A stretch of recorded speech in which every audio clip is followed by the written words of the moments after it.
Now, coming to our SCM and DM, after analyzing June 23 attempt question paper, December 23, June 24, December 24.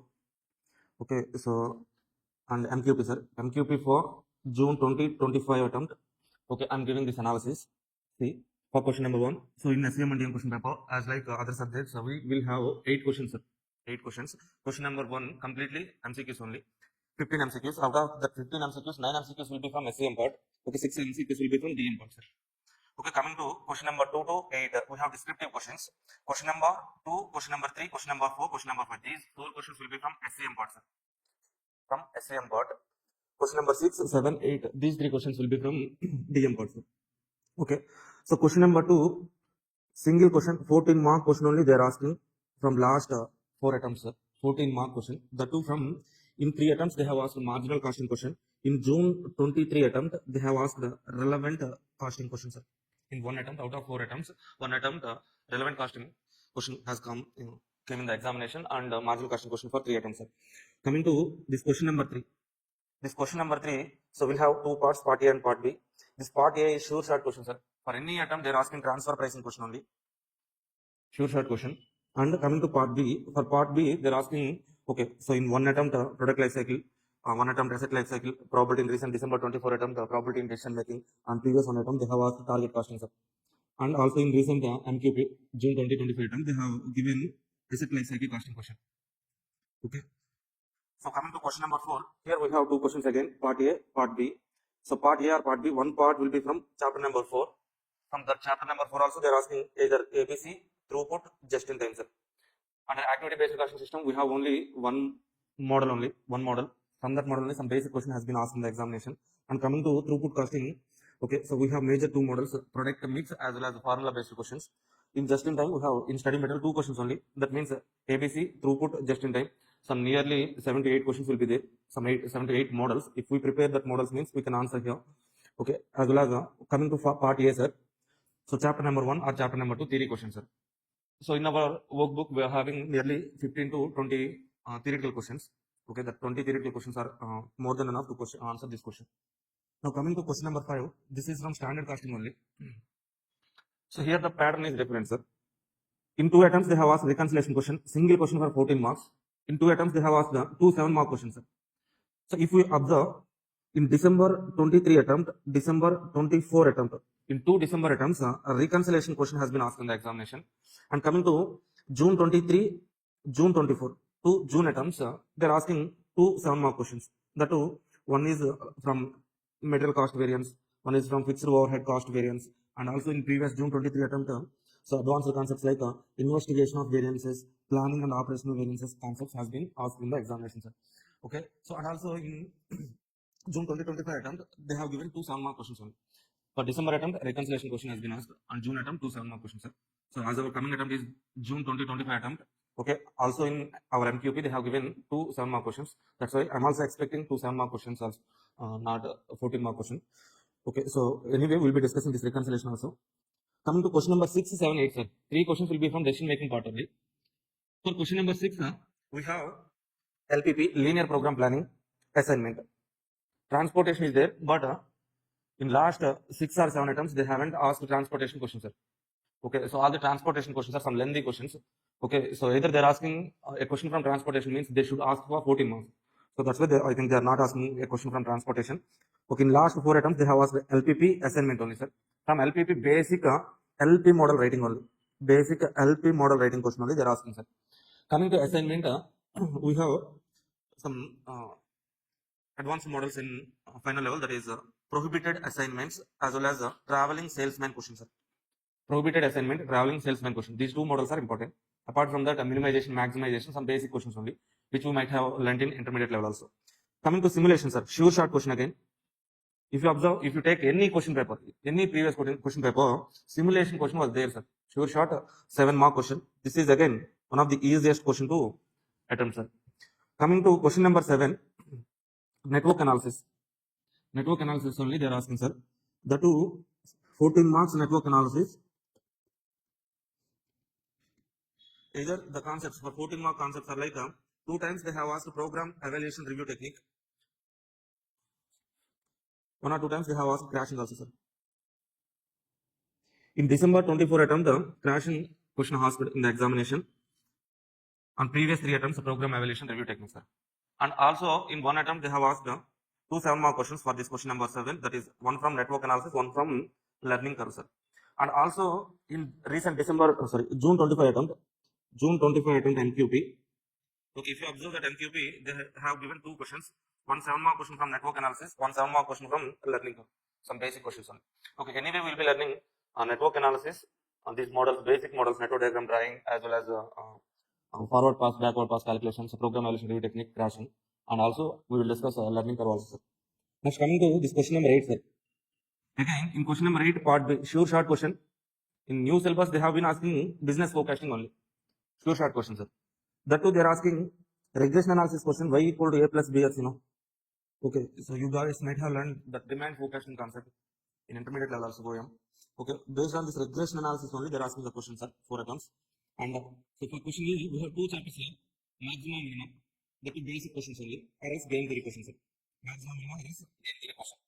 See, here I have written some past 3 papers as well as MQP analysis also. But now, our target is like, okay, attempting this question number 2 is somewhat time taking attempt, sir. This question number 2, they will give marginal question or relevant question, lengthy question. It will take some 40 to 45 minutes to solve this question. Okay, so I think it is somewhat time based only. I suggest definitely not to attempt this question. Means okay, within the time you can write 2 questions here. That's fine. So coming to question number 3, this is a sure short question. We can write question number 4 also. If you read this theory, we can write question number 5. Standard costing. Some easy questions will be asked. Coming to these 3 questions are easy target questions. Okay, so that's why in today's class and tomorrow's class, I will discuss at least the chapters which covers at least 5 questions. 5 questions. I will discuss the chapters which covers these 3 questions. I will discuss the chapters which covers these 3 questions, as well as out of these 3 questions, at least I will cover 2 questions syllabus. Okay. Now, our today's target is to complete the syllabus regarding these 3 questions. Okay. So coming to first one, question number 6, sure short question simulation. Then LPP assignment, sir. Okay, I think this assignment basic questions you might have but here I will try to explain some questions.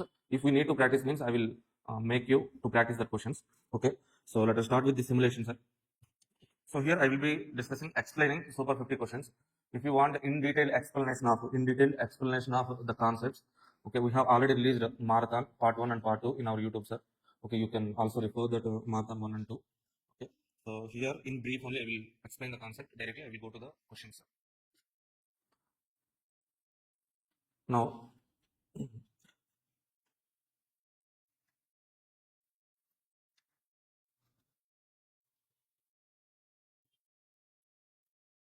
so coming to simulation, simulation is nothing but it involves creation of models, sir. Creation of a model.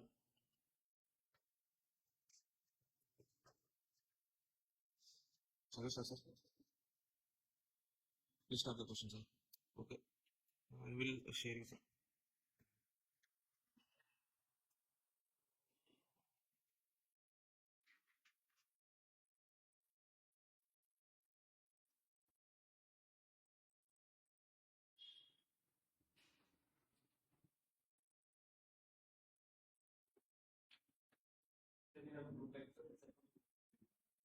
SFN Super 50. Yeah.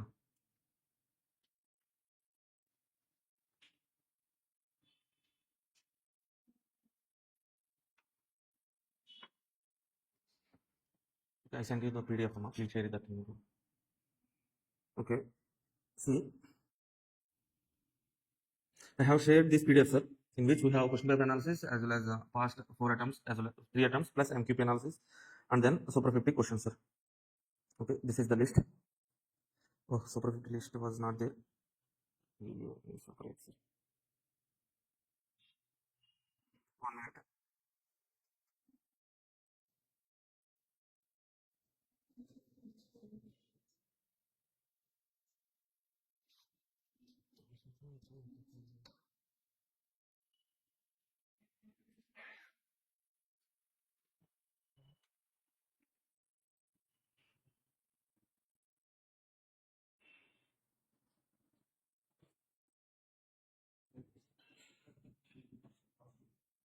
Super, sir.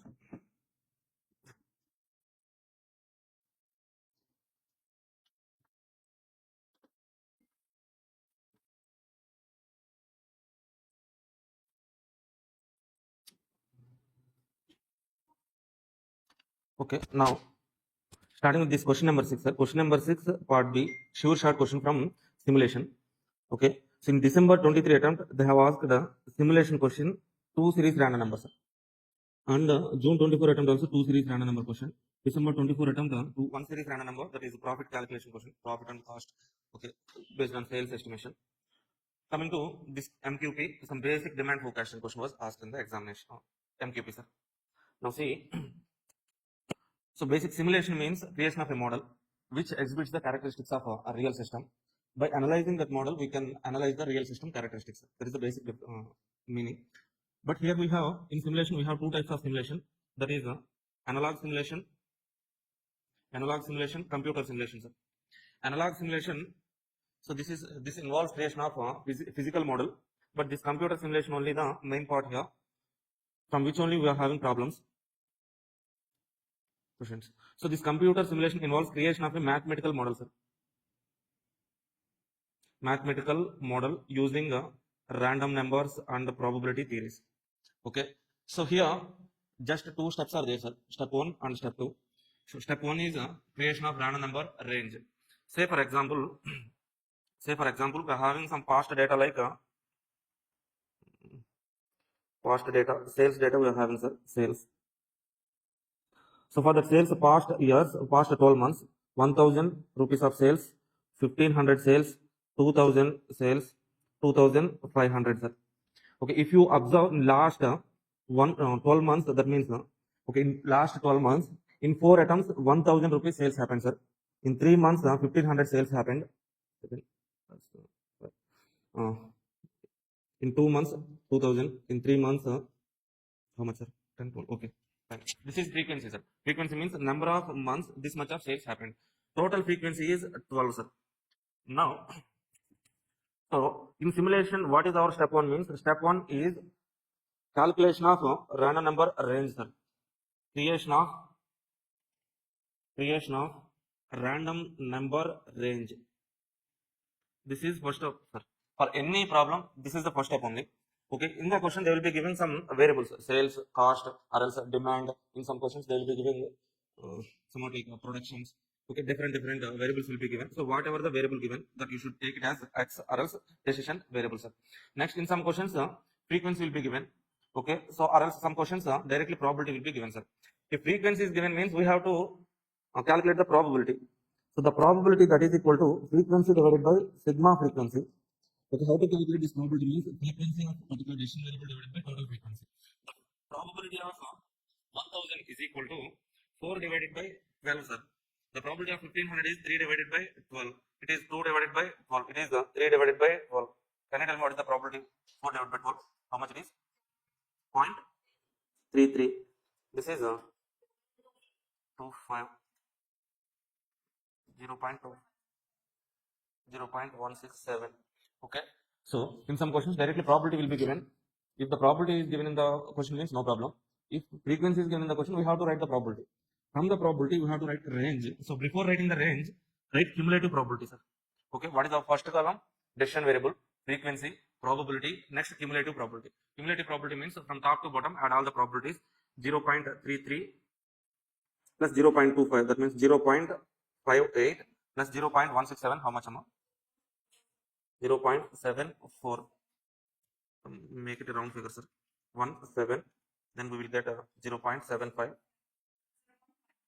So 1.00. Okay. So now we have cumulative probability. So now we can write range, sir. Range. How to write this range means so total probability will be equal to 1. That means 100%. Okay. Now we take 102 digit numbers, sir. 102 digit numbers. 102 digit numbers means starting with 00, ending with 99. So 1 to 99 numbers, 00 is 1, total 102 digit numbers. Okay, now, so for the first decision variable 1000, the probability is 33, sir. 33. That means out of 100 random numbers, give 33 random numbers to first decision variable. That means starting with 00, ending with 32. 1 to 32 numbers, add double zero, total 33 numbers. As probability is 33, I have given 33 numbers. Then starting with next, here it is 100 with 32, no? Start with 33. Here we have cumulative probability 58 and with 57. Start with 58. Here we have 75, 74. Okay, start with 75 till 99, sir. Okay, that is how we have to write the range. Okay, so next step 2 is the simulation worksheet, sir. Simulation worksheet. In simulation worksheet, first of all, we have to take random numbers that will be given in the question only. Okay, so take some random numbers, for example, 0 to 50, 70, 69, 83, sir. For example, 5 random numbers I have taken. Okay, so by using these random numbers, we can expect the decision variable, sir. Expected x, or else x means some variable that is sales here. Okay, now identify this random number in this particular range, sir. 0 to falls under first class interval. So what is the decision variable here? 1000, right? 1000 here. So second random number 50, it falls under second class interval. Okay, so 1500. Third random number 70, it falls under third class interval, 2000. 69 falls under third class interval only, again 2000. 83, 2500. Okay, this is the expected sales for the future. We can also calculate the average, sir. Average total sales divided by number of observation 5, we get average sales for the future. Okay, so that's it, sir. This is first step 1, creation of random number range. Second step, simulation worksheet, sir. Whatever the problem it is, these two steps are common. In some questions, we'll be having some additional columns for analysis and calculation and everything. Okay, see here in this simulation, we have two types of problems, sir. Generally two types. So what are the two types means? First one is one series random number. One series random number. Second number is two series random number. Two series random number. Okay, so first of all, immediately after reading the question, you have to observe whether the one series of random number given in the question or also two series of random numbers.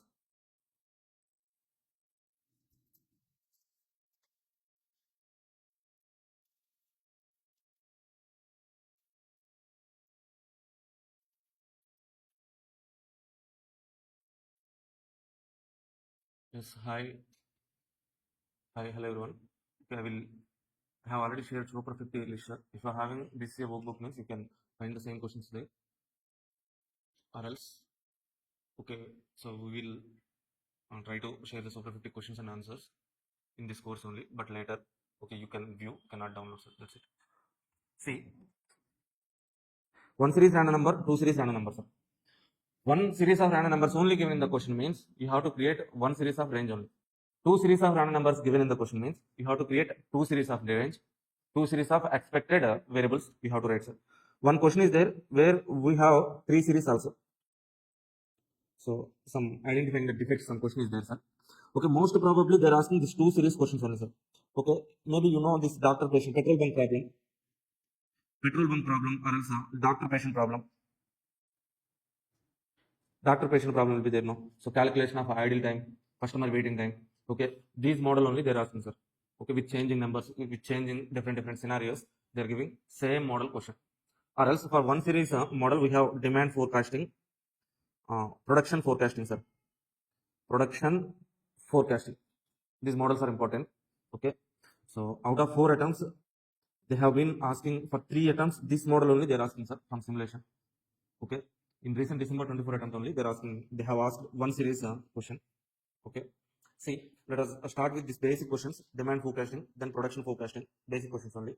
Okay, I'll explain the questions, then we have to practice these problems. Okay, so how to take columns and those things, we have to practice these questions. And one question is there for 3 series also. Okay, if you are having, so our BCA workbook means this question will also be there. I will explain this question, sir. That's it. Now coming to simulation, illustration 3, page number 10.2, sir. Then illustration 4, question number 7, question number 4.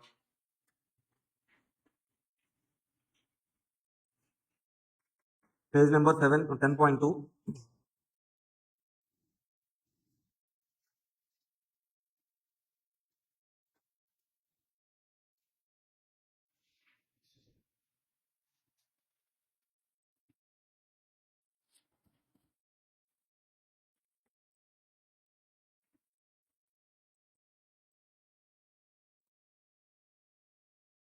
Read this question answer. Basic question only. Okay, so immediately after reading question, what you have to observe is like, okay, whether one series is given in the question or else two series, random numbers. Only one series of random number given in the question, sir. That means we have to create one series of range only. Step 1, random number range creation. Okay, step 2, simulation worksheet. If you observe about table, they have given demand and a proportion. Proportion means that we can take it as probability. Directly probability is given in the question. Step 1, demand variables. Next, probability, cumulative probability, range. Okay, just go through this question once.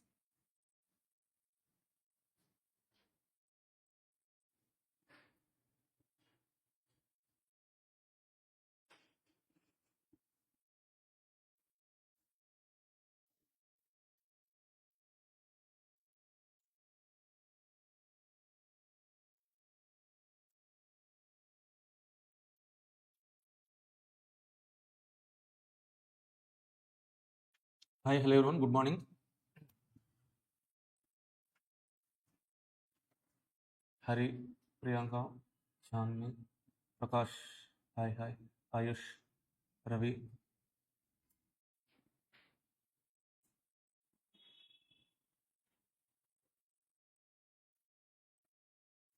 Dishna, Abhishek Sharma. Good morning, all of you.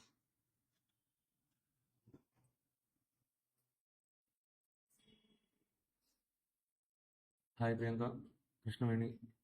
Good morning. Please read this question, illustration 3. Okay, see, some basic question only, sir.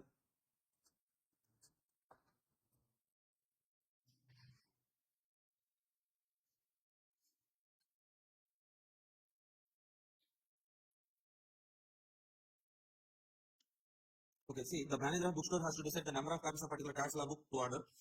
A book costs 60 rupees and sold for 80 rupees. Okay, so purchasing for 60 and paying 80 rupees. That means how much is the profit, sir? If you could able to sell the book means 20 rupees is the profit. Okay, so since some of the tax laws change year after year, any copy is unsold while edition is in current must be sold for 30 rupees. Purchasing for 60, selling for 30. That means loss 30 rupees. Any unsold stock, if stock is remained as unsold means we will be getting 30 rupees loss, sir. From past records, the distribution of demand for this book has been obtained as follows. Demand 15, 16, 17, 18, 19, 20, 21, 22. Decision variable X, sir. Proportions. This proportion is not frequency, sir. If you add all these proportions, if decimal numbers are given in the question, means if you add all this will be equal to 1. That means this is the probability. Probability. So taking this probability, don't again calculate the probability, sir. Some students do like, so total add this one becoming 1, 0.05 divided by 1. Okay, like this they will be doing the calculation. Don't need all those calculations. This is probability only. Directly take it in the probability column. Okay, so using the following sequence of random numbers, generate the demand for 20 time periods. Calculate the average profit obtainable under each courses of action open to the manager. What is the optimal policy? Okay, so here we have to estimate the demand for next 20 time periods, 20 years, sir. Then calculate average profit. We have to calculate average profit. So the point they're asking is under each course of action open to the manager. So what are the different best alternatives available to the manager? That is only we have to identify. So first of all, let us do step 1 and step 2 common section.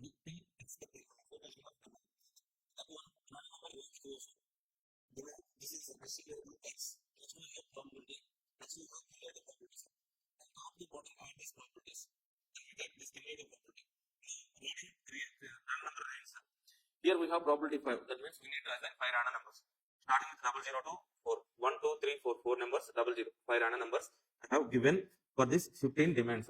Why 5 members means we have probability 5 only. Next here we have ended this range with 4. No. Next start with 5 and with here we have 13 and with 12. Next start with 13. Here we have 33 and with 32. Okay. Next 33, 77. Like this we have to write the range. Next step 2.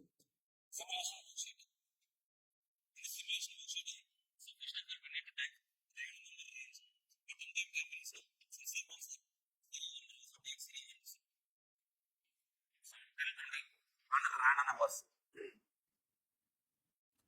Okay, so by using those random numbers, these random numbers are given in the question itself. That means 14, 0 to 93. So anyway, so always take the random numbers horizontally only, sir. Okay, some students take the random numbers, first one 14, 88, 0 to 13, not like this. Always take these random numbers horizontally. If question specifically so mentioning means then only you have to take in this way. Otherwise, write the numbers in this order only, horizontally. Okay, so by using these random numbers, now we can estimate the demand, sir. So first random number is 14. So this 14 falls under which class interval, sir? Okay, third class interval, expected demand 17, sir. Second random number 02. This falls under first class interval, expected demand 15. Like that, by using all the random numbers, estimate the demand, sir.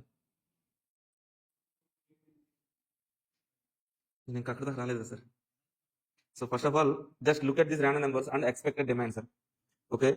So if you observe in expected demand, so generally what is the highest number of repeated demand, sir? The number which is repeated highest number of times.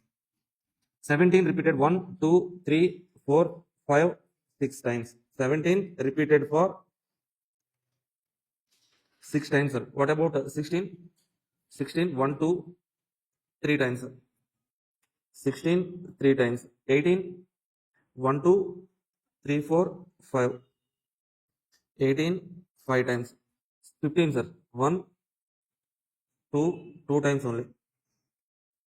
19, no, 20, 1, 2, 3 times, sir. 3 times. 21, not there.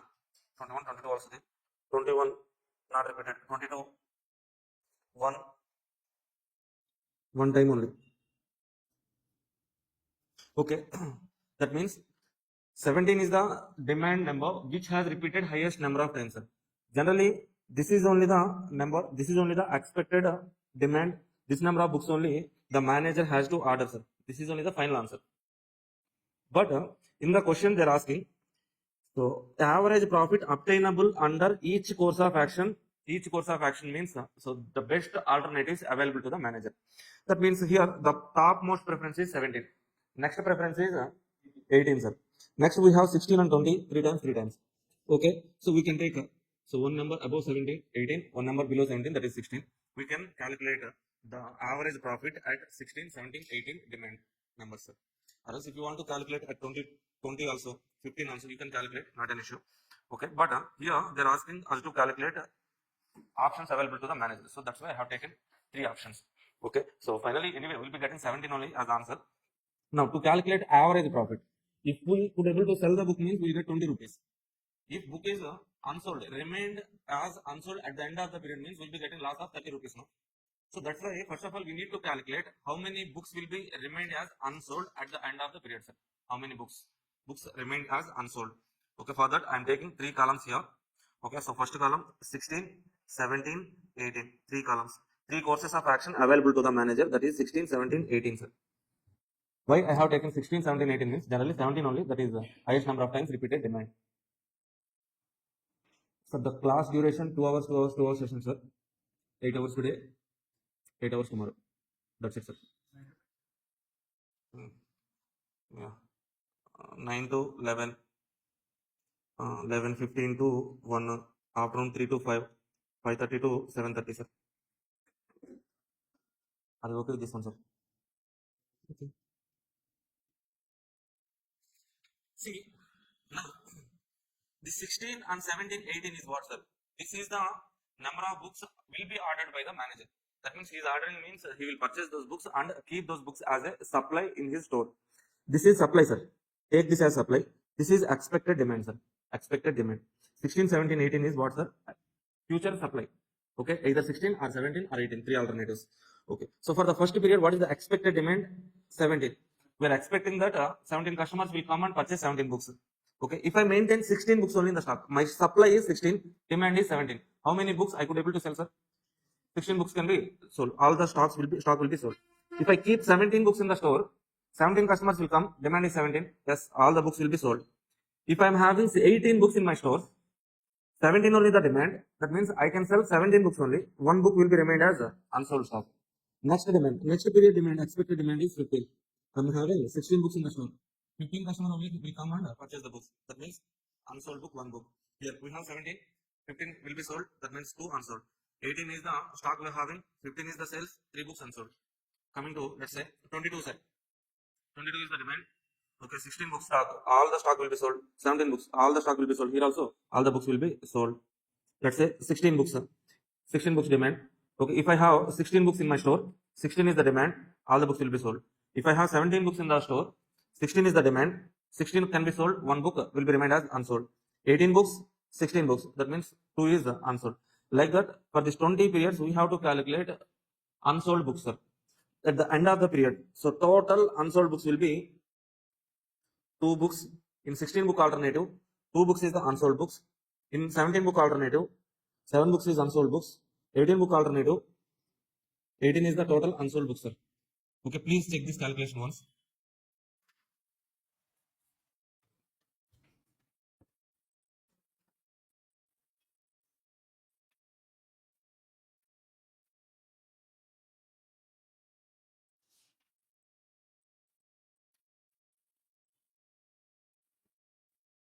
See, now, what is our target, sir? Is to calculate average profit under each course of action. Now, see, average profit calculation for 16 book alternative. Okay, so if the manager orders 16 book for each year for next 20 periods means, okay, 20 periods continuously. If we order 16 books, what is the total number of books? 320 books he will order, sir. Out of this 320 books, what is the unsold books, sir? Total number of unsold books, 2. That means he can sell 2 is unsold, 318 is number of books sold, sir. This is sold books, this is unsold books. Okay. Now, if I sell the book means I will get how much profit, sir? If I'm not able to sell means I will get 30 rupees, sir, loss. So 318 into 20, total profit 6,360, 60, 60, okay. Okay, so 2 books unsold books, loss will be 60. That means total profit 3,000, 6,300, right? This 6,300 is profit for how many periods, sir? 20 periods. That means average profit 6,300 divided by 20. 315. Now, coming to 17 book alternative, sir. 17 book alternative. See, if manager orders 17 books for next 20 periods, in total he will order 340 books, sir. Out of 340, so 7 books will be remained as unsold. 7 books only unsold. Out of this 340, 7 books is unsold. Remaining 333 is sold books, sir. On this 333, I will get 20 rupees profit. On this 7 books, I will get loss of 30. 7 that is 6,660. Okay, then. So net profit is 6,450 divided by 20. How much, sir? 323, let's say. 322.5 something, sir. Now, 18 book alternative. 20 periods, each period 18 books into 360 minus 18 books, 18 unsold, remaining 342 is sold into 20 into 30. In total, you will get 315 as average profit, sir. Okay. See, what is the highest average profit? In 17 book only, we are getting highest profit, sir.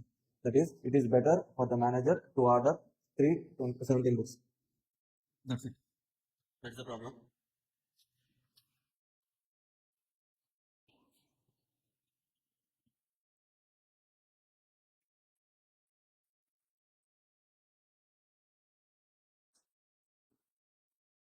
Let's go to the next question, sir.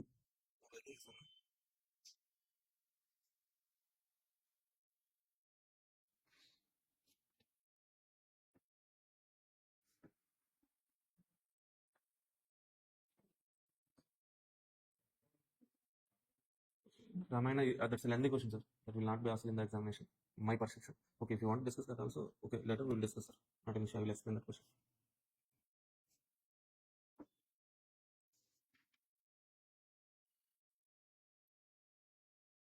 Yes, that is a lengthy question, sir. It will take time. So if that question will be asked in the examination, that should be asked for 14 marks. For 7 marks, they will not ask that question, sir. Which question? Okay, I will explain. Okay.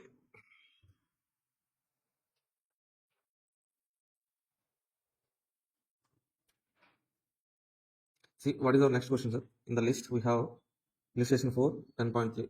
What is that illustration 4? I think.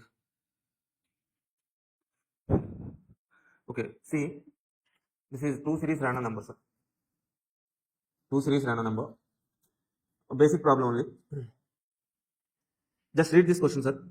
Just I will explain this in 5 minutes. Enough, more than enough.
See, a small reader has studied the weekly receipts and payment over the past 200 weeks and has developed the following set of information: weekly receipt, probability, weekly payments, probability. Okay, if you come to the end of this question, for receipts, for payments, two series of random number given, sir. So whenever you find two series of random number, you have to write two series of range in first step, sir. In step one itself, we have to write two series of range. See, receipts by this probability, we can write one range, sir. Weekly receipts, decision variable, probability, cumulative probability, range. Weekly payments, probability, cumulative probability, range. We will get two series of range. By using these two series of random numbers, we can estimate the future receipts and future payments. Okay, now see, what is the question they are asking? Using the following set of random numbers, stimulate the weekly pattern of receipts and payment for 12 weeks for next quarter. For 12 weeks, they are asking, sir. Assuming further that beginning bank balance is 8,000, what is the estimated balance at the end of 12-week period? Beginning bank balance is 8,000, sir. See, this is a random number range creation for receipts as well as payments. First of all, we have to take random number for receipts, expected receipt, random number for payments, expected payments. Okay, now, so what is the opening balance? Opening balance is 8,000, sir. 8,000. For first week, expected receipts is 3,000, expected payment is 6,000. 8,000 plus receipt 3,000, 8 plus 3, 11, minus 6, 5,000 is closing balance. First week and closing balance 5,000. Next, this will become the opening balance for next week. Okay, next week opening balance 5,000 plus receipts next week. Second week receipts 12,000 minus 10,000, 7,000. Okay, like that we can calculate the closing balance till the end of 12th week, sir. Now, in the question they are asking, what is the highest weekly balance? What is the highest weekly balance during the quarter? Highest weekly balance is 7,000 only. In 3 weeks, we have highest weekly balance. Week number 2, week number 4, sir. Next question they are asking is, what is the average weekly balance for the quarter? Average weekly balance. In total, the total, except this opening balance, total weekend balances, total is 4,500. We got one number negative also, 4,500. This 4,500 total is for 12 weeks. On an average, 4,500 divided by 12, 3,750, sir. Basic question only. Next question is question number 7. That is, page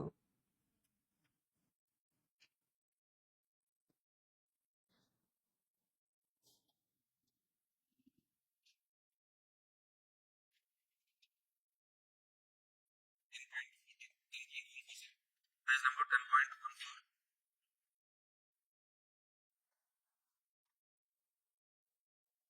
Okay, 10.14, petrol pump problem, sir. Repeatedly, they are asking this model only. We should try to practice this question also. One of the important model. Okay, this kind of similar model, exactly same question they are not asking, sir, but similar model only they are asking. Okay, one time they say petrol bunk, one time they say doctor patient. Okay, so ticket counter and customer arrivals. So with similar pattern, they will create different questions, but solving method of solving question is same only. Just go through that question once. Go through that question once, sir.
Recorded class కోర్స్లో add చేస్తారు. Thus this live will be available, so you can watch this live anytime, okay, any number of times. Rakesh Unnadan.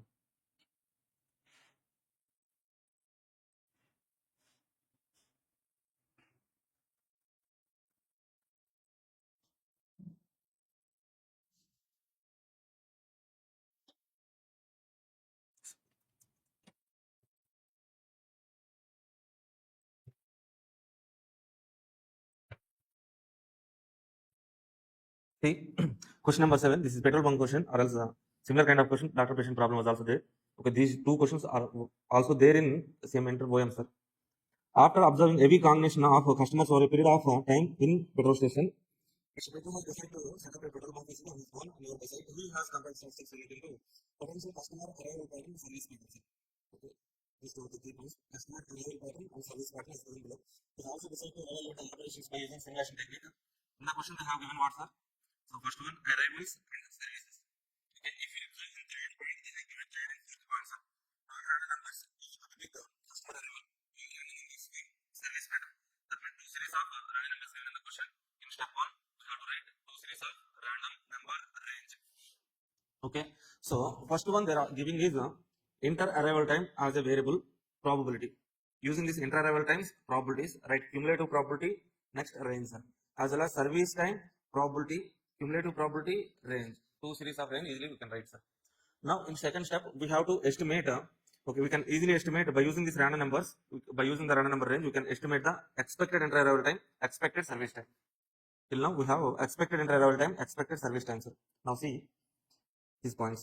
Assume the clock starts at 8 hours, actually 8 a.m. Let us assume the time starts at 8 a.m. That means petrol pump opens at 8 a.m.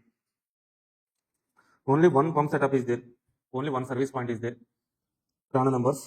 You are required to find out probability of pump being idle, average time spent by customer waiting in queue, sir. These 2 points are the main points here. We have to calculate what, sir? Idle time of pump, waiting time of customer waiting time, and pump idle time. Now see, how can you calculate this customer waiting time, sir? Customer waiting time, how to calculate means, say, for example,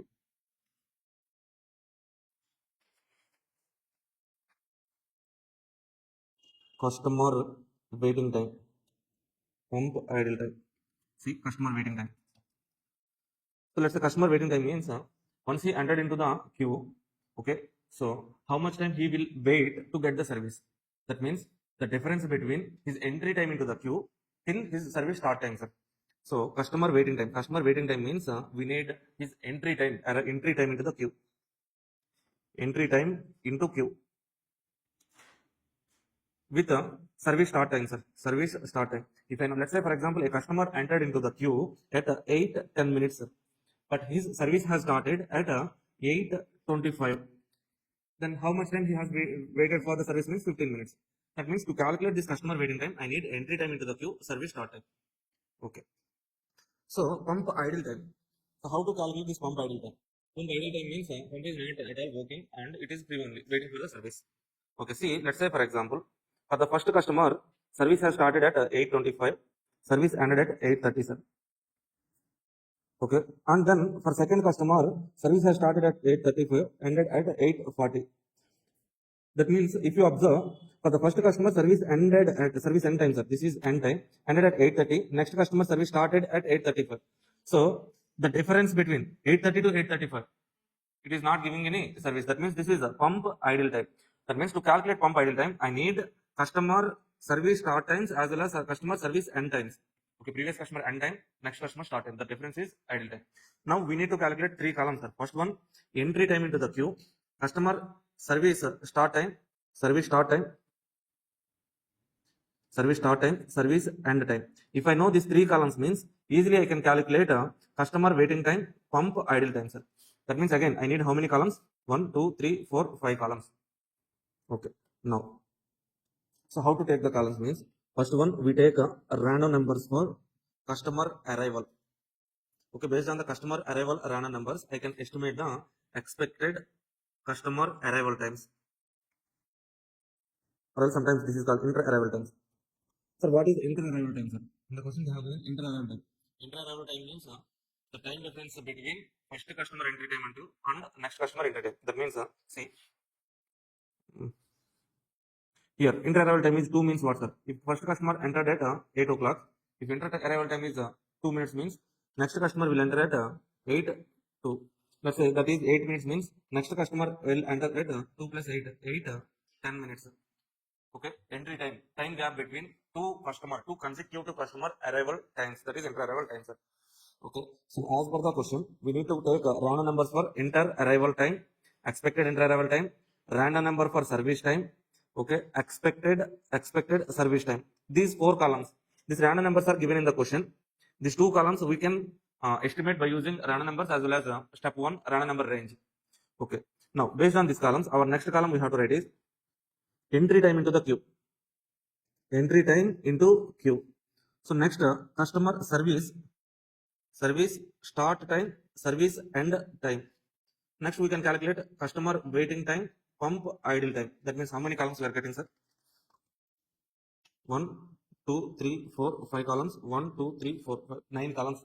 We have to take 9 columns here. Okay, see, look at the workbook.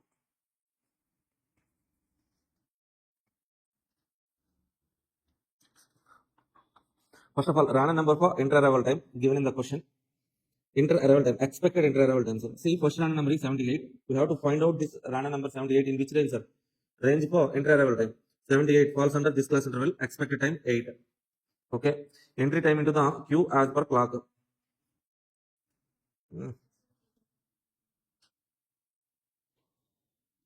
Actually, you should not take the columns in this order, sir.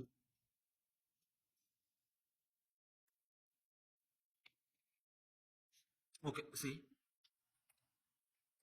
these 2 columns. Next,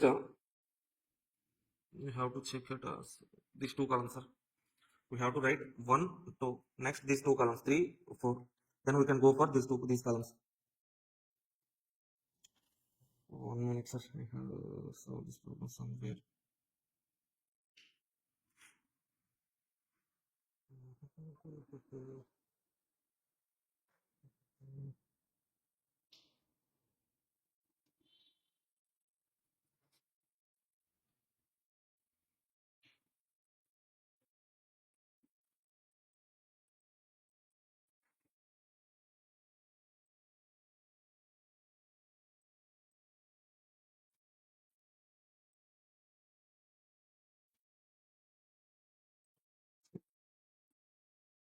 Okay, leave it.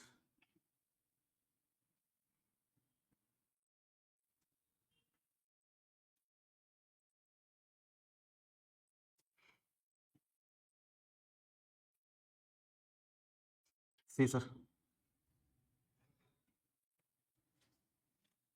Okay, so first of all, in first step, we calculate a random number range, sir. Range for inter-arrival time, range for service time. Then in step 2, so we calculate a pump idle time, waiting time, customer waiting time. Okay, so random number for inter-arrival time, expected inter-arrival time. Random number for service time, expected service time. These 4 columns we can write easily. Now, so next column we need is the entry time into the queue.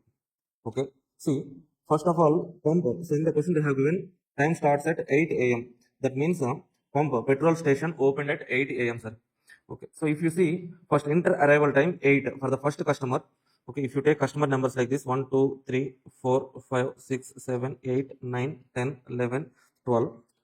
For the first customer, entry time into the queue is pump opened at 8 a.m. Okay, his inter-arrival time is 8 minutes. That means first customer will enter into the queue at 8:08, sir. Okay, so at 8:08, next customer inter-arrival time is 4 minutes. That means after first customer entered at 8:08. Next customer after 4 minutes. That means 8 plus 4, 12. Next inter-arrival time is 10. 12 plus 10, 8, 22. Plus 2, 24. Plus 4, 28. Plus 6, 34. Plus 2, 36. Like that we can calculate this column, sir. Okay, so next we have service start time, service end time. Let us write these columns at a time, sir. So first one, see, first customer entered into the queue at 8:08.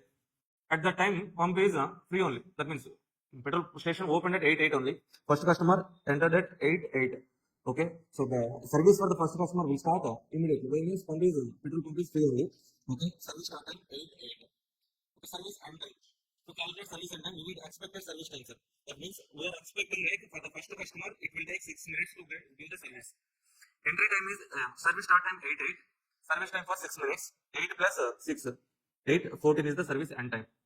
Okay. Now, second customer, sir. Second customer entered into the queue at 8:12. 8:12 second customer. Okay. So previous customer service end time is 8:14. That means for the second customer, so when the service will start means 14 or 12, whichever is later. Okay. So even though customer has entered at 8:12, okay, pump is busy with previous customer now. That's why immediately at 8:12 we cannot charge the service. That means whichever is later. 8:14 service start time. What is the service time? 4 minutes. 14 plus 4, 8, 18. Next customer entered into the queue at 8:22. Even though pump, so previous customer service ended at 8:18, next customer entered at 8:22. The service start time is at 8:22, pump is previous customer service ended at 8:18. Okay, service start time 8:22. Service time 8:30. Okay, so this one, sir. Yeah, see. Once again, I want to write all these again. Tell me, sir. First customer entered into the queue at 8:08, sir. At the time pump is free only. That means the service will start at 8:08. Okay, what is the service end time? Add this expected service time 6, 8:14. Okay, next customer entered at 8:12. Previous customer service ended at 8:14. That means his service start at 8:14, 4 minutes, 8:18. Okay, now again coming to this one, sir. First customer entered at 8:08. His service started at 8:08 only. Any waiting time? So customer waiting time is 0. Okay, any pump idle time? Station opened at 8 a.m. only, but first service started at 8:08. That means from 8 to 8:08 pump is petrol pump is idle only. 8. Okay, now coming to the second customer. Second customer entered into the queue at 8:12. His service started at 8:14. Any waiting time? 2 minutes. Okay, so for previous customer service ended at 8:14. Immediately next customer service started. Any idle time? Pump idle time? No. Third one. Coming to third one, sir. He entered into the queue at 8:22. When his service will start, sir? 8:22 only. Even though previous customer service ended at 8:18, his service will start at 8:22 plus service time. Expected service time 8, sir. 8:30. Now, any waiting time, sir? Entered at 8:22, started at 8:22. 0 waiting time. What am I? Customer waiting time. Okay, next pump idle time is 18 to 22, 4 minutes. Like that, we can calculate all the customer waiting times and idle times, sir. We have answer in the workbook. Okay, just go through that answer once.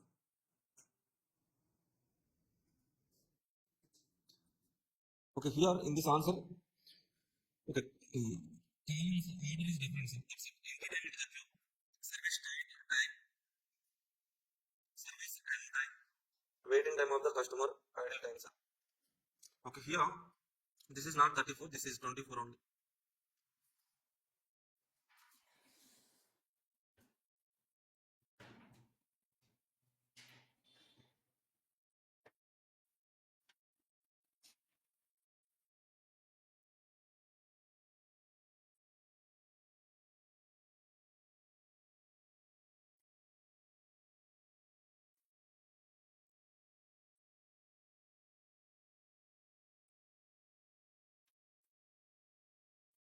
Okay, finally, in total, we have total customer for 10 customers, for 12 customers, total waiting time is 140.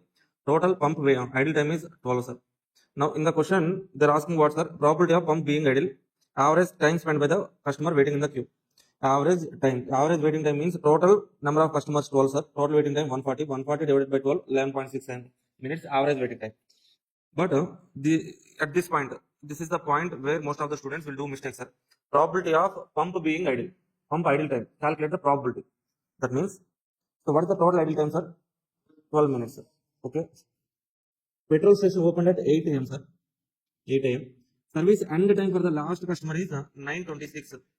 That means petrol pump operated for, so petrol bunk opening at 8 a.m. 9:26. Total operating time is 60 plus 26. 86 minutes only, no? 86. Okay. So out of this total 86 minutes, pump is idle for 12 minutes, sir. What is the percentage? That is the probability. 12 divided by 86 into 100, you will get probability, sir. 0.1396. Okay. Any doubt, sir? This is the important question, sir. Most important question. Similar kind of questions only they're asking in examination. If you see in previous December 24 attempt also similar question. Sorry, not previous December, June 24 attempt, December 23 attempt, June 23 attempt, 3 questions, sir. Similar model. Similar model. Okay, in last attempt only they have given separate different questions. Okay. Now our next question is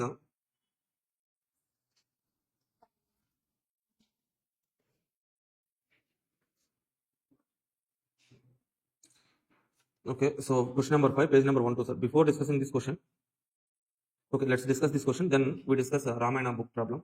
Then we can go to the next chapter. Page number 10.12, question number 5, sir.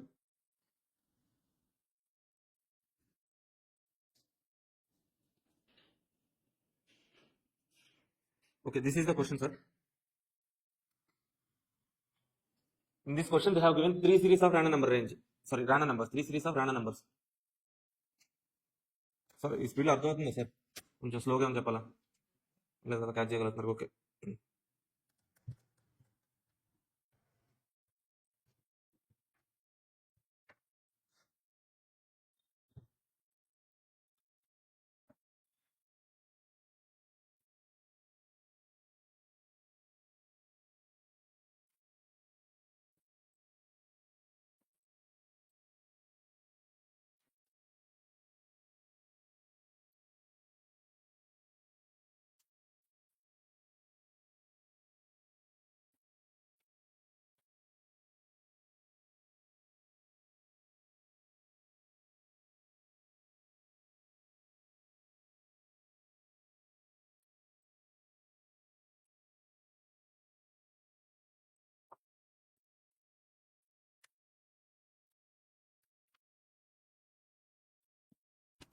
Okay, the first point here is like, so first of all, you need to observe 3 series of random numbers are given, sir. That means we have to write 3 series of range. Okay. The output of a production line of Sun Pim Limited checked by an inspector for one or more 3 types of defects, sir. Called defect major. What are the defects? Defect major, medium, and minor. If defect major occurs, item will be scrapped. If defect minor or medium occurs, item must be reworked. The 3 types of defects are there, sir. First one, major, minor, medium. Medium, minor. 3 types of defects. If major defect occurred means item will be scrapped. Medium or minor means rework. The time required for reworking minor defect and medium defect is 15-30. For minor defect it is 15 minutes. For medium defect it is 30 minutes, sir. The probabilities of major, see this order, major, minor, medium defects. The probability of occurrence of major defect is 0.15, minor 0.20, medium 0.10. What is the mistake? Most of the students will do is like they add 0.15 plus 0.20 plus 0.10, 35, so 0.45. What about remaining 0.55 probability? They will take a 0.55 no defect and do the problem. You should not take like that, sir. This is 3 series, sir. Okay. So here how to write the range means, see,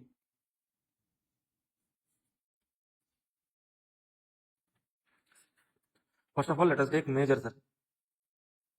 Major. What is the probability of occurrence of major defect, sir? 0.15. Yes. Let's say if you are the quality inspector, you have checked one item. Okay. After checking that one item, yes, the major defect is there. For that probability is 0.15, sir. Okay. Now major, what is the probability that major defect will not be there? I have checked an item. Probability of major defect is 15. Remaining probability is 0.85 is major defect will not be there. Okay. So cumulative probability, we can write cumulative probability 0.15, 0.15, 1.00. Can we write the range? Yes. 00 to 14 is 15 to 99. This one also not needed. Major defect. Range for major defect. Next one. Minor defect. What is the probability of minor defect, sir? You have checked an item and yes, there is a minor defect. The probability is Probability how much, sir? 0.20. Remaining probability is no minor defect. Range. Can you tell me the range? 00 to 19, 20 to 99. Okay. So median defect. Median defect. Okay. So what is the probability, sir? 0.110, 10%. Okay. No. 0.90 probability. Range would be 00 to 09, 10 to 99. This is 3 series of range. This is how we need to write the range, sir. Okay. Now 3 series of random numbers are given now. 3 series of random numbers are given now.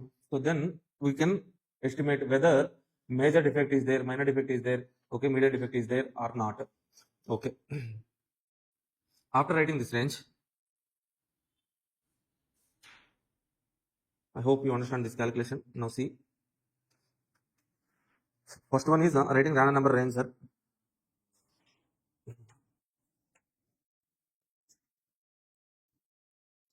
So directly yes, no, ranges are given in the answer.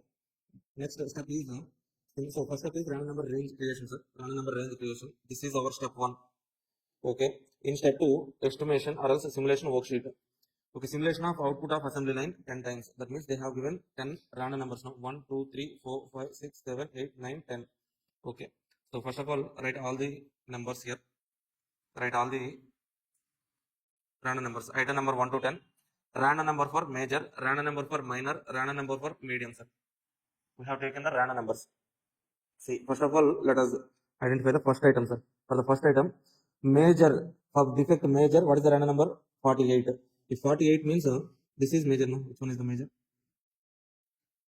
Major, minor, medium.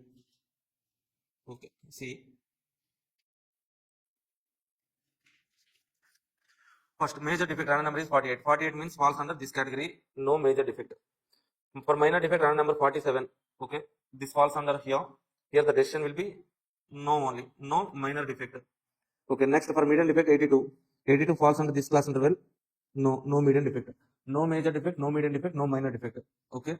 So defect exists or not? None of the defects are existed. Okay. No scrap, no rework. If major defect is there, we scrap the item. Minor defect or median defect is there, rework. Okay. Next up. Second one, sir. Random numbers are 55, 36, 95. 55 falls under major 55, no. Minor 36, no. Medium 95, no. No defect is there, sir. Now coming to fourth one. Look at the fourth item, sir. 40, major 40 falls under no. Minor 04, sir. Minor 04 that falls under this class interval as minor defect is there. If minor defect is there means rework. How many minutes, sir? 15 minutes rework time. Okay. So for medium 96 falls under no defect. Okay. Now coming to sixth item, sir. Come to the sixth item. For sixth item, what is the first random number? 01. Major defect random number 01 falls under yes. That means major defect is there. That means scrap the item. Okay. Second one for minor 55 no defect. For medium 84 no defect. Okay. So come to the last one, sir. 10th item. For major 52 no defect. Minor 09. Yes, minor defect is there. Rework time is 15 minutes. For median 03. Yes, rework time 30. Total rework time 45. Like that, we can calculate whether defect is there or not. Rework time scraps. That's it. Now, go to the Ramayana book question, sir.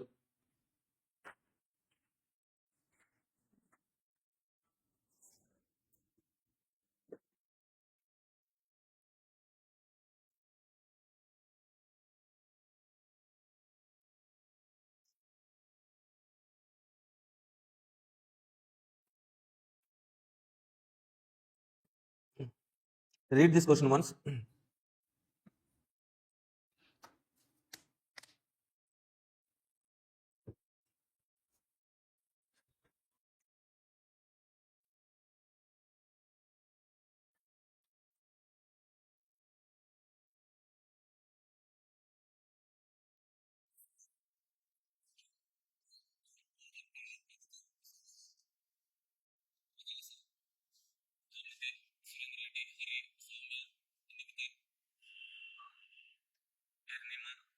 Chaudhary, Sri Vidya, N. Likita, Faiz, hi Faiz, Prakash, hi, Harini Raj, hi, Divya, Shur Divya, hi, Priyanka, hi, Venkatesh, hi, Gagana, Rakesh, hi, Krishnaveni, Aishwarya, Lingeshwar,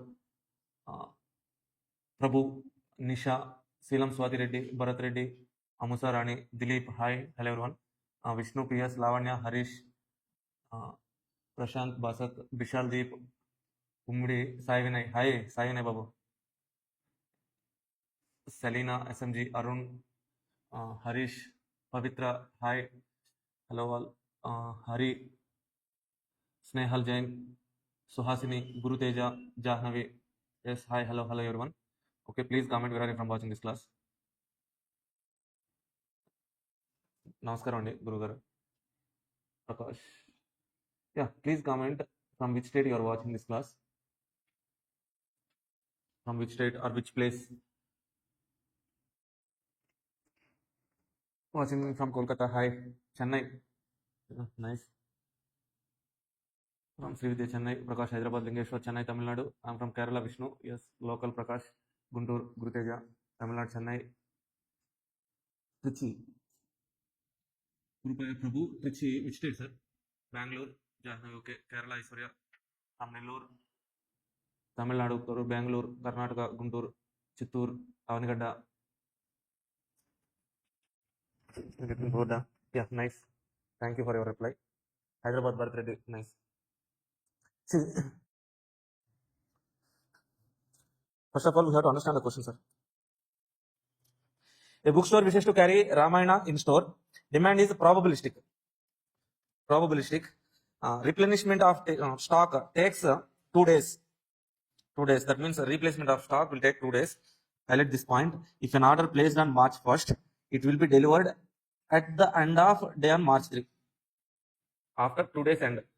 Okay, next day, by next day and by end of the day only, so stock will be received. The probabilities of demand are given. Demand probability. Demands are given 1, 2, 3, 4 demand and probabilities. Each time an order is placed, the store incurs ordering cost 10 rupees, sir. Ordering cost 10 rupees and store also incur carrying cost 50 paisa per book per day. See next one, the inventory carrying cost calculated on the basis of stock at the end of each day. Carrying cost, total cost will be calculated based on stock at the end of each day. The manager of bookstore wishes to compare 2 options for his inventory decision. Okay, first option is what, sir? Order 5 books. Then inventory at the beginning of day plus inventory at the beginning of day plus order outstanding is less than 8 books, sir. Okay. Now currently, so we'll do this point later. Point B. Currently, beginning of first day, store has stock of 8 books. Opening stock is 8 books, sir. 6 books ordered 2 days ago, expected to arrive at next day. Next day, by the end of day only we'll receive. Okay, first day we have outstanding order. That means that will be received on next day end, sir. Okay, so use Monte Carlo simulation. For next, for 10 cycles, recommended for option manager should choose 2-digit random numbers are given below. Okay, we have 2 options. Let us evaluate the 2 options. Whenever you have to take the decision means, okay, then you have to calculate the cost. Here they have given cost information. Let us try to calculate the cost in option A and option B. Option A is okay, so we have to 2 costs are given: ordering cost, carrying cost. Okay, so to calculate ordering cost and carrying cost, for ordering cost, how many orders are made? For carrying cost, closing stock at the end of each day for next 10 days. Okay, now our target is to calculate closing stock at the end of each day for next 10 days. Come to the step 1, sir. Step 1, demand is given and probabilities are given. We can estimate what, sir? We can write the range, cumulative probability range. Step 1, common. Let us evaluate the option A. In this option A, our target is the calculation of closing stock. Closing stock as well as the number of orders. Number of orders. If I know the closing stock, I can calculate carrying cost. If I know number of orders, I can calculate total ordering cost. Okay. Take day 1 to 10. 10 random numbers are given. Expected demand for random number 89. What is the expected demand? 3. 34. Expected demand 2. Like that, we can write expected demand, right? Okay, with random numbers, we can write expected demand. Now, so come to the first point, sir. First day. What is our opening stock at first day, sir? 8 books. Okay. So quantity, ordered quantity receipt. Do we receive any quantity, sir? No. In the first point, they have given here they have given 6 books were ordered 2 days ago, expected to receive next day. That means second day end. The second day end we receive. Okay. Opening stock 8. Okay. Quantity receipt, we will not receive any stock today. Closing stock is how much, sir? Opening stock we have 8. Demand 3 means we should assume as 3 units sold. 8 minus 3, 5 is closing stock. Okay. So do we need to place any order? The point here is 5 books, order 5 books when inventory at the beginning of the day plus order outstanding is less than 8 books. What is the inventory at the beginning of the day, sir? Opening stock is 8 plus order outstanding. How much order outstanding, sir? 6 books. We will receive next day. 8 plus 6 is 14, which is greater than 8 only. Okay. Read this point once again, sir. Order 5 books. Then we have to place order 5 books, sir. Then opening stock plus outstanding order. Opening stock plus outstanding order is greater than 8. So just go to the first day. What is opening stock, sir? Order outstanding. Already 2 days back they have placed an order, sir, which is not yet received, will be received in second day. That means order outstanding only, no? 6 units order outstanding plus 8 opening stock, total 14. As opening stock plus order outstanding more than 8, no. We don't need to place any order. No order will be placed, sir. Come to the second day. Second day. So expected demand 2. What is the opening stock? Previous day closing stock, opening stock here. Okay. So order outstanding. Order outstanding. Any order outstanding, sir? Yes, outstanding only. We receive at the end of the day. So stock will be received at the end of the day only. That means if we are, so we have to place the order at the middle of the day, let's say. That means at that point of time. Okay. So our opening stock, see, what is our opening stock, sir? 5. What is our demand? 2. Our closing stock will be, okay, see, actually 3. By end of day, we receive 3 books, no? 6 books, right? 3 plus 6, that is equal to 9, sir. See, opening stock is 5. Okay. Demand is 2. That means we will have 3 books. Plus at the end of day, we will receive 6 books, no? Previously 2 days back ordered books. Ordered quantity received 6. So closing stock will be 9, sir. Okay. Let us assume like you have to place the order at the middle of the day. Okay. Then you are calculating like opening stock plus order outstanding. Order will be received at the end of the day only, no? So that's why even if you receive this quantity by the end of this day, take it as outstanding. Opening stock plus 5, opening stock 5 plus order outstanding 6. Total number of books is less than, greater than 8, 11. 5 plus 6, 11. No need to place any order. Getting this point, sir? Okay, assume like stock will be received end of the day. We have to place an order at the mid of the day. Now, third day, sir. Expected demand 3. Previous closing stock 9, opening stock 9. Okay, sales is 3. That means closing stock is 6. No need to place any order. Why means opening stock is 9 only. Okay, no order will be placed. Coming to fourth day, opening stock is 6. Previous closing stock, opening stock, sir. So demand is 3. That means we can sell 3 books, sir. Okay, how much is the closing stock, sir? Any outstanding order is not there. Okay, 6 minus 3, 3. Now, what is the point here? Opening stock plus order outstanding on fourth day. No outstanding order is there, sir. We haven't placed any order previously. Previous 3 days, we haven't placed any order. The outstanding order is already received. No order outstanding. Opening stock is 6, which is less than 8 only. Now, today we have to place an order. Okay, how many books we have to order, sir? 5 books. Okay, now one order placed. When we receive this book, sir, 5 books will be received, let's say, 2 days at the end of second, 4th, 5th, 6th day, and 4th day. If you place the order on 4th day, then 5th day, 6th day, and we receive, sir. 6th day, and come to the 5th day, sir. 5th day, this is closing stock, 4th day, closing stock, opening stock. What is the demand?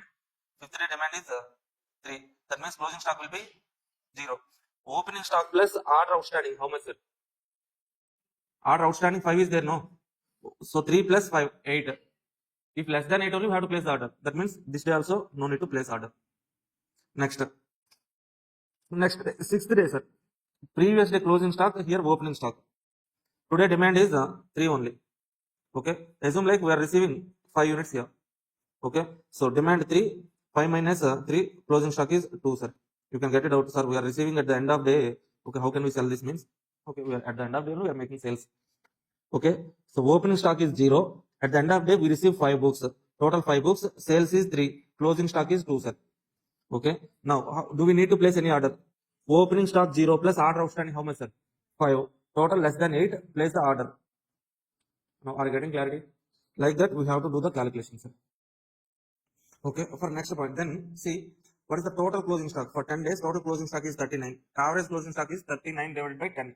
3.9 average closing stock. Okay. 3.9 into carrying cost per unit per day 0.5 total carrying cost. Total number of orders 1, 2, 3, 4 times we have placed an order. Each order 4 orders into 10 rupees. Ordering cost 40. Total cost is 59.50. In option A, carrying cost. Sir? Not 39, sir. That is 3.9 only. So that's why I have written here no.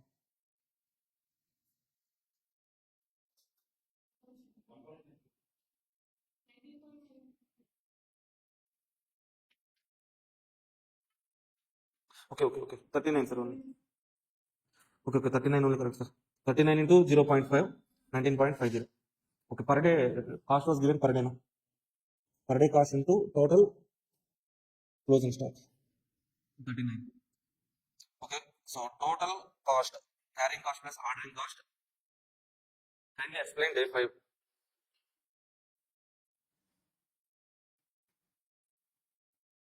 Day 5. Coming to day 5, sir. Okay, here demand is 3, sir. Opening stock, that means previous day closing stock is 3 here. That is opening stock for 5th day. Okay, so we have opening stock 3. Okay, in previous day, 4th day itself, we have placed 5 books order, sir. That means order outstanding. On 5th day, order outstanding is 5. We will receive these 5 books at the end of 6th day. Okay, now see, opening stock is 3, sales is 3, no receipt of stock. We won't receive any stock today. That means closing stock 3 plus 0 minus 3. 0 is the closing stock. And so we have to check whether we need to place any order or not. Opening stock plus order outstanding. Outstanding order is yesterday we have placed 5 books now. Okay, 3 plus 5, 8. Okay, so below 8 only we have to place order. Okay, opening stock plus order outstanding 5 only, no need to place any order.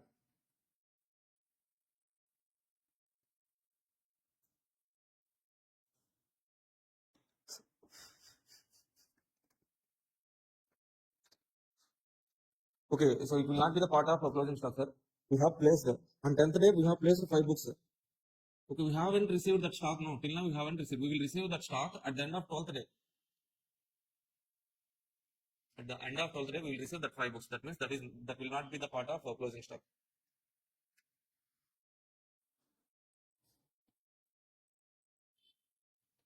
Now come to the point B, sir. Option B. Day 1 to 10, Rana numbers, expected demand. Same only. Opening stock, first day, 8 only. Order received quantity. We won't receive any quantity on first day. Closing stock. First day opening stock, 8 plus demand minus 3, sir. Closing stock is 5 only. Do we need to place any order? Opening stock plus order outstanding. How much, sir? 14. No need to place any order. Okay. So if we need to place order, what is the point B, sir? Point B, they're saying order 5 books when inventory at the beginning of the day plus outstanding is less than 8. Okay, less than 8 only, but our order quantity is quantity ordered is 8. Become 8 in this point. Okay, first day closing stock of 5, sir.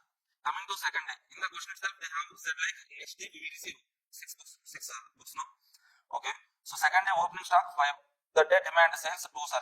5 minus 2, 3. At the end of the day we receive 6 books. Total 9. Now opening stock 5 plus order outstanding 6. 5 plus 6 11. No need to place any order. Are you getting this point, sir? What is this 9 means? Opening stock plus order receipt minus sales demand sales. Okay, 9. Do we need to place any order? Means no. Why? Means opening stock plus order outstanding 6. Total 11 books. More than 8. No need to place order. Next third day, opening stock 9, sales 3. Okay, we won't receive any stock. 9 plus 3, 9 minus 3, 6 books closing stock. So do we need to place any order? 9 plus order outstanding 0. More than 8 only. No need to place order.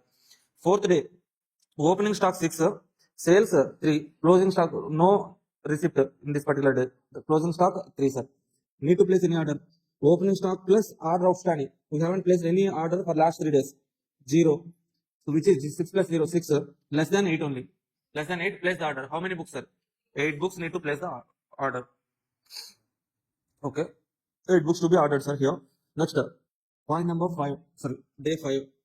Opening stock 3, sales 3, closing stock no receipt of order 0. Okay. Next day opening stock. So no need to place any order. Okay, opening stock. On 5th day, opening stock is 3 plus order outstanding. Next day we have placed 8, no. 3 plus 8, 11. No need to place any order. Okay, 6th day, opening stock 0, sales 3, receipt order receipt. 6th day and we receive this 8 units now. 0 plus 8, 8 units, sales 3, that means 5 is the closing stock. Check whether we need to place any order. Opening stock plus 5 order outstanding 8. We receive at the end of the day, no. That's why order outstanding 8. 0 plus 8, 8. No need to place any order. Next day, day 7, sir. Opening stock 5. Okay, no receipt of any order. Plus, okay, so 2 is the sales. 5 minus 2, 3 is the closing stock. Do we need to place any order? 5 plus order outstanding. Any order outstanding, sir? No order outstanding. 0. Less than 8. Place the order 8 books. Like that, we can calculate for next 10 days. Okay, orders to be placed. Closing stock value. Closing stock 45. 45 into 0.5, we get 22.50. 2 times order into 10, 20.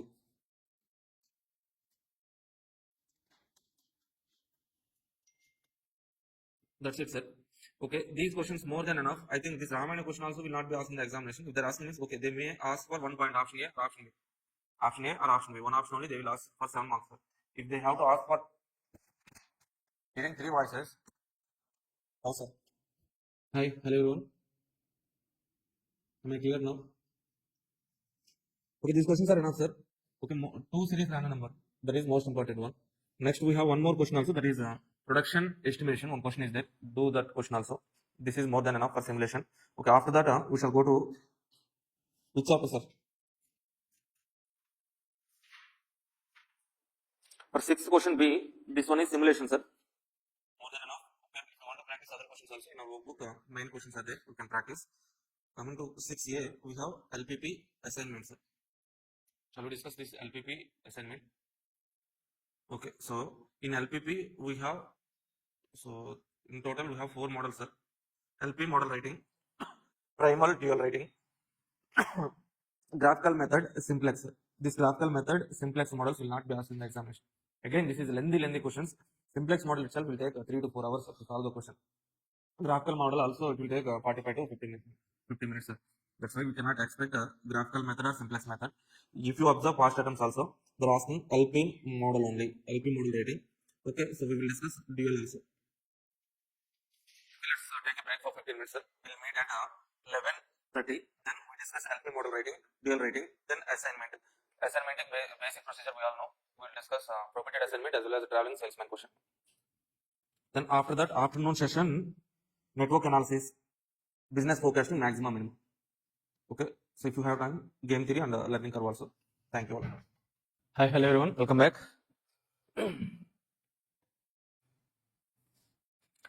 So we have completed the simulation, sir. Next our target is 6A. Okay, for question number 6A, it can be asked from linear program planning allowance assignment, sir.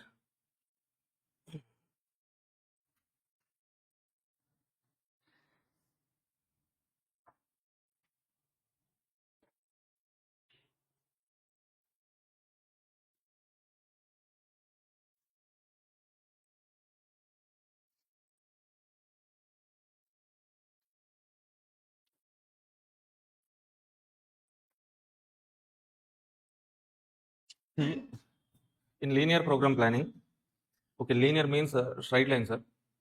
Okay, here to take product mix decisions, we have to write linear equations. Linear equations. Linear equation means the equation in which variable power maximum power is 1. If variable power maximum power is 2 means that is quadratic equation. If variable maximum power is 3 means cubic equations. Okay, here, so we form linear equations, that means variable power with 1. Okay, so why we have to use this linear programming means, see, let us try to understand one example, sir. See, so 2 products are there, product A, product B. The contribution from product A is 4 rupees, contribution from product B is 6 rupees.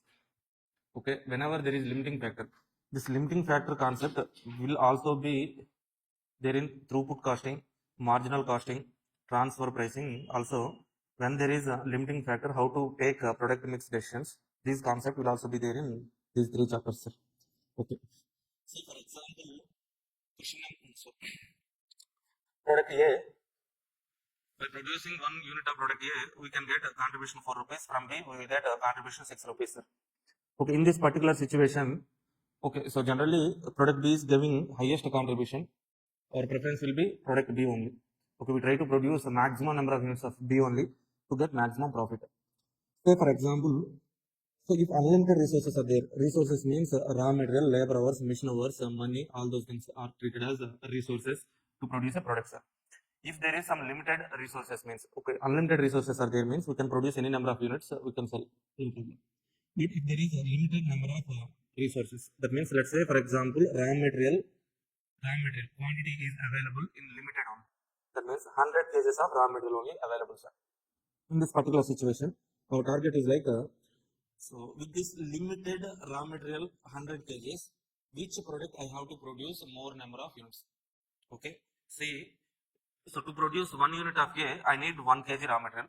To produce 1 unit of B, I need 2 kg raw material. This is the situation. Okay, if unlimited resources are there means product B first preference, product A second preference. If raw materials is available at limited quantity 100 kgs, the question here is how this 100 kgs should be used to produce product A or product B to get maximum profit. Okay, in that situation, see, to produce one product of 1 unit of A, I need 1 kg. That means with 100 kgs, I can produce 100 units of A, right? 1 kg per 1 unit. 100 kgs means 100 units of A.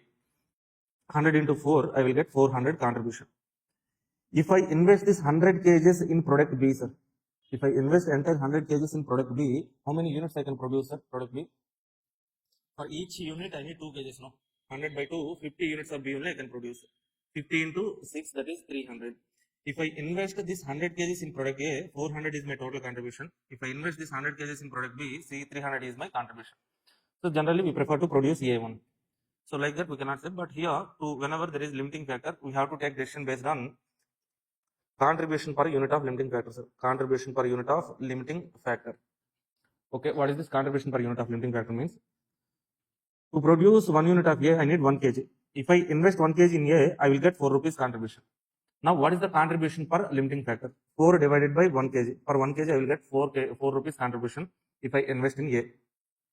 Okay, so to produce product B, I need 2 kgs, so that I will get 6 rupees contribution.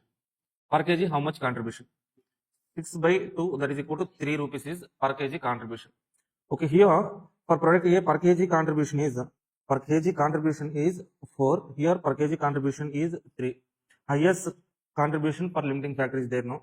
Our first preference would be A. So ranking, if I write the ranking 1, 2 here. Okay, preference changed. So initially our ranking is 1, 2. That became 1, 2, 2, 1. Now let's say another limiting factor is there, sir. If no limiting factor, my preference 1, 2. If limiting factor raw material, it is selecting product B with the second preference, product A with the first preference.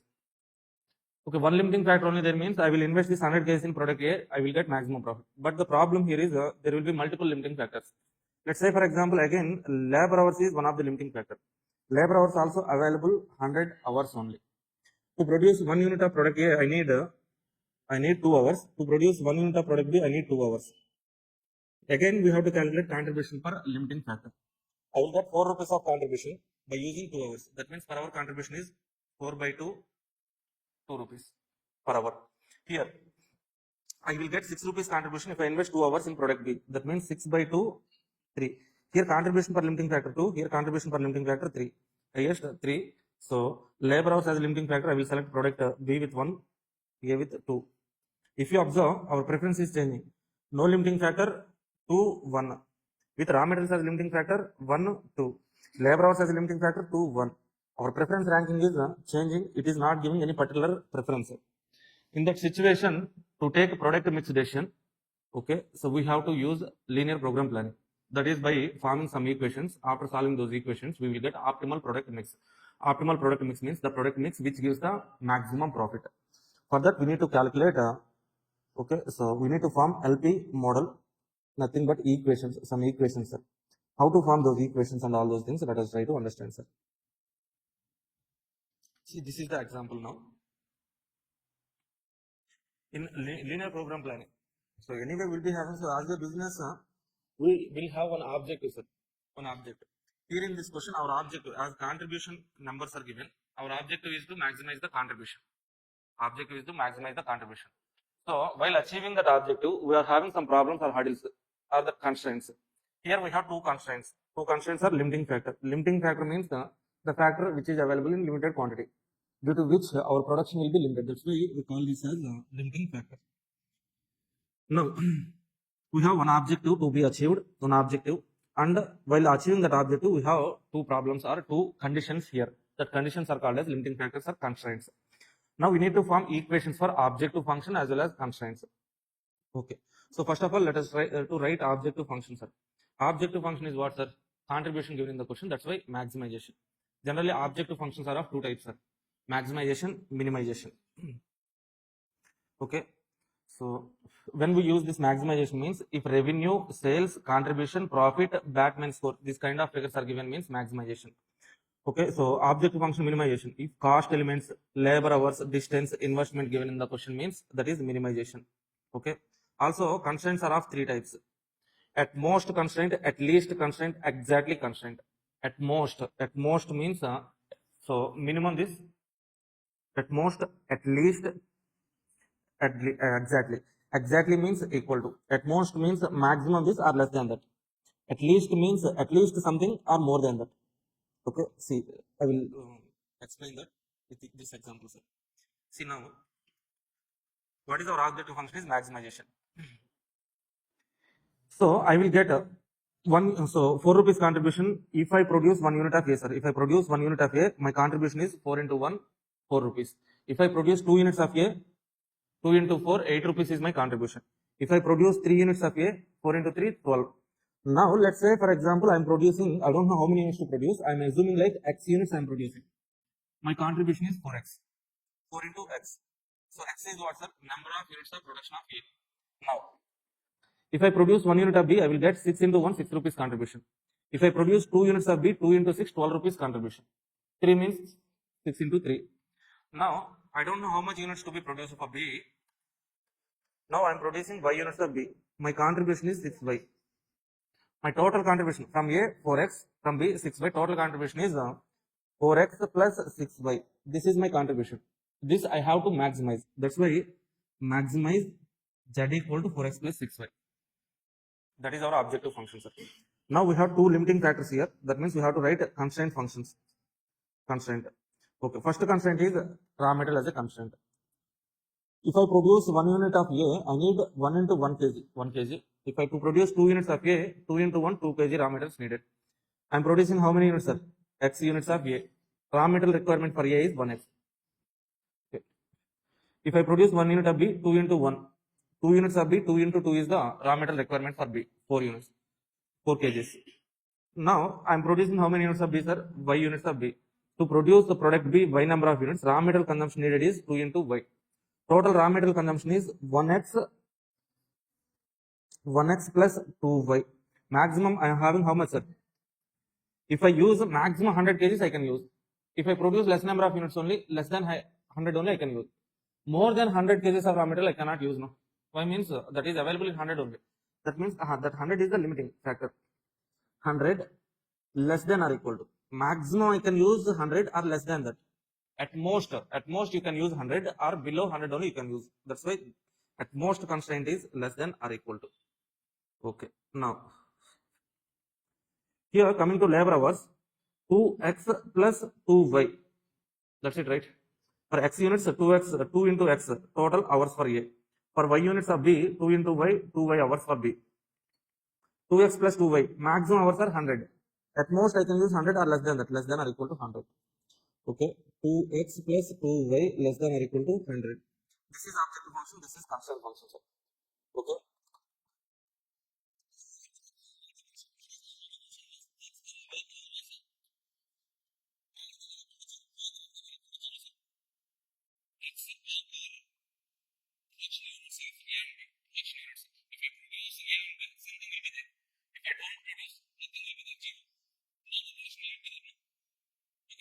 Minus 2 units of A, minus 3 units of B, I cannot produce. That's why xy variables should always be greater than or equal to 0.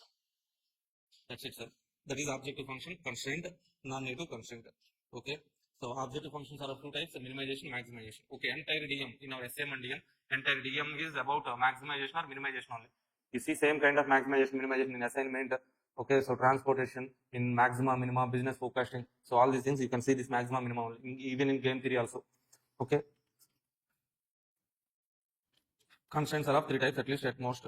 Here we have product mix decisions, investment, plant hours mix, different models are there. First of all, see total overview of this particular LPP. We have LP model, next dual forming. So after forming this LP model, okay, here we form LP model equations only. Okay, to get optimal product mix numbers, we need to solve these equations. To solve the equations, we have three models here: graphical method, simplex, transportation. In transportation, again we have normal transportation and assignment. That means assignment and transportation is part of linear program planning only. Okay, we can discuss this LPP, transportation, assignment, or else assignment, transportation, LPP. Like that way we can discuss it. Okay, here graphical method, simplex method not needed for examination. Transportation also they are not asking the questions. That's why our target is assignment, this LP model. Okay, if you have time, dual also we will discuss it. Okay, now we go and discuss some questions. Illustration 6, page number 6.3. Our workbook, page number 6.3, sir.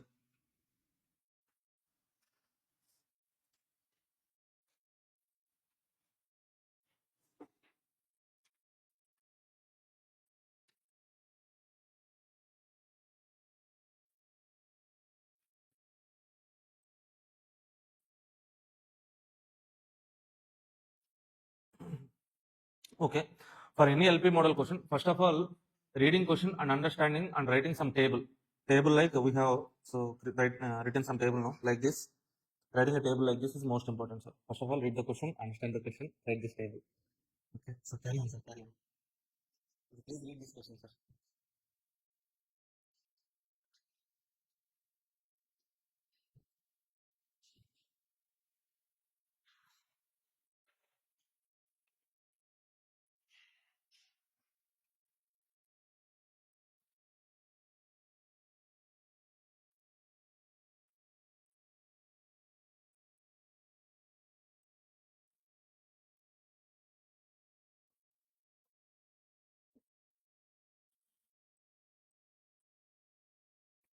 Okay, see in this question, basic question only, sir. A firm manufactures and sells two products, alpha, beta. Each unit of alpha requires, so two products are there, sir, alpha, beta. Each unit of alpha requires 1 hour of machining, 2 hours of skilled labor. That means we have machine hours, skilled labor hours. Okay, 1 machine hour, 2 skilled labor, 1, 2. Coming to beta, each unit of beta requires 2 hours of machining, 1 hour of labor, 2, 1.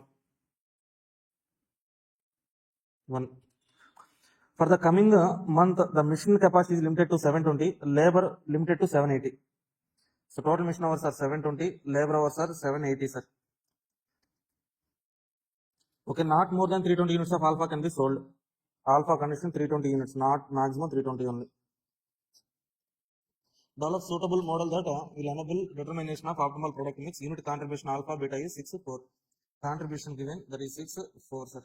Okay, so what is the objective of this particular question, sir? Objective means contribution given in the question, maximization. Okay, so let's say we don't know the number of units of alpha and beta. That's why I'm assuming number of units of alpha beta as x, y, or else x1, x2, or else you can take alpha beta, whatever the variables you can take. Let x comma y be the number of units of alpha and beta. What is my contribution, sir? Total contribution 6x plus 4y is the contribution. Maximize z equal to 6x plus 4y is the objective function. Mission hours 1x plus 2y. Maximum how many hours available, sir? Less than or equal to, greater than or equal to?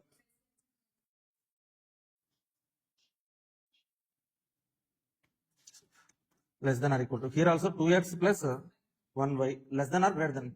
Less than or equal to.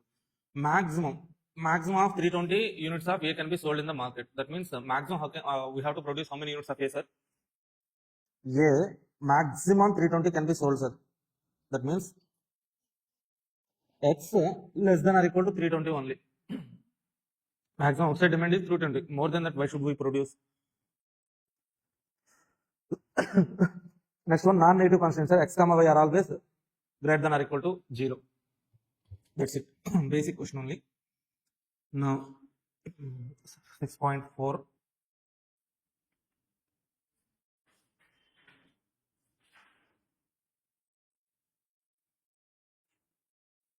Okay, sir. June 23 atom question, sir. One of the important question also. Read this question once.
See,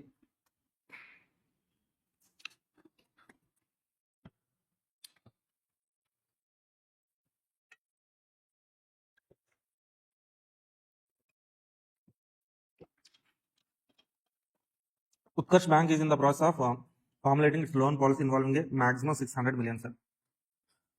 Table below gives the relevant types of loans. The bad debts are not recoverable, produce no interest revenue. Okay. To meet the competition from other banks, the following policy guidelines have been set. At least 40% of. So here they have given different types of loans, sir. Type of loan: personal, car, housing, agriculture, commercial. 5 types of loans are there. Interest rate given, bad debt probability is given in the question, sir. To meet the competition from other banks, the following guidelines have been set. At least 40% of the funds must be allocated to agriculture and commercial. Okay, so total available funds is how much, sir? 600 million total funds. Okay, we don't know how much amount should be given as personal loan, car loan, housing loan. That amount we don't know. So whatever we don't know, that we assume it as variables. It's x1, x2, x3, x4, x5 are the variables. It is amounts given as x1 is amount given as as car loan, X3 housing loan, X4 agriculture loan amount, X5 is amount given as commercial loan, sir. Now read this point. To meet competition from other banks, the following policy guideline has been set. At least 40% of the funds must be allocated to agriculture and commercial loans, sir. At least. Okay, agriculture X4, commercial X5. X4 plus X5 at least greater than or equal to 40% of funds. Total funds is how much, sir? Into 40%. 240. This is first condition, sir. Next one. Funds allocated to housing must be at least of 50% of all loans given to personal car housing. Housing means X3, sir. X3 at least greater than or equal to 50% of total of what, sir? Personal is X1 plus car is X2. Housing is X3. X3 greater than 50% of X1, X2, X3. Second condition, sir. Second condition. The overall bad debt on all loans may not exceed 0.06. They haven't said it is percentage or millions.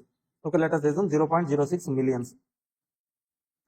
0.06 millions. Okay, then overall bad debts we need to calculate. So first of all, develop a formulate linear programming model to determine the optimal loan allocation.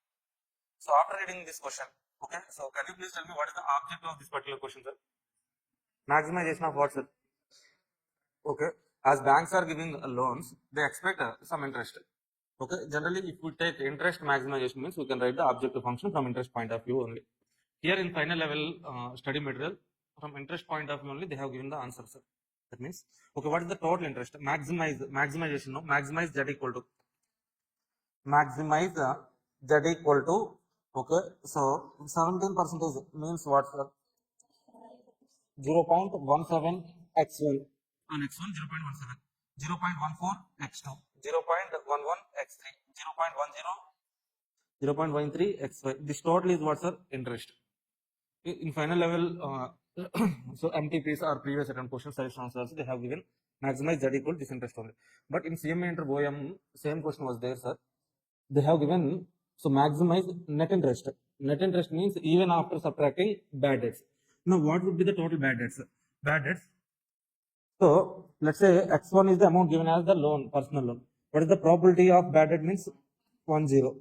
0.10 X1, 0.07 X2, X3, X4, X5. Then this total interest minus this bad debts. That is objective function, sir. Okay, maximize Z equal to, if you write this one is also final level, suggested answer also given this one only. But CMA intermaterial, they have given this calculation also. That means based on our perception, sir. Okay. What, madam? Is the answer complete answer? Okay, you can write this one also, fine, not an issue. Okay, so if you are writing the complete equation means you are assuming like bank objective is net interest maximization. If you are writing this part only means okay, write a note point. Objective of bank is to maximize interest only, gross interest, net interest. That's it, simple. Okay. Now, so what are the constraints? Here we have maximum amount that can be given as loan. 600 million only there, sir. This is also limiting factor. Bank cannot give unlimited amount as a loan. Maximum has 600 millions only. That means X1 plus X2 plus X3 plus X4 plus X5 is 600 millions only. One limiting factor. This is another one. This is third one. We have 50%. Okay, calculated that one now. Overall bad debts should not exceed 0.06. Okay, this is overall bad debts now. 0.10 X1, 0.07 X2, 0.05 X3, 0.8 X4, 0.6 X5. That should be what, sir? Less than or equal to, sorry. Right, less than or equal to, sir. Less than or equal to. If they have clearly given this 0.06% means, then apply the percentage on 600 million, sir. 600 into 0.06%. Sorry. How much, sir? 36 only, na? 36. Or else you can write 0.06 millions. Okay, in this particular question, clearly they haven't given no. In the examination, okay, maybe this is typo mistake or something. If this is million means less than or equal to 0.06 million, or else percentage means apply that percentage on 600. you will get 36 less than or equal to. There is some mistake, sir. Not greater than or equal to. At least, at most, no. May not exceed, right? May not exceed. Maximum of 36 or less than that only. At most 36 only brackets. More than that, brackets should not be incurred. X1, X2, X3, X4, X5 is always greater than or equal to 0. Okay. No. Similar kind of question is also there, sir. Question number 2. Here, page number 6.4 only. Same question. Next one.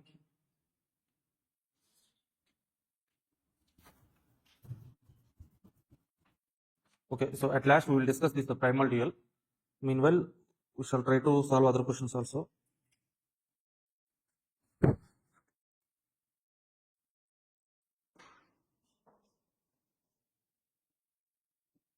Question number 4. Question number 4, page number 6.12, sir.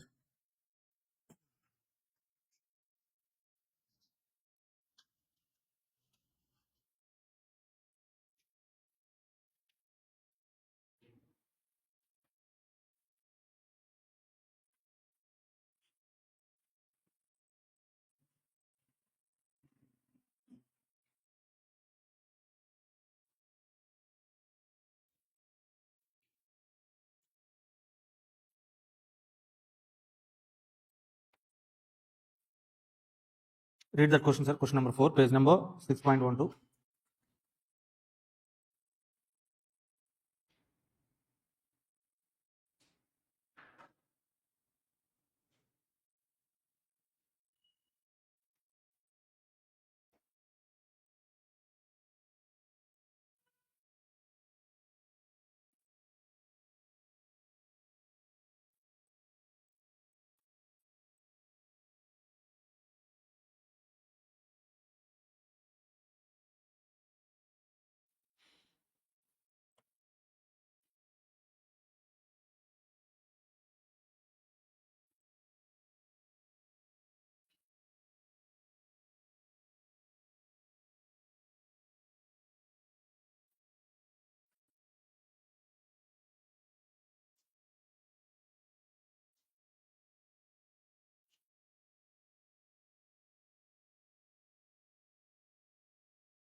Okay, see, question number 4. Coffee provider is made by a shop by blending different flavors of coffee seeds. Okay, 520 grams of plantation A seeds and 510 grams of plantation B seeds are ground to yield 1000 grams of special blend powder, sir. Okay, so what are the raw materials here, sir? Plantation A and plantation B are the raw materials. Okay, special blend powder is the output product.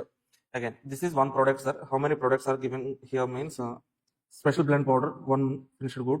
Next one, 520 grams of berry seeds, 560 grams of plantation A seeds are grounded to yield 1050 grams of special pea berry powder. This is another finished good. Special blend powder, special pea berry powder. Next one, 500 grams of plantation B seeds, 500 grams of plantation B seeds, 510 grams of Robusta seeds are ground to get 980 grams of normal blend powder. This is another finished good, sir. The contribution per kg of special blend, special pea berry, normal blend, 100, 120, 140, sir. Okay. See, for this question, we can answer like, first of all, to understand the question easily, we have to write a table, sir. Table. Here we have 3 finished goods, sir. That is a special blend powder, special pea berry, normal blend powder. Okay, let us write 3 columns: special blend powder, special pea berry powder, normal blend powder. Raw materials are plantation A and plantation B, and we have Robusta seeds, pea berry seeds, Robusta seeds. Peaberry seeds, Robusta seeds. So 4 types of raw materials are there, sir. Okay, so coming to again, read that question. First line, 520 grams of plantation A, 510 grams of plantation B seeds are ground to yield 1000 grams of special blend powder. Okay, so that means we have to write what, sir? In first column, write it like this, sir. 520 grams of 520 grams of A for 1000 grams of finished good. Okay, see next point. 510 grams of plantation B seeds yield 510 grams of plantation B seeds yield 1000 grams of special grain powder. 1000. Okay, next one. Coming to next product, 520 grams of peaberry seeds, 560 grams of plantation A, ground to yield 1050 grams of. Okay, so 1050. 520 grams of peaberry. 520 grams of peaberry for how much output, sir? 1050. Okay, likewise, plantation A seeds are 560 grams. 5, sir, plantation A, 560 grams for 1050 grams of special peaberry powder.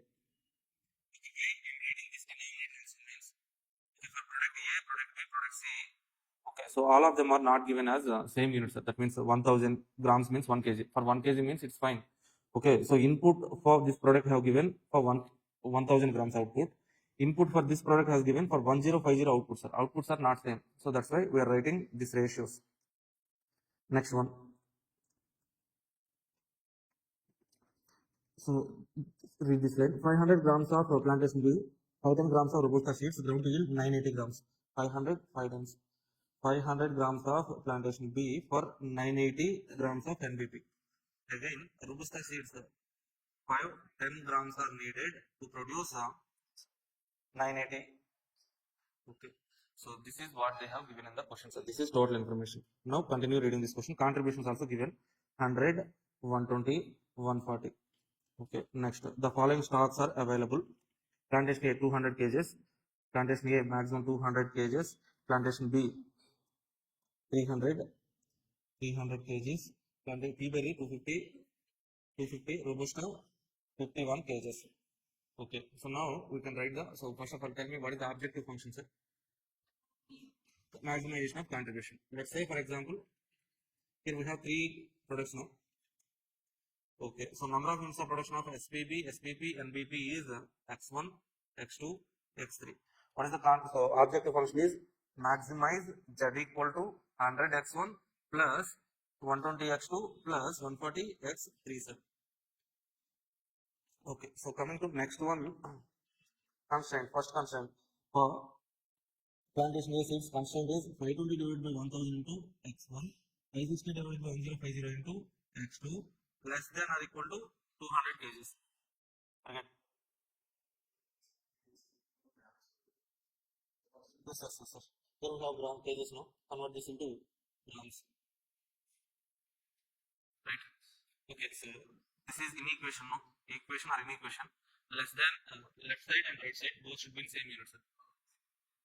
1000. Okay, so why we are taking in denominator 1000, in denominator 1050 means okay, outputs are not same. Previously, okay, input for 1 unit of output 50 grams. Like that they have given, sir. In previous problem, what we have seen is like this machine hour is 1 hour for 1 unit, 2 hours for 1 unit. Units are same, production outputs are same. Okay, inputs difference is given. Okay, we have to make outputs same, no? So that's why we have taken, so this input is for 1000 grams, but this input is for 1050 grams. Output difference is there now. So that's why we are taking difference also. If this is also for 1000 grams only, then no need to take 1000. Okay. See next one, 110 divided by 1000 into x1 plus 500 divided by 980 into x3 less than or equal to. Here, what is this, sir? Next one, peaberry seeds 520 divided by 1050 into x2 less than or equal to 250. Okay, so R seeds 510 divided by 980 into x3 less than or equal to, so 51,000. Add triple zeros also to convert all the kgs into grams. Finally, we have what's non-negative constraint x1, x2, x3, x4 less than or equal to greater than or equal to 0, non-negative constraint. Okay, are you okay with this question, sir? Same like previous questions only, but output difference no, that's why you have taken denominators also. What, sir? If you yeah. So if you want to take okay, so this is 1 mission over for 1 unit, this 2 mission hours for 1 unit. Okay, then after writing the equation, multiply with 1, cancel 1. Okay, here also let's say for example, here also not 1050, sir. This is let's say for example this is also 1000. Then what we can do, sir? Multiply total equation with 1000. You'll be getting, so this 1000 will be cancelled now.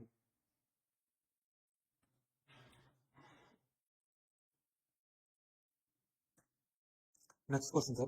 Okay, any doubts in this question? No doubts? No. Question number 5.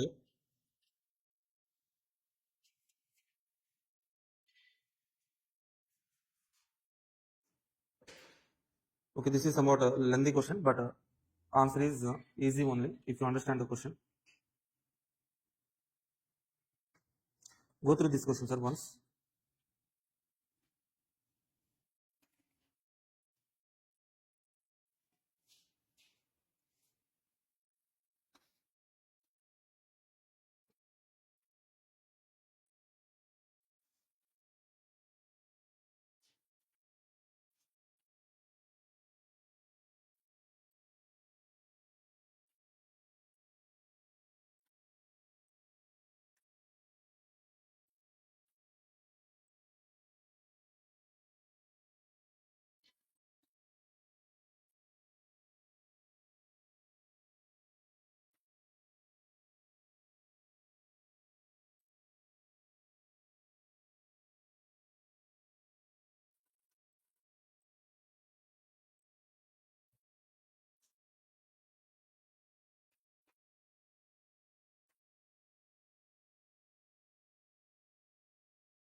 Done, sir.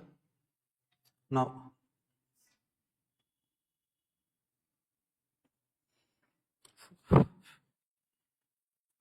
okay, so formulate linear programming model stating clearly the criteria you see. Okay, so they have given detailed information. By using that information, they're asking us to formulate LP model, sir. So based on the information only, we have to decide whether that is maximization or else minimization. Can you guys tell me what is the objective of this particular question?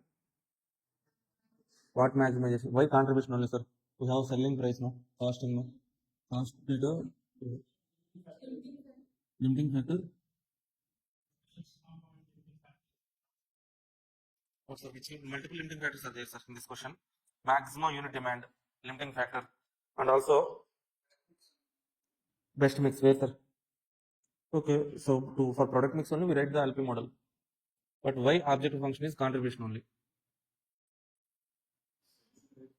Is given. Okay, why not maximization of sales? Why not minimization of cost? So by considering all those data, we can write contribution. No, that's why. Okay, sales data is given, sir. Cost information is also given. Okay, so by considering sales and cost, we write contribution. No, so keep it aside. The fixed cost, irrespective of level of output, fixed cost is fixed. No, so that's why keep it aside the fixed cost by using selling price and variable cost. We write the contribution. If we maximize the contribution, means we can maximize the profit. Fixed cost is constant only. Okay, so in the question they have given selling price and variable cost. What is the variable cost? Material cost, direct labor. Overheads are fixed cost. That means 96 minus 30 minus 36, sir. What is the contribution? Contribution here 96 minus 66, 30. 84 minus 28, 32. How much, sir? Contribution 24 is the contribution. Okay, now so 76 is selling price minus 32 minus 12. What is the contribution? 32. 62 minus 38, 24. 54 minus 40, 14. This is the contribution, sir. Now we have contribution, maximization of contribution. Simple.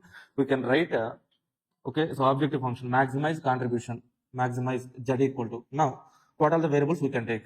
A, B, C, D, E here. Okay, how many products? 5 products. For 5 products we have to take 5 variables. Okay, x1, x2, x3, x4, xy, or else a small a, b, c, d, whatever it is, fine.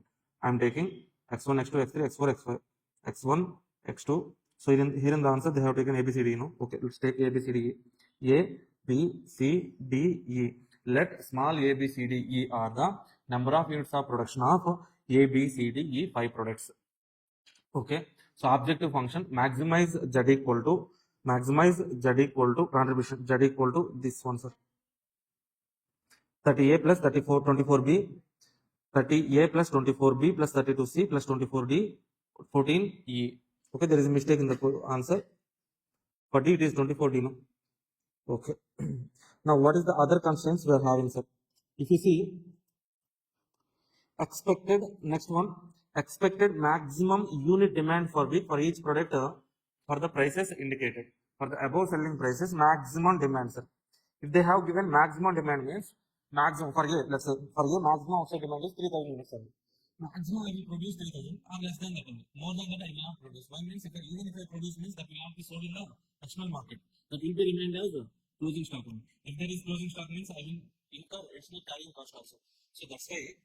Okay, so A less than or equal to 3000. Production of B less than or equal to 24,000. C less than or equal to 8,000. C less than or equal to 8,000. D less than or equal to 1200. E less than or equal to 1200. Second constraint, sir. Next one. C. Whatever it is, sir. In the question they have given that much only. Okay, if 24,000 is there in the question, write 24,000. If in examination 2,400 is there, means write 2,400. Okay, that's it now. Now, cost of material includes a special component which is in short supply. Raw material in short supply, sir. The cost 6 rupees per unit. Okay, special component raw material is there. Per unit of raw material 6 rupees is the cost. Only 11,600 units are available for the company during the week. Raw material maximum availability is 11,600 units. The number of units for special component needed for each unit is raw material requirement they are giving, sir. Maximum availability of raw material is 11,600 maximum. To produce product A, I need 2 units of raw material. This is raw material, sir. To produce 1 unit of B, I need 1 raw unit. 4 units of raw material, 3 units of raw material, 6 units of raw material. I am producing A number of units of A. 2A is the raw material for A. 1B, 4B, 3B, 6B, plus,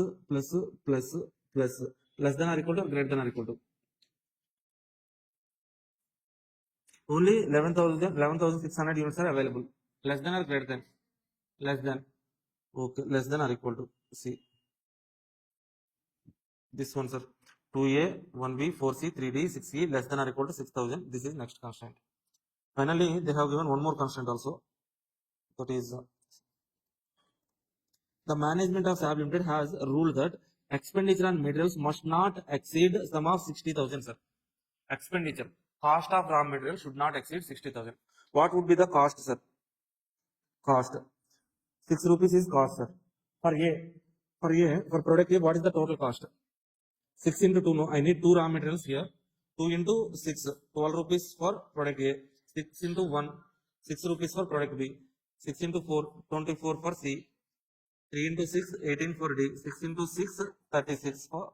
So that means how can I write it like so 12A plus 6B plus 24C plus 18D plus 36E. This should be less than or equal to 60,000. Are you getting this point, sir?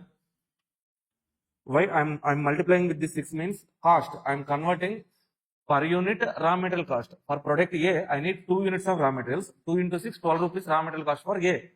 That's why 12 into A. Total, if I produce 2 units means 2 units of finished good A. 2 into 1 into 12, 2 into 2, 12 like that. So I'm producing A number of units. That's why 12 into A, 6 into B. Total cost should be less than or equal to 6,000. Finally, this much of constraints only. Finally, last constraint, non-negative constraint A, B, C, D, E greater than or equal to 0, sir. That's it. We have one more question, sir. June 24 question, sir. See, after this question, we shall go to the dual. Assignment, it will take 30 minutes only, sir. Assignment, we know the basic step 1, step 2, step 3, all these things, you know. So we shall discuss, okay, so traveling salesman and the prohibited assignments. Then we go to network analysis, huh? Read this question number 11.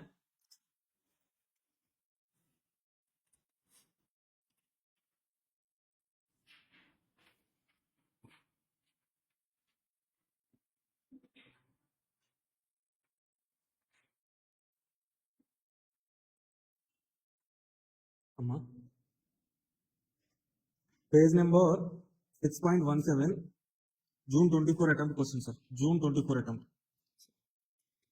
After solving this one, we shall go to the dual, primal dual.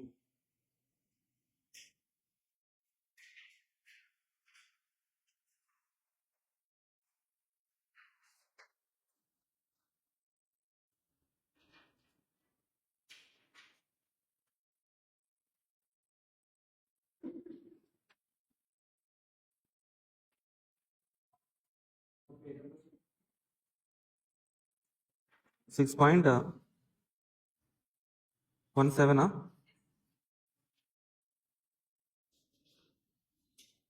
6.17, sir.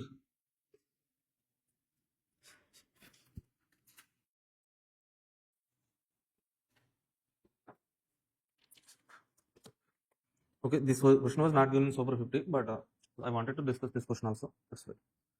FAMC Limited Manufacturing Company produces 3 products ABC, sir. It uses 2 types of raw material, 1 and 2, which 5,000, 7,500 units are respectively are available. Next, the raw material requirements per unit of products are given in the below. ABC, A 3, 4, 5, 5, 3, 5. Okay, so basic points only.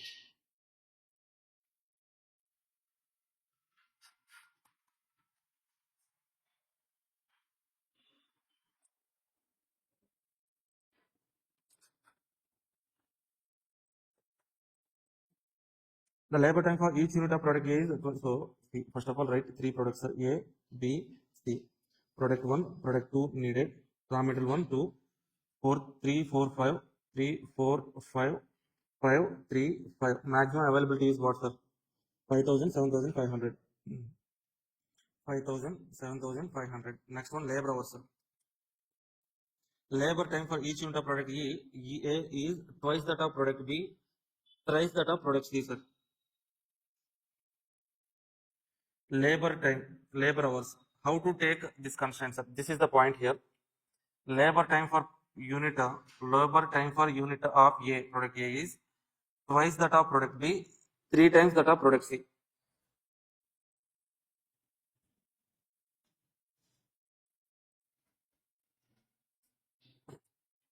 That means, let's say for example, if T is the time taken for product A, sir. If T is time taken for product A, then what is the time for B, sir? Read that point again, sir. Time for A is twice of time for B. T by 2. Excellent, sir. T by 2. Here, T by 3. Are you okay with this? Okay, sir. let's say if time taken for B is some B, sir, then what is the time for A, sir? Let's say now time taken for B is B. Okay, what is the time for A then? 2 times no, 2B. Okay, if time taken for A is 2B, time taken for B is what, sir? 2B by 2B. Okay, now here time taken for A is T, 2 times of B, no, that's why T by 2. This is T by 3. Okay, total production is how much, sir? So the entire labor force of the firm can produce equivalent of 3000 units. Equivalent of 3000 units, sir. Equivalent of 3000. Equivalent. To which equivalent? Equivalent units they are saying, sir. 3000 units equivalent to which product? Product A or product B or product C, sir. 3000 units, okay. Equivalent of which? Okay, here we can take an assumption. Equivalent of 3000 units of A. Maximum labor hours available is 3000 units of A. That means what is the total time available, sir? 3000 units of A. For each unit T time, no? 3000 T is the total labor time available. Are you getting this point, sir? This is only the key point here. Okay. So now see, the entire labor force of the firm composed of the minimum demand of 3 products is 600, 650, 500 respectively. Minimum demand. You can write this condition now.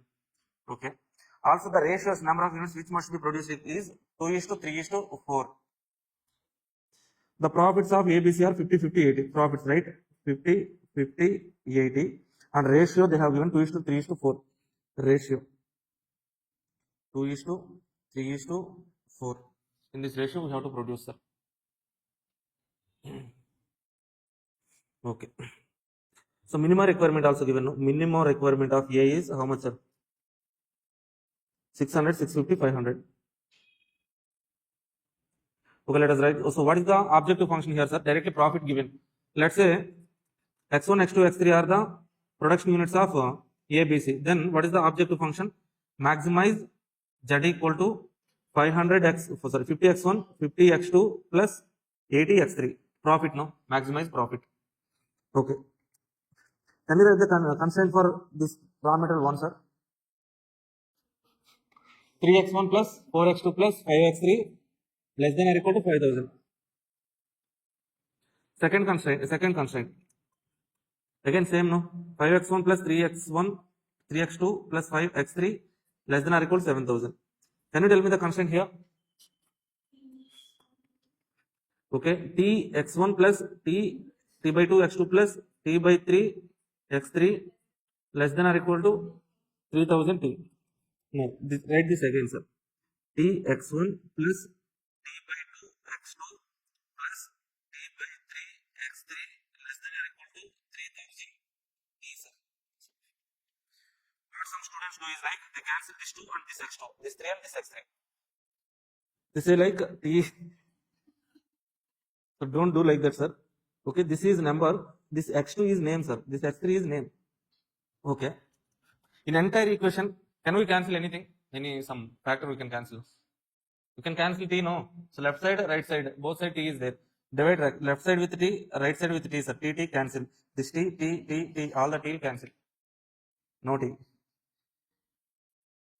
Okay, x1 plus x2 by 2 plus x3 by 3 less than or equal to 3000, sir.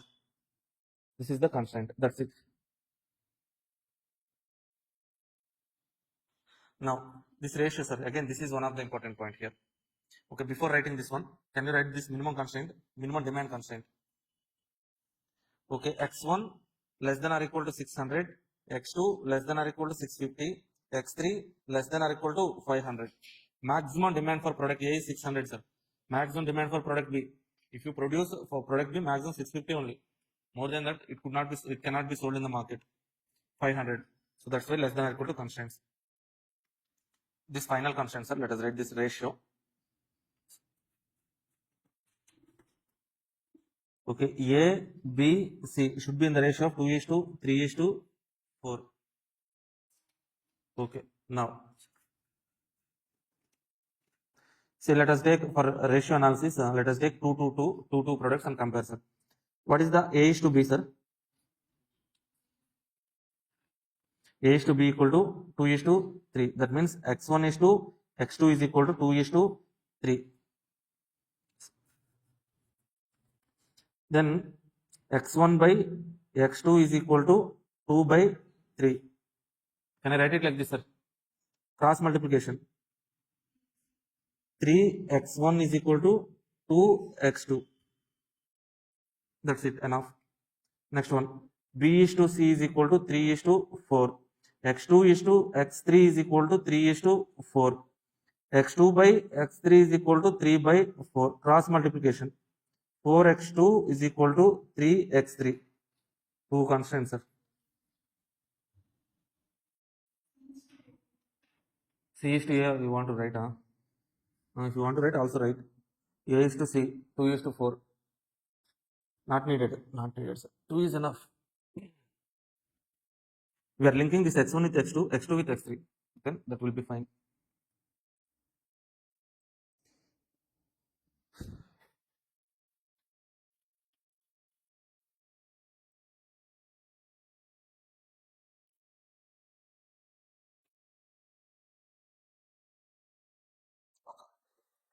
So finally we have to write what's the. Don't forget to write non-negative constant. Non-negative constant.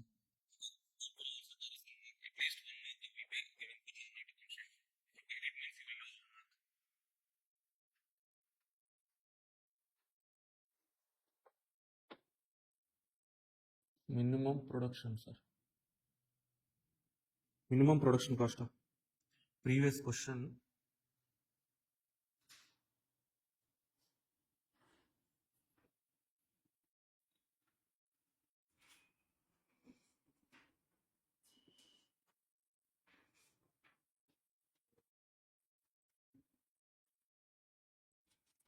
Expenditure must not exceed 60,000, sir. Must not exceed. Okay, minimum production 600. Okay, which one, sir? In this question only. 6.17. What is the minimum production or maximum production, sir? June 2024 question. What are the amounts? The minimum demand, sir, 600, 650, 500, greater than or equal to no. Okay. Sorry, sir, it's my mistake only. Minimum demand, they are saying in the question. That means at least you have to produce, at least, sir. X1, X2, X3, minimum production. Minimum demand. If they are saying maximum demand means that is the maximum less than or equal to. Minimum demand means greater than or equal to. Okay. Just yes, Prakash. Right, only what you said is right.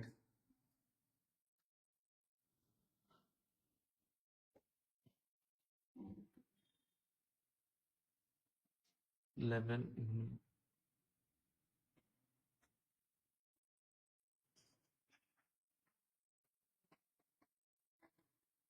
Okay, convert kgs to grams.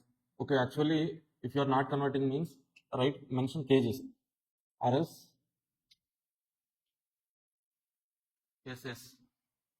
That 60,000 is for special material only in question number 5. In question number 4, if you want to write in kgs only, mention kgs. Or else, just number only means write in grams. Okay, for any question less than or equal to, left side and LHS and RHS should be in same units only. If you want to write in kgs means mention kgs or else convert into grams. Then, so please explain ratios part once again in this question. Okay, so in the question they have given like A, B, C should be in which ratio, sir? The production of A, B, C in 2 is to 3 is to 4 ratio. Let us take 2 ratios. Ratio analysis we know. Okay, so A is to B should be in 2 is to 3. A is to B, 2 is to 3. Okay, x1 is to x2 is equal to 2 is to 3. x1 by ratio means, so we can divide, x1 by x2 is equal to 2 by 3. So cross multiplication. x1 into 3, x2 into 2. Okay, here second ratio B is to C should be 2 is to 4. B is to C is equal to 3 is to 4. x2 by x3, 3 is to 4. x2 by x3, 3 by 4. So cross multiplication 4 into x2, 3 into x3. That is the constant, sir. Okay, this is enough. If you want to write, you can also write A is to C also, but that is not required. Why means here we are linking x1 with x2. Again we are linking x2 with x3. That is enough. That is continuous ratio.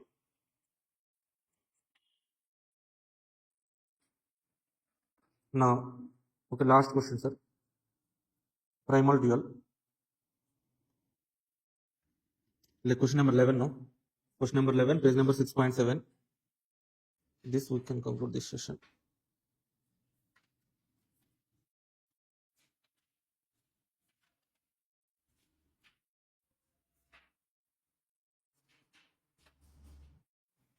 So first of all, dual means mirror image, sir.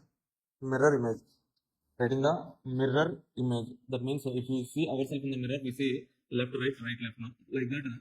Okay, so we have to write so original equation, mirror image. So original equation is called as the primal. Okay, whatever the LP model we are writing by reading the question, that original LP model is called as primal. The primal original equation mirror image is called as dual, sir. Okay, so we have some rules to write the dual. Okay, see, in most of the questions to write the dual, so most of the questions, if objective function is minimization, objective function is maximization. If objective function is minimization means constraints will be greater than or equal to, sir. If objective function is maximization means constraint will be less than or equal to. In most of the questions, 95-98% of the questions, this is only the pattern, sir. Okay, if objective function is minimization and some constraints are less than or equal to means we have to convert. Okay, so and also the point here is like all the constraint while writing the dual, all the constraints should be either less than or equal to or else greater than or equal to. Okay, so now read this question, sir. Find the dual program of the following linear program planning. So maximize z equal to 3x1, 5x2, 7x3 subject to the constraint. So first constraint is what, sir? x1 plus x2 plus 3x3 less than or equal to 10. Objective function maximization, first constraint less than or equal to. Second constraint 4x1 minus x2 plus 2x3 greater than or equal to 15. Okay, so objective function maximization, second constraint is greater than or equal. That's why we have to convert that into less than or equal. How can we convert, sir? Multiply with minus 4x1 plus x2 minus 2x3 less than or equal to minus 15. And x1, x2 greater than 0 and x3 is unrestricted sign. Generally, non-negative constraint means all the variables should be greater than or equal to 0. Here we have one variable unrestricted sign. That means x3 can be negative also. They are saying in the question. Okay, so for writing dual, we should have all the variables greater than or equal to 0 only. So to avoid this unrestricted sign, here we take two variables, sir. x3 is what, sir? Unrestricted sign. Unrestricted sign means it can be either positive or else negative. As per our non-negative constraint, okay, variable should be greater than or equal to 0 only. It should be positive constraint only, positive number only. Okay, so but here x3 can be negative or else positive. So to avoid that one, we take so x3 is combination of two variables, x4 comma x5, two variables, sir. So we assume that x4 comma x5 is positive only, both are positive, non-negative variables. Okay, so let us take x3 is equal to x4 minus x5. x4 and x5 both are positive only. Okay, so that we are assuming like x3 is equal to x4 minus x5. Say for example, let's say x4, x5. If x4 is 10, x5 is 15. What is x, sir? X3. x4 minus x5, 10 minus 15 minus 5. Let's say x4 is 20, x5 is some 10, sir. Then what is x3, sir? This is the formula, no? Are you getting this one, sir? Sir, first thing, x3 has unrestricted sign, sir. Unrestricted sign means it can be positive or else negative. Okay, so this x3 we should not consider. Why we should not consider means this is having okay negative values also. Okay, a variable should not be negative, sir. Variable should not be negative. That is only our non-negative constraint, no? So that's why instead of taking x3, okay, we take x4 comma x5, sir. Why x4 x5 means Okay, we are assuming like x3 is equal to difference between two non-negative variables, x4, x5. Okay, x3 can be positive or negative, but x4, x5 both are positive always. Okay, so let's say x4, x5. If x4 is 5, x5 is 6, sir. What is x3? x3 is equal to x4 minus x5, no? 5 minus 6 minus 1. If x4 is 10, x5 is 5. What is x3, sir? 5. Okay, both x4, x5 positive here, but x3 is negative. Both x4, x5 positive only, but x3 is positive here. That means by keeping x4, x5 positive only, we can make x3 positive or negative. That's why I am assuming x3 is equal to x4 minus x5. That is the difference between two non-negative variables. My assumption. Okay. Are you okay with this one, sir? Now x3 is equal to x4 minus x5. Now in place of these two constraints, okay, now substitute x3 is equal to x4 minus x5. This objective function, this constraints also. Then we will be getting what, sir?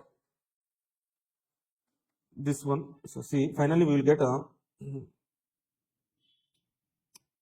okay, see, substitute x3 equal to x4 minus x5 in objective function, sir. In objective function we have x3, no? In place of x3 write x4 minus x5. That means 7x4 minus 7x5. Okay, in constraint function we have x3, no? In place of x3 write x4 minus x5. Then that would be 3x4 minus 3x5. In another constraint also we have x3, no? In place of this x3, if we substitute x4 minus x5, then this would be like this, sir. But we should not have greater than or equal to, no? Then convert, we get multiply with minus, we get this one, sir. Here, these two are the constraint. This is objective function. Write that we have some format, sir. We have some format. What is that format means, sir? Okay.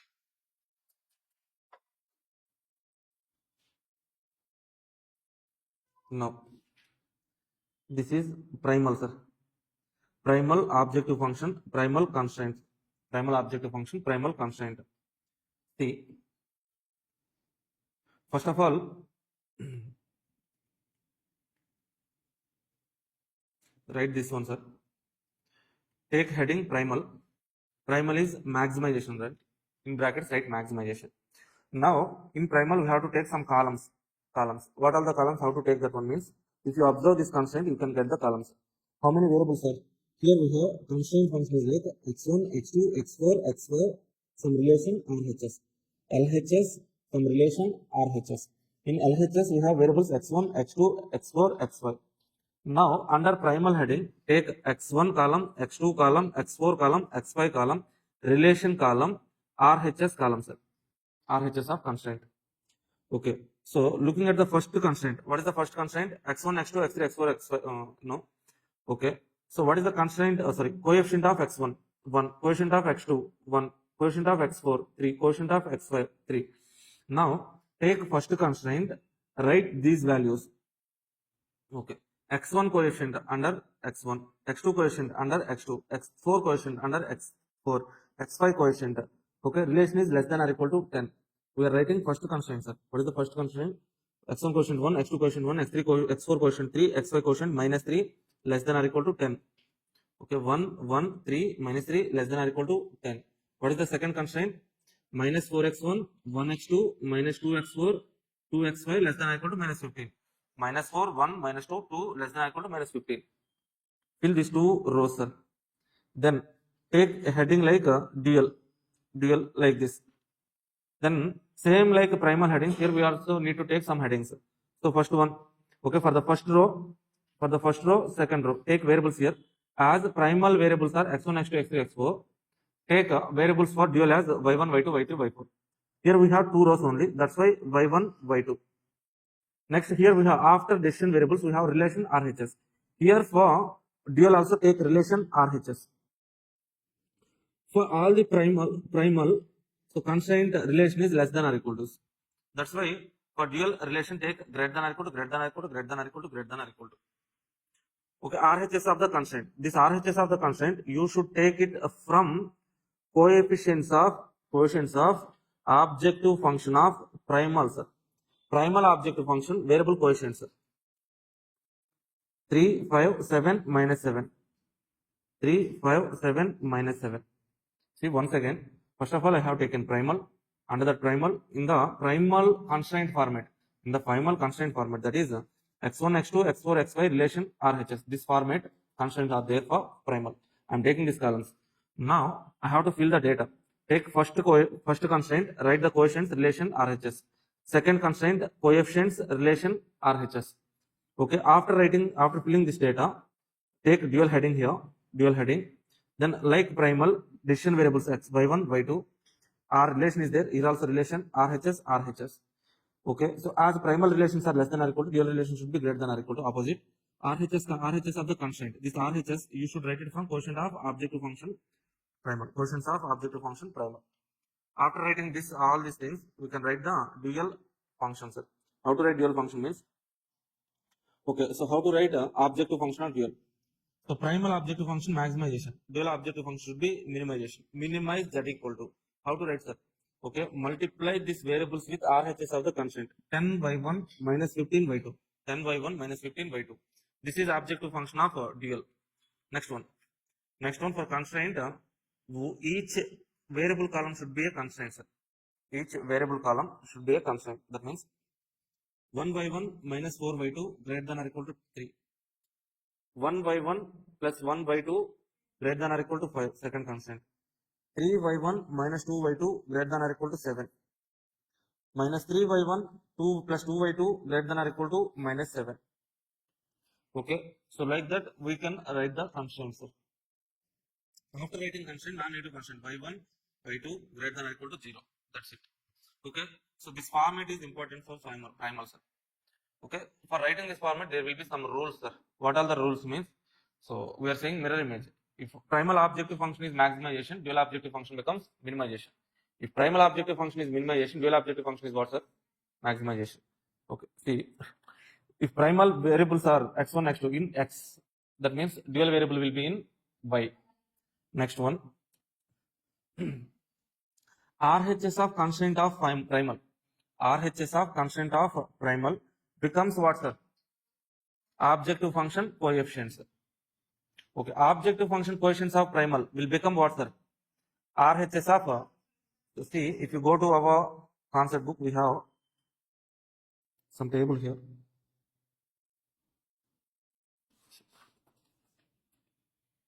Okay, objective function maximization become minimization become maximization.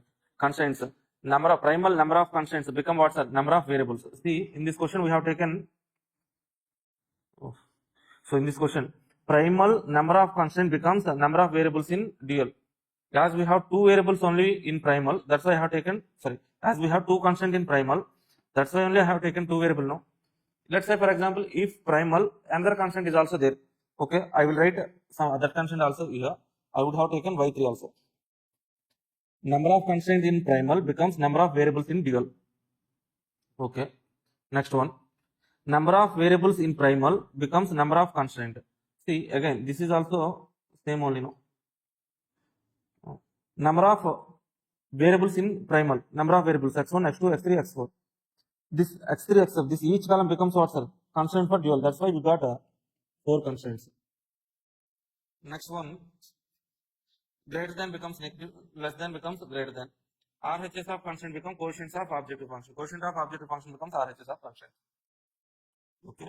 So here in this particular question, we have two adjustments. That is, x3 have unrestricted sign, that adjustment, and also we have converted greater than or equal to less than or equal to. So conversion, two adjustments, and this is how to write primal. So primal also they are not, dual also they are not asking, sir. Most of the situation they are asking LP model only. Okay, LP model is enough, sir. So after the break we meet and then we discuss. See, we are moving somewhat slow only. Afternoon we go with some skills. Okay, so assignment, it will take half an hour. Then, so business forecasting, maximum, minimum, or else directly network analysis, sir. Which one you want to discuss? You want me to discuss? So business forecasting, then maximum, minimum, game theory. Then we come to the network analysis, PERT and CPM, sir. Okay, this is our target. It will take half an hour. Then business forecasting, 1 hour, 1 hour, half an hour. Maximum, we will complete this portion in today's session itself. Then only we go home, sir. Okay, even it takes till 10 p.m. also. Thank you, sir.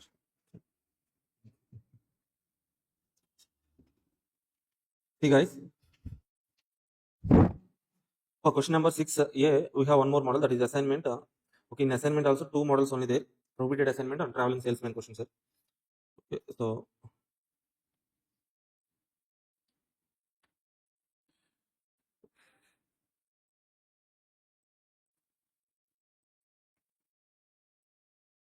first of all, assignment problem will be solved under Hungarian method, sir. Before starting the problem itself, we have to check whether the problem is minimization or maximization. Minimization means okay, we can follow step 1 to 6. If maximization means convert the matrix into minimization matrix. If maximization problem given in the question means to convert the matrix to relative loss matrix or regret matrix. Okay, how to write that relative loss matrix or regret matrix means identify the highest element and subtract all elements of that matrix from that highest element. Okay, that is the process. Convert the matrix into relative loss matrix or regret matrix. Okay, check 2. We have to check whether problem is balanced or not. How can we check that whether problem is balanced or not means number of rows equal to number of columns or not. Rows or columns equal to means not an issue. Step 1 to 6. Okay, not equal to means we have to add one more row or column as per the requirements. Okay, here we have steps to solve the problem, assignment problem under Hungarian method. Step 1, row operation. Okay, step 2, column operation. Operation or minimization. Column row operation or row minimization. Column operation or column minimization. How can we do this row operation or column operation means? Okay, in each row, identify the minimum element, subtract the minimum element from each element in that particular row. So that we'll be getting at least 1 0 in each row, as well as, so for column operation, we get at least 1 0 in each column. So then step 3, optimality test. So in this optimality test, we will have 2 points. First one is draw the minimum number of lines to cover all zeros. After drawing lines, if number of lines equal to order of the matrix, okay, so optimality test is passed, then we can proceed to the step 6. If optimality test is not passed, means improve the matrix. For matrix improvement, we divide total elements of the matrix into 3 types. That is junction elements, non-junction elements, okay, uncovered elements. 3 types of elements: uncovered by lines, covered with single line, covered with 2 lines. Covered with 2 lines means junction element. Covered with single line means not junction element, uncovered elements. Identify least cost element from uncovered element. From uncovered elements, identify the least cost element. Now this least cost element should be subtracted from all uncovered elements. Add to the junction elements. No change to the elements covered with single line. Okay, so after doing this improvement, again we have to do step 3, sir. Draw the lines, optimality test, number of lines equal to order of the matrix or not. If test is passed means then we can go to the step 6, sir. Optimal allocation. We do this allocation at step number 6. So at zeros we try to make allocations. Okay, that is the process. So maximum models in this assignment is minimization means generally step 1 to 6, maximization means convert the matrix to relative loss matrix. Unbalanced matrix means number of rows not equal to number of columns, add one more row or column as per the requirement. So prohibited routes. If any prohibited route is there, means that means a particular person should not be assigned to particular job. In that particular situation, we keep M at that particular cells or prohibited cell. M means maximum cost or infinite cost. As we are keeping maximum cost or infinite cost at that particular cell means, okay, as per the algorithm, as per Hungarian algorithm, okay, at that particular cell, allocation will not be done, sir. Okay, so whenever there is some prohibited cell, keep M or infinity. M or infinity at that particular cell, remaining steps are common. Okay, even if you add something to infinity, no change. If you subtract something from infinity, no change. Infinity will be like infinity only, M only, M only. M will be like M only. Next, traveling salesman. This is general problem only, but except step number 6. There is some different allocation at step number 6. Here, the most important models are prohibited assignment as well as traveling salesman, sir. Prohibited assignments. So, page number 8.10, illustration 6. Please read this illustration 6, page number 8.10.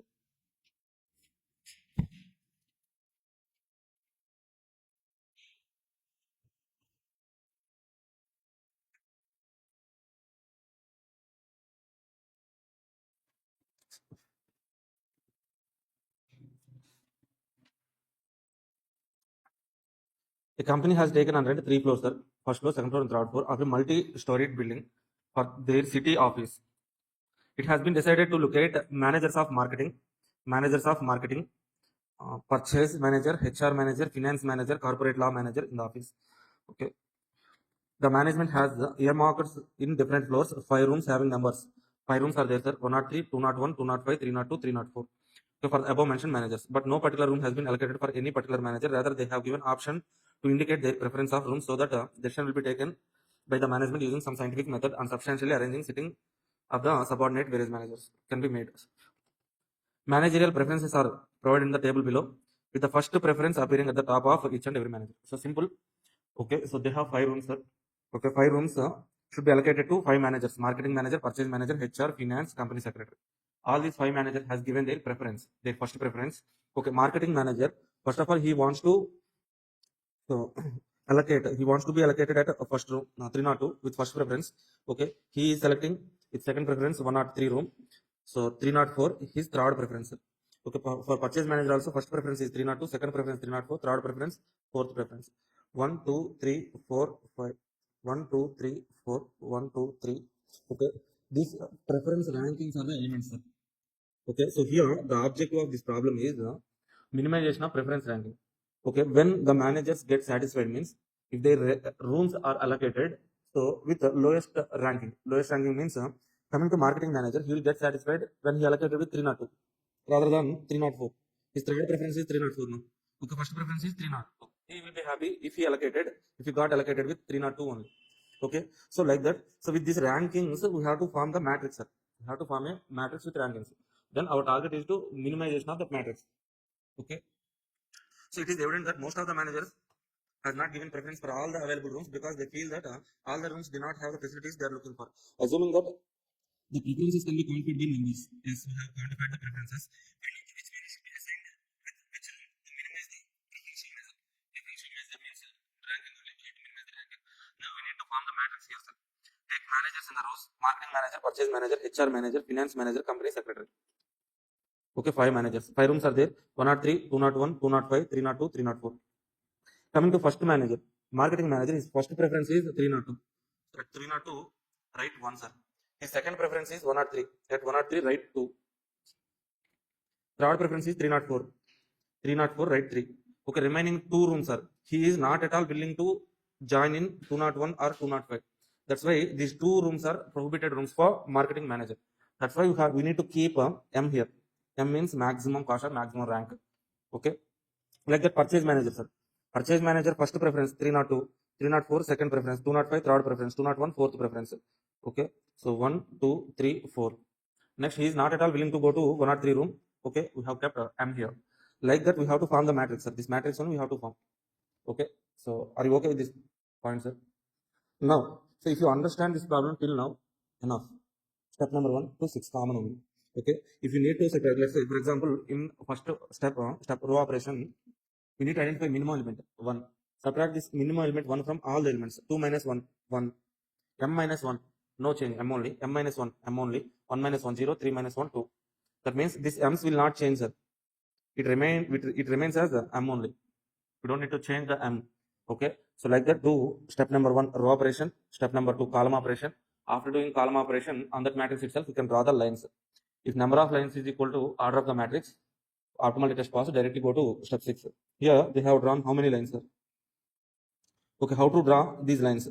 First of all, try to draw the line in the row or column which is having highest number of zeros. If you observe in this particular matrix, we have 1, 2, 3 zeros here. So that's why you need to draw first line here, sir. Next, we have zeros here, here, here, and here. 4 zeros are there. Okay, to cover all these 4 zeros, at least you have to draw 4 lines. Or else, horizontal, you need to draw 4 lines. In total, 5 lines. 5 lines drawn. Order of the matrix, 5 by 5 matrix. 5 by 5 matrix now. So number of lines 5, order of the matrix 5. Directly go to step 6, optimal assignment. Okay, so in this optimal assignment, first of all, at which zero we have to make an allocation. Okay, identify the row or column which is having single zero. Okay, so in first row we have single zero, make an allocation, cancel all other zeros. In second row we have single zero, allocate here. If any rows are there in this particular column or row, cancel those rows. Here we have single zero, single zero, single zero only. Okay, so except forming this matrix, other points are same only, sir. Easy steps, step 1 to 6. Okay, just go through this problem once. If you have any doubts, please let me know.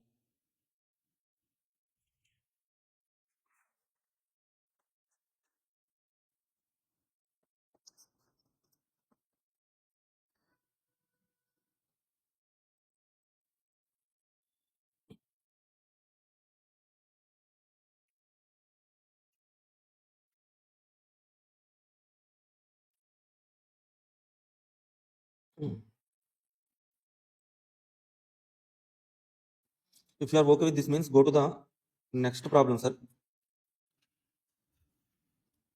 Illustration 7. A traveling salesman has to visit 5 cities. 5 cities. He wishes to start from a particular city and visit each city once, then return to his starting point, sir. The traveling cost between these cities are given below tab.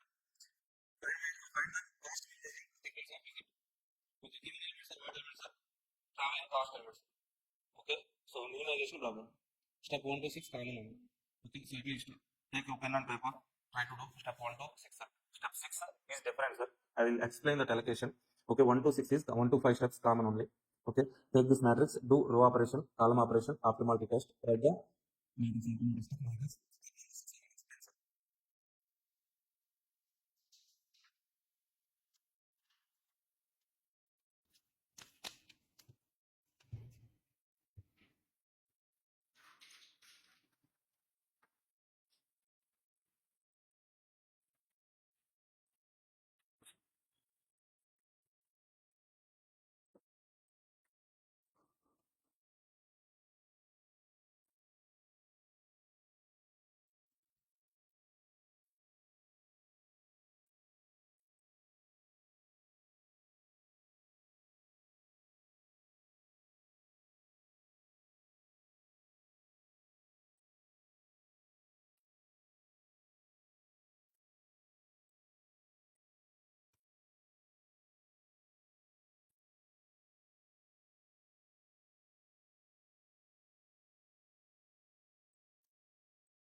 Row matrix, column row operation, column operation. After column operation, in that matrix itself, you can write optimality test.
Then sir,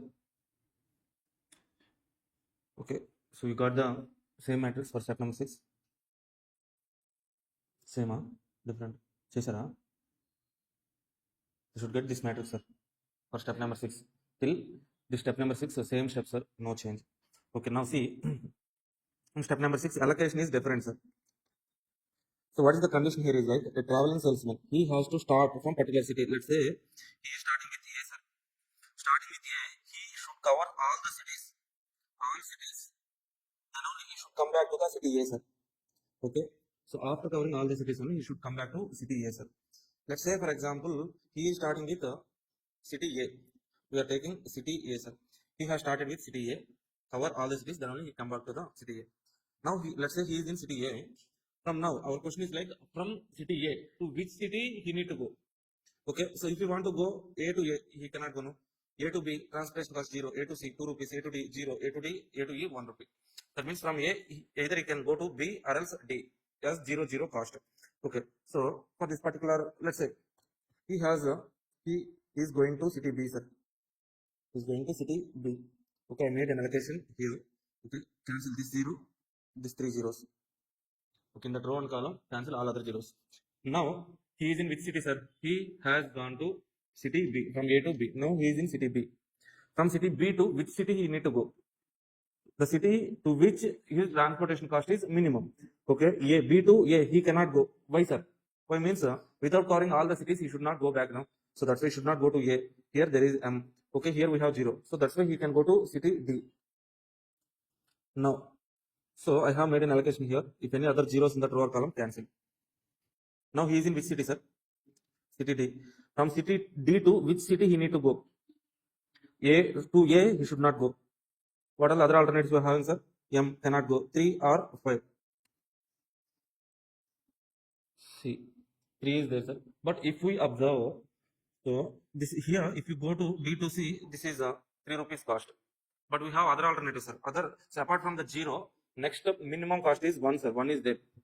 Instead of 3, we shall try to allocate at 1. We can also allocate at 1. So that's why, okay, at the beginning we have taken B, no. So in this alternative, it is not working. So that's why go back to the beginning.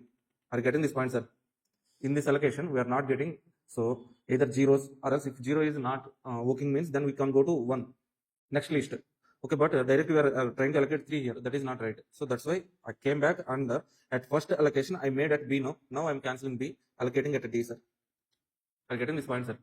Okay. Now he is in city D. From D to which city he can go? To A. So made allocation at D. Cancel this also. From D to which city? A he cannot go. B. Yes, he going to B. Now he is in city B, sir. From B to which city? A he cannot go. Either C or E.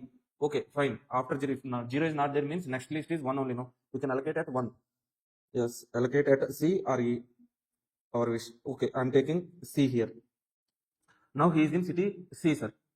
Now he is in city C. Okay, from city C to which city? So we have, so he has already gone to B, no.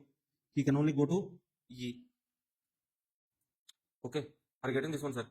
First of all, he started with A, then A to D, D to B, B to C, C to E, E to A. Finally, he has to return to A only, no. A. Okay, this is the sequence, sir. Okay, in this kind of allocation, if 0 is not possible means, yes, we can allocate so higher element, that is okay. So except 0, the minimum cost element is 1 only. If 1 is also not possible means, then go to 2. If 2 is also not possible means, then go to 3. Okay, otherwise directly should not go to 3 directly. 0, 1, 2, 3, like that, sir. Okay, in this particular alternative, if we calculate total transportation cost, so look at the question, sir. Tell me the cost. A to D, how much, sir?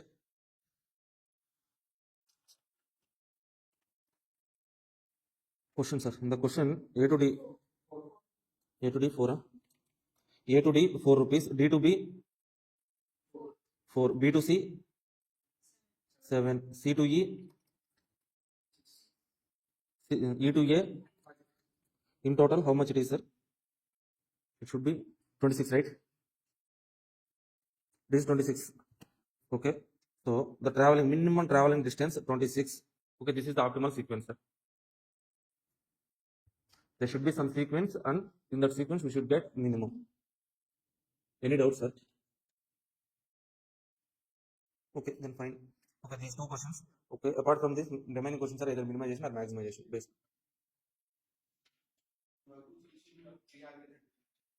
Three alternatives. Okay, they have explained each alternative. First one alternative, they're not getting the sequence. Second alternative, they're not getting the sequence. Third alternative, they have written this is the right sequence. They're saying so. Okay, instead of writing all those alternatives, so directly I have explained. So first alternative, we did not get the sequence right. So that's why I have explained another sequence. Like this also, you can write directly the best sequence. We can write, sir. You don't need to write. So in the workbook, they have given 6A one sequence, 6B one sequence, 6C. So optimal solution they have given, sir. We don't need to write 6A and 6B. Directly write the best sequence. Okay, allocations are also different. Okay, if you observe in the question in the workbook, okay, in the workbook the sequence is A to E. They have allocated A to E one, sir. A to E one. Remaining all are zeros. Okay, so if you observe our allocation are also, we got 4 zeros, one element. Okay, next one is okay, in this particular chapter any questions means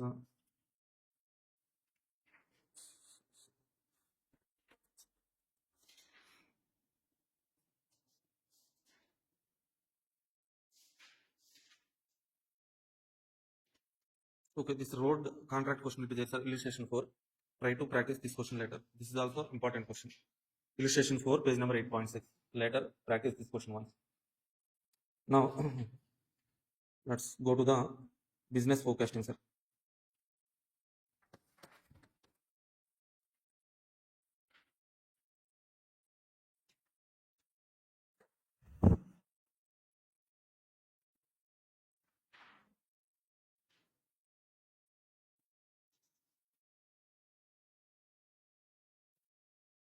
Okay, so business forecasting means forecasting the business requirements, business elements. Okay, the basic and first and foremost thing for any business is demand forecasting, sir. Okay, in business forecasting, so this business forecasting is little bit extension of demand forecasting, which we have learned in OM, sir, operations management. Okay, in operations management, chapter number 2, demand forecasting, some y equal to a plus bx, some concept was there. Okay, we might have learned, you guys already learned that concept, but here also we are learning that demand forecasting, but a little bit extension of that regression analysis, sir. Here total models for demand forecasting or business forecasting. Here we have qualitative methods, quantitative methods. Qualitative methods, survey method, sales force collection, collective opinion, market test method, expert opinion method, Delphi method, historical analysis. Sorry, expert opinion or Delphi historical analogy method. Sir. This is somewhat theoretical question. Quantitative methods. Here we have regression analysis in which we use the regression equation y equal to a plus bx. Another model is time series. Last one exponential smoothing. Okay. In time series also we have seasonal analysis and we have moving average methods. Yes, same. Most probably they ask this method only regression analysis. Out of last 4 attempts, for 3 attempts they have asked y equal to plus bx regression equation only. Okay. So see,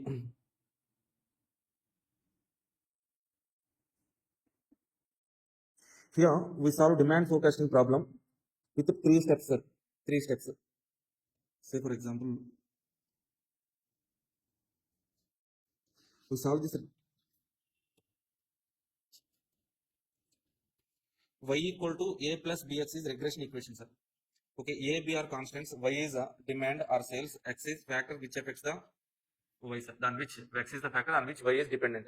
Okay, the factors which affect the demand is price, price of the commodity, relative factors. Relative factor means the price of substitute goods, price of complementary goods, income of consumer. These are the some factors which influence the demand.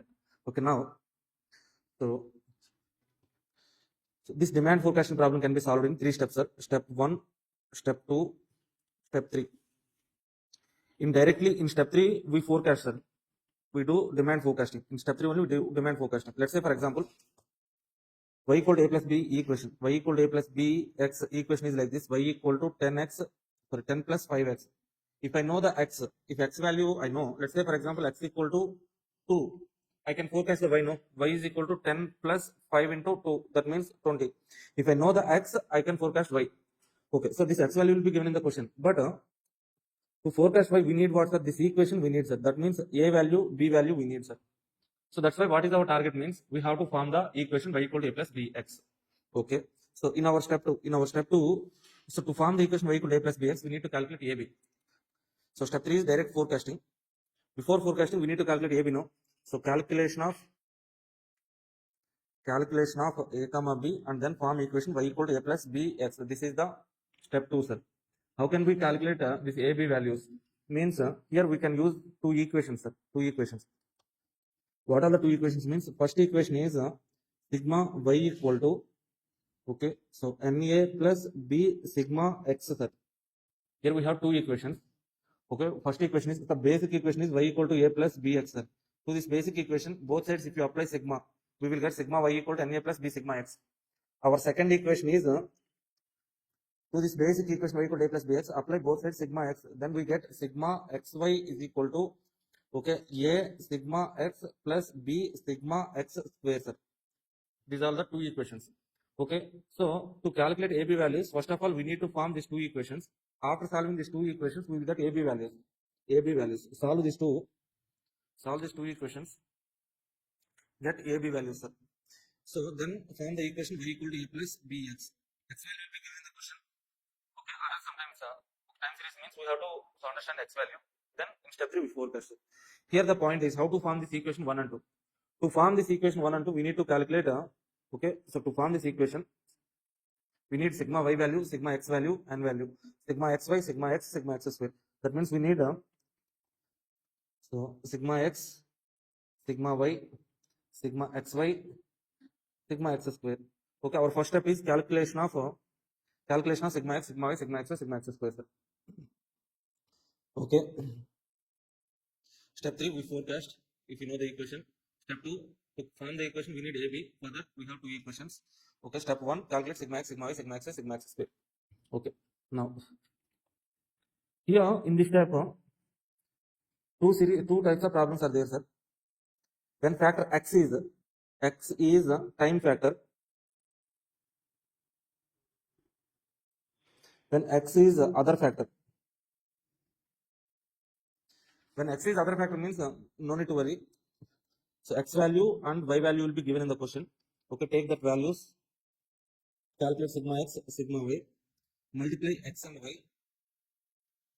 calculate sigma x y, calculate x square, sigma x square. Directly you can calculate. Now substitute this sigma x, sigma y, sigma x y, sigma x square in this equation 1 and 2. Solve the two equations. We will get AB, form y equal to a plus bx forecast.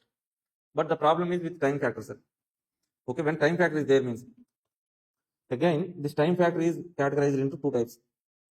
When odd number of years is given, odd years are given, even number of years are given, sir. Even number of years are given. Say for example, question is given like this, sir. Years, okay, so 2020, 2021, 2022, 2023, 2024, sir. Okay, sales are also given. Sales are 100, 110, 105, 130, 120. The sales are given like this. Okay, now in equation y equal to a plus bx, y is called what, sir? Sales are demand. Okay, so here the y values are given, but x values are not given, sir. Instead of x values, they have given years. Okay, from that years 2021 time series, this is nothing but time series. Okay, using this years numbers, we have to calculate x values, sir. How can we take this x values? Means we have 5 years, odd number of years are given. Okay, what is the midpoint of the time period? 20 to 24. Okay, so what is the midpoint? So any missing year not there. 20, 21, 22, 23, 24. Consecutive years are given. Okay, so that's why take. So if you calculate the average for these years, we will get 22 only. Average or midpoint. Average is 22, sir. At this 22, take x value 0. Okay, so if you want to reach from 21 to 22 to 21, 1 year you need to go back, minus 1. For 22 to 20, 2 years you have to go back, minus 2. Okay, so down 22 to 23 plus 1, 22 to 24 plus 2. Okay, in total sigma x will be how much, sir? Sigma x equal to 0. If time series is given, sigma x becomes 0, sir. Okay, this is how we can take the value, sir. Midpoint is 0. Okay, above preceding the midpoint, mid year, minus 1, minus 2, minus 3 like that. Above, so after succeeding mid year or average year, we will get so plus 1, plus 2, plus 3 like that, sir. By taking this x values, we know sigma x, sigma y we can calculate, sigma xy, sigma x square we can calculate, sir. Then substitute those values In step 2, we will get AB values, then form the equation, solve the question. That's it. Now coming to even number of years. When even number of years are given, that means 20, 21, 22, 23, 24, 25. Like that, 6 years are given, sir. These are our years. Let's say Y values are also given. Now, to calculate, so to form equation 1 and 2, we need X values. But they have given years. That years should not be taken as X values, sir. We can write X values from the years. That means X is equal to, again, mid period, sir. What is the mid period or mid year? So in between some point, midpoint will be around in between 22 to 23. Okay. This is midpoint, sir. Now you can take it as 0. 22 to 23 midpoint is 0. Here let us assume one period is, 6 months is equal to 1 unit, sir. 6 months is equal to 1 unit. That means from this midpoint, if you want to move to 2022, that means 6 years you are moving back, right? Minus 1 at 22. At 23, from midpoint to 23, 6 months you have to move forward, plus 1. Okay, from this midpoint to, you need to reach 21. Here 6 months, 6 months, 6 months, 6 months will be there, minus 3. If you want to reach from midpoint to 2020, 6 months, 1, 2, 3, 4, 5, 6 months, minus 5. Okay, so below, at 24, from this midpoint to 23, plus 1, 24, plus 3, 25, plus 5. Sigma x is equal to 0. So we don't need to write zeros here. That means if even number of years are given, even number of years are given. Okay, so for middle 2 years, take minus 1 plus 1, next minus 3 plus 3, minus 5 plus 5. So 1, 3, 5, 7, 9, 11. Like that, we have to take the x values, sir. Okay, if you know the x values, calculate y values. Okay, xy also we can calculate, sigma x square also we can calculate. Okay, so now we have 3 steps, sir. Step 1, what is that step 1, sir? Sigma x, sigma y, sigma xy, sigma x square. Okay, so if time series is given, like this, we have to take x values. Time series is not given, other series is given, x value is the other factor. Then, so x values will be given directly, sigma x, sigma y, sigma xy, sigma x square, you can calculate. Okay, step 2, calculation. Step 1, in step 1 you calculate sigma x, sigma y, sigma x, sigma x square. In step 2, form equation 1 and 2, solve the equations, you will get AB values, then form the y equal to a plus bx. Step 3, so you have formed the equation now, so that's why take x value, you can forecast, sir. That's it. This is the process. Now we shall try to solve some problems here.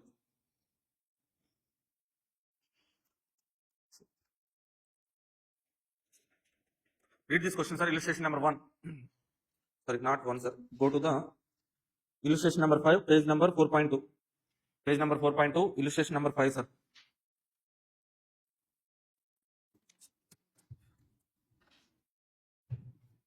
Okay. So read this question and try to just try to write, sir. Just try to write all those columns. Try to practice that one. Okay. First of all, what you need to observe in this particular question means the following table relates to the tourist arrival in India 1992-96. Times years are given. When years are given means that is time series. Okay. If it is straight line trend by method of least square, the regression model is also called as straight line trend method of least squares, and estimate the tourist arrival in 2000 year. Okay, now take step 1, take year columns, write x values, y values, sigma x, sigma y, sigma x y, sigma x square. By using the equations, form equation number 1 and 2, solve, you will go to step 3.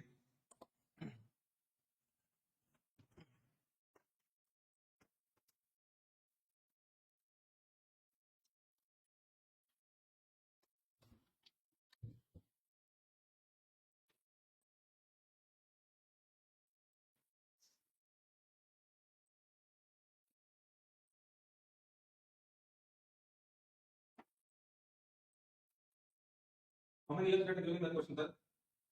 6 or 7, odd number of years. Mid year 0.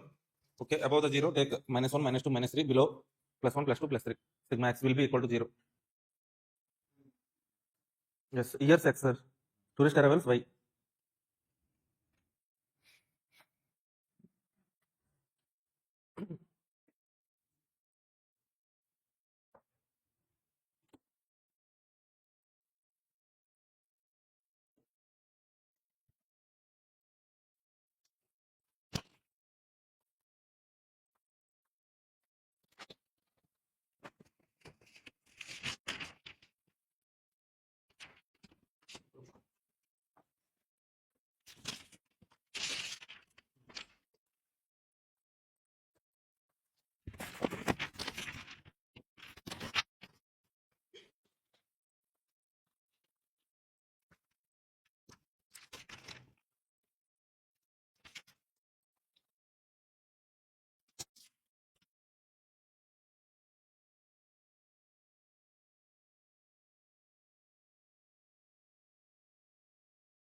Yes. Done, sir.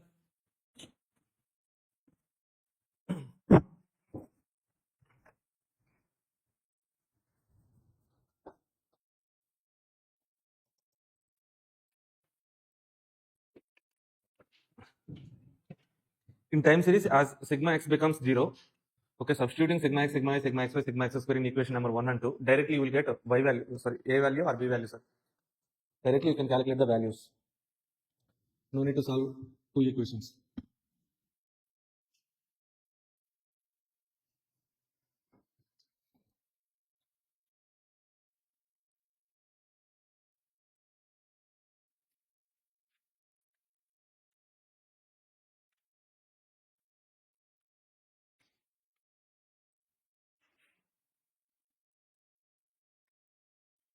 Done.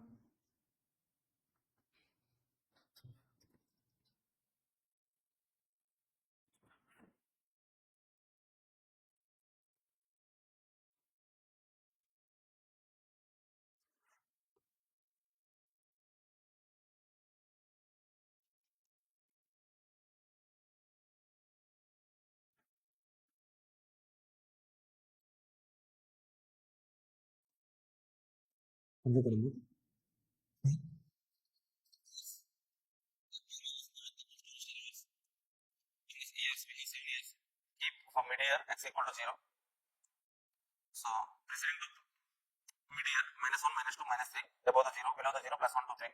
Total sigma x equal to 0, sigma y equal to 168, sigma x square equal to 28, sigma xy is equal to 53. So now substitute these values in equation number 1 and 2. As sigma x equal to 0, directly we will be getting the values. A value 24, b is equal to 1.893. Now substitute those values in y equal to a plus bx. Okay, a means 24, b is 1.893, y equal to 24 plus 1.893 x, sir. Now in the question what they are asking, sir, estimate the arrival, tourist arrival year 2000, sir. We know the value for 2006. What is, sorry, 96? What is the 1996? X value is 3. Then if there is 97, x is 4. 98, 96, sorry, 98, 99, 6, 2000. That is x will be 7. Now take x equal to 7. Substitute x equal to 7 in this equation, sir. You will get y value is equal to 37.25 lakhs. That's it. Okay. Let's say, for example, if they're asking us to calculate the y value, so tourist arrival for 2025. 2025, sir. How, sir? For 2000 it is. It is there. Yes, sir. For 2000 it is 7, no? 2025 means add 25. 7 plus 25, 32. Take x equal to 32, sir. I'm getting that point, sir. For 2000 it is 7. I'm asking to calculate 2025. 25 years, sir. 25 plus 7, 32. Okay. Even number of years. If you see question number 6, that is even number of years, sir. Same. Okay. XC is taking XC is the key point here. In 22 years, 94, 95, 22 years, plus 1 minus 1, plus 3 minus 3, plus 5 minus 5. So remember, sir, here you need to take plus 1 minus 1, plus 3 minus 3, plus 5 minus 5, plus 7 minus 7, like that odd numbers. Why means 6 months period will be there. That's why. Okay, this is normal question only. But the point here is missing number of years will be given, sir. See, read this question once. June 24 attempt question as well as December 23 attempt question, sir. June 24 attempt. June 24 attempt. So see, from the following data, fit straight line trend by method of least squares and assess the export turnover 2025. Years are given, export turnover, time series. Okay, X factor is, X is a time factor is given. X is what, sir? Here, time, years are given. 2015, 16, 17, 18, 19, 20, 21. How many years? 7 years. Same like illustration 5 only. Not an issue. Now see this question, sir. The sales of zinc in a plant KHD Limited for the years 2014 to 22 are given below. So again, time series. X is time factor, sir. 2014, 15 is not there. 16, 17 is not there. 18, 19 is not there. 20, 21 is not there. 22. Now how to take X values? How to take X values means write total years, sir. 2014, 15, 16, 17, 18, 19, 20, 21, 22. What is the mid year, sir? 4 years. 4 years. 18 is the mid year. Take 0 here. Okay. Forward. 1 year forward. Plus 1, plus 2, plus 3, plus 4. Minus 1, minus 2, minus 3, minus 4. Now, if you observe what they have given in the question, sir, 2014. X value for 2014 minus 4. 16 minus 2. Here for 18, 0. For 20, plus 2, plus 4. Okay. That is how we have to take the values. Okay.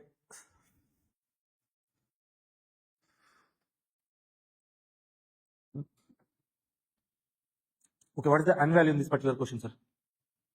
N value. Sigma y equal to Na plus b sigma x, no? N. 5 only you have to take, sir. N means number of observations. Okay, so number of observations here are 14, 16, 18, 20, 22 only. 5 observations only. Okay, some people say take like from 14 to 22. How many years are there? 9 years are there? No, they will take n equal to 9. Don't take like that. Okay, that's the point. So if you take x values, nothing will be there. Step 1, step 2, step 3, common only.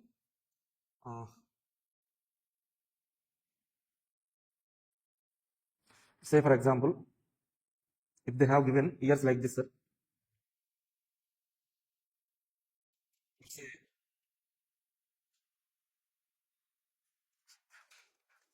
Let's say 23 also given in the question, sir. Let's say 23 also given in the question. Or else 24 directly. 24 given in the question. Then how to take values? Then write 23, 24 also. What is the mid period, sir? Mid year 1, 2, 3, 4, 5. 1, 2, 3, 4, 5. 19th one mid year. Let's take 23 only given, sir. Not 24, 23 only given. Then what will happen, sir? Mid period is 18 to 19 is the mid period. Then minus 1 plus 1, minus 2 plus 2, sorry, minus 3 plus 3, minus 5 plus 5, minus 7 plus 7, minus 9 plus 9. Okay, for 14 minus 9, 16 minus 5, 18 minus 1, 20 plus 3, 22 plus 7, 23 plus 9. Okay, in that particular situation, we may not get a sigma x equal to 0, sir. We will not get sigma x equal to 0. Sigma x will be something. Okay, like that also they frame the question. Okay, then we have to form the equation, solve those equations, we'll get the answer. Okay, solving the equation, we know, right? Okay, in step 2, sometimes sigma x is equal to not 0, becomes not 0. So see, in question illustration 1, sir. Illustration 1, go to the illustration 1, that is 14.1. 14.1, there are two variables that need to be studied. Exports of raw cotton, imports of manufactured of goods into India. Okay, so following data set for 7 years provided, what kind of regression model should be used here? What are the results of this regression? Interpret the model estimators. Given variables are exports and imports. Time factor is not given. Take one as x, exports as x, imports as y, sir. What's it? Oh, yes, sir. Our assumption. Here, clearly they haven't mentioned now. That's why we can take either y, x or else xy, we can take, sir. Okay. Other factors, non-time factor is given, sir. Then you will get sigma x equal to something, sigma y equal to something. Sigma x will not be equal to 0, sir. We got something now. Okay, here we got something. In this situation, we will form two equations. Okay. So first equation, sigma y is equal to na plus b sigma x, no. Sigma y is equal to na plus b sigma x. Okay, sigma xy is equal to a sigma x, sorry, a sigma x plus b sigma x square. Okay, so these two equations we form. Then here, to get the AB values, we need to solve two equations, sir. How to solve the equations? Okay, this is somewhat tough equations only. Then what we do is like, from the first equation, separate the A value. A is equal to 417 minus B into 446 divided by 7, sir. Now substitute this A value in equation B. Then we get B value. So after getting B value, calculate A value, sir. Like this, we can solve. Or else, in some basic small equations, so will be given sometimes. So something like, see, like this, a plus 3b. The equations a plus 3b equal to 7. Okay, 5a plus 9b is equal to 10. If equations are given like this, how to solve the equations means, okay, equal. Okay, make it equal. So make a coefficients equal, sir. Make x coefficients, so we solve ax plus by equations, no. Okay, like that. Here make a coefficients equal, that means multiply first equation with 5.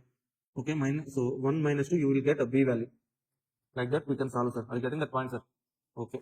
Now, so other models in this question, in this chapter are, okay, one more question in last attempt, December 24 attempt only asked, sir. That is problem number 9, I think.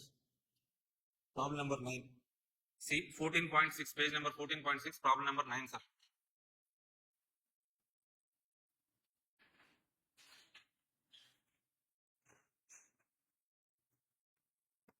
Sale value calculation 2019 and 25.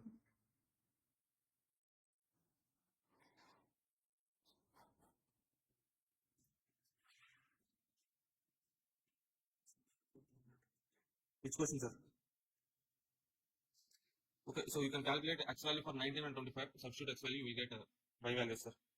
Now see, the same illustration, sir. Same illustration, December 24 attempt. They have given, sir. Okay. The same question which has been given in the December 24 attempt may not be given in June 25 attempt. That's it, right? Just previous attempt only they have asked, no. June attempt they will not ask, sir. That's why you can skip this question. Okay. The same question will not be asked now. So that's it.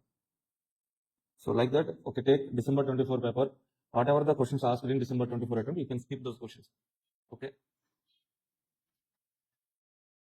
So you can save your time, sir. But okay, so we have to understand those models, sir. Models. Okay, so one more model is exponential smoothing, sir. This is somewhat important model. See, exponential smoothing.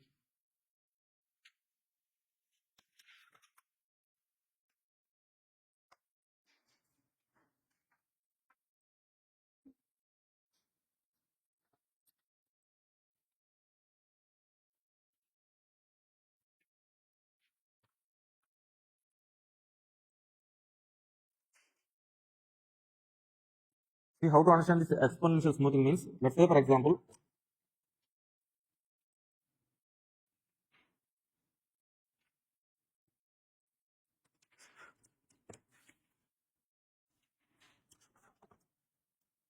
see, for 2025 years, sir. 2025 year, by using regression analysis, I have made an estimation. By using regression analysis, I have made an estimation. My expected sales, sir. Expected sales. Expected sales, let's say for example, 1000 units, sir, I have estimated, sir, for 2025. So this expected sales, we can take it as UT. Okay, so at the end of 2025, I will get actuals now. Actual sales. Actual sales. At the end of the period, I will get actual sales. Let's say, for example, actual sales 900 only. I have estimated 1000 units now. My forecasting is 1000, but actually is 900 only. That means there is some deviation. Deviation or difference, variance, some error is there, sir. Okay, now can you tell me how much is the error, sir? Minus 100 is the error, sir. Error minus 100. how to calculate this plus 100 or minus 1, minus 100 means, if you are getting the doubt means, from the expected values, this is called trend value, sir. Trend estimation.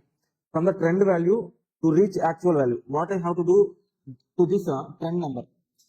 So to this trend value, I have to subtract 100 now. So that's why this minus 100 is error, sir. Okay. Now I got the error. So now my prediction is like, yes, okay, I'm accepting. So for 2025, some error was happened. Okay. So December 24 was could not solve. Please tell that December 2024 sum. December 24 sum. Yeah, December 24 sum. Why you need that sum, sir? That sum will not be asked for next attempt. Okay, sir, I will explain, sir. Don't worry. So after completing this question, I will explain, sir. Don't worry. See, okay, I'm accepting that there is some error, but so again, my estimation is like, okay, error is there, but this error will not be continued for the next year. Will not be continued for the next year. That means, so I'm estimating like out of this minus 100 error, 10% error will be continued for the next period, sir. 10%. 10%. That means 0.010, sir. 0.10 error will be continued for the next year.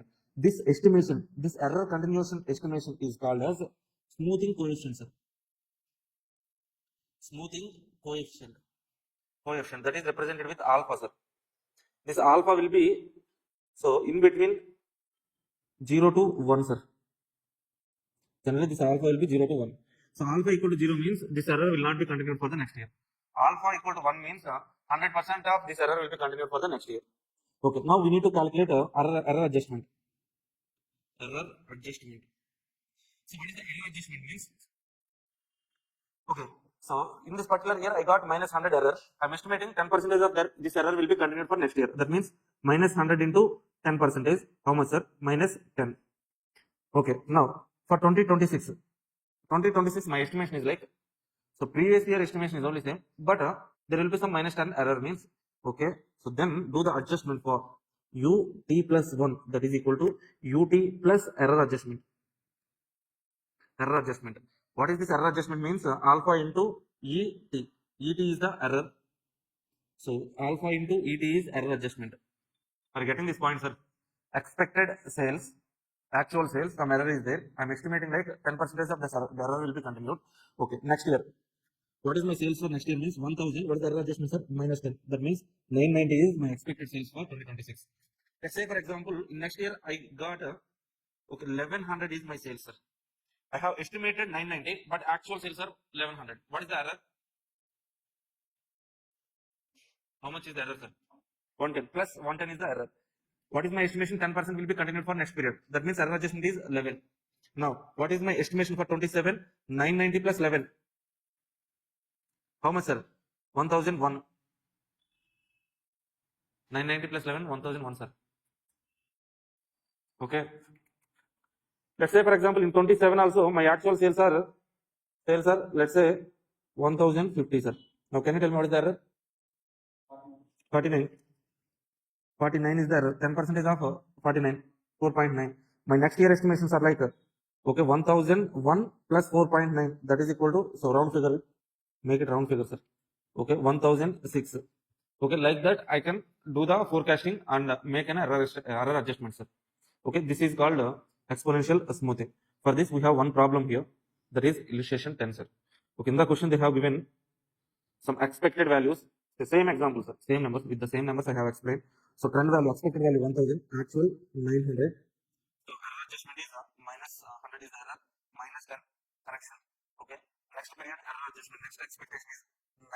So columns are different, sir. Columns are taken differently. So this would be your first column, second column. Okay, so third column, fourth column. 4 columns are enough. Okay, this should be your first column, second column, third column, fourth column. Why I am taking this this as first column means at the beginning of the period you do forecasting, at the end of the period you get actuals. That's why take this first column, second column, third column, fourth column. Okay, so for the first year my forecasting is 1000. So here they have given weeks, sir. 1000, actual 900, error is minus 100, correction 10%, alpha is 10 here, 10%, minus 10. Okay, now adjust this minus 10 to 1990, actual is 1010. The difference is Okay, error is 20, 10%. 2. Now adjust this 2 to the 990, 992. Actually is 1032. Error is 40, 10% of 44. Now adjust this 4 to the 992, 996. Like that, we can estimate for the future, sir. That's it. That is the exponential smoothing. Now, so no need to write the formulas. So that wordings is enough. Okay. Okay, if you understood the concept, fine. So, but you have to clear with this is forecast, this is estimated value, this is actual value, this is error, this is correction or error adjustment. These columns, at least you should write these ones, these headings.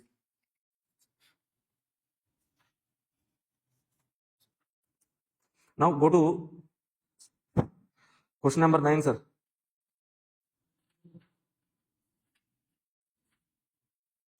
Where is that, sir?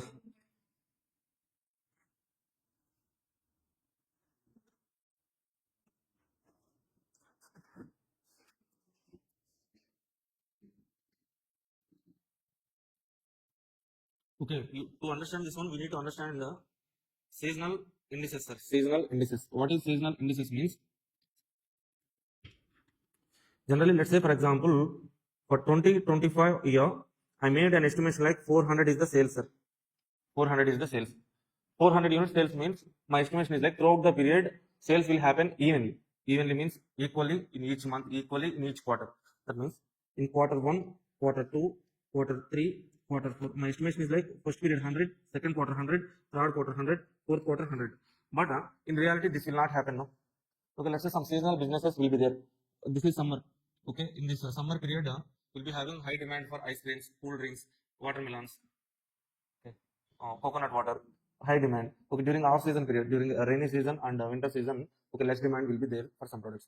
That means, okay, so what we are saying here is right, even though you have estimated 400 sales, okay, so throughout the period, 400 may not happen. So may happen. 400 throughout the period, 400 units may be sold, but these units may not be evenly sold. Evenly sold means each quarter equal 100, 100, 100 like that will not be sold, sir. Let's say 2 quarters, there will be some high sales. Okay, see, in quarter 1, 110 is the sales. Here it is 90 only. Here in quarter 3, 120 is the sales. In quarter 4, 80 is the sales. Okay, so total sales will be 400 only. 400 here, 400 here. In total, it is same. In total, throughout the year, total is same. But within the year, they may not happen equally. Okay, due to seasonal fluctuations. Okay, one period we will have higher sales, one period lower sales, higher sales, lower sales. Okay, if you observe, total is 400 only. Like this will also happen. That is our assumption, sir. Now, to write the seasonal indices, seasonal index. Okay, so for quarter 1, what is the seasonal index means? So on an average, 100 is the sales, but we got 110. What is the seasonal index means? 110 divided by 100 into 100. What is the percentage, sir? 110 percentage. 110 percentage. That means actual number divided by trend item. Actual sales divided by trend into 100, sir. Okay, that means we are calculating the seasonal indices. Okay, actual sales as a percentage of trend values. We are writing. Are you getting this point, sir? Okay, this 100 is 110 percentage. This 90 is on 100, 90 is 90 percentage. It is 120 percentage. It is 80 percentage, sir. This is seasonal index. It is in multiplicative model, sir. Multiplicative model. We call it as multiplicative model. Or else we can write addition model.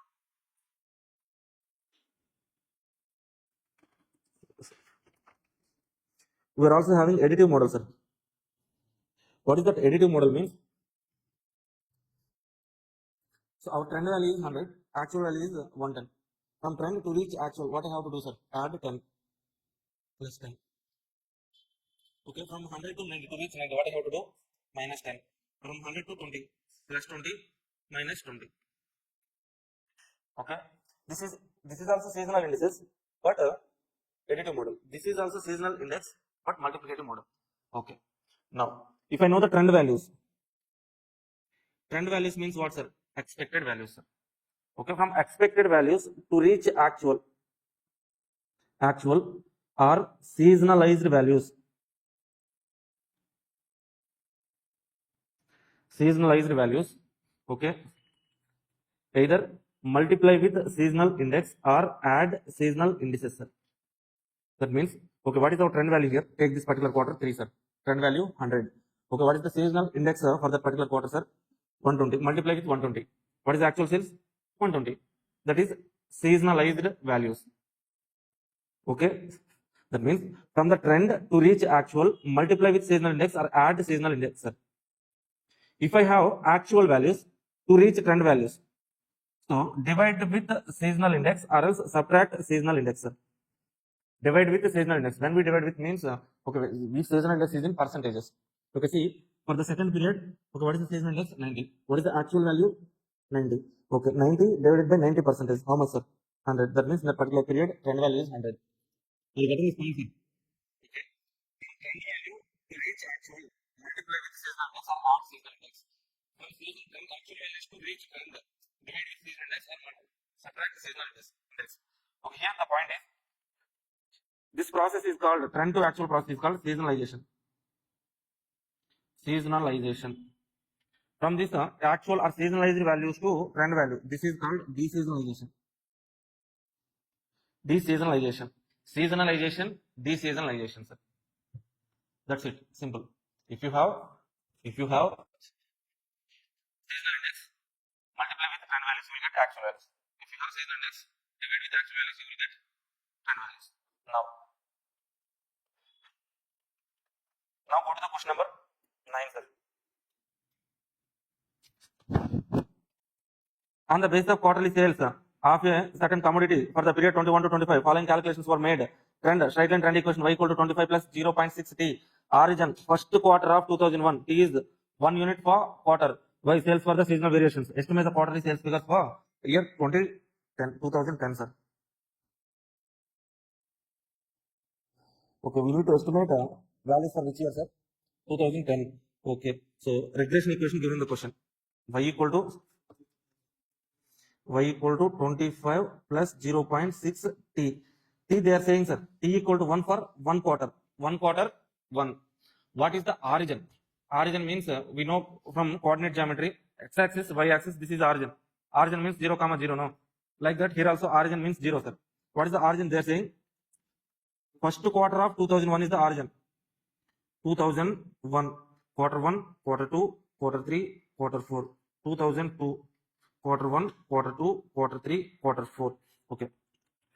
So 2001, quarter 1, origin 0, 1, 2, 3, 4, 5, 6, 7. Okay, can you tell me the values for 2010, quarter 1, quarter 2, quarter 3, quarter 4, sir? Like that, we have to write them. Starting with 2001, quarter 1, 0, 1, 2, 3, 4, 5, 6, 7. So we have to write the values for 2010. 2001 to 2009, 9 years, 9 4s, 36. But 1 0 is there. We end with 35.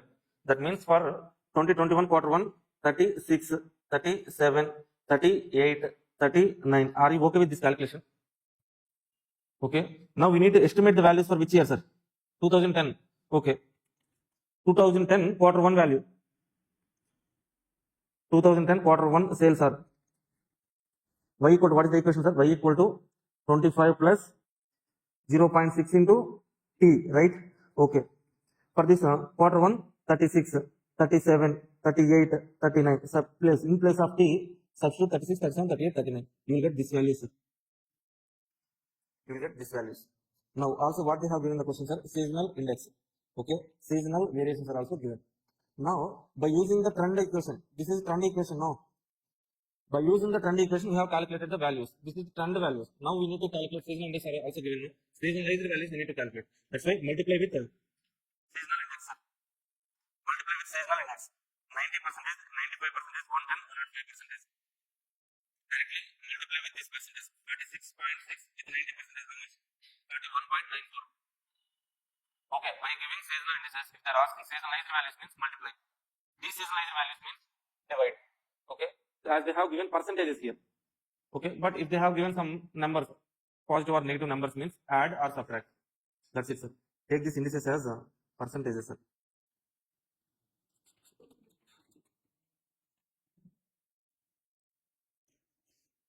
New forecast column.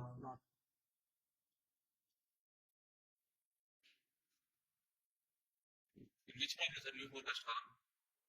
Exponential smoothing. Huh? No need to take that column. 4 columns are enough. Okay with this problem, sir? Now, we shall go to the maximum minimum, sir.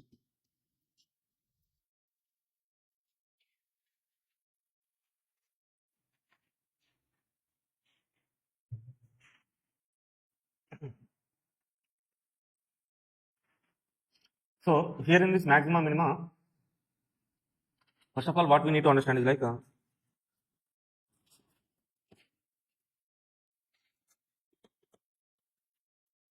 say for example, cost function is like this, sir. Cost, variable cost. Variable cost is equal to 5 rupees. Fixed cost is equal to 1000 rupees, sir. Variable cost is 5 rupees. Fixed cost is 1000 rupees. Okay, now units of production, units, variable cost, fixed cost, total cost.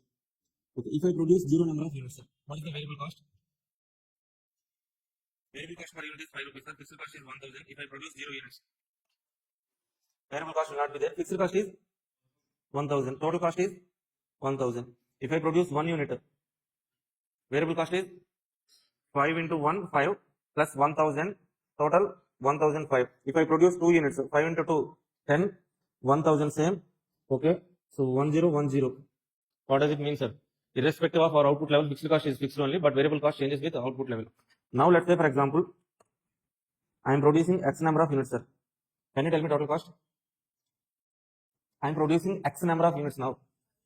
Please tell me the total cost. 5x plus 1000, no? Okay. So in this total cost 5x plus 1000, 5x plus 1000, what is the variable cost? Means 5x is the variable cost. This constant number is fixed cost. Okay. This is cost function. This is cost function. This is in variable x, sir. Cost function in x as variable. Okay. So take whatever the cost function. Let's say, for example, cost function c of x is equal like this, sir. X cube plus 5x square plus 20x plus 900. Can you tell me what is the fixed cost and variable cost? X cube plus 5x square plus 20x is variable cost. 900 is fixed. The terms which are having variables is called variable cost. The constant number is called fixed cost in a particular cost function, sir. Okay. Now so maybe you might have understand this variable cost and fixed cost, sir. Now C of x is equal to total cost, sir. Total cost. Total cost equal to C of x. X is number of units, sir. Okay, here sometimes we take x as units. Sometimes we take q as units. Not an issue. P as selling price, sir. P is equal to selling price. Now, total cost is C of x. What is the average cost, sir? Average cost per unit cost. How to calculate total cost divided by number of units, sir? So C of x, the total cost divided by x. Okay, you cancel this x and x, you call it as C. Don't do like that, sir. This is total cost divided by number of units. Now, marginal cost is equal to, how to calculate marginal cost, sir? Marginal cost, total cost minus.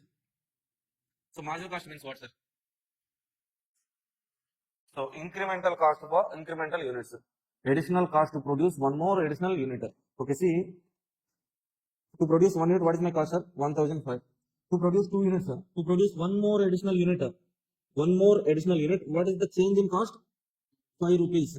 To produce one more additional unit, I have incurred additional cost of 5 rupees. That 5 rupees is called marginal cost here. How to calculate that one, sir? 1010 minus 1005 5 divided by 2 minus 1. Okay, so the formula would be like change in total cost divided by change in x, sir.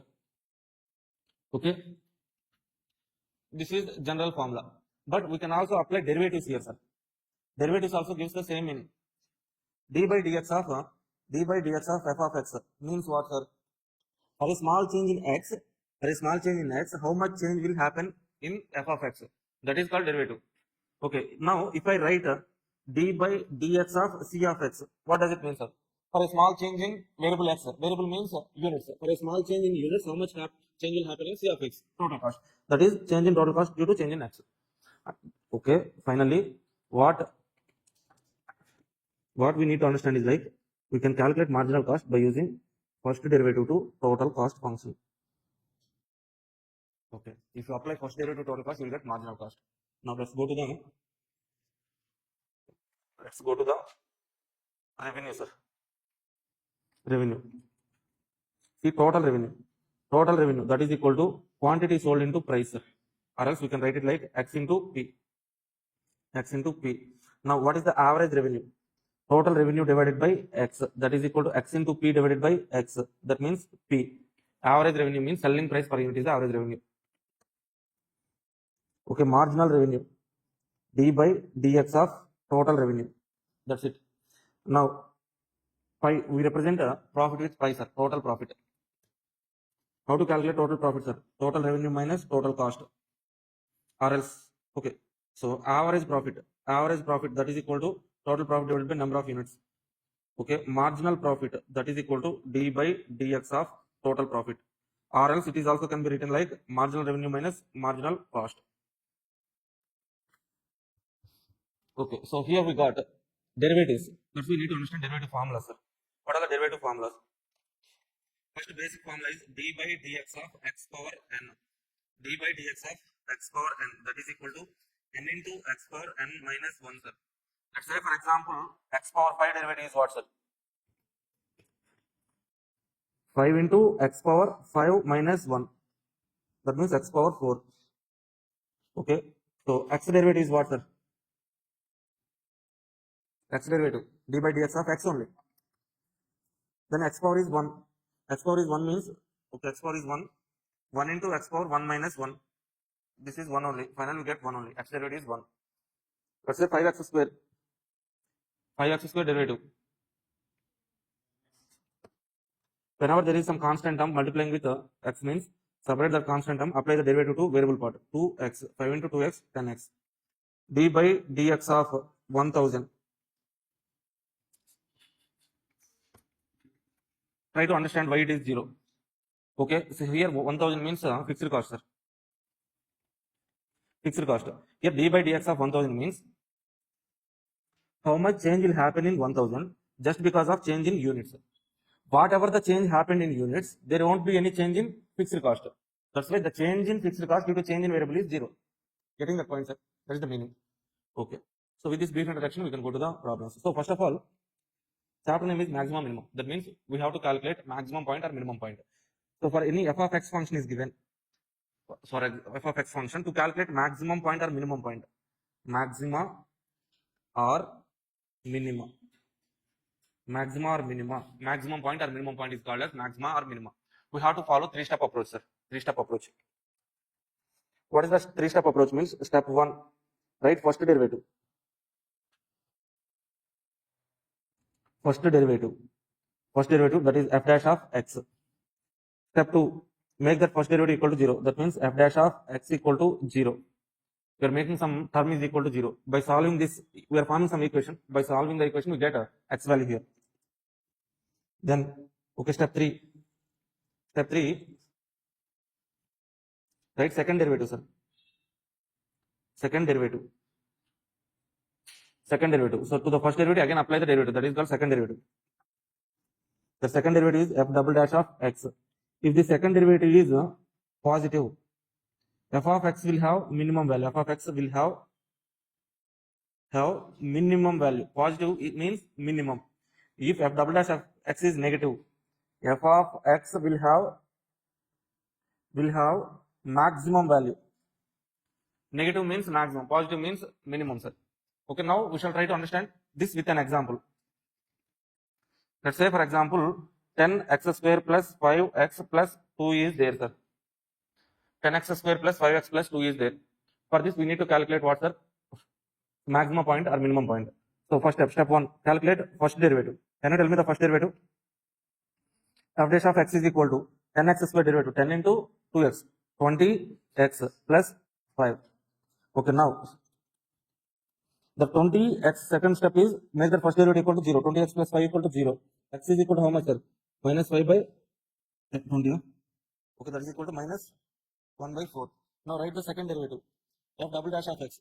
First derivative is 20x plus 5, you know. To this 20x plus 5, apply the derivative again, sir. 20x derivative, 20. 5 derivative, 0. That means second derivative is positive. Second derivative positive means f of x will have minimum value. Where, sir? At x equal to minus 1 by 4. That is the point. But generally, we won't get x value as negative, sir. Y means in this particular chapter we are assuming x as number of units. Units cannot be negative now. That's why we won't get x equal to negative. So randomly I have taken an example. In this example I got negative, but generally we don't get negative. Okay. One more point is there, sir. Equilibrium point. Equilibrium point means the point at which profit is maximum, sir. Equilibrium point.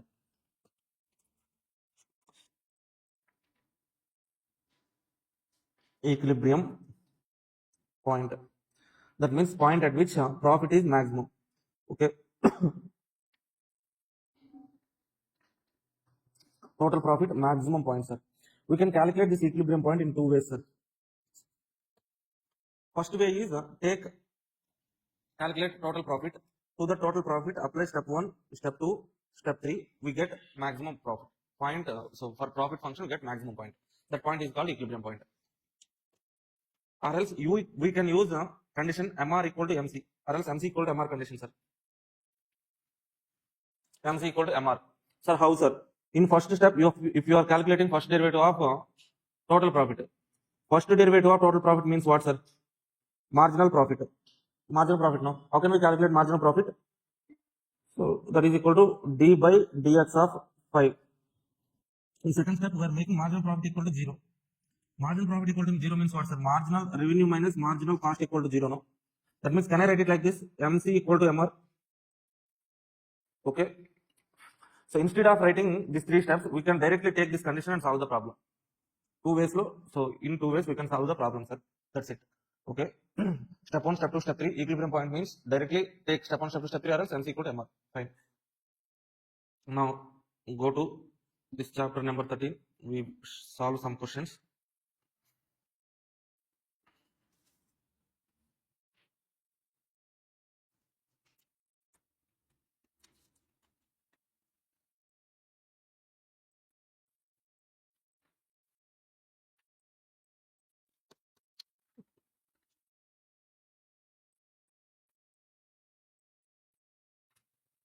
Page number 13.2, illustration 2. Page number 13.2, illustration 2, sir. Okay, read this question once.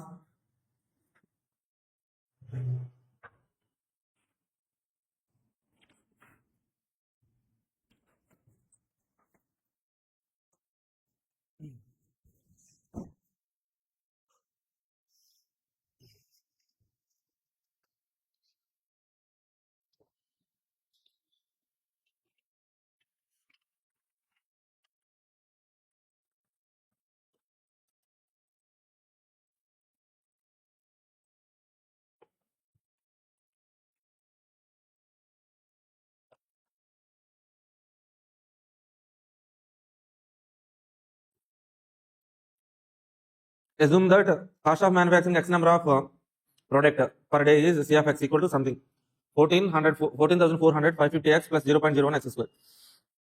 How many of the products should be manufactured per day so that the average cost is minimum? Also find out the values of average and the total cost at level of production. Now tell me what we have to calculate, sir. What they are asking, what minimum point they are asking, sir? Total cost minimum point or else average cost minimum point. See this line again. Manufactured per day so that the average cost is minimum, sir.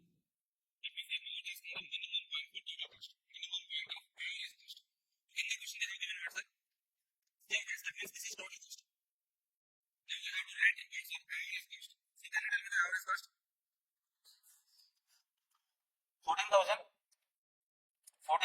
400 divided by x plus 550 x by x 550 plus 0.01 x square x cancel x. Okay, this is average cost function, sir. Now to calculate maximum point or minimum point, apply step 1, step 2, step 3 for this average cost. Okay, now come to this point, sir. Average cost. Step 1, first derivative. What is the first derivative? 14,400. See here. 14,400 divided by x plus 550 plus 0.01 x, sir. First of all, we have to apply first derivative. Leave it aside. Okay, what is the derivative of 550, sir? 0. What is the derivative of 0.01 x? 0.01. Okay, 0.01 plus derivative of 14,400 divided by x. 14,400 is constant. Write it aside. Okay, now what is the derivative of 1 by x? This 1 by x, we can write it like x power minus 1. Can we write it like this? Okay, you guys know mathematics? Yes.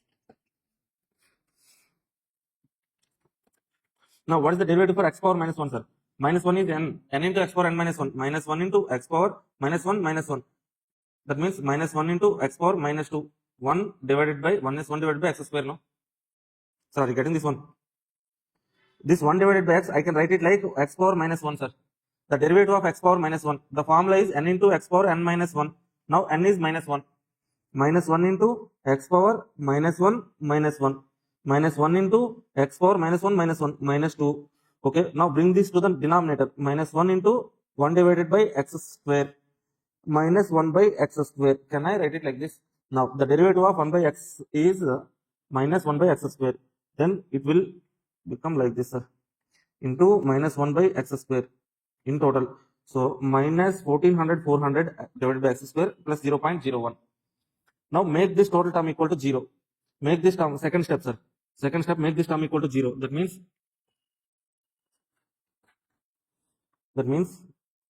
okay, minus 14,400 divided by x square plus 0.01, that is equal to 0.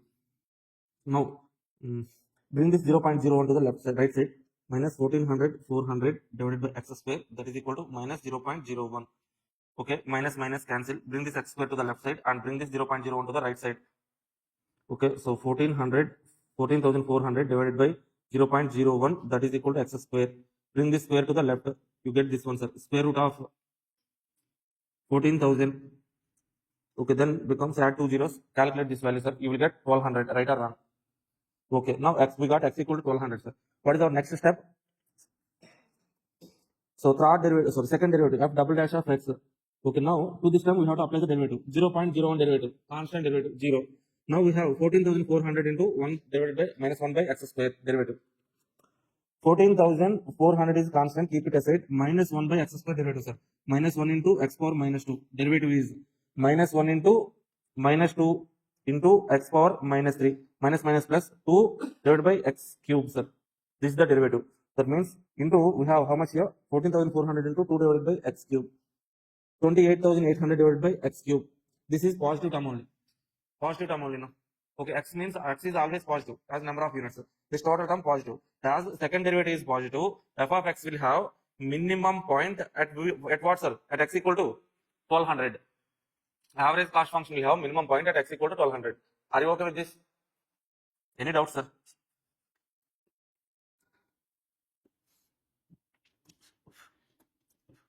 Okay, you don't need to write this calculation, sir. This is equal to positive. That's it. Fine. Okay, what are the points they are asking, sir? Average cost minimum point. Average cost minimum point is 1200. Also the value of average cost, total cost at that level of production at x equal to 1200. What is the average cost, total cost they are asking, sir? In total cost function, substitute x equal to 1200. Okay, this is average cost function. In this average cost function, put x equal to 1200. You get this one. This is total cost function. This total cost function, put x equal to 1200. You will get this one, sir. Calculation part only. Now go to the next question.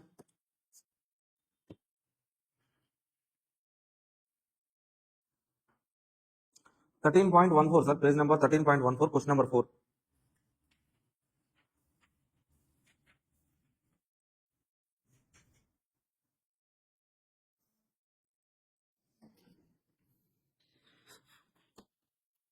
Okay, one of the most important questions, sir. This question was also asked in SPM BV. In SPM, we have chapter number 3, economic efficiency of the firms. Okay, if you are also writing group 4, this chapter will also be useful. Okay, definitely 7 mark question is being asked for every attempt in SPM. In SPM, chapter number 3 is there, sir. In chapter number 3, so total problems are these kind of problems only. For every attempt, they are asking the question, one question. In question number, in SPM, question number 3, part B, sir. 7 mark question from chapter number 3. That is economic efficiency of the firms. Okay, anyone writing group 4 also here? Group 3. So you are writing both groups now? You are writing both. Okay. Read this question, sir. Simple, small adjustment only.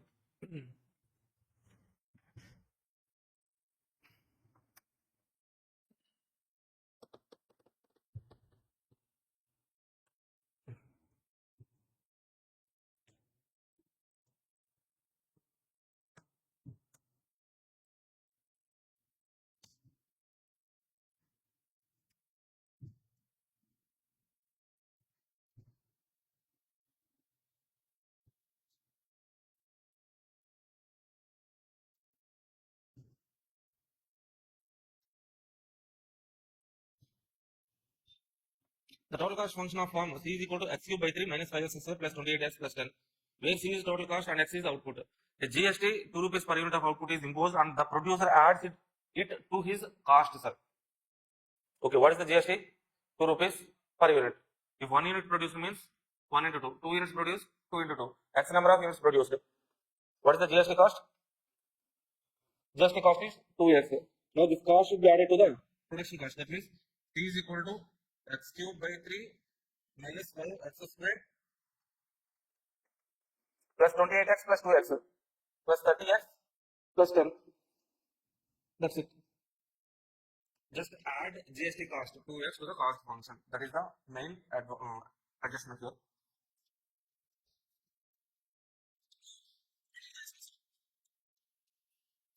If demand function is given by D equal to something where D is the evaluate profit maximizing output, sir.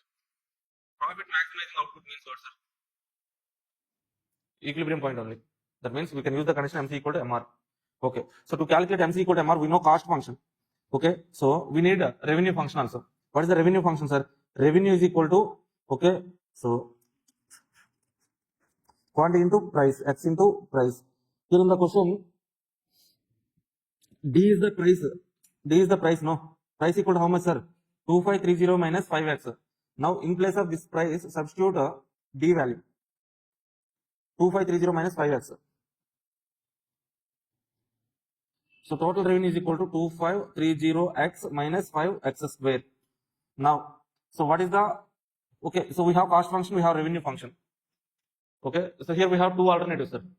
Two alternatives means directly we can write profit to the profit function step 1, step 2, step 3. Or else directly MR, MC, making MR equal to MC, we get the value, X value. So let's say here they have given step 1, step 2, step 3 approach. Now we shall try with the MC equal to MR approach. Okay. This is revenue, sir. This is what, sir? This is cost. So first derivative of cost function is marginal cost. Can you tell me the derivative for this? X cube by 3. What is the derivative, sir? X cube derivative, 3x square. In denominator we have 3. 3 cancels. We get x square. 5x square derivative. 10x. 30x derivative. 30. Okay, this is the 10 derivative 0. Marginal cost. Now marginal revenue, that is equal to, we get what, sir? 2530 minus 10x. Now MC equal to MR. X square minus 10x plus 30, that is equal to 2530 minus 10x. Both side minus 10x cancels. Okay, bring this 30 to left side. 2530 minus 30. X square is equal to how much, sir? 2500. X equal to 2500. Square root of 2500. How much, sir? X equal to 50. Same 50, no? Any doubt, sir? We can do the profit maximization point by using two ways. First one is MC equal to MR, or else for profit function apply step 1, step 2, step 3. Anyway, we can do, sir. Now, okay, you can try some other questions also here. Same. So here in this particular chapter, we have multi-variable questions. So one market, two production, two plants, two plants, one plant, two markets, and constraint optimization. All those problems are there, but they will not be asked, sir. That means again, the questions are some 4 questions are there, lengthy questions. That 4 questions will not be asked. That means they will, if they have to be asked, means for 14 marks only they will ask, sir. But this chapter weightage is 7 marks only. In last 4 or 5 attempts, they're asking 7 mark question only. Even in recent MTP also, they have given this 7 mark question only, sir. 14 mark question will not be asked. You don't worry about that. Okay.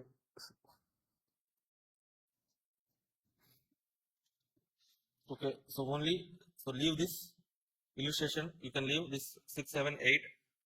Okay. 3, 4 also. If you want to try 3, 4, or else leave that also. Single variable questions, and also in additional questions we have fast attempt questions, sir. Try some of those questions enough.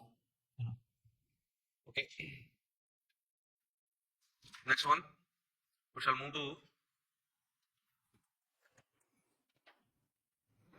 game theory, sir.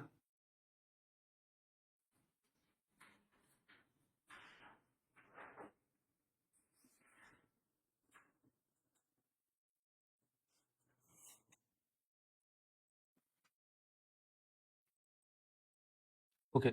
So game theory or decision theory, sir. In this game theory or decision theory, when a game is being played by two or more players, here we are trying to calculate what is the most probable outcome of the game. So what will be the outcome of the game, sir? So that's why for any game there will be two types of players, sir. Okay, maximizing player, minimizing player. Let's say for example a game is being played. So cricket match is going on between RCB and this is Mumbai Indians, sir. RCB Mumbai Indians. Kohli is batting, Bumrah is bowling, sir. Okay, so when Kohli is batting, what will be his objective means he tries to score maximum runs. That means Kohli is the maximizing player. Okay, Bumrah tries to minimize the runs. That means Bumrah is minimizing player, sir. Okay, we always take maximizing player in rows, minimizing player in columns, sir. Okay, here let's say for example, strategic alternatives available for the Kohli. Strategies or options available for the Kohli. Strategies or options available for the Bumrah. Let's say Kohli knows two types of shots only. Two types of shots. That means playing offside, playing leg side. Okay, Bumrah also knows two types of balls. Okay, so bowling, that means Yorker or else toss ball. Yeah, simple, sir. Say, for example, so if Kohli selects to play K1 shot and Bumrah bowls B1 ball 1, Kohli goes for K1, then he can hit 6 runs, sir. What is the example here is like, if Kohli chooses K1 shot and Bumrah chooses to bowl ball B1, then Kohli can hit 6 runs. Here I am writing positive 6 means Kohli is getting 6 runs, Bumrah is losing 6 runs, sir. Okay, this is called element here, matrix element, sir, matrix element only. Now, if Kohli plays K1 shot and if Bumrah bowls B2 ball, then it goes for 4, sir. If Kohli selects K2 and at the same time Bumrah bowls B1 means again 4. Okay, K2 B2 means 2 runs. Okay, what is this 4 means Kohli selects K1, Bumrah selects B2. What is this 4 means Kohli selects K2, Bumrah bowl 1. Okay, so 6 means K1 B1. This is the strategic alternatives. If Kohli selects K2, Bumrah also selects B2, then the outcome is 2 runs. Here 6, 4, 4, 2. All these are positive numbers. That means here I have written the matrix from maximizing player point of view. Positive number of element means maximizing player is getting, minimizing player is losing. Okay, this matrix is called payoff matrix. This matrix is called payoff matrix. Okay, now here, okay, so in this particular matrix, we need to calculate what is the most probable outcome of the game. That is, here it is called as value of the game, sir. Now, Kohli is the maximizing player, no? Okay. So, what is the best alternative for him? Means, okay, if Kohli selects, so he is maximizing player, no? He always selects the strategy which gives maximum runs.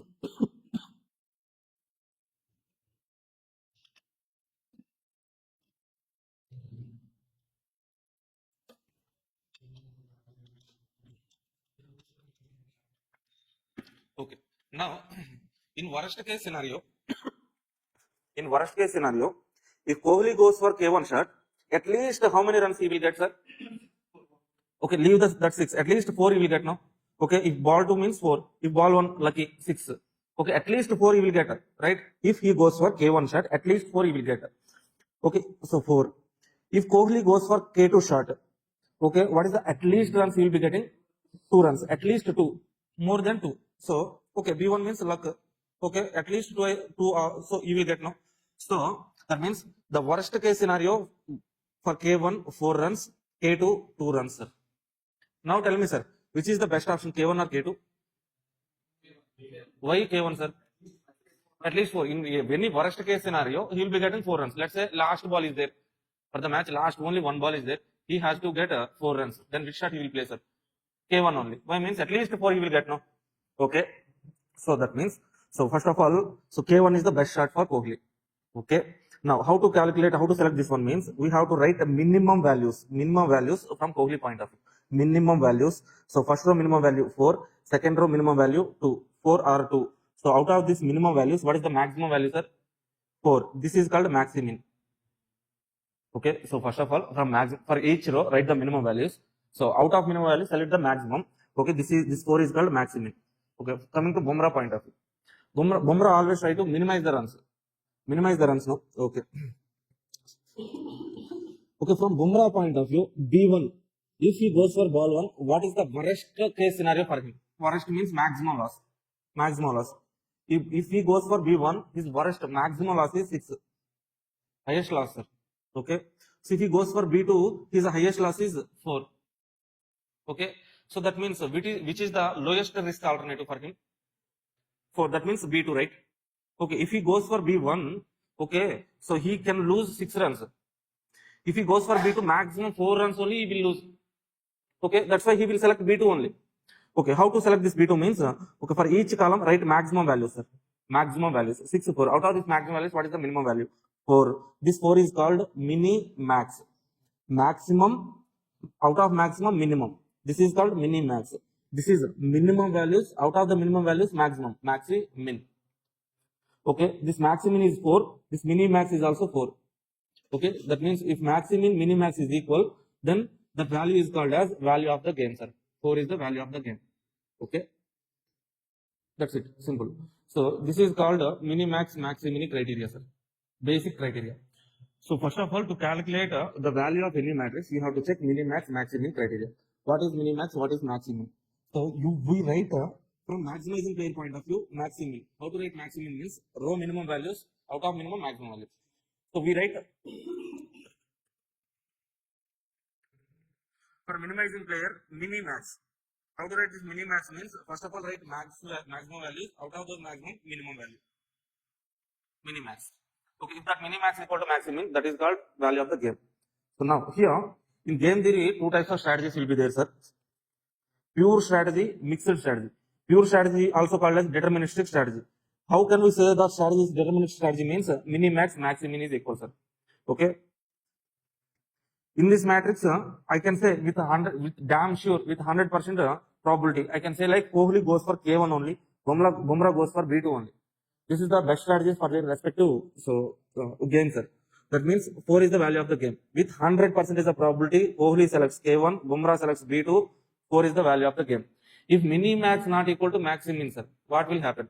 We cannot say this player will select this strategy, that player will select that strategy. We cannot say like that. In that particular situation, we can say like Kohli selects with 50% of probability K1, with 60% of probability K2, with some probabilities only we can say, sir. Okay, with the probabilities only we can tell. Okay, so with 100% probability we cannot say which strategy which player will select.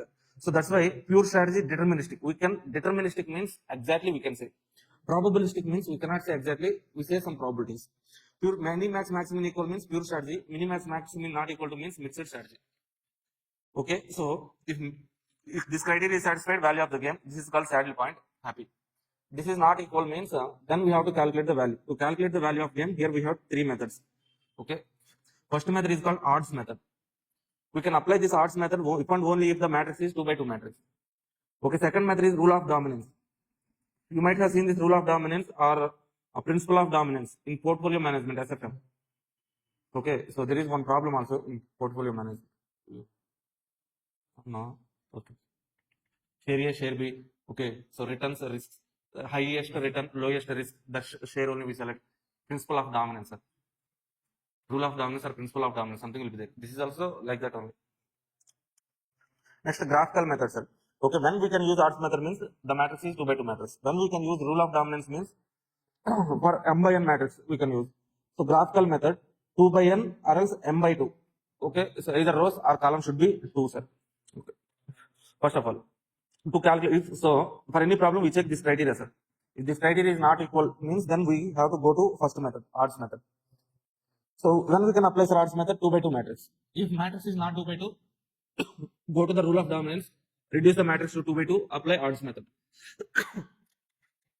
That means rule of dominance directly will not give the value of the game. You need to apply odds method only to get the value. If matrix is m by n matrix more than 2 by 2, apply rule of dominance, reduce the matrix 2 by 2, odds method value. Okay, so using rule of dominance also, if you cannot able to reduce the matrix to 2 by 2 means, then we can apply graphical method. Graphical method can be applied 2 by n, m by 2 matrix only. Now take the first question, sir, illustration 1.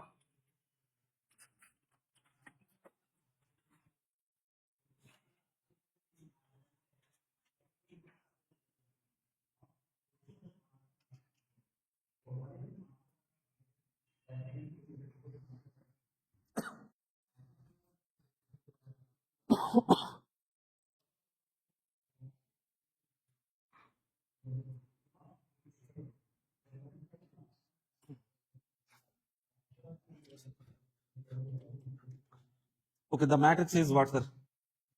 1, 5, 4, 2 matrix, sir. 1, 5, 4, 2. Here they haven't given any names. We can take the names. Okay, A. So player A, player B. The strategies available for A is A1, A2, B is B1, B2. Okay, always we take. So assume row strategies are maximizing player. Column strategies are minimizing player strategies, sir. That's it. First of all, to calculate the value. So what are they saying, sir? Solve the matrix with payoff matrix. To solve the matrix, apply minimax maximum criteria. Okay, in first row, what is the minimum value? 1. Second row, 2. So out of minimum value is maximum value 2. First column maximum, second column maximum. Okay, maximum, minimum 4. 2 not equal to 4. That means minimax maximum criteria is not getting satisfied. Then the the strategy game is mixed strategy game. Now we can apply odds method. So now let us try to learn odds method, sir. Odds method. Odds means magnitude, sir. Odds means magnitude. Let us write the magnitude. Okay, first of all, so for the row, take first row, the first column, the first row we have two elements. The difference between these two elements, 1 minus 5, 4. Okay, even minus 4, we should not take minus, but say magnitude. Odds means magnitude, no? So 4, write it here. So first row elements difference, 4, right in front of second row. Second row difference, 4 to difference 2, write it in front of first row. First column difference, 3, right in front of second column. Second column difference, right in front of first column. Getting this one? Okay. So 1, 5. So if you get, even if you get minus, don't consider negative values. Why means odds method, odds means magnitude. There will be some modulus will be there, sir. Okay. Now, so first of all, here in probabilistic mixed strategy game, we say the probabilities. First of all, let us try to understand the probabilities. How to calculate the probability. So first point is, what is the probability that A will select A1 strategy?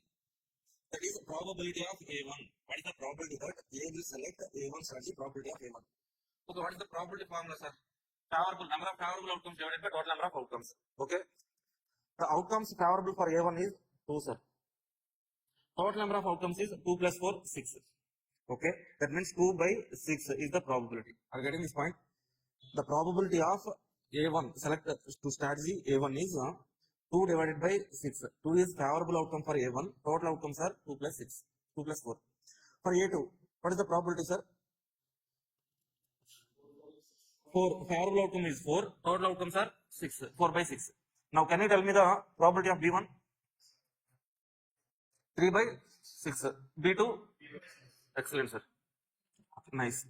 Now, so after calculating these probabilities, this is nothing but probabilities only, sir. Now we have to write what's the value of the game. To calculate the value of the game, okay, multiply this 1 with 2, 4 with 2, sir. 4. Okay. See. So this first column elements, multiply 1 with 2, 4 with 4. Divided by this total, sir. 1 with 2, 4 with 4. See. 1 with 2, 4 with 4 divided by this total. What is the total? This total. See, first of all, here what we are doing is like, we are calculating the value from A point of view, maximizing player point of view. For maximizing player point of view, take this first value, sir. So first row, first value, second row, first value. First value, first value. Multiply these values with odds, respective odds. Then divided by total number of outcome favorable for player A. So 1, 2, 4, 4. 1 into 2, 4 into 4, 18 divided by 6, 3 is the value of the game. Now here we have some formulas, sir. Okay.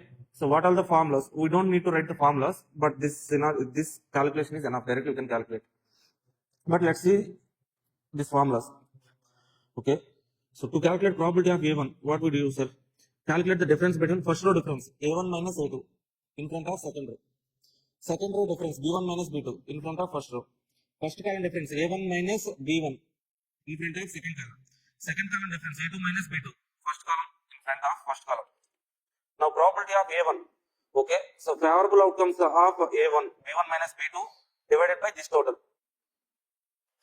Probability of A2, this total divided by this total. This A1 minus A2 divided by this total. A1 minus A2 divided by this total. The value of game is A1 into B1 minus B2, B1 into A1 minus A2 divided by this total. A1 into B1 minus B2, B1 into A1 minus A2 divided by this total. Simple, sir. Okay, how to calculate? Sir, no need to write the formula, sir. You can directly show the calculations. Okay, fine. Okay, formulas are there. Okay, so just try to understand this format, sir. Okay, what is happening? This difference here, this difference here, this difference here, this difference here, probabilities. Okay, to calculate value, this value into this value, this one into this one, this total value. That's it. Okay, we got 3 as the value of game, sir. Okay, this is flow chart, not needed. Okay, now this is the most important question, sir. Which one asked in June 23 attempt, sir? I think this is at page number, last page, sir. 9.9. Okay, page number 9.9. Question number 9, June 23 attempt question, sir. Okay, now read this question one, sir.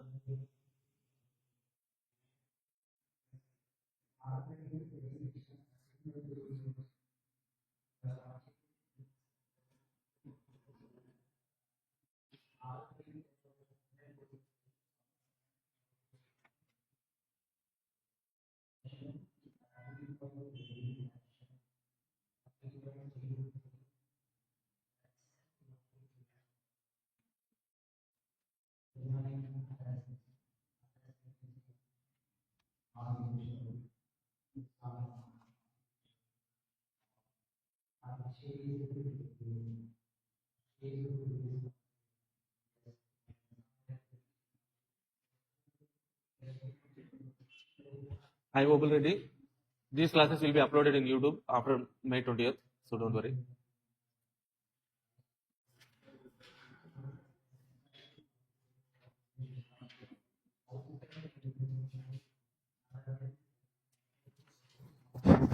Done, sir. Okay. So A and B play game in which each has 3 coins. 5 rupees coin. This is not SR, sir. That is 5 rupee coin, 10 rupee coin, 20 rupee coin. Each selects a coin without the knowledge of other's choice. If the sum of the coins is an odd amount, A wins B's coin. If sum is even, B wins A's coin. Okay. So what they are saying, sir? See, this kind of games will be played by our AP, Krishna district. Newly married couple will play this kind of game, sir. Okay, the name of that game is called Sarlu Kanu. Okay, so what they do is like, yes, sir. A newly married couple will play a game. So some LRs will come, sir. Okay, so bride and groom sit in front of each other. Some coins will be given to some coins to bride, some coins to the groom. Okay, they keep the coins like this. Okay, so at the same time, both bride and groom will pick some coins. That so they bring like this. Okay, so suddenly they open both their hands. Okay, they count the coins. If total of the coins, okay, bride brings some coins, groom also brings some coins. Okay, after opening, count total coins. If total of the coins is even number, okay, bride wins the total coins. If total of coins is odd number, groom wins. That is the game actually. Okay, so that kind of game. This is only that only this. Okay, see, AB is playing the game, sir. Each selects a coin without the knowledge of other choice. Now A have 3 coins, 5 rupee, 10 rupee, 20 rupee. B has 3 coins, 5, 10, 20. Okay, now suddenly they bring one, each one brings one coin, sir. Selects one coin. If sum of coins is odd amount, then A wins B coin. Okay, if sum is even, B wins A coin. Okay, so prepare the payoff matrix for 2 players. Find the best strategy for each player. Now come to this place, sir. Here I am writing the matrix from maximizing player point of view, sir. Who is maximizing player? Okay, as I have to, assuming A, okay, I am writing the matrix. A have 3 strategic alternatives, 5 rupee, 10 rupee, 20 rupee. B has also 3 strategic alternatives, 5 rupee, 10 rupee, 20 rupee. Let's say coming to this cell, sir. This cell means what, sir? A select 5 rupee, B select 5 rupee. Both are selecting 5 rupee, 5 rupee. What is the total? Even. Who wins what, sir? A or B, sir? here. If sum is even, B wins A coin. Okay. So I'm writing from A point of view. A is losing or winning, sir? Losing. How much, sir? Minus 5. That's it. Okay. Now come to this cell, sir. 5 rupee, 10 rupee. Total 15. Odd. A is winning. A wins how much, sir? B coin will go to the A 10. Okay. Here 20. This cell 5, 20, 25. Odd. A wins. B loses 20. Get in this one, sir.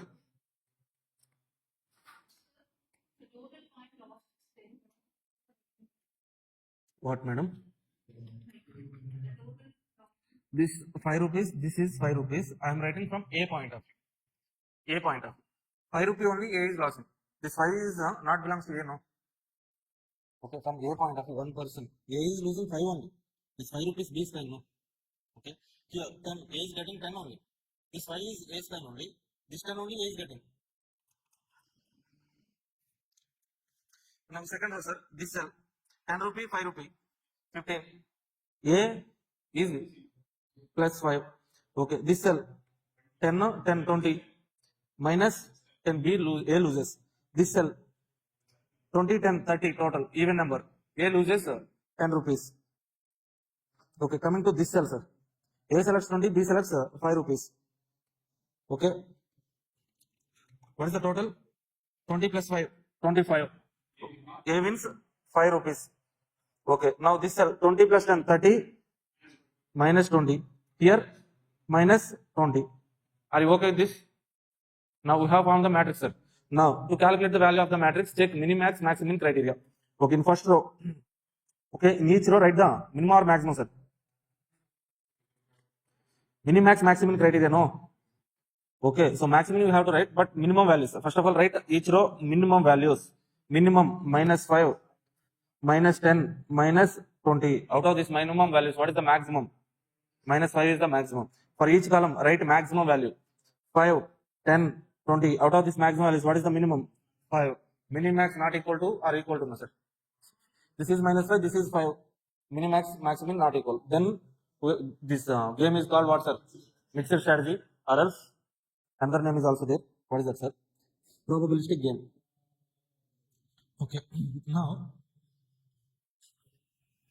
minimax not equal to maximum. Mixed strategy to solve the game, use odds method. Now, to use odds method, so odds method can be applied when the matrix is 2 by 2 matrix only. But the matrix is 3 by 3 matrix. Now, what we have to do, sir? Use odds, principle of dominance, rule of dominance to reduce the matrix to 2 by 2, sir. Now, this is the important point, sir. Principle of dominance.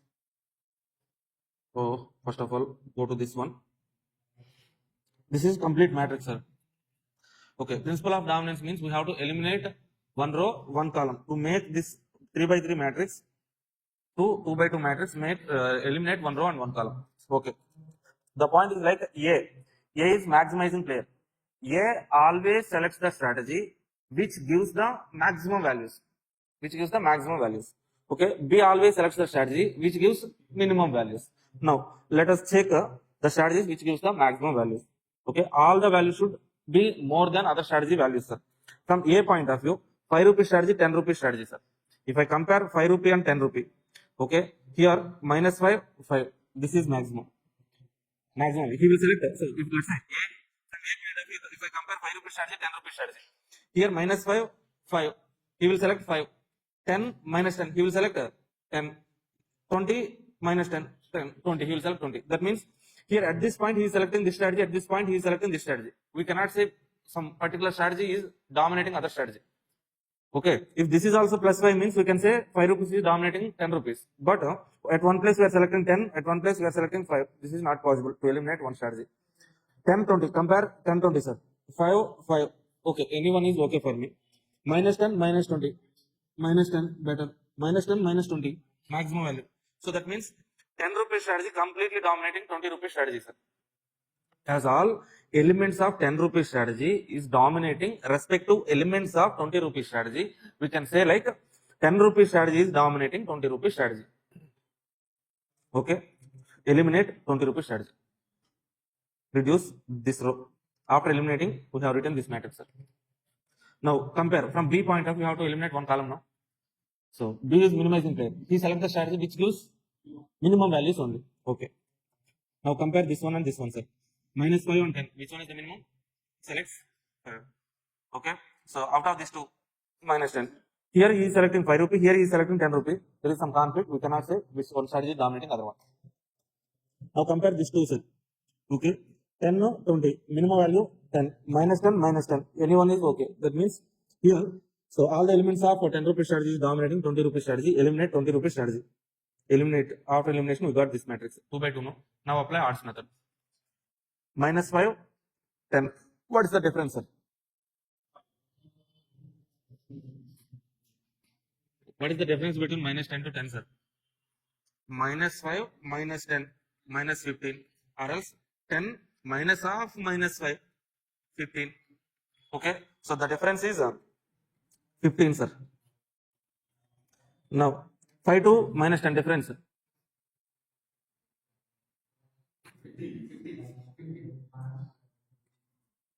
Okay. 5 minus of minus 10. How much? 15. Or else minus 10 minus 5 minus 15. Okay, if you subtract from any way, it is 15 only.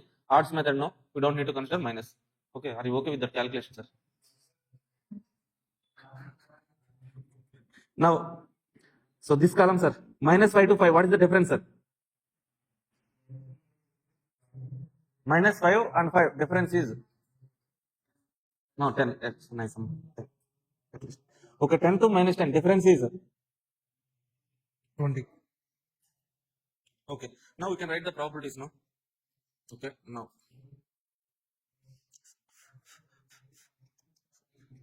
Can you tell me the probability that A will select 5 rupee strategy?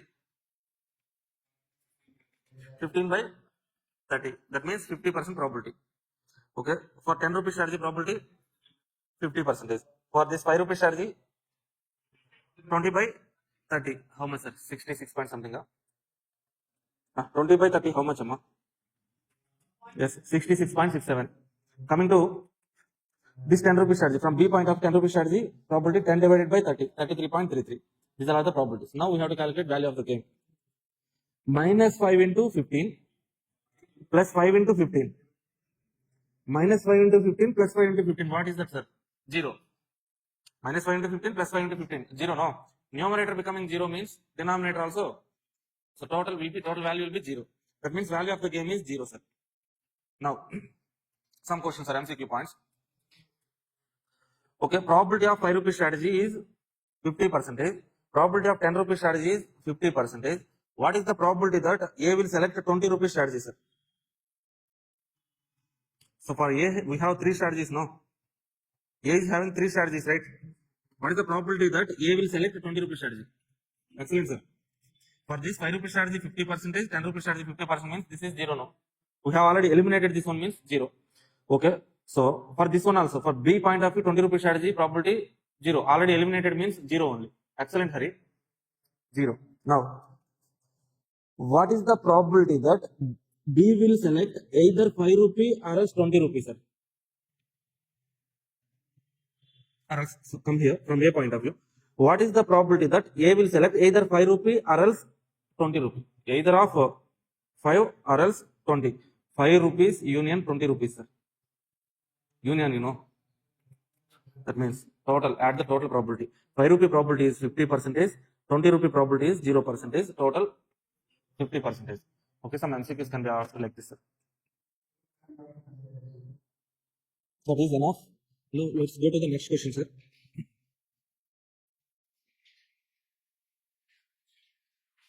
Yes, illustration 2, sir.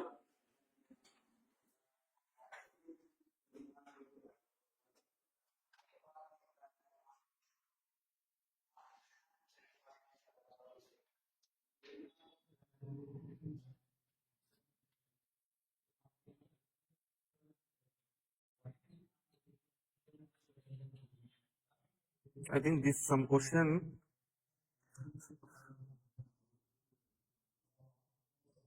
Okay.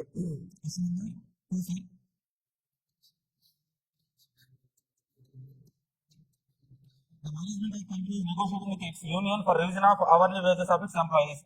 The management deployed a consulting firm who has prepared pay of matters for the purpose. It indicates that additional hourly cost, additional cost. That means this matrix elements are cost elements, sir.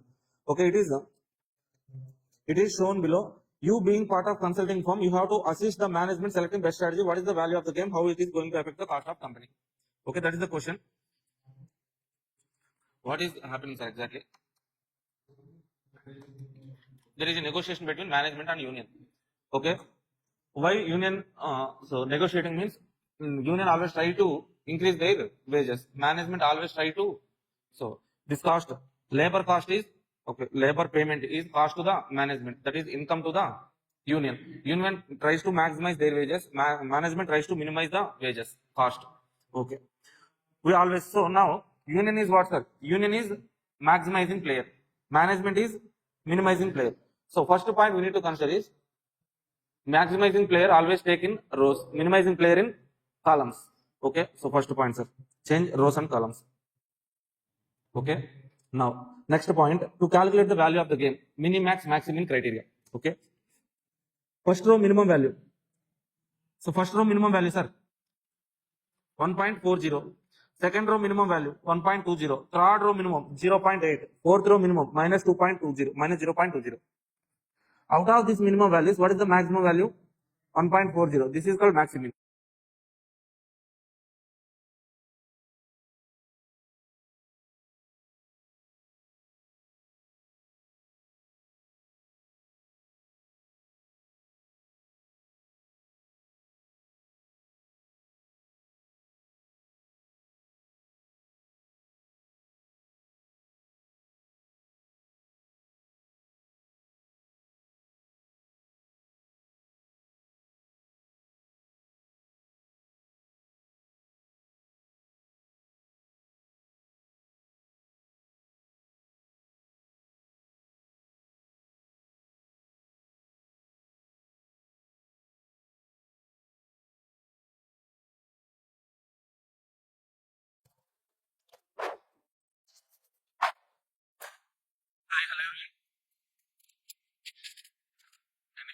Maximum properties దగ్గర నుంచి రావాలి. Maximum property ఎక్కడ, sir? Repeat the concept. Okay, it is audible. Okay, from which, sir? Previous problem or else this problem, sir? Voice ఎక్కడి నుంచి రాలేదు, sir? Previous problem means, sir, which problem, sir? ఈ problem వచ్చిందా voice? This problem ఓన్లీనా?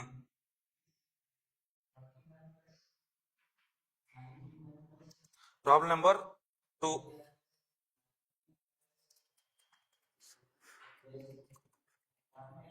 Problem number 2. Okay, so in this problem there is a negotiation between union and management, sir. Union is negotiating for higher wages, management is negotiating for minimum wages. Okay, union is trying to maximize their wages, management is trying to minimize the wages. That means union is maximizing player, management is minimizing player. Now maximizing player strategy should be taken in rows. Okay, minimizing player strategy should be in columns, but they have given minimizing player in rows, maximizing player in columns. So change the rows and columns to rows. Okay, first of all, in first row minimum, second row minimum, third row minimum, fourth row minimum. Out of this minimum values, maximum value 1.40. Maximum criteria, and also write minimax criteria. Minimax not equal to maximum. That means the problem is mixed strategy game or probabilistic game, sir. Now to calculate the value of the game, apply odds method. Odds method can be applied if and only if the matrix is 2 by 2. But here it is 4 by 4. Reduce the matrix to 2 by 2 by using rule of dominance or else principle of dominance. Okay, in rule of dominance, first of all, let us try to eliminate one row, sir. One row. Row means maximizing player. Maximizing player always select the strategy which gives maximum values. Now let us compare two strategies. Compare U1 and U2, sir. U1 and U2. So he selects the strategy which gives maximum value 2.70, 2.50, 2.70. Which one is higher, sir? 2.7, 2, 1.4, 3. Okay, cannot be dominated. U2, U3, 3.5. U2, U3, 3.5, 1.6, 1.5. Okay, it's alternative. U3, U4, 3.5, 0.80, 1.5, 1.90. Thus U3 is dominating U4. Eliminate U4, sir. eliminate U4. Now, so after that we got this matrix, sir. Now, we can, so as we have eliminated one row, let us try to eliminate one column, sir. Okay, compare M1, M2. So, column means minimizing player, minimum values. Okay, M1, M2, 2, M1, M2, 2.7, 1.6. M2 is dominating M1, eliminate M1. Okay. After that, we will get this matrix, sir, 3 by 3. Now, again, one row, we shall try to eliminate one row. Let's compare U1, U2, maximum 2, 1.4, 3. Select U1, eliminate U2. Okay. Okay, so eliminate U2, sir. After eliminating U2, what we will get, sir? This matrix only will be there, no? 3 columns will be there. Now compare M1, M2, minimum value, no? Minimum. This is maximum, cannot be compared. So 3.00, 1.4, 1.4, 1.5. Yes, M3 is dominating M4, eliminate M4, M2, M3, U1, U3, sir. M2, M3, U1, U3, M2, M3. Okay, in the answer, okay, so they have eliminated column first, then row, sir. But we have eliminated row, then column, same answer. Okay, now we got 2 by 2 matrix. Okay, odds method, apply odds method. We know the odds method, right? Okay, that's it, sir. That is how we have to do. So, game theory problems. Okay, so in one situation, we have to use graphical method. Okay, for the graphical method concept and how to use that graphical method, you can watch Marathon, sir. In Marathon, I have explained that method, graphical method also. Now we shall enter into the network analysis, sir.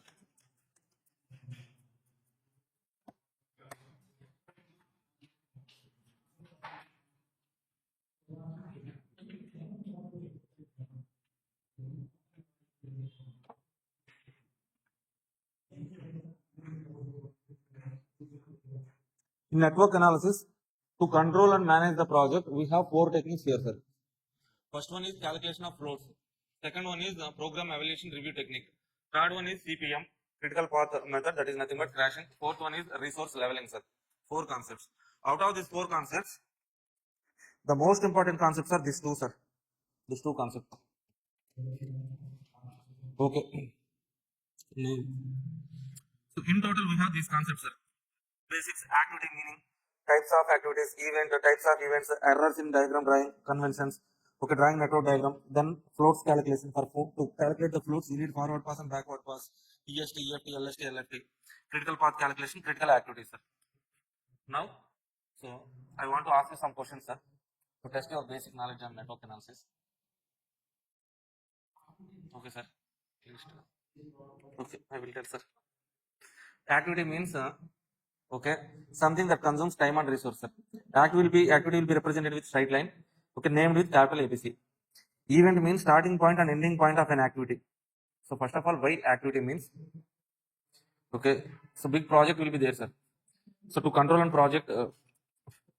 and manage the project, we have to divide the project into small activities. Okay, so let's say this building construction, sir.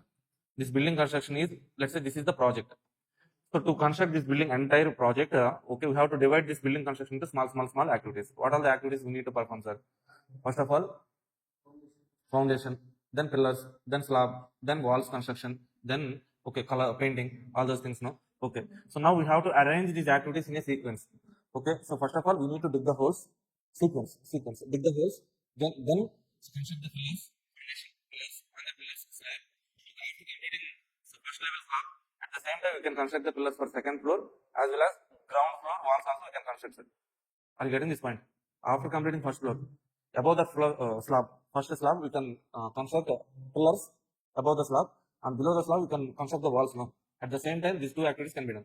Like that, we can divide the total project into small activities. Then arrange the activities into sequence. Then for the sequence, draw a network diagram. Okay, on each diagram, on each activity, represent time, duration, and resource requirement. Then manage and control the project. To manage and control, we have 4 techniques, sir. First of all, let us try to understand what is an activity. Activity means something that consumes time and resource. Straight line, we represent with straight line, names ABC. Event, starting point and ending point of an activity. Okay, if this is an activity, this activity starts here, ends here. So starting point, ending point is called as event, sir. Okay, the starting point is also called as tail event, ending point is also called as head event. Event is represented with circles numbered with, so named as 1 2 3 4 5. Alpha numeric numbers. Types of activities. Three types are preceding, succeeding, simultaneous.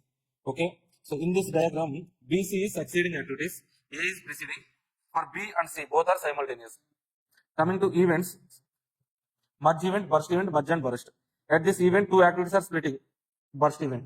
At this event, two activities are meeting, merge.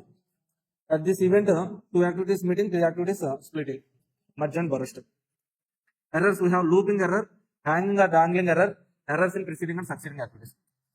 In this diagram, if you see in this diagram, after A completed, B can start. After B completed, C can start. So after C completed, B can start. After B completed, C can start. Like that. In this loop only, activity will be performing, sir. Okay, that means there will be no end point. The point here is like for any project, there should be one start point, one end point. More than one start point, one end point. That's it. Okay, here we are not having any end point. That's why this is wrong. We should not form the loop. That is the error, sir. Okay. Now, hanging or dangling error, sir. So first of all, see, after A completed, B can start as well as C can start, sir. If you draw the diagram, okay, one start point, but we have two endpoints. We should not have two endpoints for a project. That's why we can do like connect C to B or else B to C with a dummy. Okay, we should not have multiple endpoints. To eliminate that one, so we cannot say. So if we are having multiple endpoints, we cannot say where the project will end, when the project will end. We cannot say no. So that's why we have to make one endpoint only. That's why you can connect C to B, or else you can also connect B to C. Okay. So dummy activity will be represented in dotted lines. Okay. Dotted lines. Dummy activity means activity that consumes zero time, zero resources. This represents what, sir? If I connect a dummy activity here means, so it takes zero time. Within zero time, okay, C ends here. C is ending here. So as I have connected dummy activity here, within no time, C is connected here. That means at this point, B is ending, C is also ending. Project will end at this point, sir. Okay. Now errors in preceding and succeeding activities, sir. The question here is like A is the first activity. After A ends, B can start. After A ends, C can also start. After BC ends, D can start. After B ends, E can start. This is the question, sir. A is the first activity. Activity means draw like this. Okay. So after A ends, B can start. After A ends, C can start. Split B and C from here, sir. Okay. So what is the next point they are saying, sir? After BC ends, D can start. Now the question is, if so, B ends, E can start. After B ending, E can start here. After BC ends, D can start. If I draw D here, what will happen, sir? D will be having only C as preceding activity. E is having B only preceding activity. Okay, E is having preceding activity B only. This is right. Okay, E is first activity, condition satisfied. A and B can start, condition satisfied. A and C can start, condition satisfied. B and C can start. Okay, this is also satisfied. But this condition is not getting satisfied, sir. What is the condition means? D should have B and C preceding activities. Here D is having only C as preceding activities. To satisfy the condition from B to C, we draw a dummy line. Dummy means zero time, zero resources. This dummy line gives the meaning like B is also ending at this point. Okay, B is also ending at this point. That means at this particular point, C is ending, B is ending. After B and C ends, D can start. This is the point, sir. And one more error is there. There is two endpoints. There should not be two endpoints. Connect these two with the two dummies. Or else you can also draw a dummy from E to D. Or else by eliminating E, directly draw E to this point. Like that, we can use the dummies, sir. This is the point which will be asked in most of the questions, sir. Errors in preceding and succeeding activities. This adjustment will be given in maximum questions. Now, some conventions will be there, sir. Okay. One start point, one end point. Time flows from left to right. That's why we need to draw arrows left to right. Okay. Head event number should be greater than tail event number. Okay. Time flows from left to right. No. Give the numbering 1, 2, 3 like that only. Activities with lines, events with circles. Avoid the crossing of lines. If needed, use the gates. Okay. If lines are getting crossed like this means avoid crossing the lines. If you need to cross the lines means then use the gates, sir. Use the gates means you can use like this. This is the activity where we use some gate. This is the gate. Something like Ohm's law, Ohm. Ohm will be there, no? Okay, like that we have to draw a line.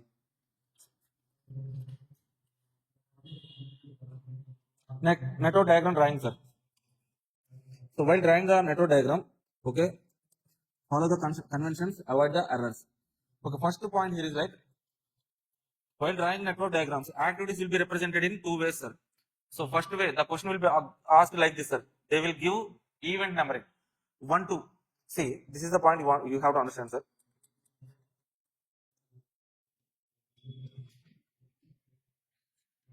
So in this 1 to 2, this complete 1 to 2 is an activity, sir.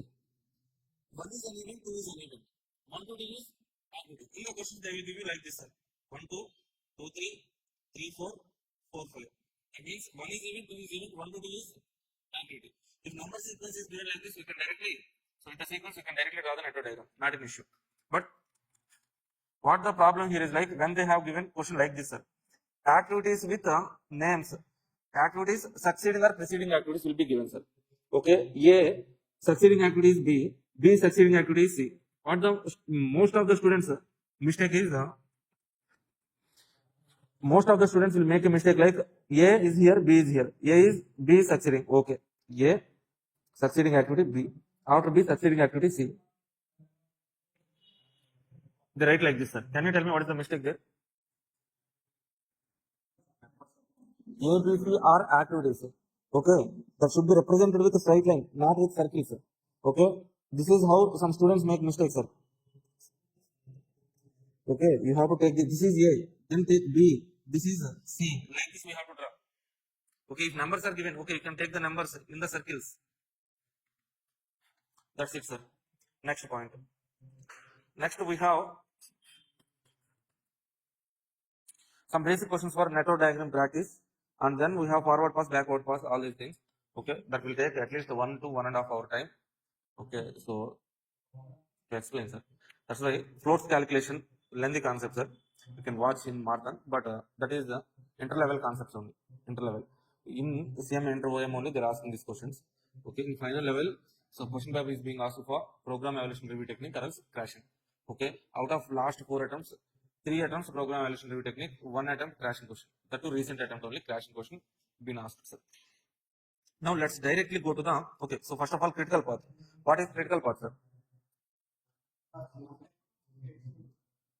The path with highest duration is called critical path, sir. Okay, so to calculate, if in the question they're asking us to write the critical path means draw the network diagram, identify all the paths, calculate the duration of all the paths. The path which is having highest duration is called critical path. Let's say I have drawn a network diagram. Okay, this path identification, all those things, you know, right? Path means it's a path.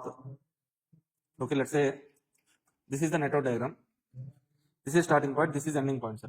How to reach from the starting point to the end point? That is the path. This is one path, this is one path, this is one path. Okay, like that we have to write the path.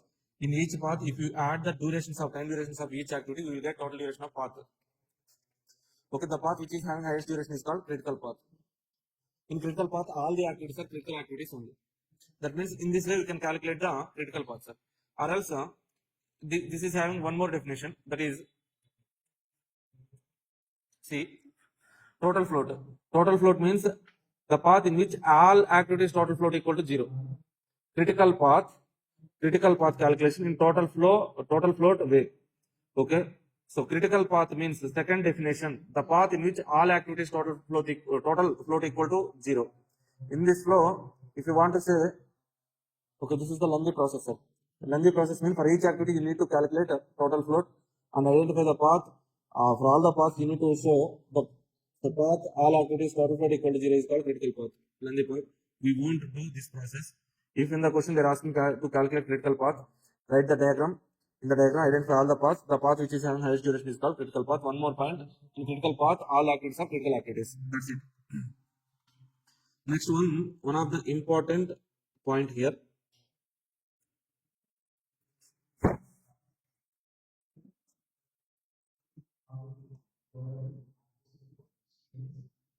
Okay, see, under network analysis, projects are categorized into 2 types, sir. Experienced projects, inexperienced projects. Experienced projects means the company is having some experience which is dealing with the kind of projects from last 5 to 10 years. Okay, that means that is having some experience. That means some examples are construction kind of projects, sir. New projects means company is not having any experience in that kind of projects. R&D, research and development. Okay, no company will have experience in research and development for particular thing, no.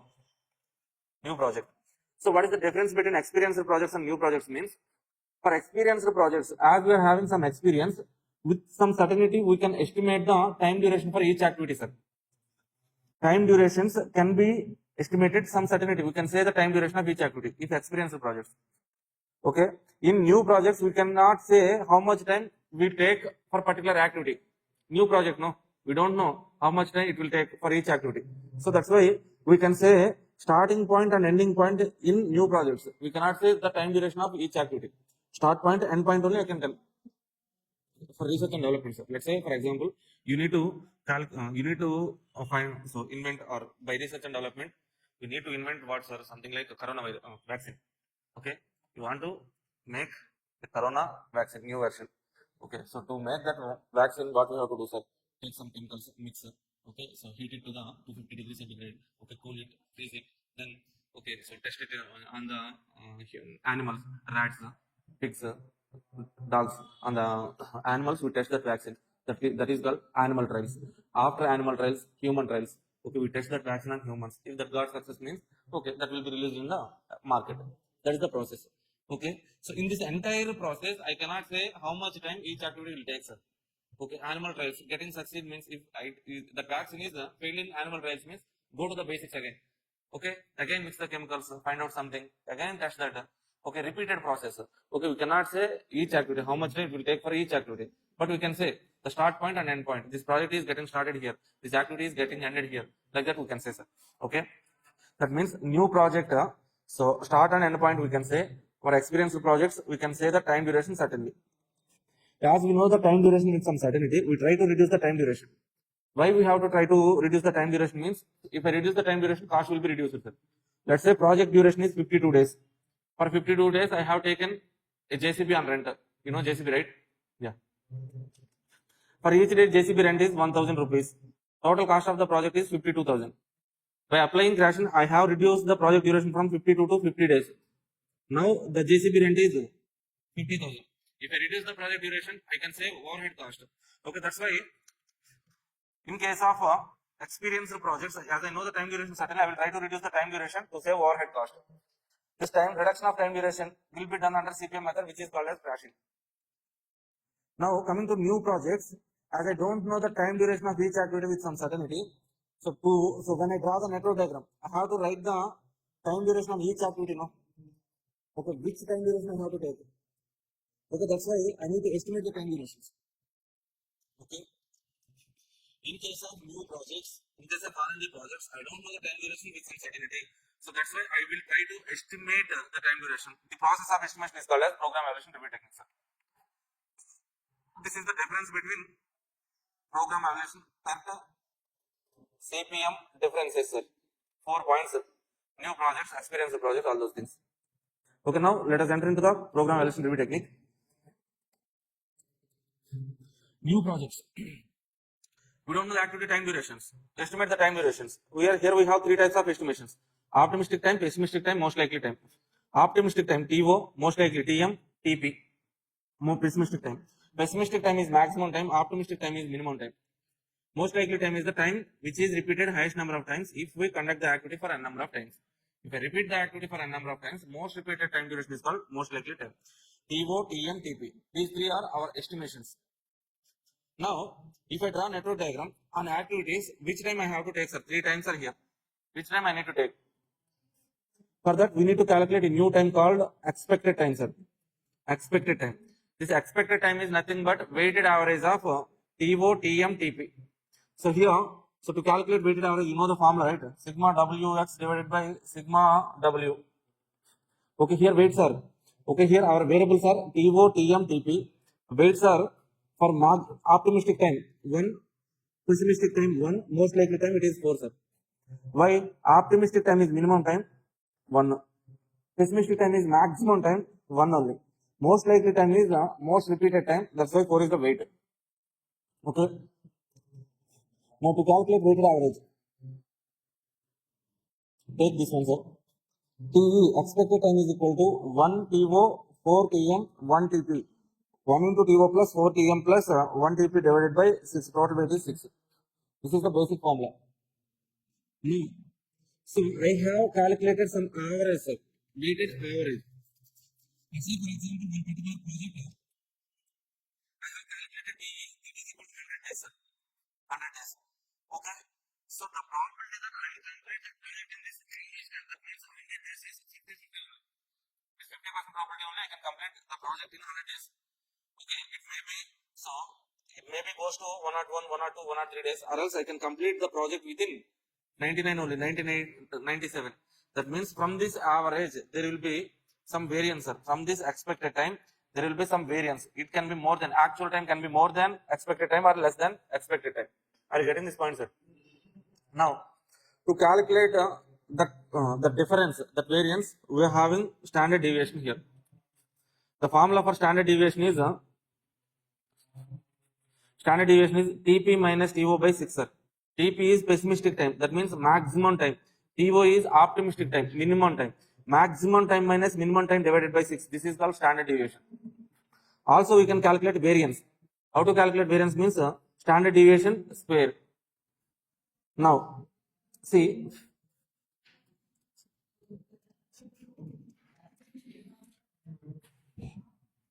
now let us try to understand this one, sir. One example.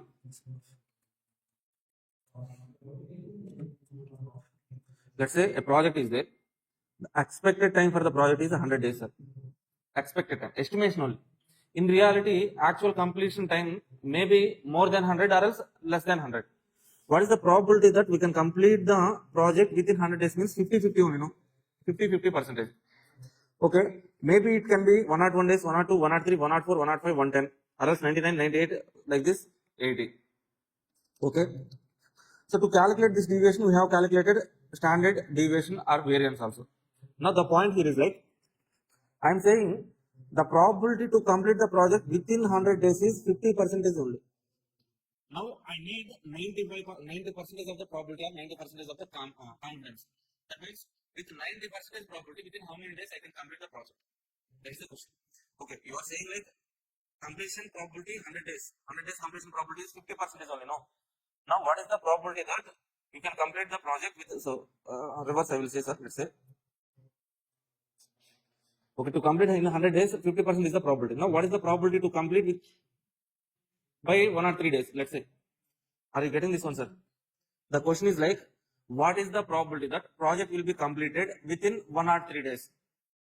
Okay, to calculate that one, let us take this 1 or 3 days as stipulated time. That means required time.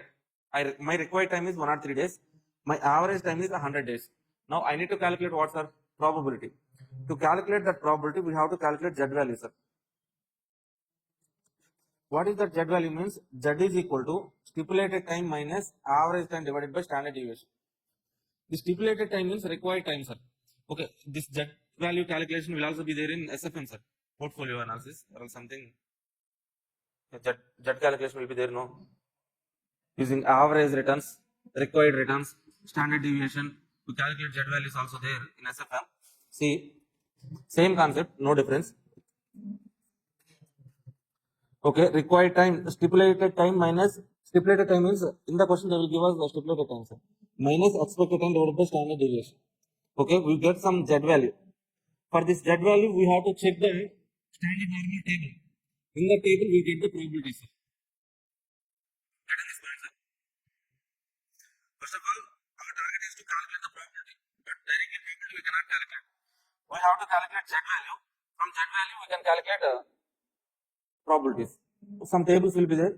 From the table, we can take the probability values. See, this is the formula, no? From this formula, sometimes by giving stipulated time, they are asking probabilities.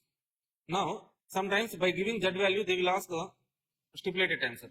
Then the formula would be, how the formula would be means, okay.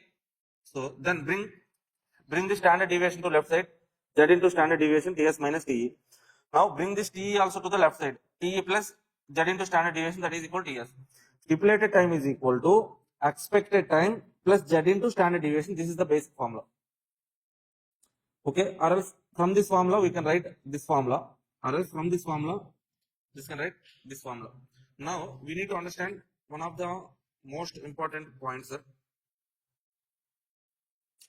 Now see,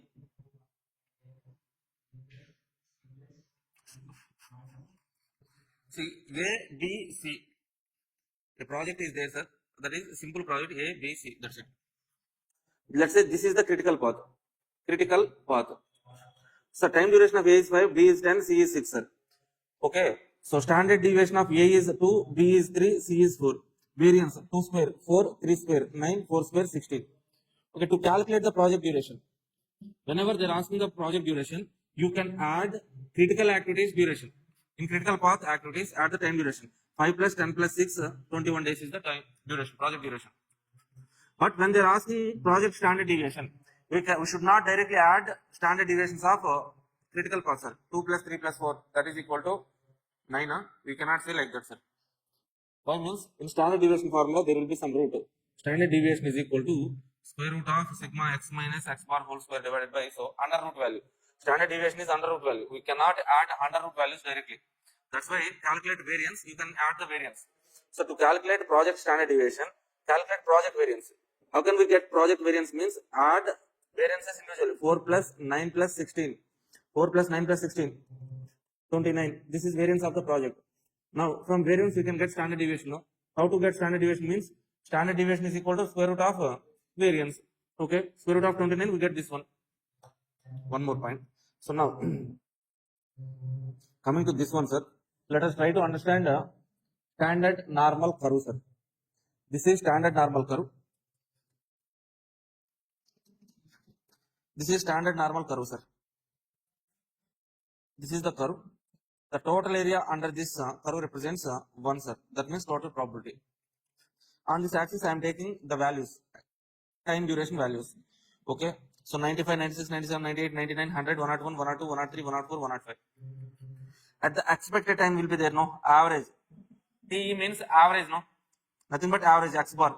At this X bar or average, there will be peak point. This is the peak point, sir. Peak point, highest point for the curve. Okay, if I draw from highest point to this expected time, average time, okay, this line divides total curve into two parts. This is 50%, this is 50%. Okay, now see, this area under this curve represents Z value, sir. This area represents what, sir? Z value. Okay, now in the particular question, they're asking what, sir? Probability for 103 days. Let's say our stipulated time is 103, sir. 103. Okay. By taking T as 100, stipulated time is 103. Okay. Some standard deviation. Standard deviation, let's say T. Okay. By taking this standard deviation, I can calculate Z value. Z is equal to what, sir? I got Z is equal to 1. Okay. So at Z is equal to 1, this represents what, sir? This will be here. So 100 to 103. This area represents something. Okay, you have to find out that value in standard normal table. The table value gives probability, sir. Are you getting this point, sir? Okay. So TE as 100, TS as 103. I have calculated Z value.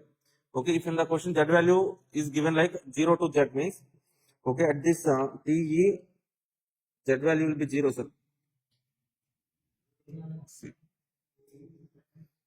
Z values will be at this T at this straight line, Z is 0, plus 1, plus 2, plus 3, minus 1, minus 2, minus 3, sir. I got Z is equal to plus 1. Plus 1 means, okay, at this 103, okay, here I got Z equal to plus 1. What is this total area means? This area represents Z value or else probability, sir. At this Z equal to 1 probability, table value is 0.8413. That means this total area represents 0.8413. Okay. So how to understand this one, sir? This is area. This area represent what means?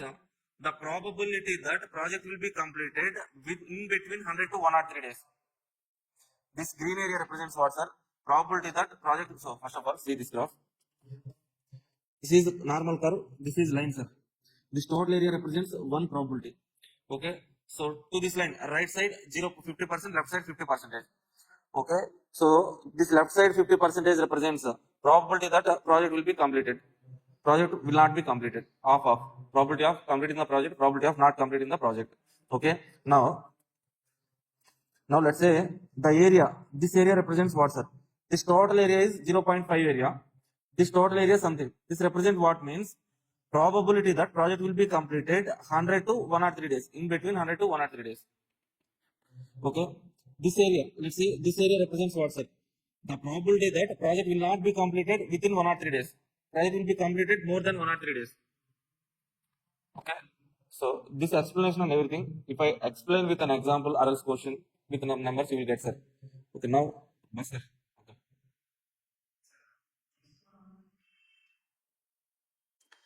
So only one question is there, sir. If you understand this question means you will understand any adjustment for program evaluation review technique, sir. Okay. So this is previous attempt question as well as MQP question. One of the lengthy question. Now come to the page number 11.13. Page number 11.13. Question number 3. June 24 attempt. June 2018 attempt. June 24 attempt MQP also. MQP or MTP. That question was given, sir. First of all, read that question. Try to draw network diagram. Draw network diagram, sir. Read that question. Draw the network diagram.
Program evaluation review technique. Okay, na, sir.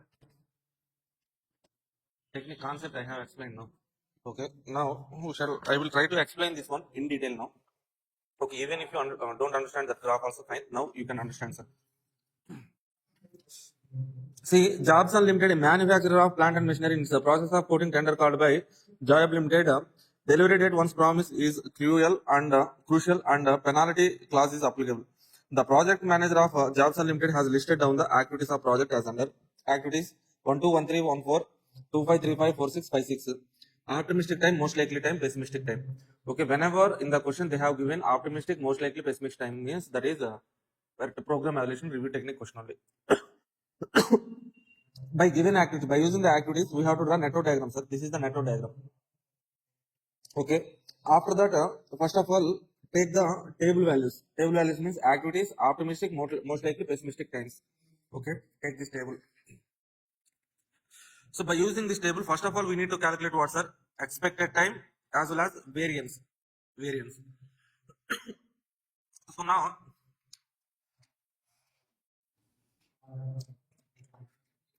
Now, can you tell me what is the formula for expected time? Okay, so TO plus 4TM plus TP divided by 6. Okay, that means while calculating in calculator, first of all, multiply most likely time with 4, then add pessimistic and optimistic. 4 into 1, 4, plus 1, 5, plus 7, 12. 12 divided by 6, 2. You don't need calculators here, directly you can do the calculation. 4 into 4, 4 4s are 16. 16 plus 7, 23 plus 1, 24 divided by 6, 4. 2 into 4, 8. 8 plus 8, 16 plus 2, 18. 18 by 6, 3. 1 into 4, 4 plus 2, 6. 6 by 6, 1. 5 into 4, 20. 20 plus 14, 34 plus 2, 36 divided by 6, 6. 5 into 4 again. 20 plus 8, 28 plus 2, 30, 30 by 6, 5. 4 into 6, how much, sir? 34, huh? 24. 24 plus 15, 39 plus 2, 42 divided by 6, 7. Expected time, sir. Now calculate the variance. Variance means maximum time minus minimum time divided by 2 whole square. 7 minus 1. Okay, pessimistic time minus optimistic time divided by 6 whole square. 7 minus 1, 6. 6 by 6, 1. 1 square, 1. Again 7 minus 1, 6. 6 by 6, 1. 1 square, 1. 8 minus 2, 6. 6 by 6, 1. 1 square, 1. 1 minus 1, 0. 0 square, 0. 14 minus 2, 12. 12 by 6, 2. 2 square, 4. 2 square, 4. 8 minus 2, 6. 6 by 6, 1. 1 square, 1. 15 minus 3, 12. 12 by 6, 2. 2 square, 4. That is the variance. Okay, now we got expected time and variance, sir. On this network diagram,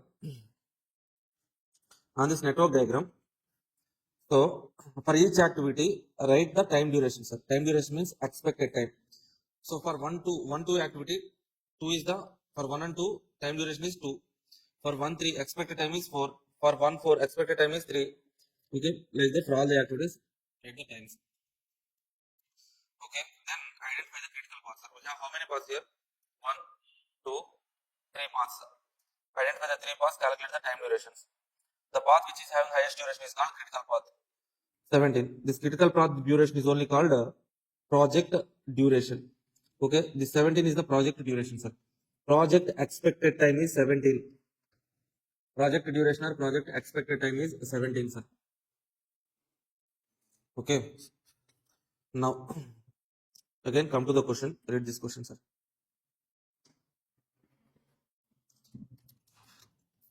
Required. Design the project network. Indicate all the paths through it. We have drawn the diagram. Then paths. Analyze expected duration and variance for each activity. Assess the project length. Yes. By using optimistic, most likely, pessimistic time, we have calculated expected time and project length. Third point. Calculate the standard deviation of the project length. Standard deviation of the project length. Critically assess the probability that project will be completed. So first of all, standard deviation we need to calculate, sir. To calculate the project standard deviation, what is the critical path, sir? 1 3 5 6. 1 3 5 6. What is the variance? So for critical path, we should not directly add the standard deviations. Add variance, then for project variance, apply square root. Okay, 1 2 3 variance is what, sir? 1 is the variance. Next 3 to 5. 4 is the variance. 5 6 5 6 variance is 4. 4 plus 4, 8 plus 1, 9. This is a variance of the project. For standard deviation, root 9, that is equal to 3. Okay, 3 is the standard deviation. Now, so now this is the points, sir, main points. First one, sir, see this point. Probability that project will be completed at least 3 weeks earlier than expected time, sir. At least 3 weeks earlier than expected time. What is our expected time of the project, sir? 17 weeks actually. 17 weeks. 3 weeks earlier than expected time means what, sir? 14. What is the probability that project will be completed by 14 weeks? That is the question. Okay. Now, this 14 weeks is what, sir?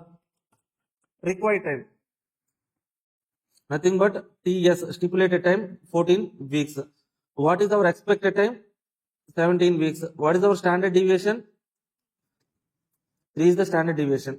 Okay. Now we need to calculate what, sir? Probability. To calculate probability, we need Z. Z is equal to TS minus TE divided by standard deviation. TS 14 minus 17. 14 minus 17 divided by 3. 14 minus 17 means minus 3 by 3 minus 1, sir. Now go to the question. Z is minus 1, sir. Okay. So highlight this word, sir. Z is equal to 0 to Z. Very much importance, relevance is there for Z equal to 0 to Z, sir. From where, sir? This is here.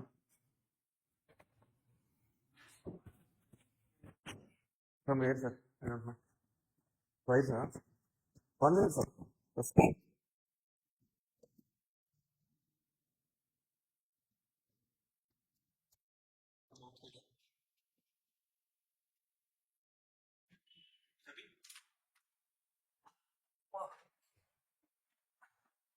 Okay. Now look at the question. In the question, they have given standard normal table values. That means Z values, sir. Okay. Observe the wordings they have given. That is Z equal to 0 to Z. Z equal to 0 to Z. In some questions, they will give Z equal to 0 to Z. In some questions, Z, just Z value. Okay. Now how to understand this 0 to Z? Okay. In this particular calculation, what is our Z value, sir? Minus 1. Minus 1 or 1. Z value is same. Okay. See, at 1, what is the value, sir? At 1, table value is 0.3413. This is the probability, sir. Now, let us try to draw the graph here.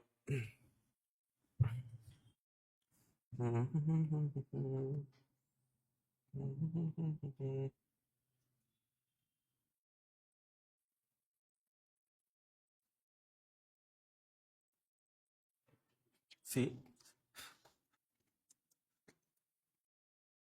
this is standard. This is standard normal curve, sir. At the peak point, we will have expected time. This expected time TE, that is equal to 17. Okay, at this 17, Z is equal to 0, sir. Okay, so right side 18, 19, 20, left side 16, 15, 14. Now we have calculated TS is equal to 14. TS. Okay, so by taking TE equal to 17,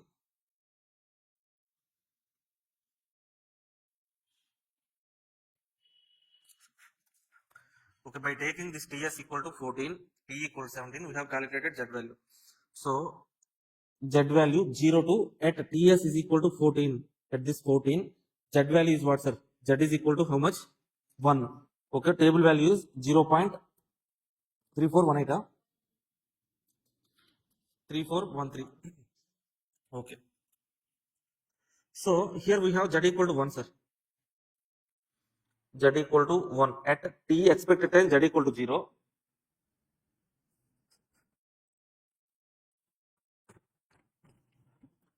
At T Z equal to 0, sir. At TS, Z equal to 1, sir.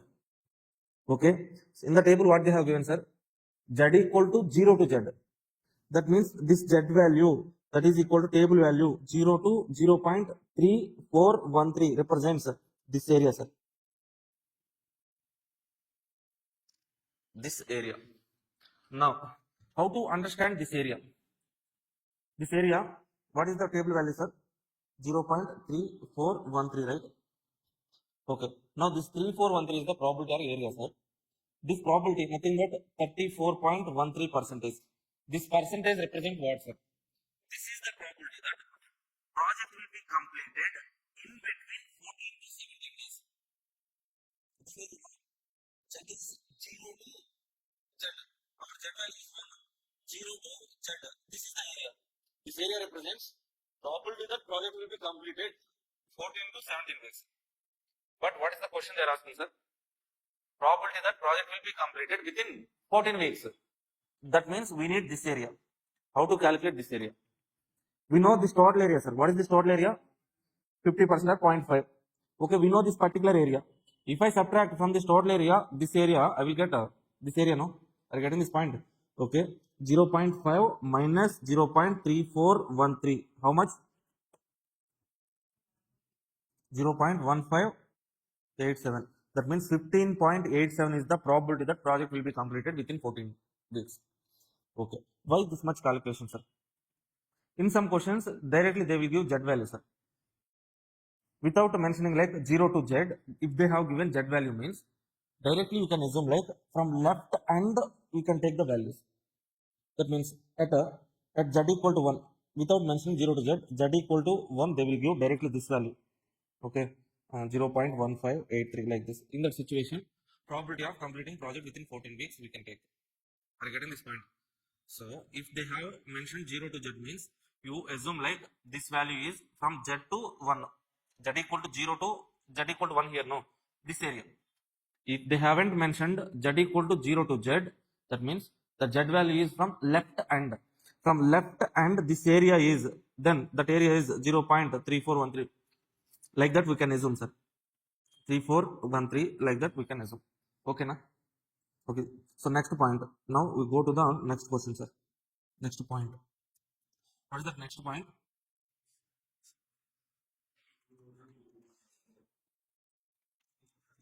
Okay, no more than 3 weeks later than expected time. What is our expected time? 17 weeks. No more than 3 weeks means plus 3, 20 weeks. Not more than 20 weeks. That means what is the probability that project will be completed within 20 weeks? Okay, now again at the 20 we need to calculate. Now again take this 20, sir. Now our T is equal to 20. We know TS, sorry.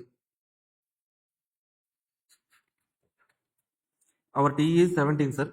TS for this particular point is 20. Standard deviation equal to 3. Calculate Z, that is equal to TS 20 minus 17 divided by 3. That is equal to again 1, positive 1. Okay. So now at Z equal to 1, what is the table value, sir? Again same value only, 0.3413.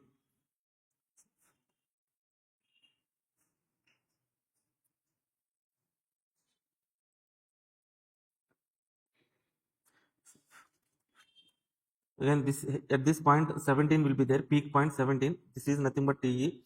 Z is equal to 0 at this point.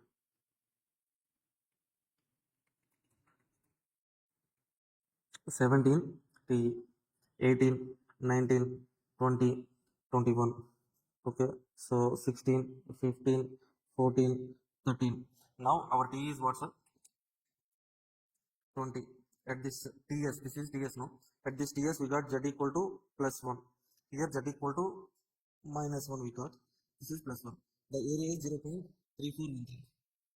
This total area 0 to Z. 0 to Z. Z equal to 1 means 0 to Z. In the table they have given 0 to Z. From this 0 to Z value, this area, this total area is how much, sir? 0.3413. Are you okay with this?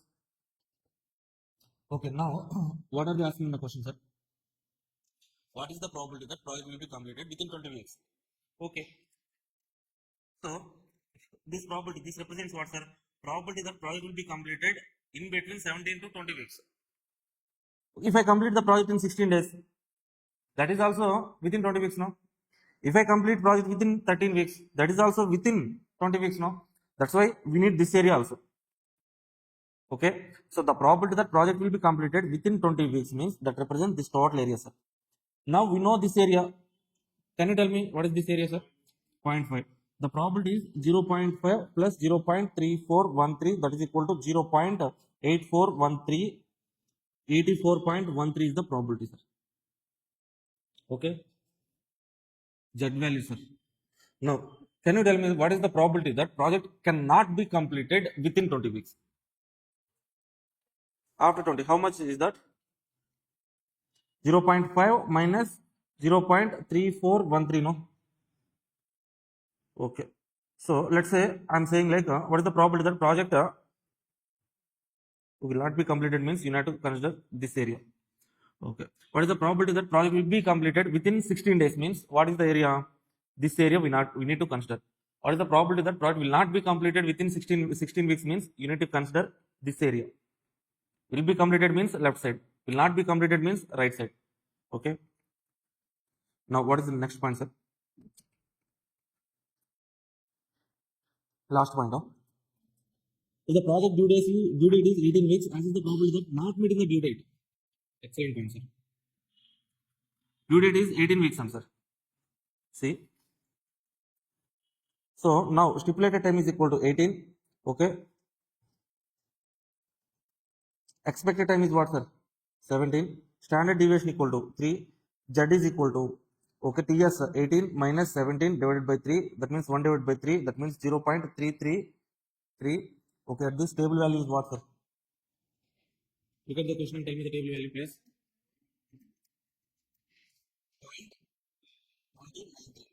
How to identify this area? Again,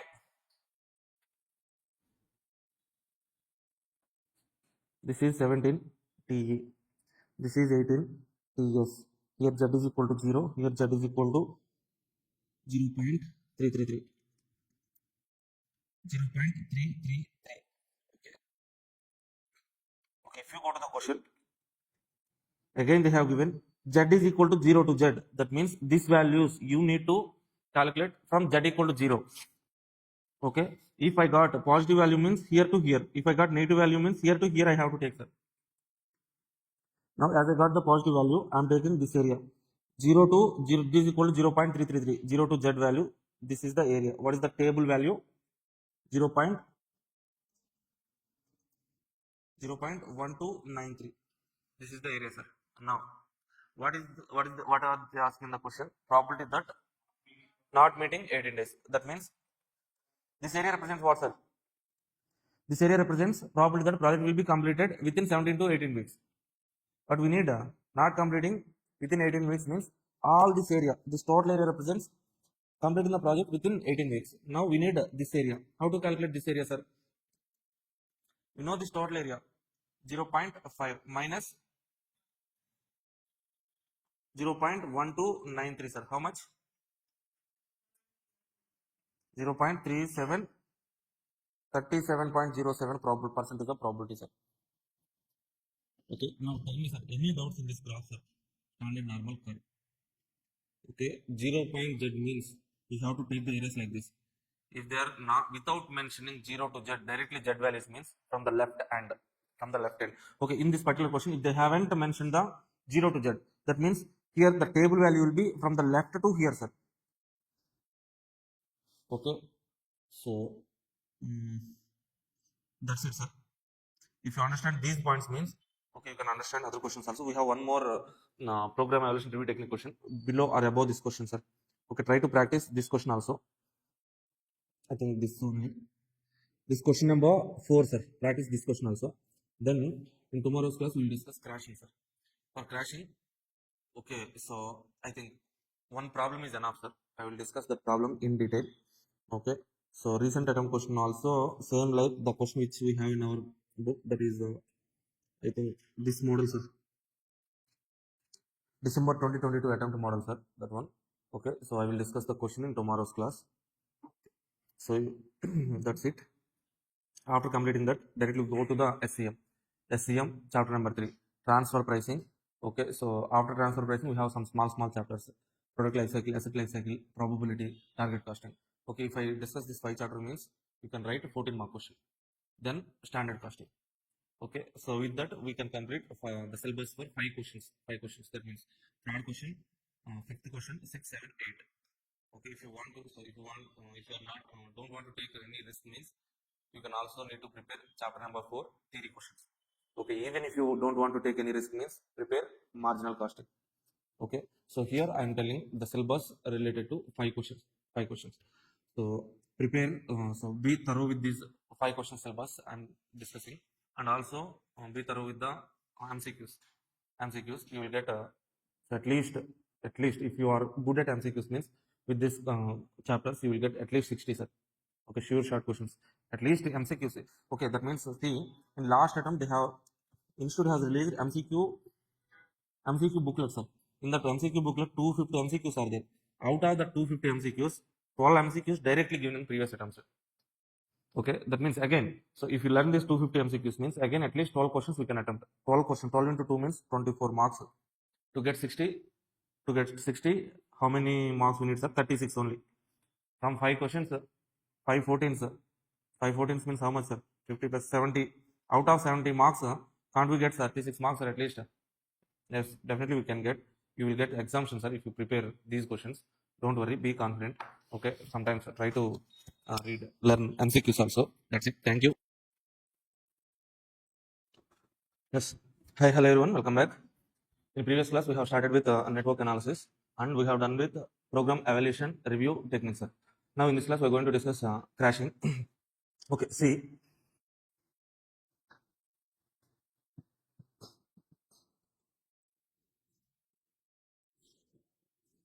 Once again, under network analysis, projects are classified into two types: experiential projects and new projects. In case of experiential projects, we can estimate the time duration with some certainty. Each activity time duration. Okay. Experiential projects means about construction projects. Voice. Please understand. రావట్లేదా? 1 minute. Hello, hi.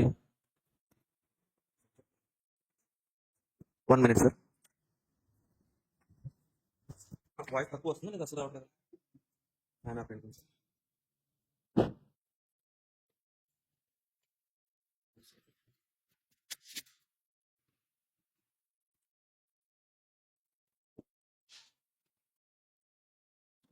Good morning. Good morning, all of you. So, please let me know. Am I clear? Is my voice clear, sir? Okay, now. Experiential projects, construction kind of projects. Okay, so in case of experiential projects, we can say the time duration with some certainty. So that's why. Okay. So here, as we know the time duration with some certainty, we try to reduce the time duration, sir. Why we need to reduce the time duration means, let's say for example, project time duration is 52 days. For the 52 days, we have taken a mission on lease or rent. For example, per day rent is 1,000 rupees. Total overhead cost is 52,000 rupees. If I reduce the time duration 52 days to 50 days, then overhead cost will be 50,000 only. That means by reducing the time duration, I can reduce the overhead cost. Okay. So this reduction in time duration is called as crashing, sir. Crashing. We do this crashing under critical path method, CPM. Okay. Now coming to crashing.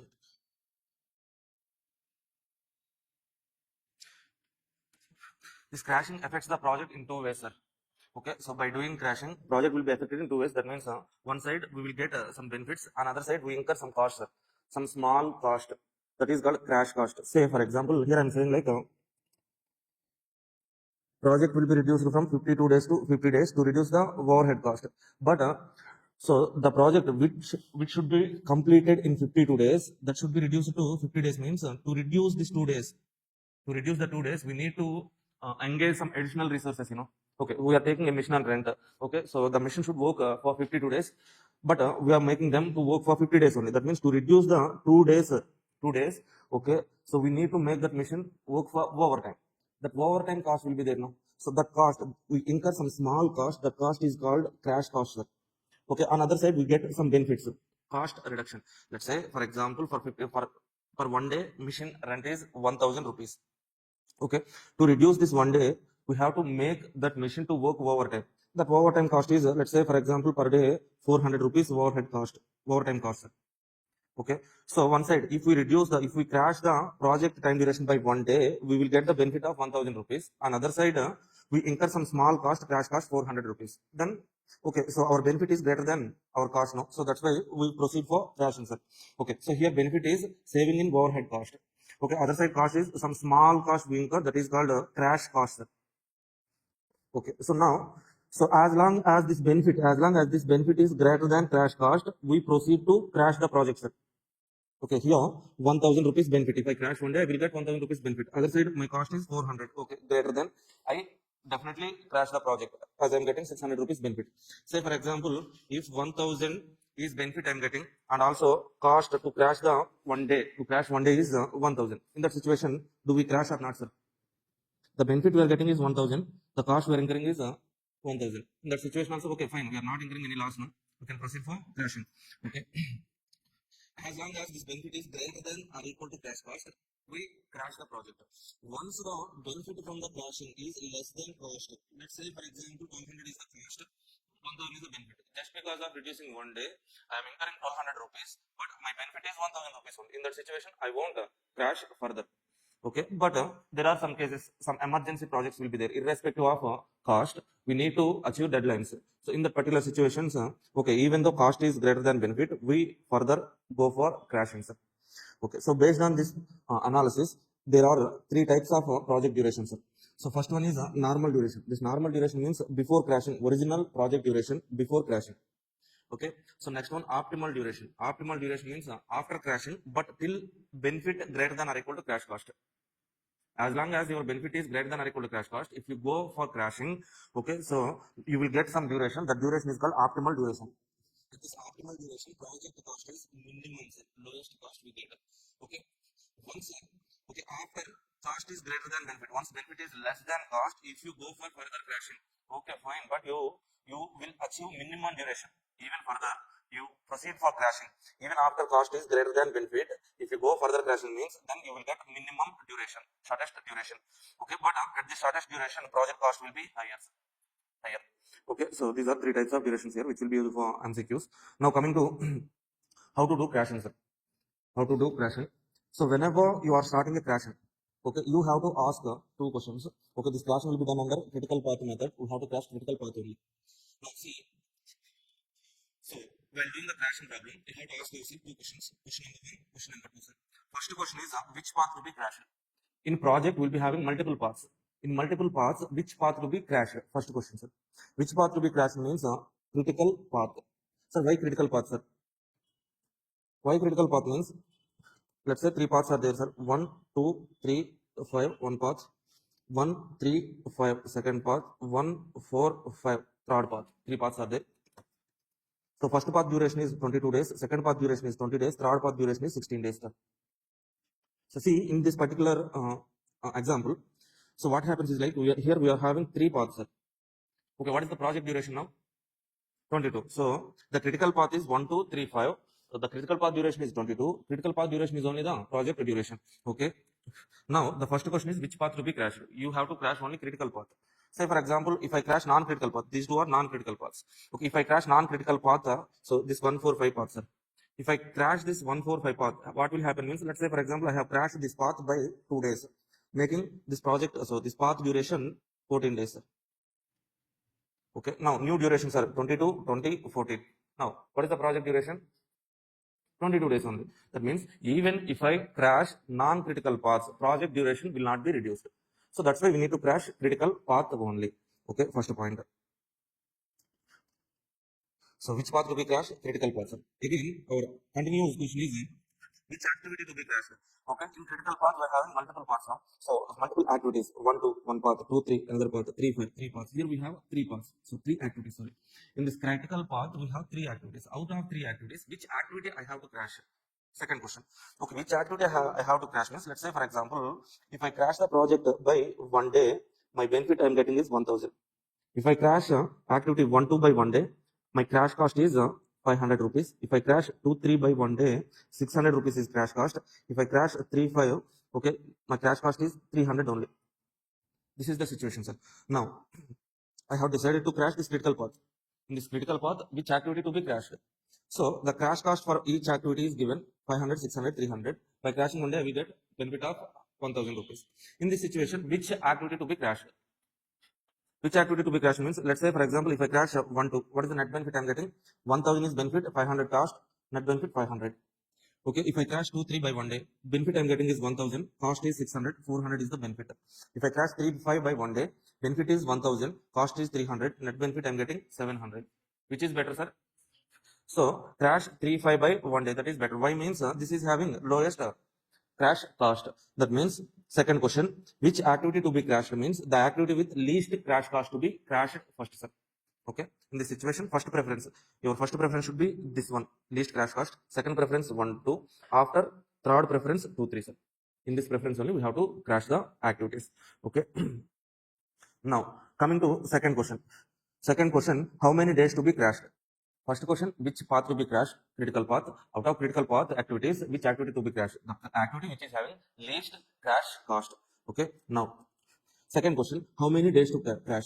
After deciding which activity to be crashed, we have to decide how many days to be crashed. Okay, so to decide how many days to crash, we have to follow two rules, sir. So rule number one is once a critical path, always a critical path, sir. Once a critical path, always a critical path. That means, so if a path is critical path, after crashing, it should not lose its criticality. So for example, so critical path to be crashed, first path only how to crash. Say, I'm crashing 1 to activity by 3 days, sir.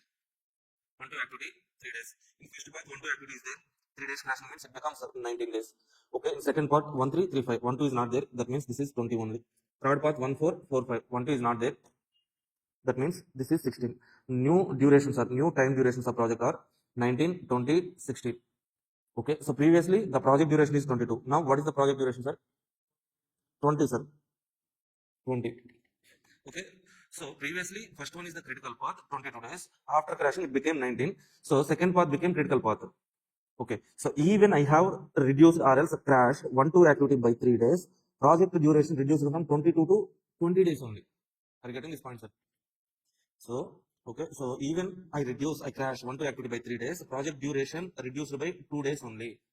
Okay, I have incurred the cost for 3 days, but I got the benefit for 2 days only. So that means here the rule is like once a critical path, always a critical path. It should not lose its criticality. So that means here maximum days I can crash is okay. So this critical path I can crash. So next highest duration is 20. No, next highest path duration is 20. That means till 2 days only I can crash 20, 20, 16. So maximum 2 days only I can crash. Then these two paths, path 1, path 2, both the paths become critical paths. Now we have to crash the both the paths simultaneously. Okay. So rule 1. Next, for rule 2, we have to check how many days available for crashing. How many days available for crashing? How many days to crash? To decide how many days to crash, first one, once a critical path, always a critical path. Second one, check how many days available for crashing. This will be given in the question itself. Okay. So whenever we got two paths, means two paths. So if only one path is there, one critical path is there, means no problem, sir.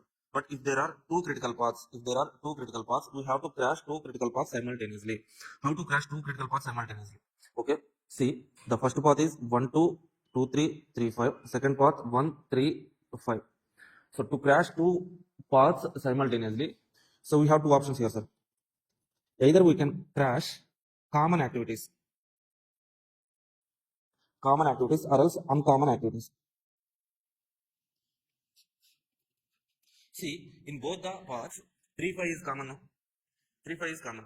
That means if I crash 3 5 by one day, both the paths will be crashed. Okay, when there are two critical paths, either I can crash common activity or else uncommon activities. So here, what are the uncommon activities, sir? 1 2 from first path, 2 3 from first path, 1 3 from second path. This is first path. This is second path. No? Okay, so if I crash one uncommon activity from first path, crash one uncommon activity in second path also. That means crash 1 2 1 3 each by one day. Then both the paths will be crashed. Or else 2 3 1 3. Both the paths will be crashed. So that means you have to create some combinations, then crash them. Okay. See, here we solve this problem by using general 4 tables. Here we solve this problem by using 3 tables, sir. Table number 1. Table number 1 is path table, sir. We write all the paths. Okay, so why we write this table means to identify critical path. Okay, here we are saying, so critical path to be crashed. Once a critical path, always a critical path. 2, so satisfy these two conditions, we write table number 1, path table. Then slash table. In this slash table, okay, we write number of days available for crashing. To identify activity with least crash cost. So we are saying activity with least crash cost now. So to identify least crash cost as well as number of days available for crashing, we do slash table. Next, evaluation table, sir. In this table only we do all the crashing and write the remarks.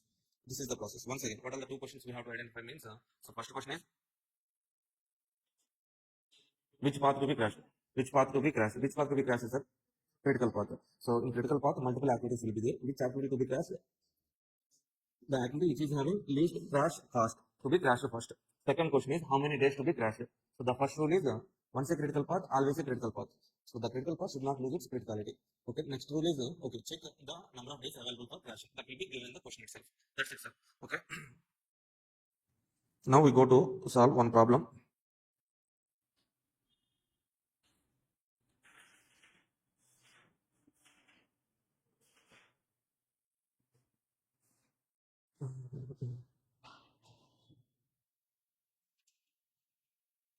Question number 7, sir. June 23 attempt question.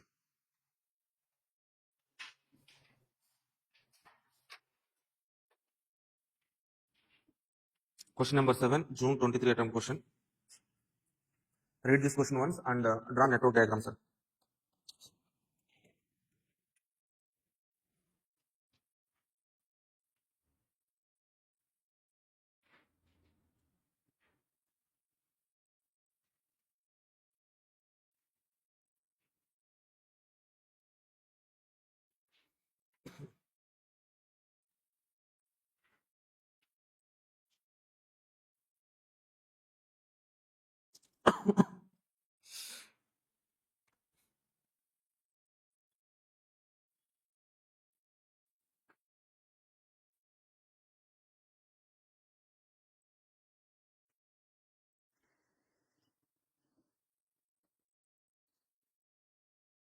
Okay, so let's practice this question, sir. Take your pens and papers. So try to practice this question along. Okay, so if you can take some discuss this question slowly. I mean, if you understand this question, once you can solve other questions also. Okay, read this question and try to draw network diagram.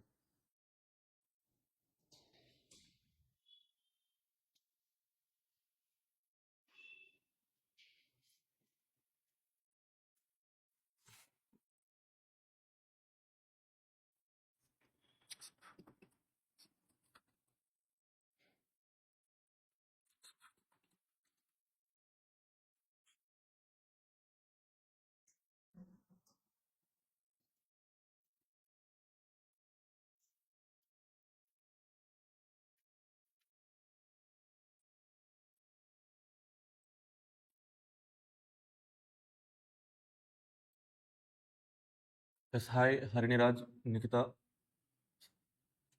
Vishnu, Salim, Selam Swati Reddy, Srividya, Prabhu, Divya, Preeti, NV Chaudhary, Ummadi Sai Vinay, Srimathi, MKT, Lavanya, Divya, Shravya, Javaji, Tamil Siddhartha, Chaitra, Satish, Balaji. So hi. Hello everyone. Good morning. So how are you guys?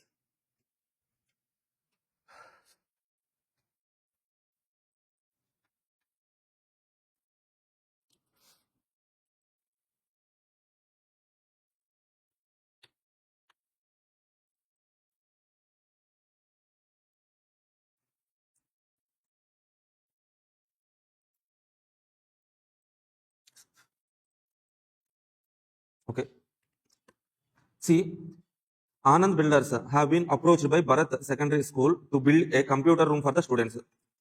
Work is going to start on 1st August 2023. The cost of project estimated at 1 lakh and the work is to be completed by 25th August. That means the target is to complete the project by 25 days. Okay. Now following details are pertaining to the project. Activities are given, sir. A, B, C, D, E, F, G. Okay. Preceding activities are given. Activities and preceding activities. Now we have to draw network diagram for this one, sir. Okay. So let us read this question and then draw the network diagram, sir.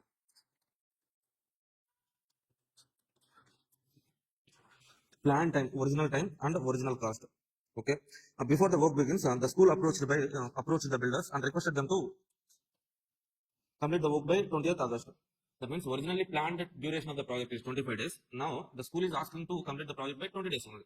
Okay. And so we're willing to pay escalation 10% of normal cost. Additional cost they are willing to pay. The engineer of Anand Builders revoked the duration cost as follows. Okay.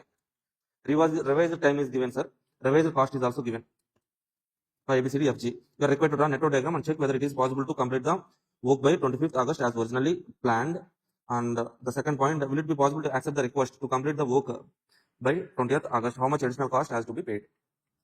Okay, so first one, we need to check whether it is possible to complete by 25 days. That means whether the project duration is 25 days or not.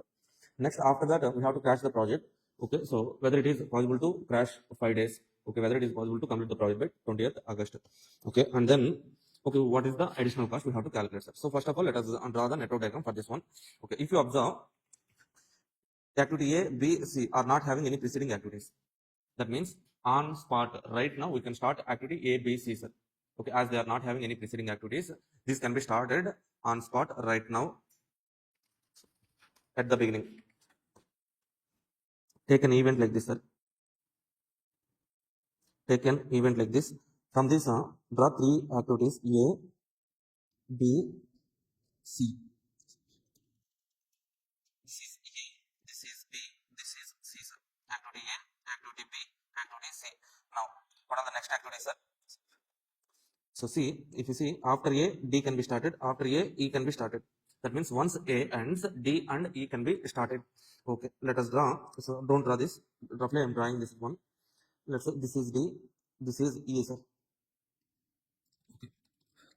Okay, next one. After B and E ends, F can be started, sir. After B and E ends, F can be started. Okay, here we have E, here we have B, sir. Okay, after B and E, F can be started. That means we have to connect this B and E with dummy. Okay, we can draw F here. Or else what we can do is like directly draw E to B, connect these two here, then draw F, sir. F like this. Next one. After C, G can be started. Okay, after C, G can be started. G. Okay. So now if you observe, so there are three endpoints in the project, sir. There should not be multiple endpoints, only one endpoint should be there. For that, we can connect these three activities by a dummy like this, or else directly connect D and G to F, sir. G to F directly like this, G, D like this. Okay. Even if you use dummies, not an issue. That is also correct, sir. But without using dummies, we can draw network diagram like this, sir. Okay. Now, can you tell me what is the original durations of ABCDFG? Original time duration 12, 14, 8. For activity A, it is 12. For activity B, it is 14. For activity C, it is 8. For ABC, D, this is, D is 5. For D, it is 5. E, 4. F, 9. For G, 10. Okay. We have drawn a network diagram, sir. Now, we have to identify critical path. Critical path. So, how to identify critical path means write all the possible paths. Okay. How to identify all the possible paths means the project starting event is this one, starting point. This is the ending point. Okay, you might have seen in Sunday books, okay, newspapers, Sunday books, there will be some puzzles now. Okay, so one dog will be there, one cat will be there. Okay, so different paths will be there now. Okay, the dog has to catch a cat, different paths will be there. Okay, you have written that, so we have solved the puzzles now. So like this, okay, our target is to, from this is starting point, this is ending point. From the starting point, we have to reach this end point. Okay, so what are the paths available? A to D, A, E, F, B, F, C, G. Okay, so these are the paths, sir. So can I go like this, sir? A, E, B, C, G. Why, sir? Okay, so this B flows in this direction. We cannot go reverse direction, sir. Okay, now let's write all the possible paths. A to D, one path, and A, E, F, another path. B, F, C, G. So we have four paths, sir. Now, can you tell me the duration? 12 plus 5, 17. AEF 12 plus 4 plus 9. AEF 25, 25. BF 14 plus 9, 23. CG 8 plus 18. Okay, now what is the critical path, sir? AEF is the critical path. So the point we have to write answer for the first question, sir. Draw the network diagram and check whether it is possible to complete the project by 25th August. That means, okay, as they are starting the project on 1st August, okay, project duration is 25. They can complete the project by 25th August. No? So write that point, sir. Note critical path AEF. Critical path duration 25 days. Therefore, project duration 25 days. Okay. Project can be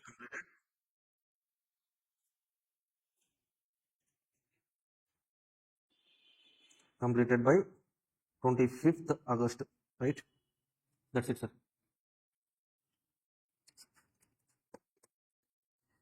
Okay, now we go for crashing, sir.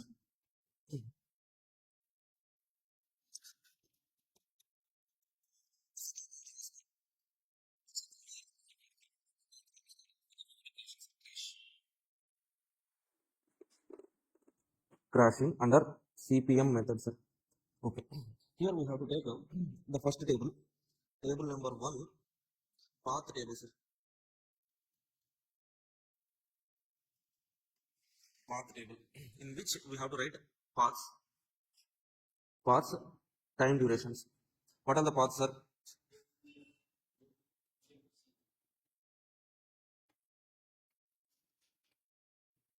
Okay. So these are the four paths, sir. Okay. Next, so after each stage of crashing, we'll update the time durations, not an issue. Now, write the table 2, sir. Table 2. Okay, why I am writing this table 1 means to identify the critical path, and the second rule is once a critical path, always a critical path. For that, I am writing this table. Okay, so second path is the slash table.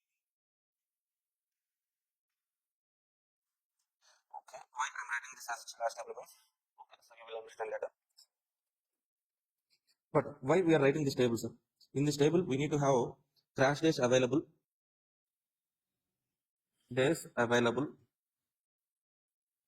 available. Second point is crash cost per day.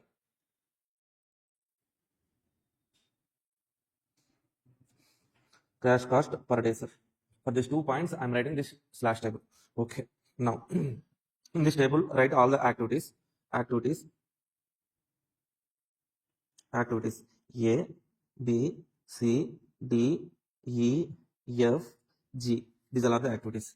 Now, write original time, original cost, sir. And also write revised time, revised cost. Time, revised cost. Original time, original cost. Revised time, revised cost. Also, we need to write 2 columns here, leave some space. Okay. First of all, let's write the original time and cost, which were given in the question. Revised time and cost also given in the question. Okay. So, please tell me original time and cost, sir. 12, 14, 8, 5, 4, 9, 10. Original cost 16, 10, 24, 12, 10, 18, 10. Next one. Revised time 8, 10, 8, 3, 3, 8, 8. Cost 24, 15, 24, 16, 14, 24, 16. Okay. Now, try to understand this one, sir. Crash days available. So, for the activity A, original time is 12, sir. Now, the revised time to complete the activity A is 8 days. That means how many days we can crash, sir? 4 days we can crash. Okay. So, crash days possible. Crash days available. Crash days available. So, original time minus revised time, 12 minus 8. Here we have 4 days. 4 days. 14 minus 10, 4 days. 8 minus 8, 0. 5 minus 3, 2 days. 4 minus 3, 1 day. 9 minus 8, 1 day. 10 minus 8, 2 days. 4, 4, 0, 2, 1, 1, 2. Okay, this is the crash days available, sir. Now we need to calculate crash cost per day. Crash cost. Okay, see. So original cost is 16 rupees, sir. Okay, original time is 12 days. Okay, so if I reduce the activity A from 12 to 18 days, to reduce 4 days, the original cost 16, it increased to 24, sir. Okay, that means cost increased from 16 to 24. How much cost increased, sir? 8 rupees cost increased. For how many days, sir? 4 days. Okay, so cost increased by 8 rupees by reducing time for 4 days. That means what is the cost per day, sir? Okay, so 8 by 4, that is equal to 2. Okay, this is called crash cost. Crash cost. Okay, sometimes this is also called as cost slope, right? Cost slope. How to calculate this one means change in cost divided by change in time, sir. Change in cost divided by change in time. Okay. Again, the cost here changed from 10 to 15. 5 rupees increased. For how many days, sir? 5 rupees increases, sir, cost for 4 days, sir. Okay, 5 by 4, how much, sir? 1.25. Here, 1.25 per day. Next one, 24 to 24. No crash days is not available, no crash cost. So next one, 12 to 16. 4 rupees cost increase for 2 days. That means 4 by 2, 2. Sir, are you getting this one, sir? So next for E activity, 10 days to 14 days cost, sorry, 10 to 14 cost increased. Okay, for 1 day crashing. 10 to 14 means 4 by 1, 4 rupees crash cost, sir. Next one, 18 to 24. 18 to 24, cost increased by 6, sir. For 1 day, 6. Here, 6 by 2, that is 3, sir. This is crash cost. This is the, okay, crash days available, sir. Okay, after each stage of crashing, we update this time crash days available, sir. Now, start table, sir. With the start table, we do actual crashing. Table 3, crash table.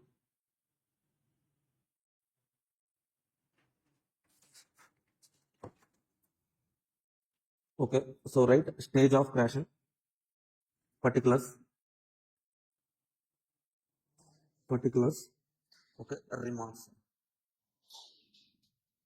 So first of all, actual crashes.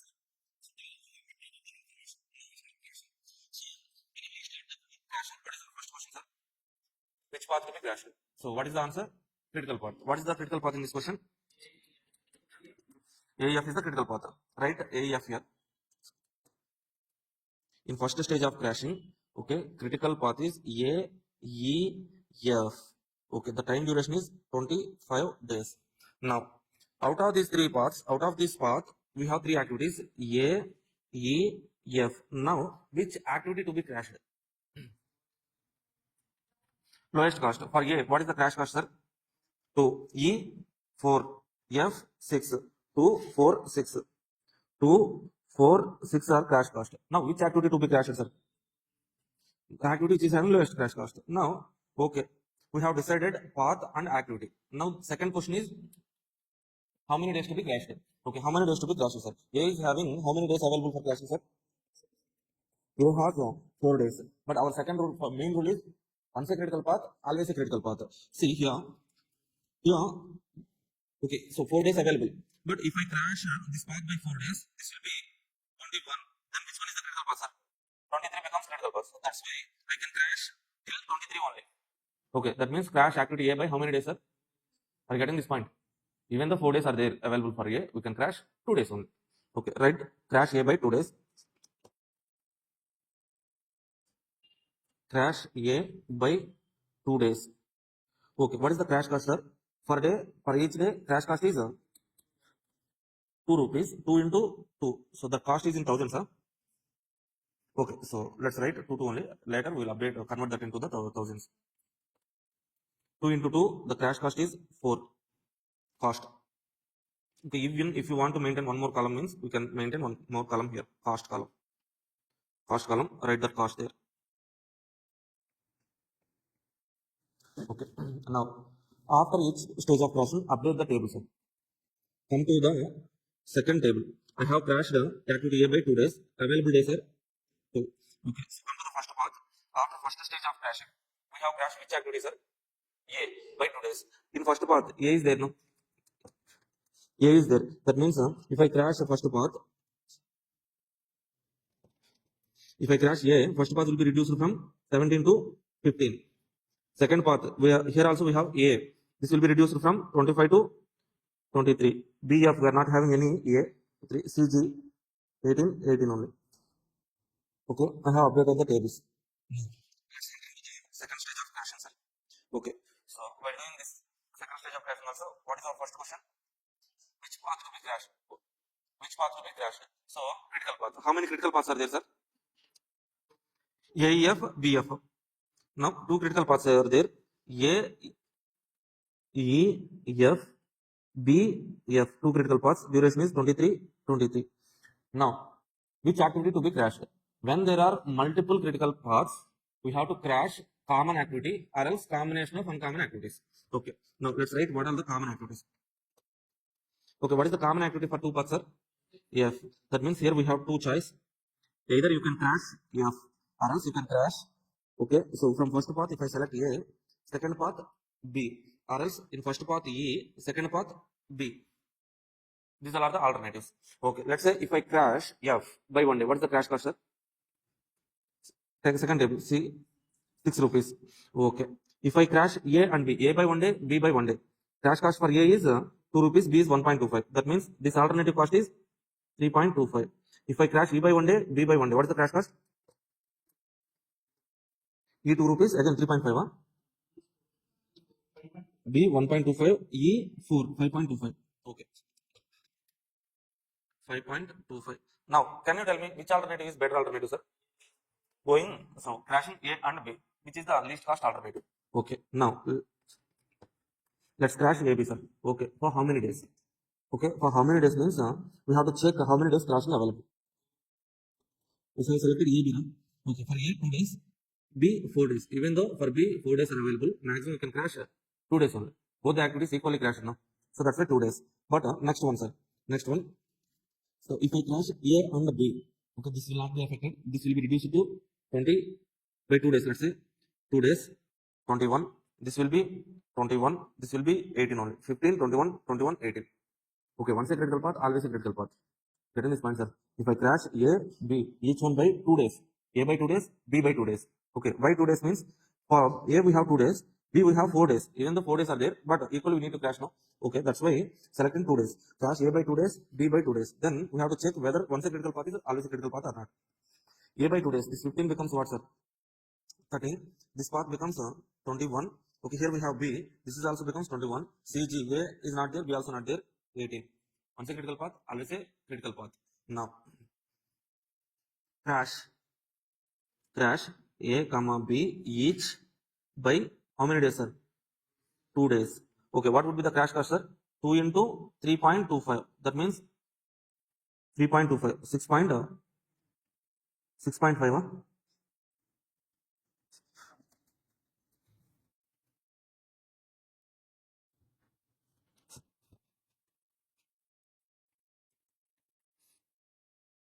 Okay, so after, okay, once I have written, so crash AB by 2 days. Okay, I have written crash cost means crashing is done, completed. Sir, what, sir? చెప్పండి sir. Okay sir, నేను క్లాస్లో ఉన్న తర్వాత call చేస్తాను. See, once I have written crash AB by 2 days means crashing is done. Okay, update the table, sir. Okay. Previously crash days available. Crash days available for A is 2. Now it is 0. Previously crash days available for B is 4. Now it is 2. Okay, I have crashed 2 days now. Now, so coming to after second stage of crashing, I have crashed A by 2 days, B by 2 days. In first path A is there. That means 15 becomes 13. In second path A is there. 23 becomes 21. Third path B is there. 21. Fourth path 18. 18 only. Okay, sir. Now, so now what is the project duration, sir? 21 days. Now we have to check whether the project will be completed by 20th August or not. That means we have to reduce the project duration to 20 days. Okay. So now we shall try to crash one more day, sir. Okay. So again, our question is, what is our question, sir? Which path will be crashed? Okay. So critical paths. Only 2 critical paths are there. Same 2 critical paths. No change in critical paths. Okay. So which activity to be crashed? Here we have 3 alternatives. With first preference, I have used this alternative. Now you cannot use the first alternative. Why means crash days available for A is 0. A becomes 0, no? See, here A becomes 0. We cannot use this alternative. Our next alternative is, choice is EB, sir. Second preference EB. Why means this is only having least cost. Okay. Now, so same critical paths, we have decided to crash E and B. How many days we can crash, sir? Okay, if you check for E, 1 day only available. For B, it is 2 days. Even though B has 2 days available, we have to crash both the activities equally, no? Equally, we need to crash, sir. So that's why we can crash maximum 1 day only, this alternative. Okay, if I crash B, E by 1 day, what will happen, sir? So what will happen means, in this first path, B is not there, E is not there. 13, 13 only. In second path, E is there. Okay, 1 day, it becomes 20. B is there, it becomes 20. CG, this becomes 18 only. Okay, so once a critical path, always a critical path. Now crash, third stage.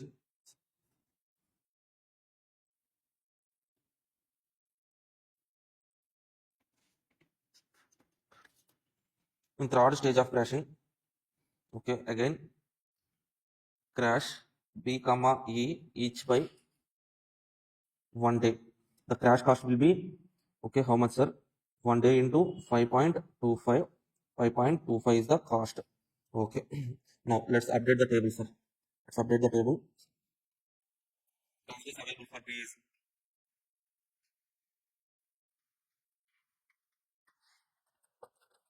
cash is available for B. So now it is 1 only. For E, it became 0. Coming to third stage of crashing, we have crash B by 1 day, E by 1 day. In first path, B is not there, E is also not there. Again 13 only. Second path, E is there. 21 becomes 20. Third path, B is there. 21 becomes 20. Fourth path, CG 18, 18 only. That's it, sir. After third stage of crashing, what is the project duration, sir? Yeah. So after third stage of crashing, the project duration is 20 days.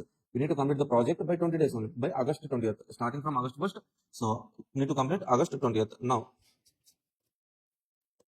even further crashing also we can do. Here in this particular question, we can do the further crashing like this only. This is the way. But here in this particular question, after third stage of crashing, third stage, time duration of project equal to 20. Therefore, project can be completed by August 20th. Okay, as they are starting the project on August 1st. Okay, so what is the additional cost they are incurring? Additional cost. Additional cost. We have crashed 5 days. 5 days crashed.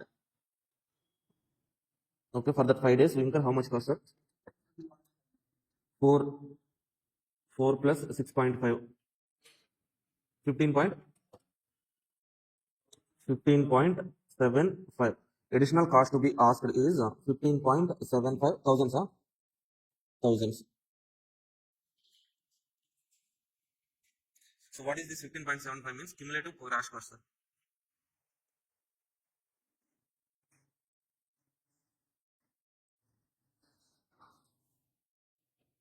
Okay, that's it, sir. This is crashing. Okay, even if you want to do further crashing means, you can also do the further crashing. Okay. So the 2 points are 2 questions. Just follow the 2 questions. Okay, which path, which activity, how many days. Okay, follow these 3 tables. Enough. We can do any crashing problem, sir. That's it. Here in this particular network analysis, we are having resource leveling also. But sometimes there are so which was not asked for any previous attempt, which was not given in any MQP also, sir. Okay, so if you want to learn that question also, that was discussed in our marathon. Okay, you can refer that marathon, sir. Okay, most probably I'm expecting, okay, either crashing or else program evaluation review technique. Okay, if they are not asking 14 mark question from network analysis, they can ask some small question, 7 mark question. As in recent MQP, they have given 7 mark question from network analysis, 7 mark question from learning curve, sir. So that's why you can expect. Okay, if you expect 7 mark question means network diagram drawing and some forward pass, backward pass, forward calculation, those things will be given, sir. Okay, the basics also. Okay, for that basics also you can refer my marathon. Now, next chapter, sir. Go to the, what's the any doubt? Now, shall we go to the learning curve or else SCM, sir? Third chapter, transfer pricing. Transfer pricing. Learning curve, it will take some 45 minutes, sir. Okay, so if you want me to discuss learning curve, okay, fine. Or else we'll go to the transfer pricing. Yes, sir. Okay, sir, fine.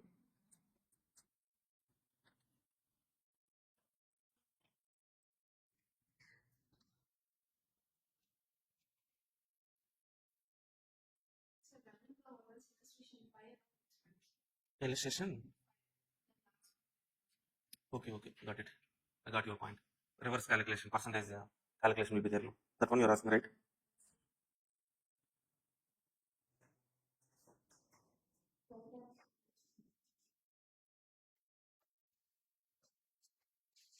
So after completing this one, you go to the learning curve.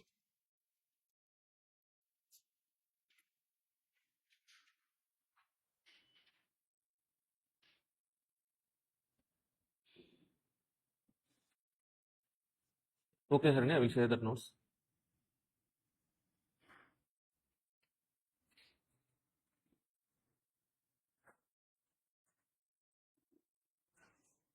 See, transfer pricing, sir. Transfer pricing means price at which goods should be transferred. That is called transfer pricing, sir. Now see, generally, the top level management will not involve in so day-to-day operations, sir. Okay, they won't come to the factory and they won't do any production activities. Okay, what they do is like, okay, yeah. Which group you will share? Okay, send a message in my Telegram. Okay, I will send you. Or else, which group you want me to share? Do we have any group, specific group? Or else, are you there in SFN Super 50 group, WhatsApp? Or else, are you there in SCM Telegram group? Okay, let me know. I will share in that group. Okay. So, top level management, they take decisions, sir. They take decisions. Okay, to take decisions, what are the techniques? What are the techniques that will be useful for means SCM. In SCM, we have many decision-making techniques, sir. All the DM chapters, that means LPP, assignment, transportation, simulation, network analysis, learning curve, okay, maxima, minima, business focusing, all these chapters are decision-making chapters only, sir. Okay, so to be precise, all the chapters from DM are either maximization or else minimization techniques. Okay, so to take a decision, all the decision-making chapters will be useful. And from SCM, for SCM, we have marginal costing, relevant costing, okay, target costing, product life cycle, just in time, ABC. So all these throughput costing, all these techniques are decision making techniques only. But okay, so once they have taken decisions, the decisions will be implemented by lower level management. Top level management take the decisions. The decisions will be implemented by lower level management. So now top level management has to check whether the lower level management so being followed those decisions or not. They have to check. No? So that's why this is called as controlling techniques. Sir. They have to control okay the actions by lower level management. So the control techniques we are having in SCM are standard costing and transfer pricing, sir. Okay, what is the main theme of standard costing and transfer pricing? Means these both the chapters are performance evaluation chapters, sir. Performance evaluation means at the beginning of the period we set some targets. Coming to standard cost, at the beginning of the period we fix some standard cost. Okay, to produce 1 unit of raw material, you have to incur this much of metal cost only. We fix the cost. At the end, we get actuals. Standard minus actual. We get variance. Based on that variance, if that variance is adverse, okay, so top level management will ask why the variance we are getting. Okay, if that variance is favorable, okay, fine. Okay, so coming to transfer pricing also like that only, sir. Here also we fix some targets to the divisions, not to the individual persons. We fix some targets to the divisions. Okay, so originally a company organization structure are basically two types, sir. In manufacturing industries, there were two types of organization structure: centralized, decentralized structure. In centralized structure, top level management will be there. All the functions will be controlled by top level management only. Okay, either okay different managers will be there. Okay, top level management will control every function. Okay, production, research and development, marketing, sales, accounting, finance, everything will be under the control of top level management only. Respective department managers will be respective functional managers will be there, sir. Okay, so here if the company in centralized organization structure under the top level management only, so all the controls will be there, sir.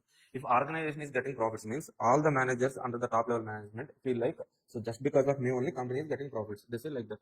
If company is getting losses, no one will take the responsibility.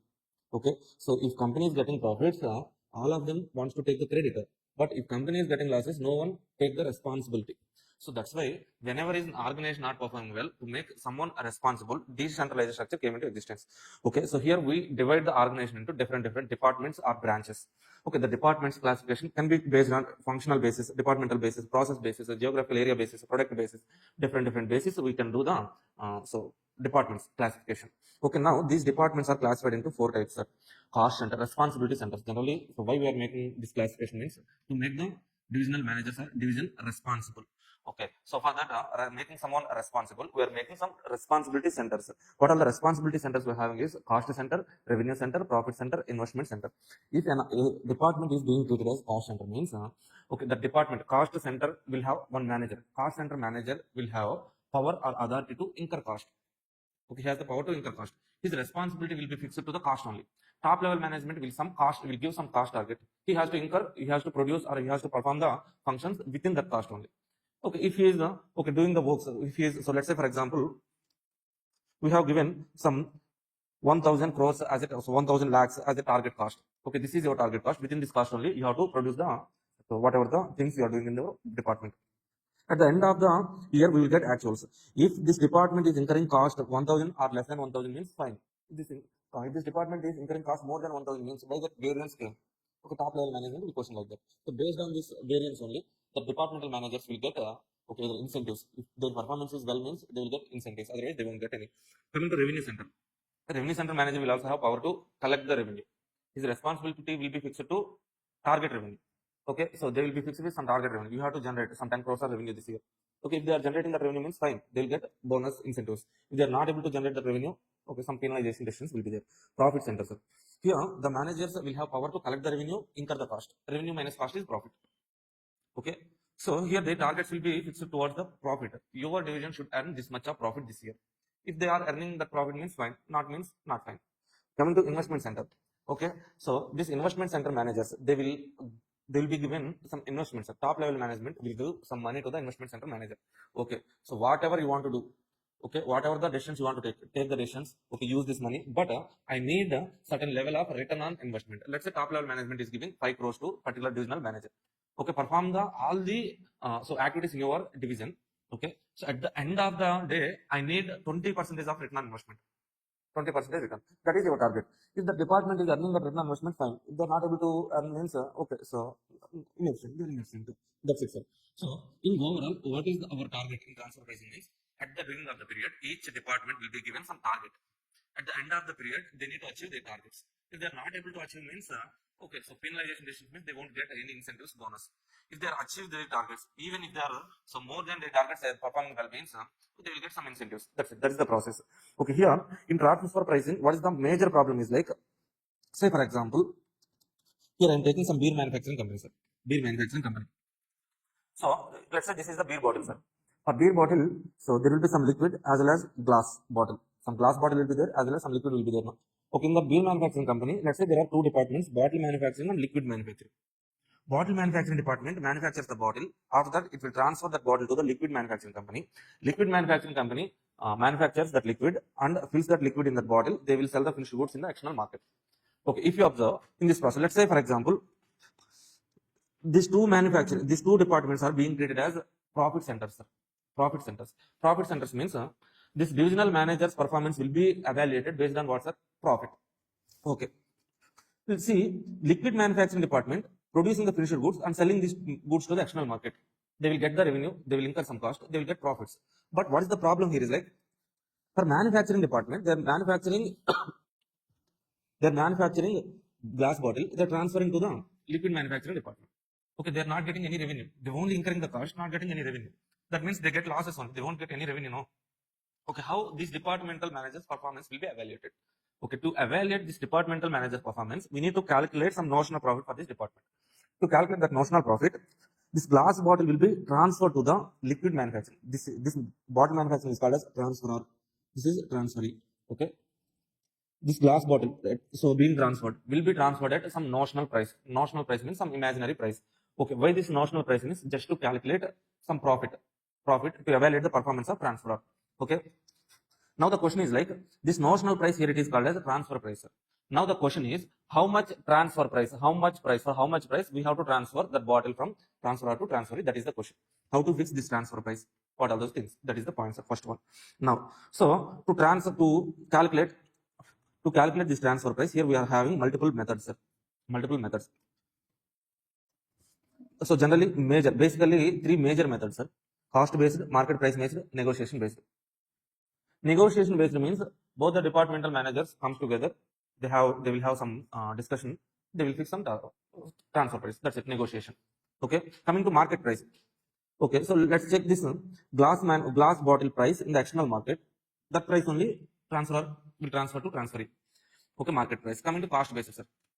This is the most important one here. So in cost based methods, if they transfer at variable cost, that means marginal cost, sir.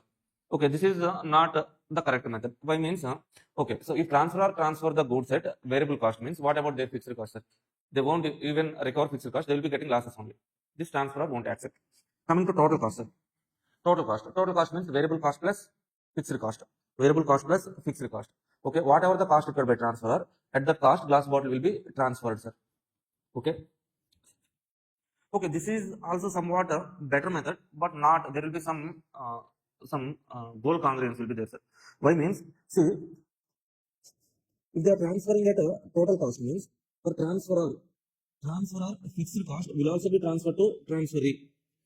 Okay, so if transferee is purchasing some goods from transferor means it will be their purchase cost. That means material cost. It becomes what's a variable cost for the transferee. Okay, so transferor transferring at full cost means variable cost plus fixed cost. Some portion of fixed cost also transferred to the transferee. But transferee treats the total purchase cost as a variable cost, direct material cost, variable cost.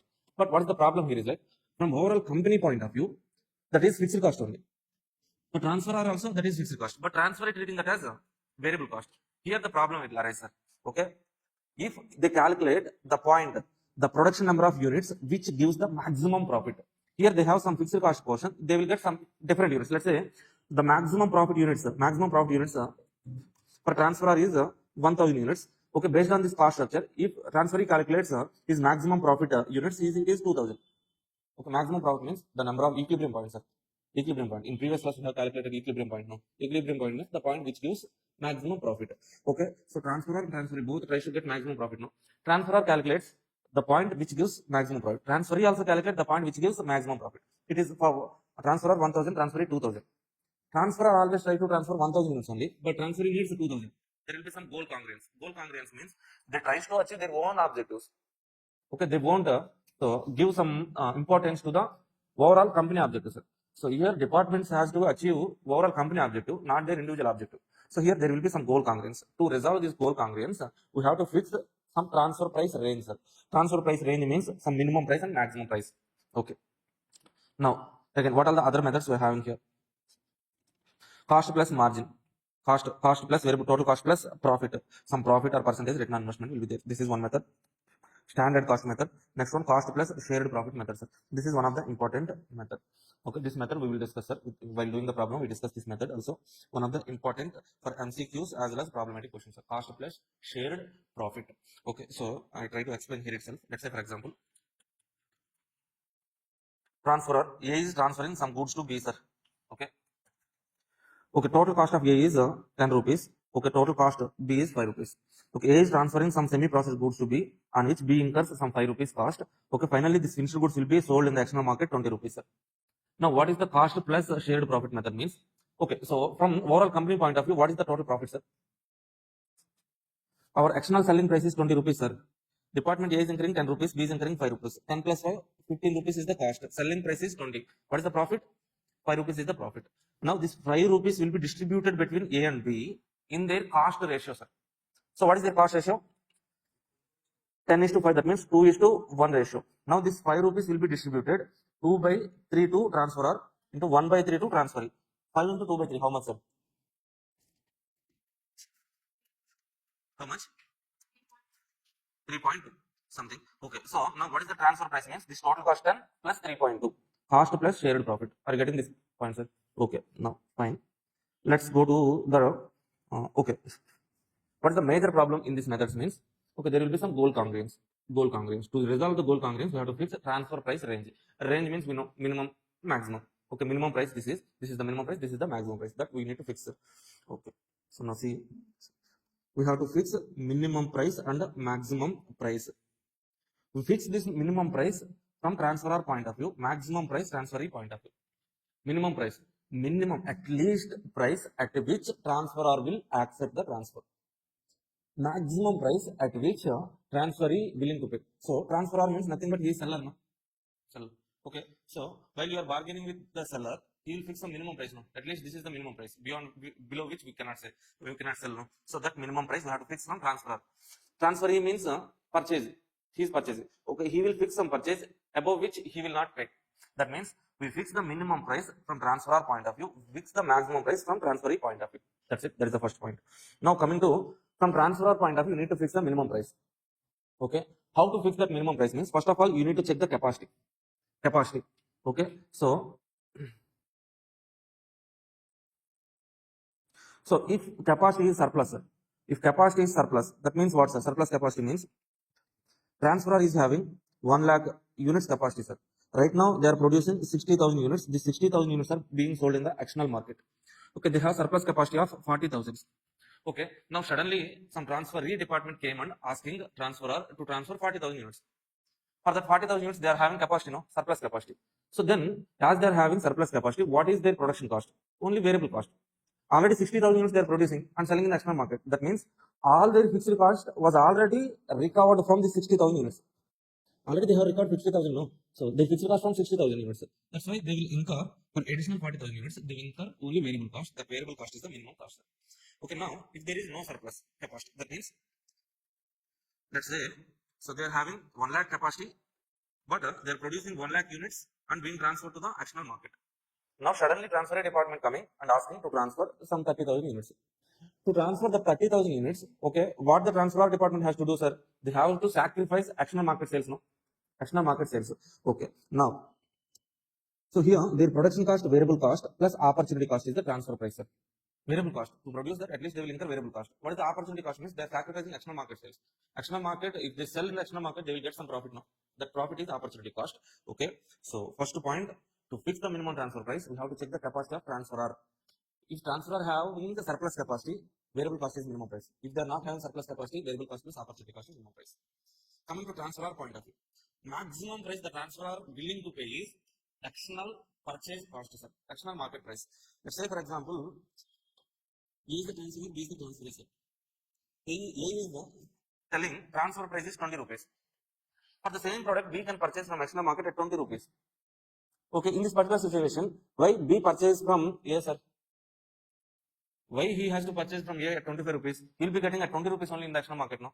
Okay, that is the beneficial for department B, no? Then, so what is the maximum price department B will pay to A for transferring of goods is external market price only. See, so external market price they say, but in reality, external purchase cost. External purchase cost means, okay, they will pay external market price is 20 rupees, but to bring those goods to the department B, they will incur some 2 rupees transportation cost. So their total purchase cost is 22 rupees. That means they B is willing to pay maximum they will pay 20 plus 2 22 rupees. That's it. More than that they will not pay, sir. This is maximum transfer price. This is only the point in maximum questions we see. Or else we have another point also there. Net marginal revenue, sir. Net marginal revenue means, okay, let's say A is transferring some goods to B. B selling the goods in the external market at 30 rupees. Okay, A cost is 5 rupees, B cost is 10 rupees. What is the net marginal revenue means? So from this revenue, 30 rupees, external revenue, 30 rupees, they subtract this their cost, their own cost. That means 30 minus 10, 20 rupees. Maximum this 20 rupees will be paid to the department A, sir. Okay, net marginal revenue means from external selling price, they subtract their own cost. B subtract their own cost. B is transfer here, A is transferor. B subtract their own cost. Then remaining price will be given to the A, sir. That is the net marginal price, but you won't see this point in any problems. Okay, this point is enough. External purchase cost, not just external market price, external purchase cost. Purchase cost means this also includes some transportation cost or else some cost incurred to bring the materials from external market to the division. Okay, that's it, sir. This is the introduction. Now, successfully we can so go to the problem, sir. Okay, now let's do some basic questions, sir. Some basic question is so question number I think 18 will be there, sir. Question number 18 that is based on transfer pricing methods, sir.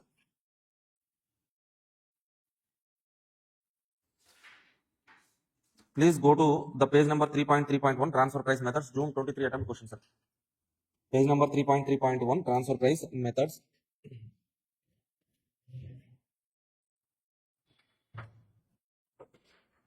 Okay, Satish, definitely. Which group you want me to share?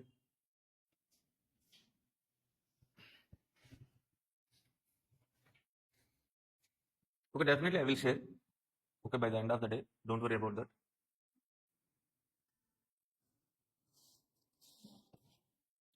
Read this question, sir.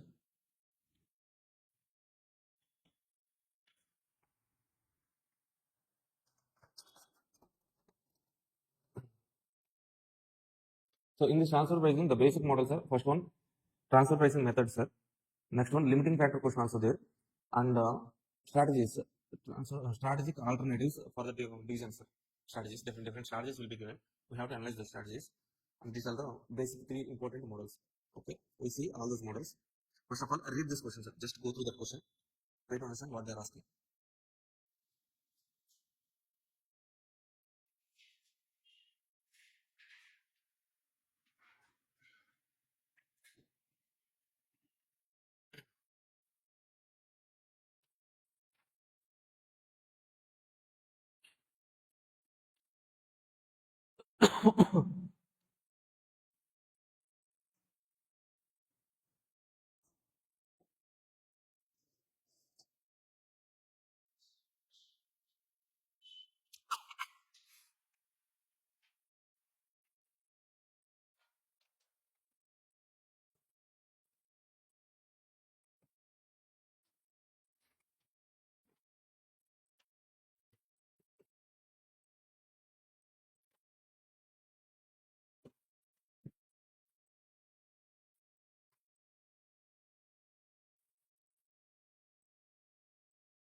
See, Transferor Limited has two processes, preparing and finishing.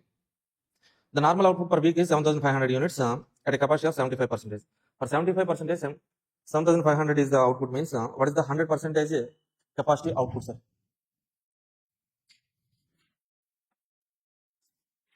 Are you getting this point, sir? For 75% capacity, they are producing 7,500. If they use 100% capacity, 10,000 units they can produce, right? Transferor Limited. Transferor Limited had production problems in preparing and required 2,000 units per week prepared material for their finishing process. The existing cost structure of prepared unit of transferor at existing capacity is as follows.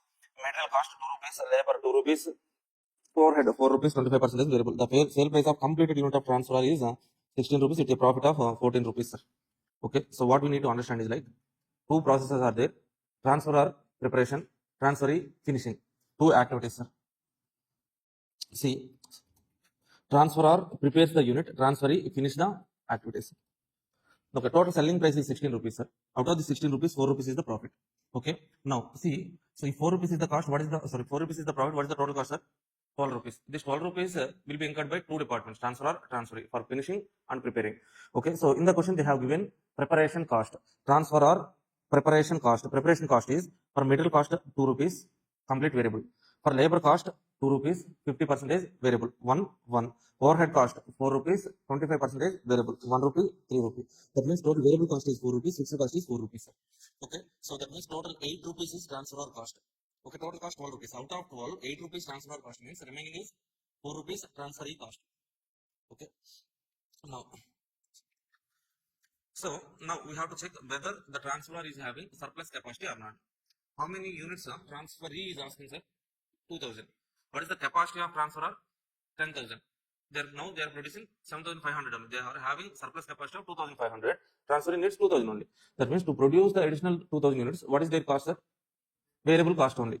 Okay, the production cost is variable cost only. Okay, now see. Required construct the effect on sale of profit of Transferor Limited for 6 months, 25 weeks, sir, of supplying units to Transferor Limited with the following alternative transfer prices. Okay, we need to transfer 6 months, 25 weeks. Each week 2,000 units. Total units is 25 into 2,000. 50,000 units need to be transferred, sir. Okay, first method is marginal cost method. What is their cost, sir? Cost to produce 1 unit is 4 rupees. Only variable cost now. Cost is 4 rupees. Now the transfer price is marginal cost. Transfer price is 4 rupees. Their cost is 4 rupees. What is the profit, sir? 0. Total profit on 50,000 units? 0 only. Second one. Marginal cost plus 25% profit. What is the marginal cost, sir? 4 plus 25% means 5 rupees is the transfer price. Their cost is 4 rupees. 1 rupee is the profit. 50,000 units into 50,000 profit. Third one. Marginal cost plus 15% on return on capital. Capital employed is 20 lakhs, sir. Now see, 20 lakhs is return on, so investment. What is the return we need, sir? 15%. 20 into 15%. How much, sir? This 3 lakhs is the return on investment for 1 year. But here the transaction is for 6 months only. Okay, what is the target profit for 6 months, sir? 1,50,000 only. This 1,50,000 for how many units, sir? 56 months, 50,000 units, sir. That means per unit profit is 3 rupees. Okay, so marginal cost 4 rupees plus 4 plus 3 rupees. 7 rupees is transfer price, 4 rupees is cost, 3 rupees is profit per unit. 1,50,000 is total profit. Okay, now existing cost, sir. What is the existing cost? Okay, 8 rupees is existing cost. What is the, okay, cost to produce? 4 rupees is cost, profit is 4 rupees. Okay, existing cost plus portion of profit on the basis of okay, nothing but shared profit, sir. Shared profit they are asking. Shared profit means the total profit is 4 rupees, sir. It should be shared between the transferor and transferee. In which ratio? 8 is to 4. That means 2 is to 1. 2 is to 1 ratio, right? Okay, so total profit 4 rupees should be shared between transferor and transferee in their cost ratio, sir. 4 rupees profit into 8 divided by 12. Here 4 into 4 divided by 12. What is the profit? 2 divided by 3. 2.67. Okay. Existing cost 8 rupees plus shared profit 2.67, 10.67. What is their cost, sir? 4 rupees. Profit is 6.67. Per unit 6.67. For total units 50,000. Okay. Last one answer. Agreed price 8.50. Transfer price is 8.50. Cost is 4. Profit is 4.5. Total profit is 50,000 into 4.5. That's it. Basic problem only. Okay. First you have to identify that cost is 4 rupees only. Why we are taking production cost 4 rupees only means they are having surplus capacity. To produce additional units, transfer will incur only 4 rupees of cost. That's it.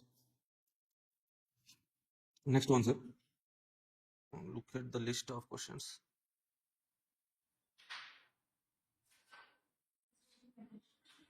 Illustration 20. Yeah? Now go to illustration 20, sir.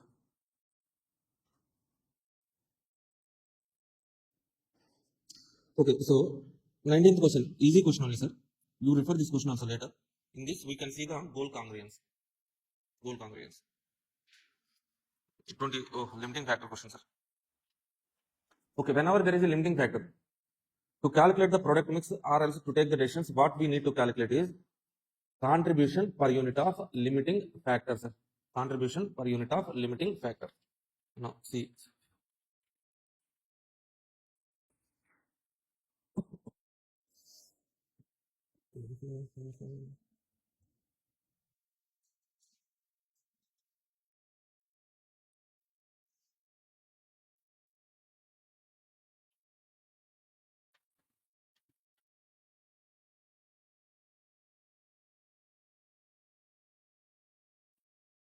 Let's see, read that question, sir. Directly we solve that question. Limiting factor in transfer price, sir. Division A, profit center, which produces 3 products X, Y, Z. Each product has an external market. The details are as follows. Okay, external market price per unit is 48, 46, 40. Variable cost 33, 24, 28. Labor hours required per unit in division A is 3, 4, 2. Product Y can be transferred to division B. Okay, but the maximum quantity that might be required for transfer is 300 units of Y. Okay, so the maximum external sales are 800, 500, 300. Instead of receiving transfer from division A, division B could buy it in the external market of 45 rupees. What should be the transfer price for 300 units of Y, sir? Okay. Then what is the point, sir? Transfer price. The minimum transfer price. Okay, what should be the transfer price of Y 300 units? They're asking. What should be that means?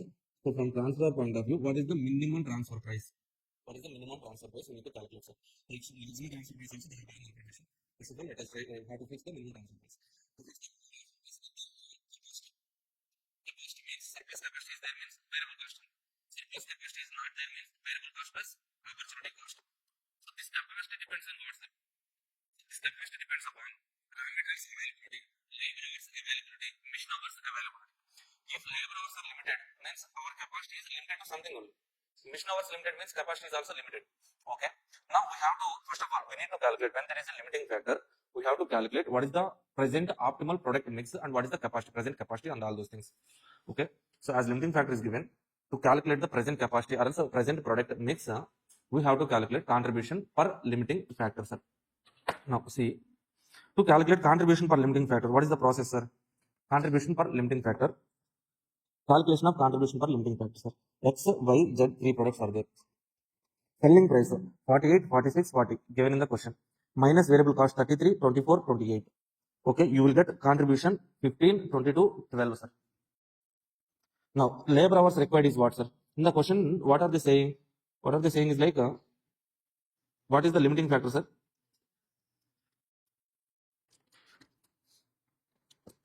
Labor hours are limited to 3,800, 5,600. Two alternatives they are given. Okay, limited hours is labor, sir. Limiting factor is labor. Now see, labor hours required to produce 1 unit of X, 1 unit of Y, 1 unit of Z is 3, 4, 2, which is also given in the question, sir. Contribution divided by labor hours. Contribution per unit divided by labor hours per unit. 15 by 3, 5, 22 by 4, 5.5, 12 by 2, 6. Same calculation, sir. Okay, this kind of calculation we have seen in yesterday's class, LPP, linear program planning. Okay, and also we see this calculation in throughput costing as well as in marginal costing also. But in the case of throughput costing, instead of contribution, we consider throughput contribution, sir. That's it. That is the difference. Otherwise, same calculation. Okay. So, what is the highest contribution, sir? For Z, contribution per hour is, if I invest 1 hour in Z, I will get 6 rupees contribution. For Y, 5.5. For X, it is 4. Okay, so first, second, third ranking. Okay, so first preference is Z, second preference is Y, third preference is X. Okay, now we have the preferences now. Now we need to fix our present production capacity or else present product mix. The product mix is called optimal product mix. Okay, so as they are getting highest contribution from Z, they prefer to produce Z at first, then Y, then X. See, when 3,800 is the limiting hours or else labor hours limiting factor. Total hours available is 3,800, sir. With first preference, I produce which product, sir? Z. So how many units I have to produce? For that, check actional market demand. Maximum actional market demand in the question. Check in the question, sir. 300, no?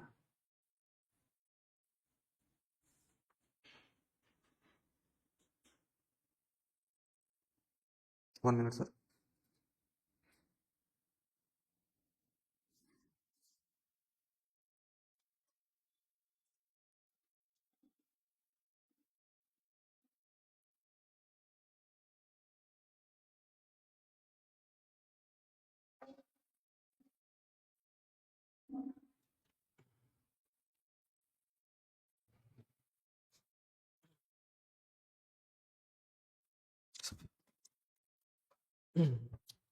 Okay. See, so maximum demand, national market demand is 300, sir. Z is 300 into, for each unit, how many hours needed? 2 hours needed. 300 into 2, 600 hours will be used for Z, sir. Total hours available 3,800 minus 600, 3,200 available hours, remaining hours. Now, what is our next preference? Second preference is what, sir? Y is our second preference. Okay, what is the hours needed? 4 hours. What is the maximum actional demand for Y? Look in the question. So second preference Y, marginal, so external market demand 500 units. 500 into, for each unit I need 4 hours. That is also given in the question, 4 hours. Okay. To produce this 500 units into 4, 2000 hours needed. Okay, I will use 2000 hours for product Y. Then 3200 minus 2000, 1200 hours surplus. Now this 1200 hours will be used for third preference, sir. What is our third preference? X. Hours needed per unit 3 hours. What is the external market demand? For X, external market demand is 800. 800 into 3. How many hours needed, sir? 2400 needed. But we are not having surplus 2400 hours now. That means with the available hours, how many units I can produce? 1200 divided by, for each unit 3 hours, 400 units I can produce. Okay, 1200 hours, nothing is remains. So 0 hours available. Surplus hours is not there. What is our present capacity? Present capacity is 300 of Z, 500 of Y, 400 of X, sir. This is present product mixer. Now, so division X is asking, division B is asking product by 300 units, sir. Product by 300 units. To produce that additional 300 units, we are not having capacity here. Any capacity is not there. No capacity means labor hours here. To produce that additional units, we need labor hours. Labor hours are not there. That means what we have to do, sir? We have to sacrifice. External market sales, we need to sacrifice. Okay. Which product production we will sacrifice, sir? X, sir. Why X only? Lowest contribution from X, as we are getting lowest contribution per hour, we sacrifice the production of X only. So first of all, see, for this Y production of 300 units, how many hours needed, sir? Each one into 4 hours. 300 into 4, 1200 hours needed, sir. This 1200 hours, I need to take from production of X or Y or Z. As X is having lowest preference, we take 1200 from production of X, sir. Okay, we have used 1200 hours for X, the 1200 hours I will take. That means we sacrifice the production of X. Okay. So as we are sacrificing X production, some opportunity cost will be there. Okay, what is that opportunity cost? Okay, 1200 hours. For each hour, how much is the contribution, sir? Contribution per hour. Contribution for limiting factor hour from X is 5 rupees. 1200 hours into 5. How much, sir? 6000. 6000 is the, what is that, sir? 6000 opportunity cost. Now, what is the minimum transfer price when there is no surplus capacity? What is the formula, sir?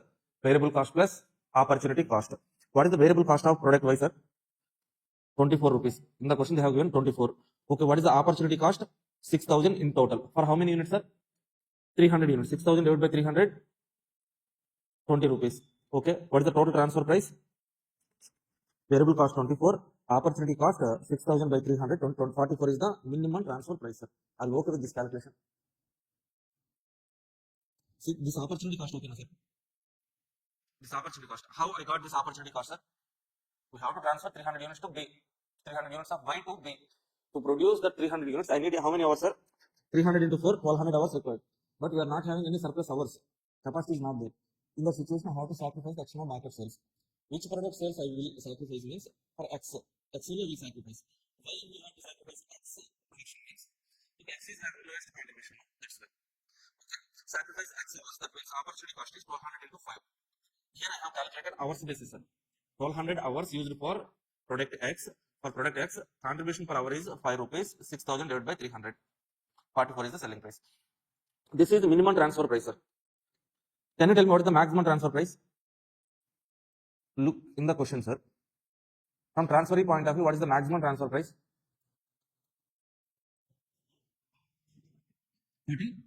45 rupees. What is that 45? Open market price. Okay. This is 44 minimum price, 45 is maximum price. Transferee is willing to pay 45, but transferor saying 44. Okay, fine. They can purchase now. This is the transfer price. Now, what is our second alternative, sir? And labor hours are 5,800. Now again 5,600. Now again we have to calculate product mix based on 5,600 hours. Now see, product mix when 5,600 hours available. Total hours available 5,600. What is my first preference? Z. External market demand 300 into 2, 600, 5,000 hours available. Second preference Y, 500 into 4, 5,000 external market maximum demand plus 4 into 4, subtract 2,000, 3,000 hours available. For X, we have 800 external market demand into 3 hours per unit, 2,400. So surplus hours 600. Now we are getting a offer from division B. They are asking 300 units of Y. To produce 300 units of Y, how many hours needed, sir? 1200. Any surplus hours available? Yes. Surplus 600 is available. Subtract 600. So even, so deficit is 600 hours even needed. Okay. Now I have to take the 600 hours from the production of which product, sir? Sacrifice. Again, there should be some sacrifice from production of product X. Okay. So now need 600 hours more. Now this 600 hours can be taken from production of X, sir. So minimum transfer price, variable cost plus opportunity cost. What is the variable cost? 24. What is the opportunity cost? 600 hours I am taking from production of X. For each hour, contribution is 5 rupees. This 5 rupees is hourly contribution, sir, not per unit contribution. Okay. 600 into 5, how much, sir? 3,000. 3,000 divided by 300. 10. 34 is the transfer price. Okay. Again, maximum transfer price is 45. Here minimum transfer price is 34. That's it. Enough, sir. This is one of the important questions, sir. Limiting factor. This concept itself is an important, sir. So for every attempt, they're asking limiting factor related kind of question, either in MCQs or else any question. Some reference at least will be there, sir. Next one. What is the next question, sir? Importance list. Next question. 26. Before going to 26, go to the 24th question, sir. Again.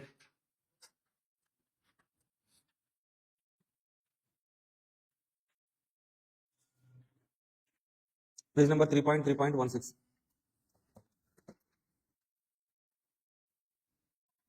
3.3.16.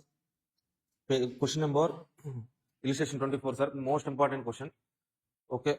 So this is lengthy question only. We have 4 adjustments in this question, but asking 3 adjustments. Similar kind of question was asked in June 24 attempt, sir. June 24 attempt. Okay.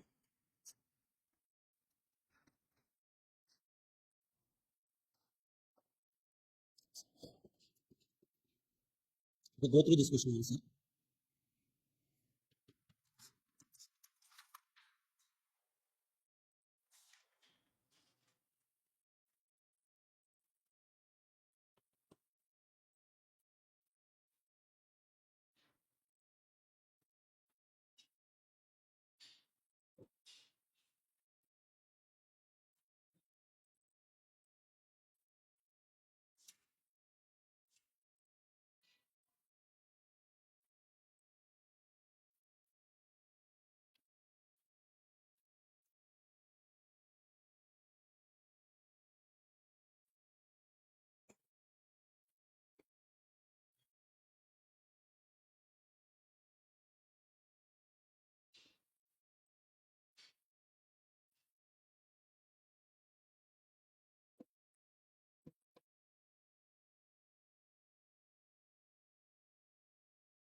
Done, sir. See,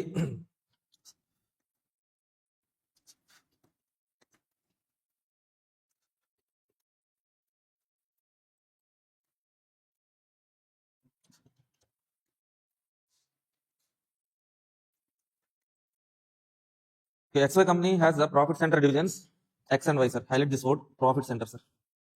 Profit center. If a division is being treated as profit center, what does it mean, sir? Okay, so the divisional manager's performance will be evaluated based on profit of that particular division. That means division X manager, division Y manager always try to maximize their profit. That's it. Keep that point in mind, sir. Making products X1 Y respectively, each unit of Y requires 1 unit of X, and Y can sell maximum of 50,000 units in the external market at a selling price of 150 per unit. X has the capacity to produce 1 lakh units of X. The variable cost per unit is 12 rupees. Fixed cost is 7,20,000. X can sell the following quantities in the external market. Okay, what is the capacity of X, sir? Here two departments are there, sir. From department X, department Y, X capacity is 1 lakh units. Okay, variable cost is 12 rupees, sir. Okay, here once more they have given this information, sir. Price and the quantity. Whenever the price and quantity, demand and price relationship is given, demand and quantity relationship is given, so nothing but they are giving. Okay, so price C, if price is increasing, demand is decreasing. Sorry, price increasing, demand decreasing. At 18 rupees, 84,000, 20 rupees, 76, 22, 70, 24, 26. Okay, whenever this relationship is given, we have to fix the selling price, sir. Different selling price is given. So which is the best selling price? To fix that one, we need to calculate total contribution, sir. Total contribution. The alternative which gives the selling price which gives highest total contribution is the best alternative. Now see what is the selling price, sir? This is the selling price. From this subtract variable cost. How much, sir? 12, 12, 12, 12, 12. What is the contribution per unit? 6, 8, 10, 12, 14. 6 into 84,000. 6 into 84,000, 5 lakh 4,000. Okay, so next one, 8 into 76,000, 6 lakh 8,000. Let's come here. Okay, so next contribution per unit, 10 into 70,000, 7 lakhs. 12 into 64,000, 7 lakh 68,000. Okay, 14 into 54,000, 7 lakh 56,000, sir. Okay, now see in the question. So look at the workbook only. Workbook only. See, what's the highest total contribution, sir? 7 lakh 68,000. So when the selling price is 24, okay, so demand is 64,000 units, maximum contribution is 7 lakh 68,000. Okay, in this particular situation, what we can say is like division X, so always as their profit center, their preference would be like to get maximum profit. They produce 64,000 units and sell in the external market. Their optimal strategy is this 24 rupees, 64,000. This is the strategy, sir. What is their present capacity? 1 lakh units. What is their optimal strategy? 64,000. What is the surplus capacity? 36,000. Okay. Now, assume no stock to build up for X or Y. Y can purchase its requirement from the external market 22 per unit. Y can purchase its requirement from external market at 22 per unit, but has to incur bulk transportation cost of 1,50,000 for any quantity. Okay, which will not be incurred for transportation from X, sir. Okay, once again, read this point. Y can purchase its requirement from external market at 22 rupees per unit external market price, but has to incur transportation cost of 1,50,000 for any quantity, which will not be incurred from transportation of X. If they purchase from external market 22 rupees plus 1,50,000, so total quantity required by Y is how much, sir? Y can sell maximum 50,000. That means Y need 50,000 units. Okay, what is the maximum cost? Means 22 rupees external market price plus transportation cost 1,50,000 divided by 50,000 units. That means 3 rupees. 22 plus 3, 25. The maximum price Y can offer. So first point, sir. So till now, are you okay with this discussion, sir? They have given total information, sir.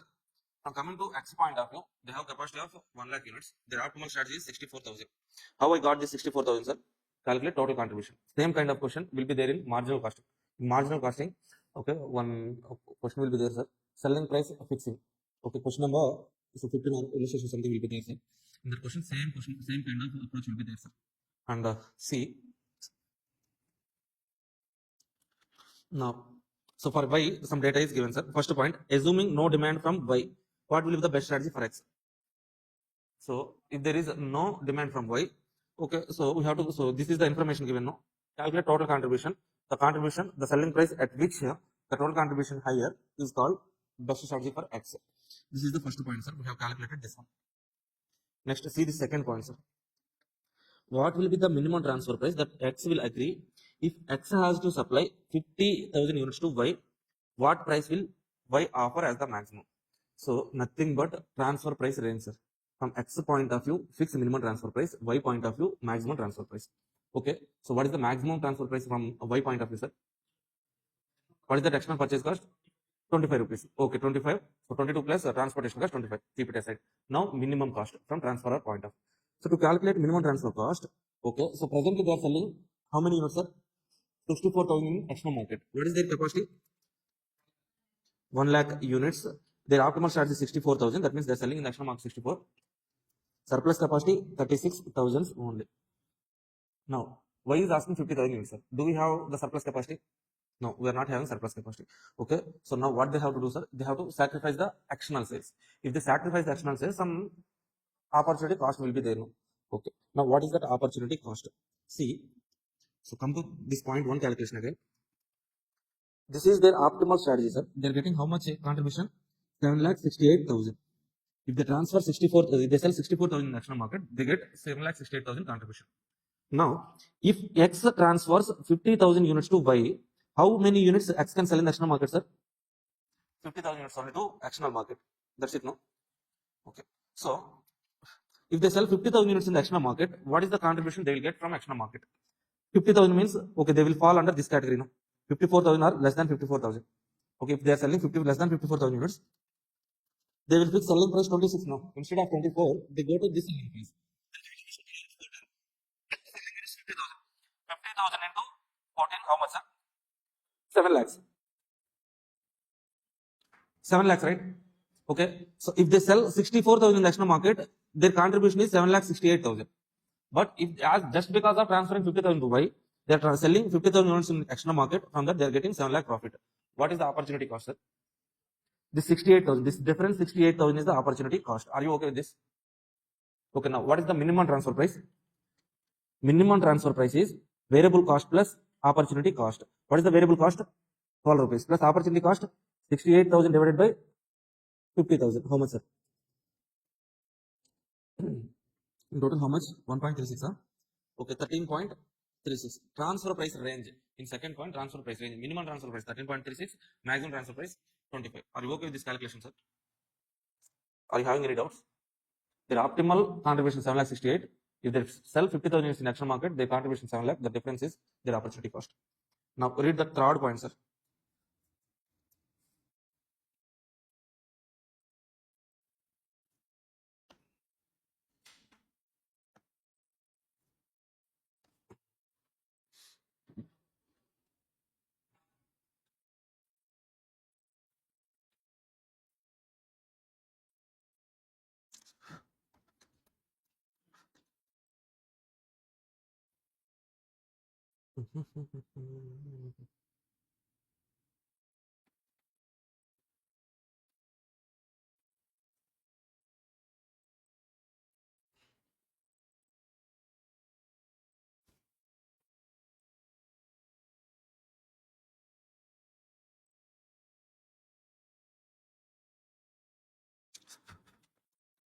Okay.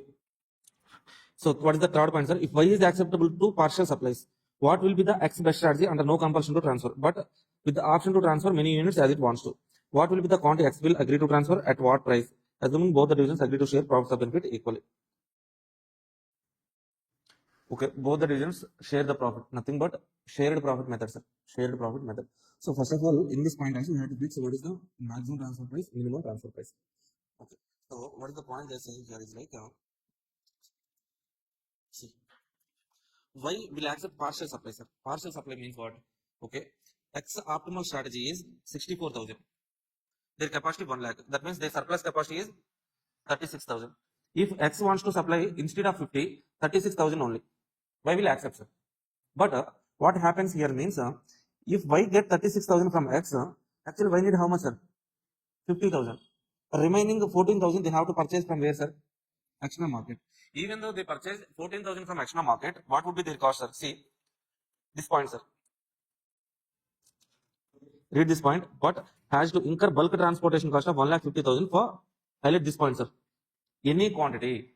So even if they purchase 1 unit from external market, the transportation cost is 1,50,000. Now they are purchasing 14,000 units, means they will incur 1,50,000. In that situation, what is the maximum price why will offer, sir? Initially, what is the maximum price? 22 plus 3 rupees transportation cost also added. But now why has to pay 50,000, 1,50,000 transportation cost they are incurring now. This 3 rupees they will not give. That means 22 is the maximum transfer price. Okay, getting this one, sir.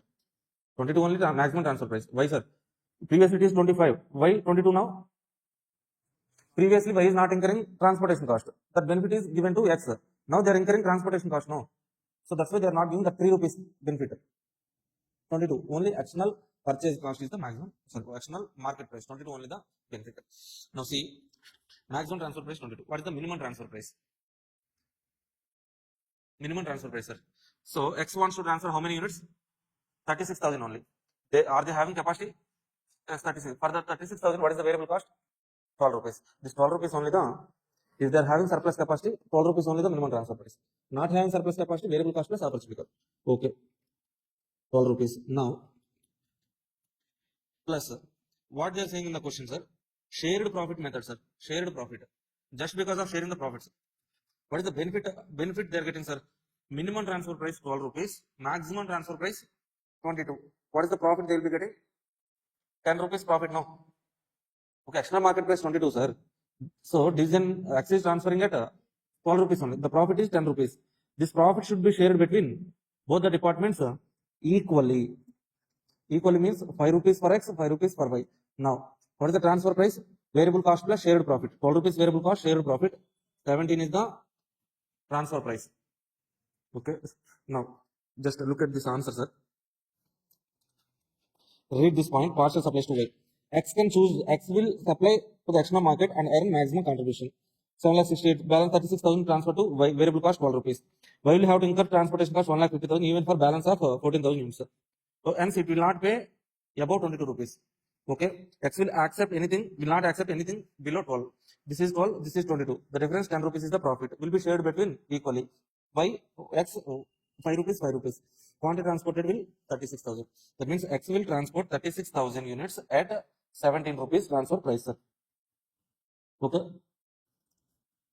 Okay. So just asking these 3 points, June attempt, they have asked 7 more questions, sir. Okay, we have 4th point also. What is the best strategy of the company, not for the division, sir? From overall company point of view, what would be the best strategy? Will the company overall strategy differ from individual decision strategy? Compare the benefit decision. That's it, sir. Company point of view, what is the decision here, sir? Okay, the decision here is like whether I have to purchase from X or else it has to purchase from external market. That's it. If you look at from top level management, from overall company point of view, this is nothing but make or buy decision, sir. Make or buy decision. Okay, either making or else buying. Okay, so what is the making cost, sir? To make, they will incur, okay, if they want to buy, so 50,000, if they want to buy, what is the external purchase cost? 22 rupees. Plus transportation cost, 1,50,000. How much, sir? 50,000 into, so 22 plus 1,50,000, how much, sir? 50,000 into 22, how much? 50,000 into 22, 11 lakhs plus 1,50,000 transportation cost. Total cost is 12,50,000. If they buy from external market, total cost is 12,50,000. Okay, what if they produce, make it for division by? Making cost is what, sir? 12 rupees only. 50,000 into 12 rupees. Variable cost 6 lakhs, sir. Okay, they'll be having some opportunity cost, no? What is the opportunity cost? We have calculated in second point, sir. Second point. 68,000 is the opportunity cost. Total cost is 6,68,000. What is the difference? 5,82,000 is the difference. They are getting this profit, sir. Are you okay with this calculation? That's it. From overall company point of view, making is the best option or else buying is the best option, sir. If they make 6,68,000, buy 12,50,000, making is the best option. That's it. From company point of view, transfer from X 50,000 units, they could save 1,50,000 transportation cost. External buying cost also they can save, sir. Any doubts? Okay, this is one of the important questions, sir. Then go to the question number 25.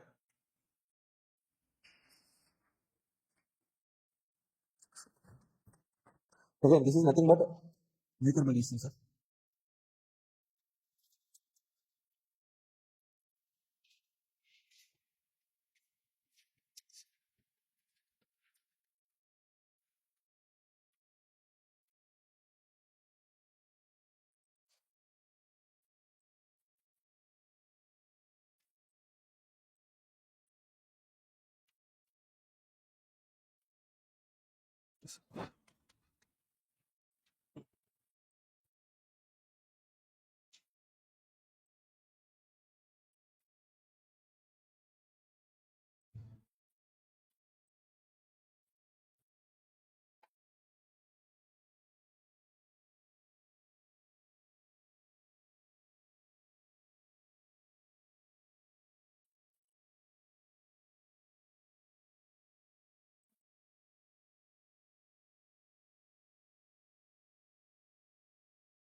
Okay, read this question number 25. A company is organized on decentralized lines, sir, with each manufacturing division operating as a separate profit center. Each division has full authority to decide on the sale of the division's output to outsiders and to the other divisions. Division C always has purchased its requirement of a component from Division A, but when informed that Division E is increasing selling price to 150, the manager of Division C decides to look for outside suppliers. Division C can buy the components from an outside supplier 135. Okay. See, so C is getting their inputs from A, sir. Suddenly they have increased their selling price to 150, but from external market they get for 135 only. But Division A refuses to lower its selling price and due to it needs to maintain its return on investment. The top management has the following information: the annual purchase component 1000 units, A variable cost 120, A's fixed cost is 20 required. Will the company as a whole? So they're asking not from division point of view, sir. Company as a whole.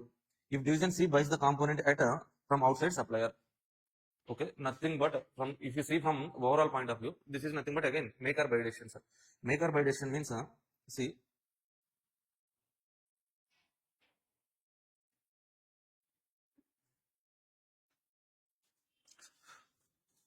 simple point.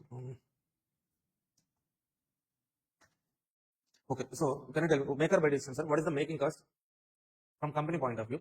A is the division, C is the division, sir. A variable cost is 12 rupees. Okay, C needs 1000 units. If A produce and sell, send those 1000 units, sir. What is the cost of making? Okay, what is the purchase cost? Purchase cost is what, sir? 135 national market. What is the making cost? 120 rupees, sir. Okay, 1000 into 120, 1,20,000 is making cost. Buying cost 1000 into 135, 1,35,000. Which one is the best alternative, sir? 120, making is the best alternative. Now read the second point, sir. If Division A did not produce the material from Division C, it could use the facilities for other activities, resulting in cash operating savings 18,000. So Division C purchased from outside sources. So if Division A did not produce the material for Division C, sir. Did not produce means when, sir? If we are purchasing from external market, then we can save how much, sir? 18,000 internally. Okay, see. So yes, sir, yes, sir. So first point is what, sir? Make or buy. Make or buy. Making cost is 1,20,000. Buying cost is 1,35,000. Making is the best. Second alternative, again, making cost is 1,20,000 only. Buying cost 1,35,000. Okay. If A did not produce for C, if A is not producing means what, sir? They have to purchase from external market, no? Okay. If they are purchasing from external market, what is the saving, sir? 18,000. Then what is the net purchasing cost, sir? What is this? How much? 25 plus minus 8, 117,000. 1,17,000. Huh? Now, which option is the best option, sir? 1,17,000 or 1,20,000? Buying is better alternative, no? Outside purchase. Okay, if they purchase 18,000 would be saving. Net cost is 1,17,000. Making cost 1,20,000. Buying better. Next one. Suppose there is no alternative use of Division A facilities. Market price for the components drops by 20 rupees. Okay. Market price drops by 20 rupees means what, sir? External market price presently 135 minus 20, 115. Okay, external market price 115, sir. 0.3. Buying cost 135 minus 20, 115. Making cost 120 per unit. Which one is the better, sir? Buying is the better alternative. That's it. Simple make or buy decision, but given in transfer pricing. Here we have one more question, sir. That is important question, but that was asked in recent attempt only, sir.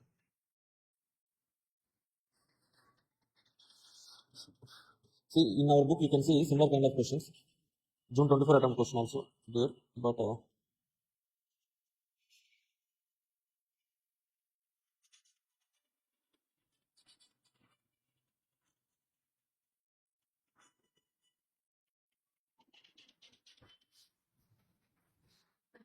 the same question was there in our book, sir. Recent attempt question.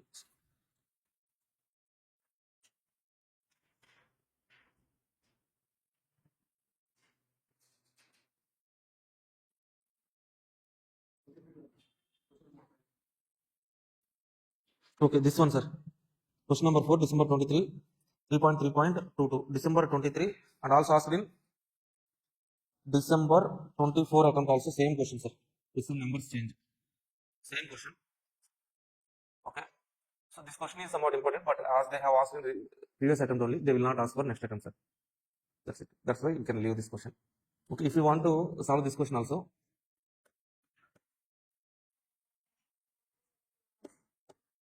okay. So if you want to learn this question also, okay.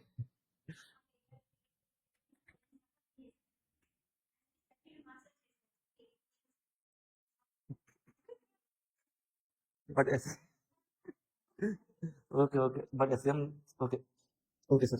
I got your point. But if you want to learn this question, refer my marathon, sir. In that I have explained this question in detail. Okay, that's it.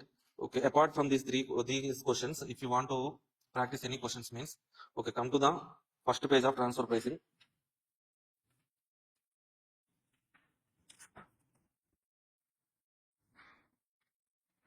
(24, 25) completed now. 24, 25.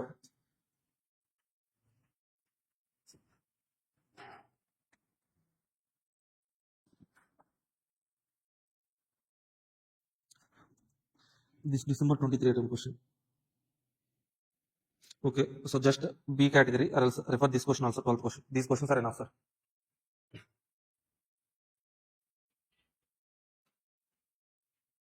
Okay, remaining questions, if you want to try, just refer. At least you should be, so you should have some conceptual clarity about these questions. That's it, sir. Let's take a break for 20 minutes. Then it's 11:40 now. We will meet at 15 minutes later. Okay, then we discuss. We shall discuss some small chapters, sir. In SEM, okay, chapter number 3, we have other chapters like okay, so product life cycle, asset life cycle, probability, target costing, sir. These 4 chapters, definitely one question. Okay. Yes. Hi, hello everyone. Welcome back. So for question number, so for question number 3, part A, transfer pricing, sir. Part B, so asset life cycle costing, product life cycle, probability, target costing, sir. If you observe consecutive last 3 attempts in December 24 attempt, probability question, decision making using probability from that chapter, they have asked the question. And June 24 attempt, product life cycle costing, and December 23 attempt, target costing question was asked, sir. That means, okay, out of 4 chapters, 3 chapters were covered. I think maybe for next attempt, okay, so asset life cycle, or else from these 4 chapters, from any one chapter, question can be asked for single answer. Okay, asset life cycle costing, product life cycle, probability, target questions are small chapters only. Okay, if you observe this asset life cycle costing is nothing but investment decisions in SFM, sir. Okay, basic questions only will be there. Product life cycle costing, 2 models are there. So from the 2 models only question will be asked. Probability, basic bacha questions will be there, sir. So let's start with product life cycle costing. Then asset life cycle, next probability, after the target costing, sir. Product life cycle. Product life cycle means this is the complete life cycle, sir. Complete life cycle. The product life cycle, so the product will pass through 4 stages: introduction, growth, maturity, declining, sir. Okay, so apart from that, there will be other 2 stages also. Before introduction, there will be some research and development cost, designing the product. Then product will be released into the market, introduction. Then some growth will be there, maturity, decline. After declining, so death, extinction. Okay, see, in the introduction stage, product will be introduced into the market. So initially, sales will be low quantity of sales will be there. So production will be low, fixed cost will be high, sir. High fixed cost, low production means per unit cost will be high. So you have to recover total fixed cost from a small number of units now. So that's why fixed cost will be high. So per unit cost will be high. As per unit cost will be high, but as we are in introduction stage, we fix the selling price at lowest prices. As in outside market, there will be some competitors. To match the prices with the competitors, so we fix the lowest selling price. Okay, so that means our per unit cost is high, but selling price is low. That means we will be getting losses only. In the introduction stage, we will be getting losses only. Then after introducing the product into the market, so if the product got good feedback, good reviews from the customers, okay, it will enter into the growth stage. In this growth stage, organization will incur high advertisement cost. So through high advertisement cost, customer feedback and everything, slowly sales will increase. As sales are increasing, volume of production is getting increased. Okay, in this particular stage, per unit cost, fixed cost will be per unit less cost. So fixed cost will be recovered from highest number of units. Let's say, for example, fixed cost is 1 lakh. Our production is 100 units only. Okay, we have to recover that 1 lakh from 100 units only. Then what is the per unit cost? 1 lakh divided by 100. 1000 is the per unit fixed cost. See, in growth stage, my sales increased. Fixed cost won't change. 1 lakh. So sales are 50,000 units, sir. Production 50,000 units. 1 lakh divided by 50,000. Per unit cost is 2 rupees only. So that means if sales volume is getting increased, per unit cost will be reduced, sir. Fixed cost per unit cost will be reduced. First point. Second point, as the number of units, number of production units are getting increased, some learning curve effect will be there. So you know learning curve effect. What is that learning curve effect? Means whenever the production doubles, okay, cost per unit will be reduced. Okay, so as production is getting increased, per unit labor cost will be reduced. So that in growth stage, per unit cost will be reduced, and we are making higher sales. You will be getting the profits. In this growth stage, after reaching certain point, we will enter into the maturity stage, sir. Peak sales. Okay, so in this peak sales, okay, whenever the company is in growth stage, at this point, sir, at this point, okay, competitors will enter into the market, new competitors. Okay, so if any market is growing, means new competitors will enter into that business only. That is common in outside world. Okay, so as new competitors are entering into the market, so there will be some lesser growth in this particular stage, sir. Even though competitors are there, we get profits, but we have to reduce the selling price. Why to reduce the selling price? Means as competitors are entering into the market, they will sell the product at lesser selling price. You know Jio, no? Jio. So they came with offers. Okay. So to compete with the new competitors existing from has to reduce their selling prices. Okay. So in this particular maturity stage, after maturity stage, so product will enter into the declining stage. Why declining stage? Means new competitors will enter into the market. They will sell the products at lower selling prices. If we don't reduce the selling prices, okay, our sales will be reduced. Okay, either you have to reduce the selling price, or else you have to show from some product differentiation. Product differentiation means with the same selling price, you have to give additional features, or else you have to reduce the cost. Okay, that means cost reduction strategy, or else a product differentiation strategy has to be followed. If you don't follow any of these strategies, okay, the product will enter into the declining stage. Sales will be reduced. As sales are getting reduced, okay, production units reduced, production reduced, but fixed cost will be at that level only. Again, per unit cost will be increased. We will be getting losses only. Okay, slowly, if we don't take any precaution measures in this declining stage, product will enter into the extinct stage. That means death. Okay, so the point here is like in growth stage. Okay, MCQ point, sir. In growth stage, sales increases at growing rate, sir. Growing growth rate. Growth rate will also increases. Okay, so let's say for example 100 rupees today sales, sir. Tomorrow sales 120 units. What is the growth rate? 20%. Next day sales are 180, sir. 120 to 180, 60 units sales growth. 60 divided by 120. What is the percentage? Previous growth is 20. Now current growth is 60 divided by 150%. That means growth rate also increases, sir, in growth stage. But maturity stage, sales will increase. Growth stage will decrease. Growth rate will decrease. That means today 100, tomorrow 120. Growth is 20. Okay, next day 130. 10 divided by increasing, 10 growth is there, but 10 divided by 120. Growth rate is fall below the 20%. Okay, growth will be there, but nominal growth will be there. Growth rate will not increase, sir. Incremental growth will be there in growth stage.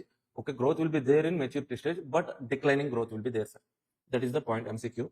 Now, so what is the main theme in this particular product life cycle question? Means here we write a cost sheet, sir. Okay, generally we write the cost sheet. But here also in this chapter also we write the cost sheet. Product life cycle costing also we write cost sheet. What is the difference between general cost sheet and product life cycle cost sheet? Means cost sheet can be written for more than one product or more than one product. We write the cost sheet, sir, for particular period only, for 1 month, 6 months, 1 year, for that particular defined period we write the cost sheet. But in this product life cycle costing we write the cost sheet for one product only, for one product, for entire life, sir. For entire life of the product we write the cost sheet.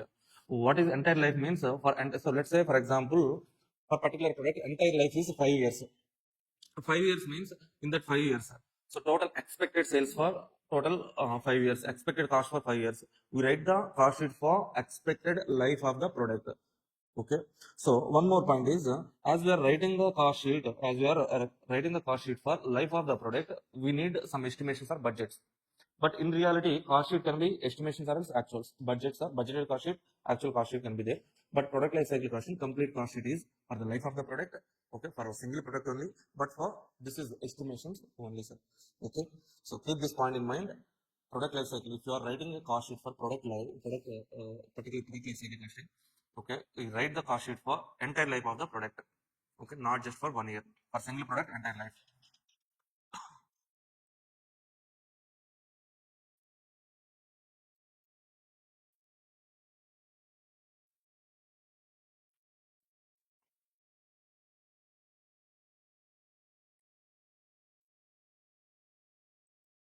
Okay, now go to the workbook, sir.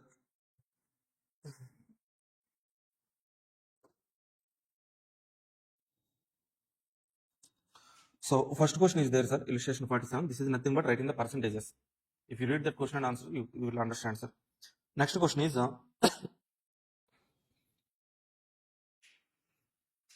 illustration 48. Read this question once.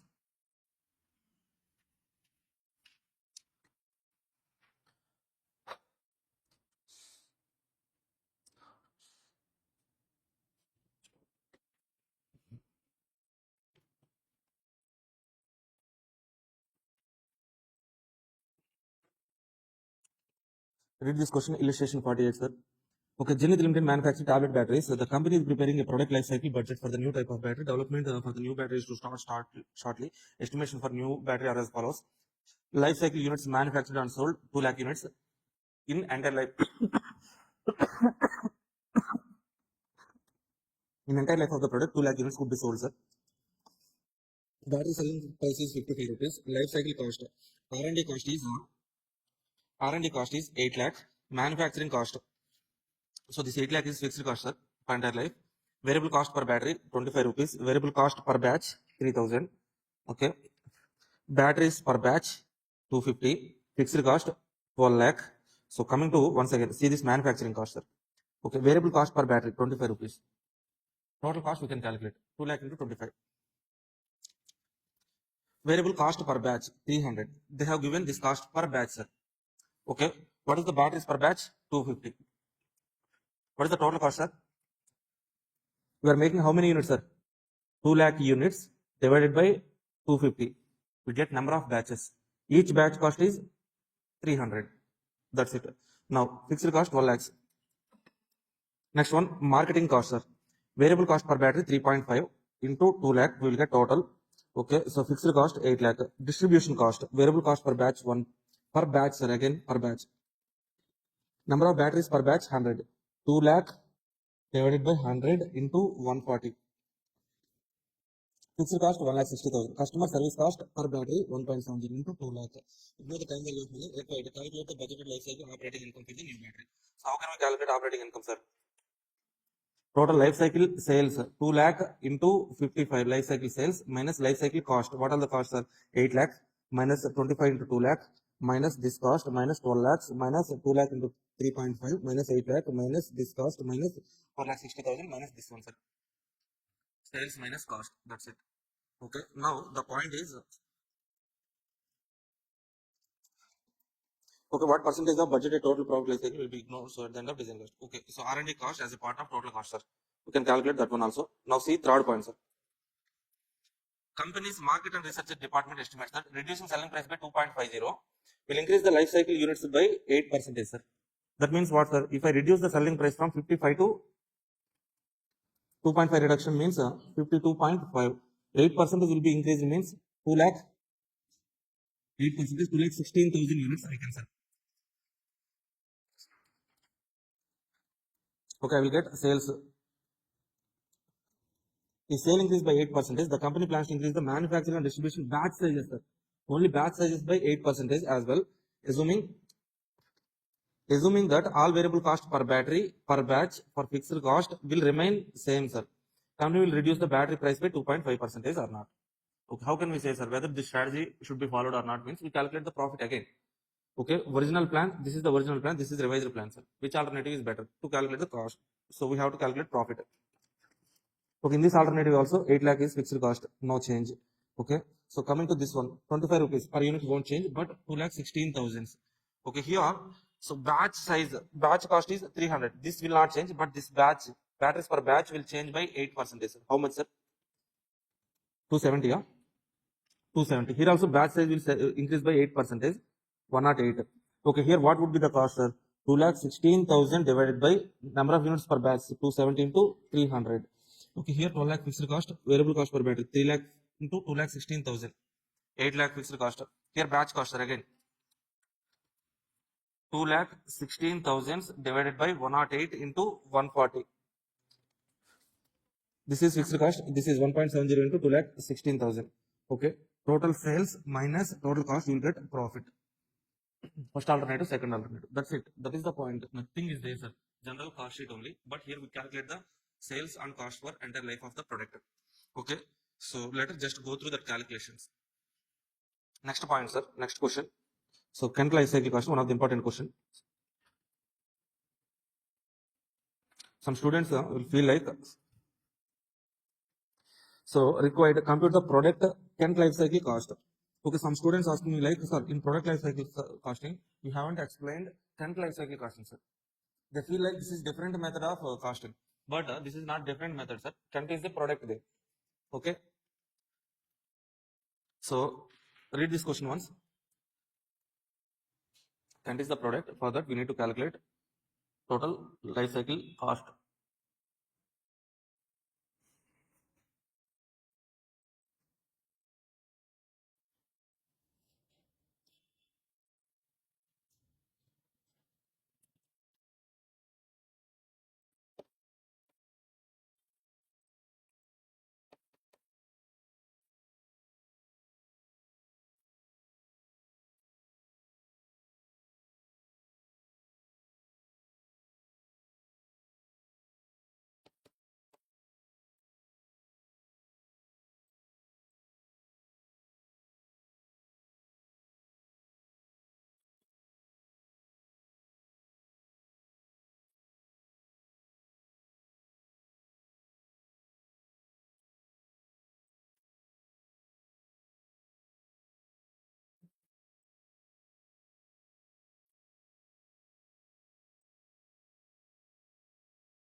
See, illustration 49, June 17 attempt question.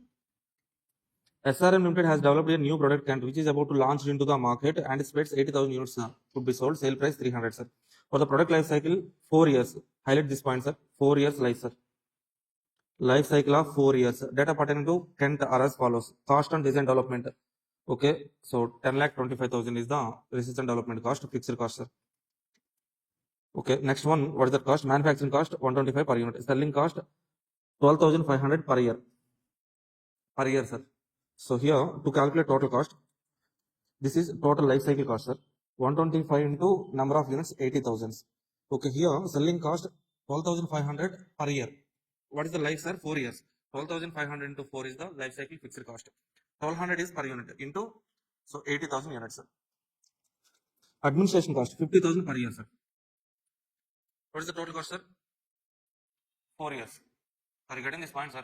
We have given per year cost. We need to calculate 4 years life cycle cost. This warranty cost, sir. 5 replacement parts for 25 units at the rate 20 per part. 5 replacements per 25 units. 80,000 divided by, for each 25 units, 5 replacements will be there. Each replacement is 10 rupees.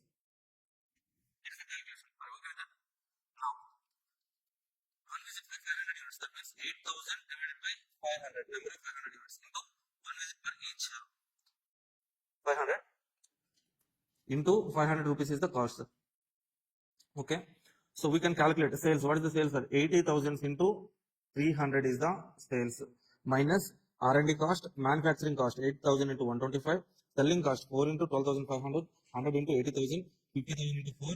Okay, warranty cost, this one, sir, we will get profit. Okay, EBITDA into SIP cost. Suppose SRM can increase the sale volume by 25% through 15% decrease in selling price. Should choose the lower price. So selling price, how much reduced, sir? From 300 to 15%. Okay, so 300 minus 15%, sir. 255, 255. Okay, so 80,000 plus 25%. How much, sir? 1 lakh. 1 lakh. Okay. That means again we can sell. If you fix the selling price 255, you could sell 1 lakh units. Okay, cost, research and development cost, same only. Manufacturing cost per unit 125 into 1 lakh. Selling cost 125 per year into 4. This per unit cost into 1 lakh. Administration cost 50,000 into 4, no change. Warranty expenditure, 5 replacement part 25 units. 1 lakh divided by 25 into 5 replacements, each one cost 10 rupees. Warranty cost 1 lakh divided by 500 into 1, each 500, 1 visit. Each visit cost 500. 500 cancel, you will get 1 lakh only. Okay, so total sales minus cost, you will get profit. Okay, so here we have two alternatives. The alternative which gives the maximum profit is the better alternative. That's it, sir. Okay, now come to the asset life cycle costing, sir. Only 2 models are there in product life cycle costing.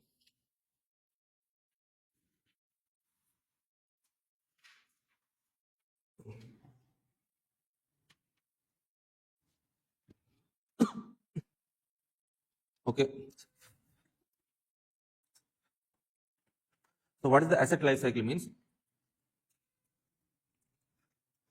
Planning. First of all, we have to plan which asset to be purchased, then purchase, acquisition. So put into the production or operations, then do the maintenance.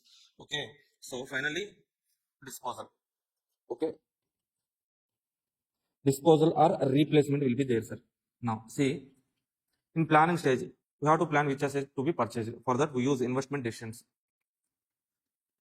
Next one, acquisition, purchase, put into the operations, maintenance. So maintenance means what, sir? We have to repair. So we have to do repairs or services. Okay, breakdown maintenance will also be there. Breakdown means what, sir? Once the asset breakdown means it is going into the non-working condition. Okay, we have to repair that one also, again put into the condition. Okay, after certain period of time, either we have to dispose that machine and purchase new machine, replacement. Okay, so replacement decision, optimal replacement period also we need to calculate, sir. Here 2 types of questions will be there. Okay, investment decision and optimal replacement period calculation, sir.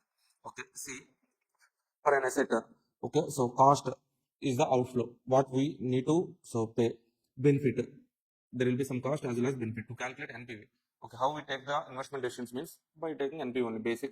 Okay, so most popular method. So this cost, purchase cost, installation cost, maintenance cost, operating cost, depreciation after tax, replacement. Okay, so this total is the cost or outflow. Benefit, cash inflows at the end of scrap value. This is cash inflow, outflow. Okay, present value of cash outflow, present value of cash inflow. Present value of cash inflow minus present value of cash outflow is what, sir? Net present value. Okay, in some questions, life disparity will be there, sir. Life disparity means what, sir? So whenever we are comparing two assets, okay, one asset is having 5 years life, and another asset is having 10 years life. Okay, we cannot compare the products, assets which are having 2 different lifetimes. Okay, that's why we need to calculate what, sir?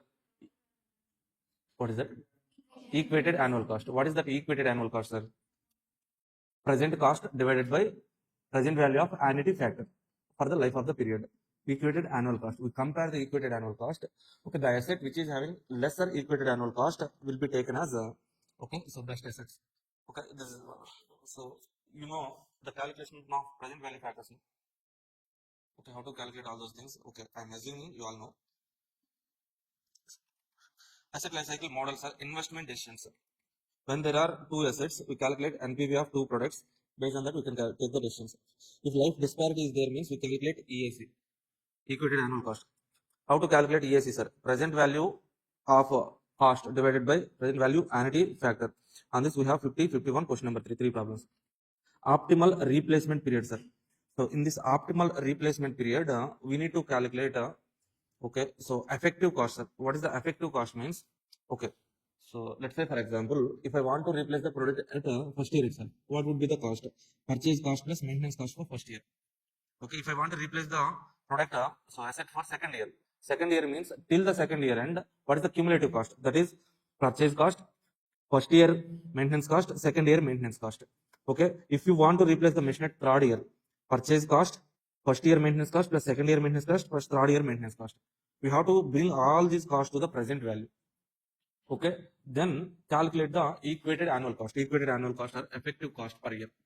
Okay, then we need to compare the year in which we get effective cost, effective annual cost lesser means in that particular year we need to replace, sir. Are you getting this point, sir?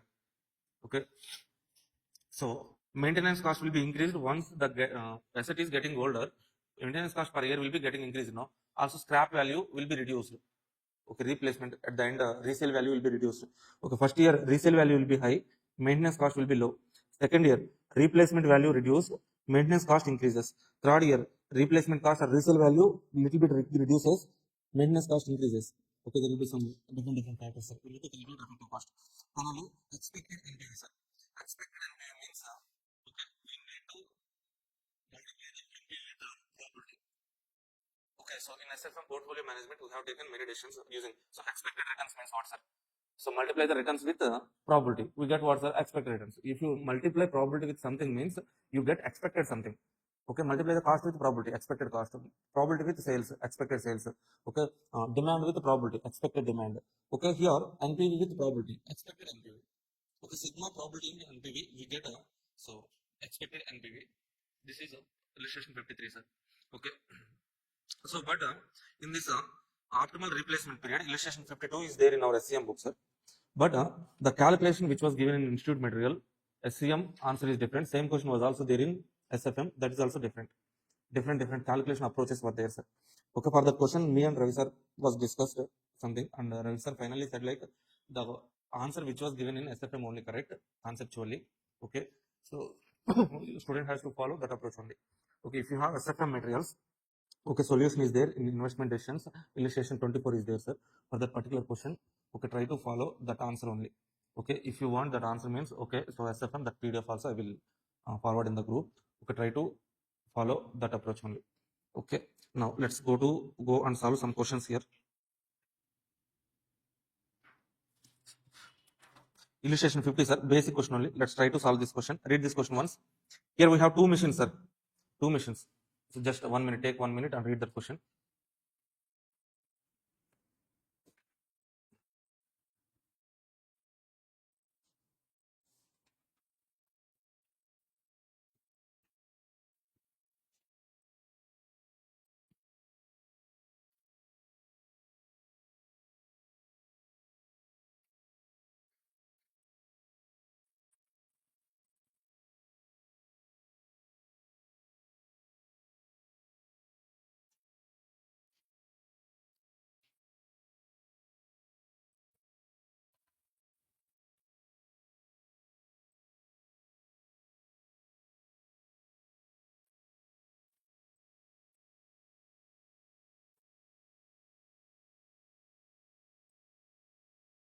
See, A to Z PLC supports the concept of Tero technology, life cycle costing, for new investment decisions covering its engineering activities.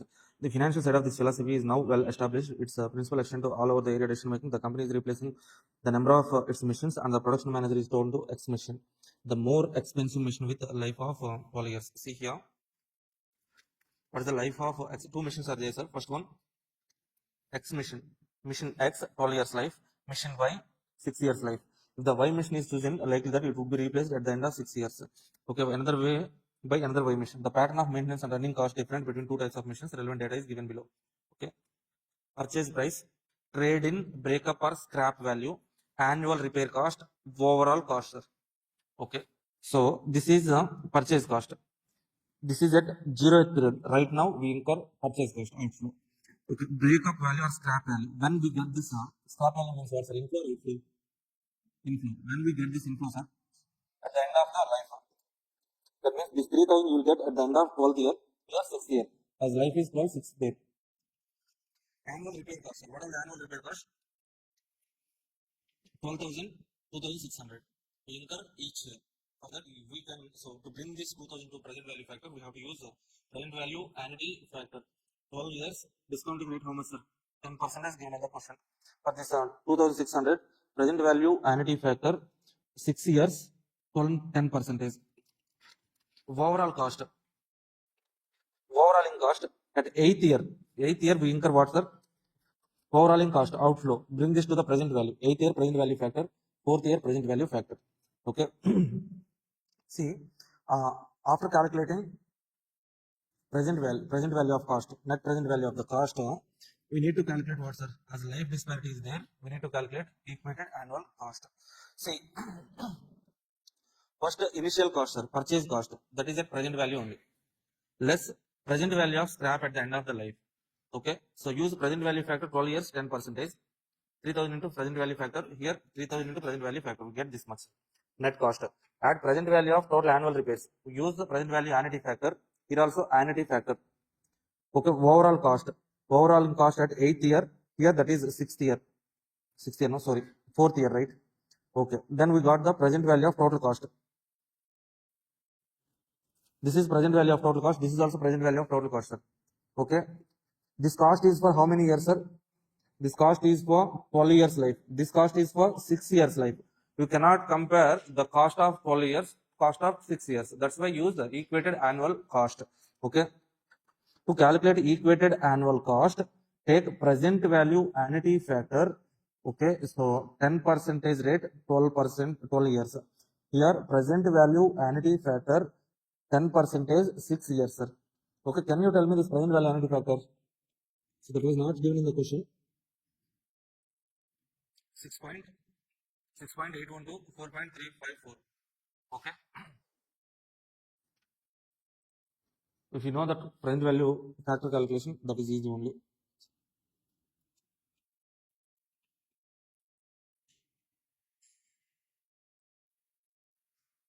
Okay, next question also equated annual cost only, sir. Same question, sir. 51. Same question. Let's go to the question number 52. Okay, this is the question you need to follow. SFM, sir.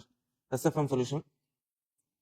SFM investment decisions illustration 24 was there in our Ravi sir SFM book, sir. Ravi sir BCCA Ravi sir SFM book. There is a question. Okay, follow that question answer. Okay, even if you follow this answer also, okay, fine, as this answer was given in the study material. Okay, but conceptually that is only correct. Sir discussed, huh? Okay, then fine now. Okay, so that Super 50 videos will be released in YouTube after May 20th, sir. Okay, if you want this explanation also, you can watch that video. Okay, now, so come to the page number 3.7.4, sir. 3.7.4. Read this question once. Expected NPV.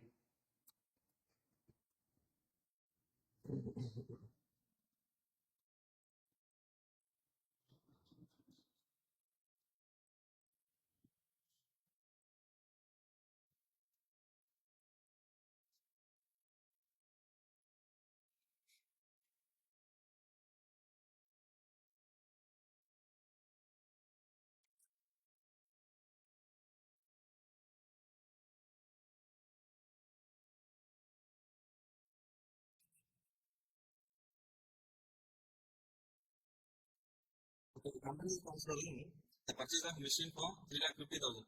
It feels quite confident that it can sell the goods produced by the machine as to yield annual cash surplus of 1 lakh rupees. There is, however, uncertainty about the life. Recently published trade association survey shows that members of association have been the 1 to 50 machines of them have found out the life of the machines like this. What are they saying, sir? The saying is like they have to purchase a machine, cost 3,50,000. They will get cash surplus 1 lakh, but there is some uncertainty regarding the machine life. But some trade association, some publication has given some analysis here. So they have 250 missions, sir. Out of 250 missions, 20 missions has the life of 3 years, 50 missions 4 years life, 100 missions 5 years life, 70 missions 6 years life, 10 missions 7 years life. 3 years mission life. Probability means favorable outcomes divided by total number of outcomes. Okay. The number of machines showing 3 years life is 20. Total number of machines 250. The probability of a machine having 3 years life is 20 divided by 250. For 4 years life, 50 divided by 250. 5 years life, 100 divided by 250. Like that, we can write the probabilities. Discount rate 10%, net present value of different machine life as follows. Machine lives and NPVs are given. You are required to advise the company should purchase the machine or not. We need to calculate what's the expected NPV. So how to calculate expected NPV means years, take years, calculate the probabilities. Okay. Now also write the NPV values. Now multiply probabilities with NPVs, make a total of it, you will get expected NPV. As our expected NPV is positive, you can purchase the machine. Otherwise, no need to purchase the machine. Okay, in this information, probability related information and different NPV directly given, sir. We don't need to calculate NPV. Directly as NPV and probabilities are given, calculate. So sum of probabilities into NPV. That's it.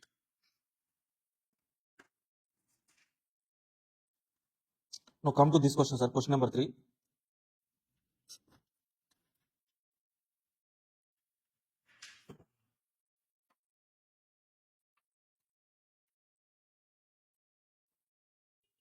Read this question one, sir. Read this question.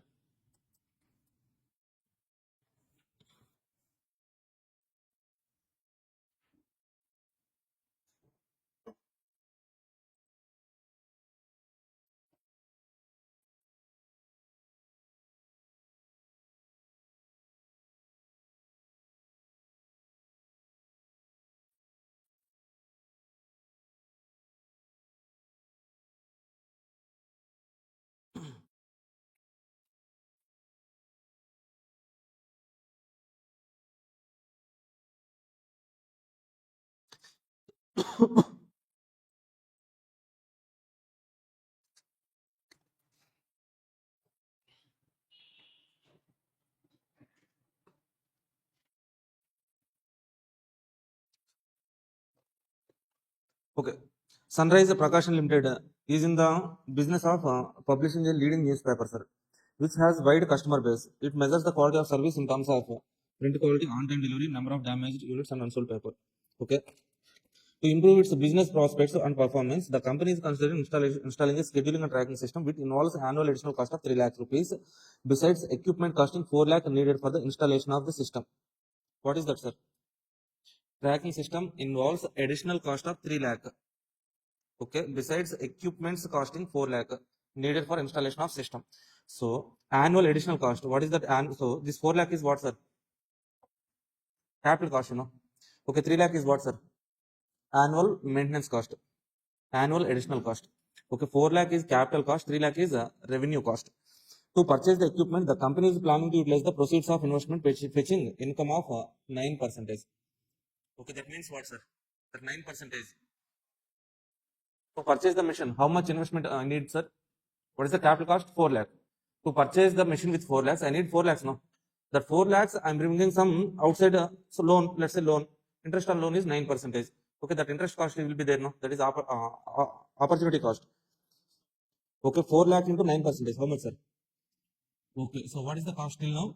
3 lakh annual cost plus 36,000. 3 lakh 36,000 is the cost, annual cost of installing the particular equipment. Okay, details regarding present and future performance are as follows. On-time delivery, 80% to 95%. That means on-time delivery, just because of installing tracking system, 15% increases, sir. Variable cost per lot of newspaper, 40. Variable cost. Okay, fixed cost, 60,000. Number of lots of newspaper damaged and unsold.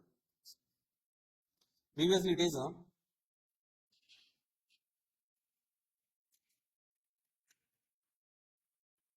see, that is not 60,000, sir, make it 6,000.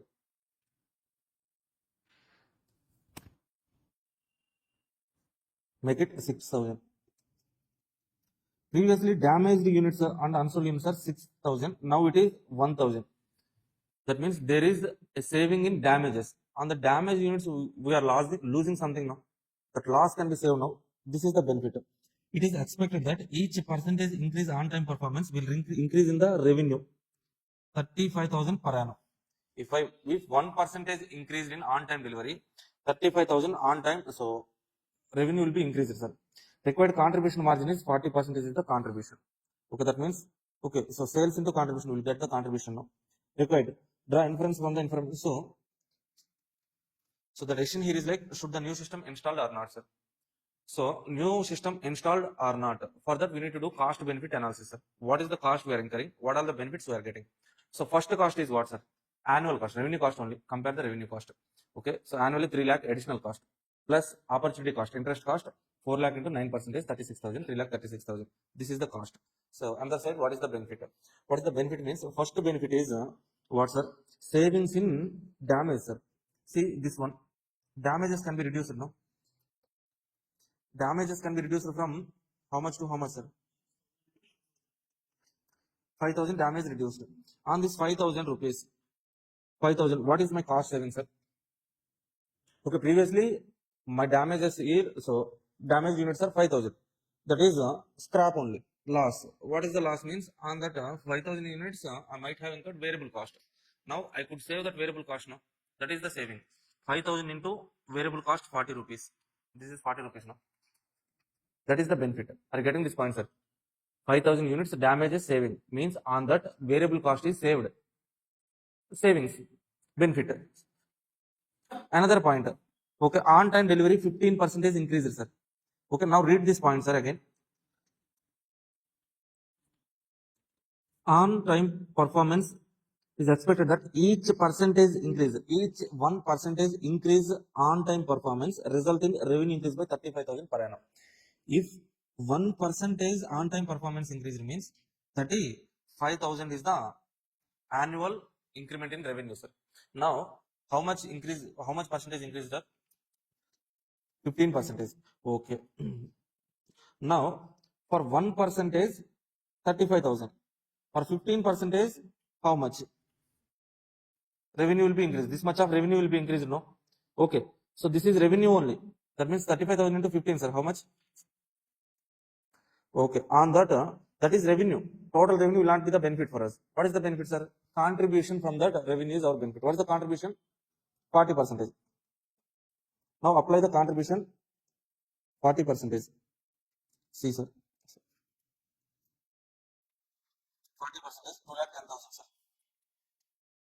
Okay, annual additional cost 3 lakh plus 36,000 opportunity cost 3 lakh 36,000.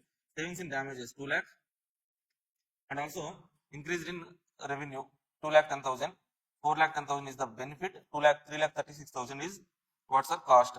So we can say like, what is the incremental net benefit is 74,000. We can install the machine. Any doubts, sir?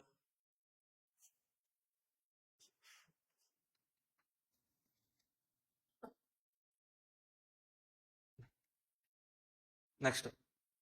Okay, in this asset life cycle costing, that optimal replacement period, that question also, do that question, sir. Remaining this question, sir, enough. Okay, now we go to the probability, sir. So what is the probability theorem of probability theorem says? Okay, probability means favorable outcomes divided by total number of outcomes. If you multiply something with probability, you will get expected something. That's it. Simple. Okay, now here we use the probabilities to take decisions, sir. Probability technique to make the decisions. Okay, read this question number 54, sir.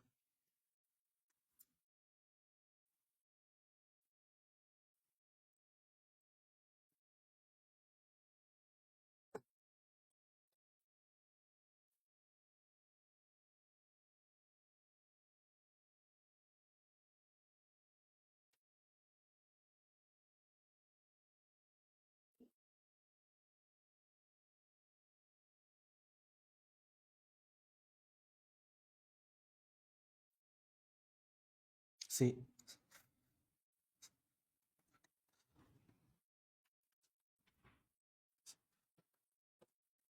The company has the choice among three products ABC for which the following estimates are available. Estimated profits based on the demand forecast. Market X, Market Y, Market Z, sir. Product A, B, C. 380, 300, 220, 100, 280, 400, 3, 220, 320. Okay. Probability, sir. X equal to 60. Market X 60. Market Y 20. Market Z 20, sir. Okay. So how to understand this one means, see, if product A sold in market X, okay, 380 is the total profit, expected profit, sir. So profit. Okay, so to get this profit of 380, what is the probability means 60%. That means what is the expected profit means 0.60. Okay, so if A sold in market Y, 100 is the profit. What is the expected profit means 100 into 20%. Okay, so in market Z, what is the probability, sir? Again 20%. Okay, apply this one and make a total of it. 380 into 60 plus 100 into 20 plus 30 into 20%. Okay, 380 for product A, for particular product A, X, Y, Z. So profit into probabilities, make a total of it. 254 is the expected profit for product A, sir. Probabilities into profit, profit into probability, make a total of that 254. This 254 is the expected profit of product A. Likewise, calculate expected profit for product B and product C also. For product B, expected profit is 280, sir. Product C, 276. Okay, which is the best product means expected product profit for product B is higher. Product B. Now, so illustration 55, sir. 55. You are given the following estimates for next year. Budgeted sales and cost of the single product produced by B Limited. Okay, if selling price is 12 rupees, if selling price is 12 rupees, expected demand 3200 probability, 4000 probability, 5000 probability. So we don't know the exact demand. Different demands and probabilities are given. To calculate expected demand, we need to multiply the demands with probabilities. 3200 into 0.5. That means how much, sir? 50% means 1800, 1600, 1600, 4000 into 30%, 1200, 5000 into 3800 is expected demand, sir. Into selling price is what, sir? 12 rupees. This is what, sir? Sales. So first point, expected sales 3800 into 12. Next, variable cost also given, sir. 5 into 30%, plus 6 into 50%, plus 7 into 20%, means 1.5. 6 into 50 means 3. 7 into 2 means 1.4. Total 5.9. 5.9 is expected variable cost. Into how many units, sir? 3800. Okay, see this calculation. Unit variable cost. Okay, 5.9 into 3800, 2420. This is sales minus variable cost. You will get a contribution, expected contribution. From expected contribution, subtract what, sir? Fixed cost. What is the fixed cost? Given in the question, that is 20,000. Subtract the 20,000, you will get expected profit. That's it, basic question only. Now, this is the important question, sir. Okay, so here they are asking break-even point, sales at desired profit. You know the formulas for break-even point, sir. Could you please tell me the formula for break-even point? Okay. So, volume, sales volume given the question, we need volume based break-even point. Break-even point in units. What is the break-even point in units? Fixed cost divided by contribution per unit. Okay, so read the question once. Company has estimated following demand levels, sales, different demand levels, probabilities. It is assumed that selling price 6 rupees, marginal cost 3.5, okay, and fixed cost. Okay, so sales 6, marginal cost 3.5. What is the contribution per unit, sir?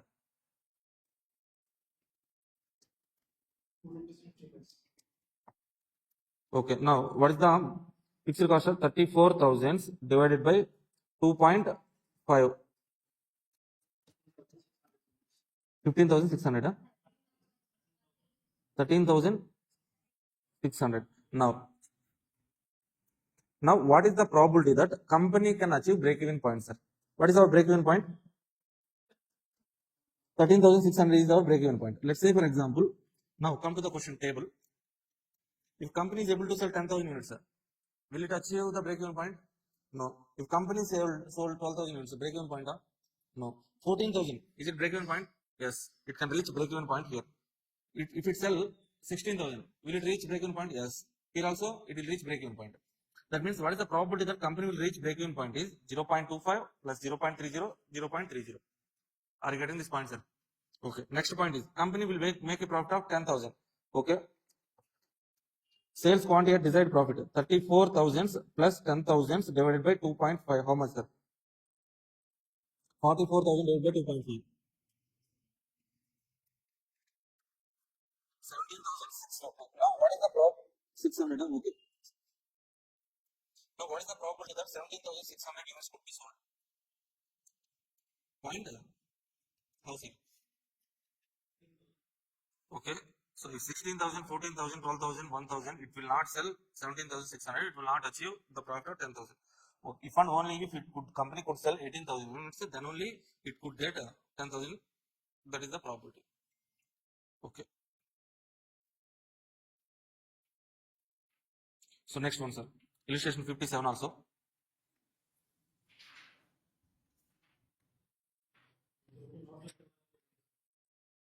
Yes, sir. Yes, sir. Like that only we have. So we have to cover all the questions. Means we have to do like this one. Okay. Are you not able to understand about, sir? Okay, fine, sir. Okay, that is what I want. If you understand, fine. If you are not able to understand, means okay, I will do. I will say. Okay, okay, okay. Read this question, please.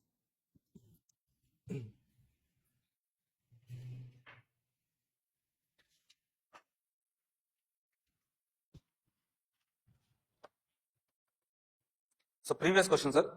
This was asked in recent attempt. December 24 attempt question, sir. That illustration 56. That means this will not be. This maybe with some number change. Maybe I don't know. What's your name, Amma? What's your name? Sarika. Okay, fine.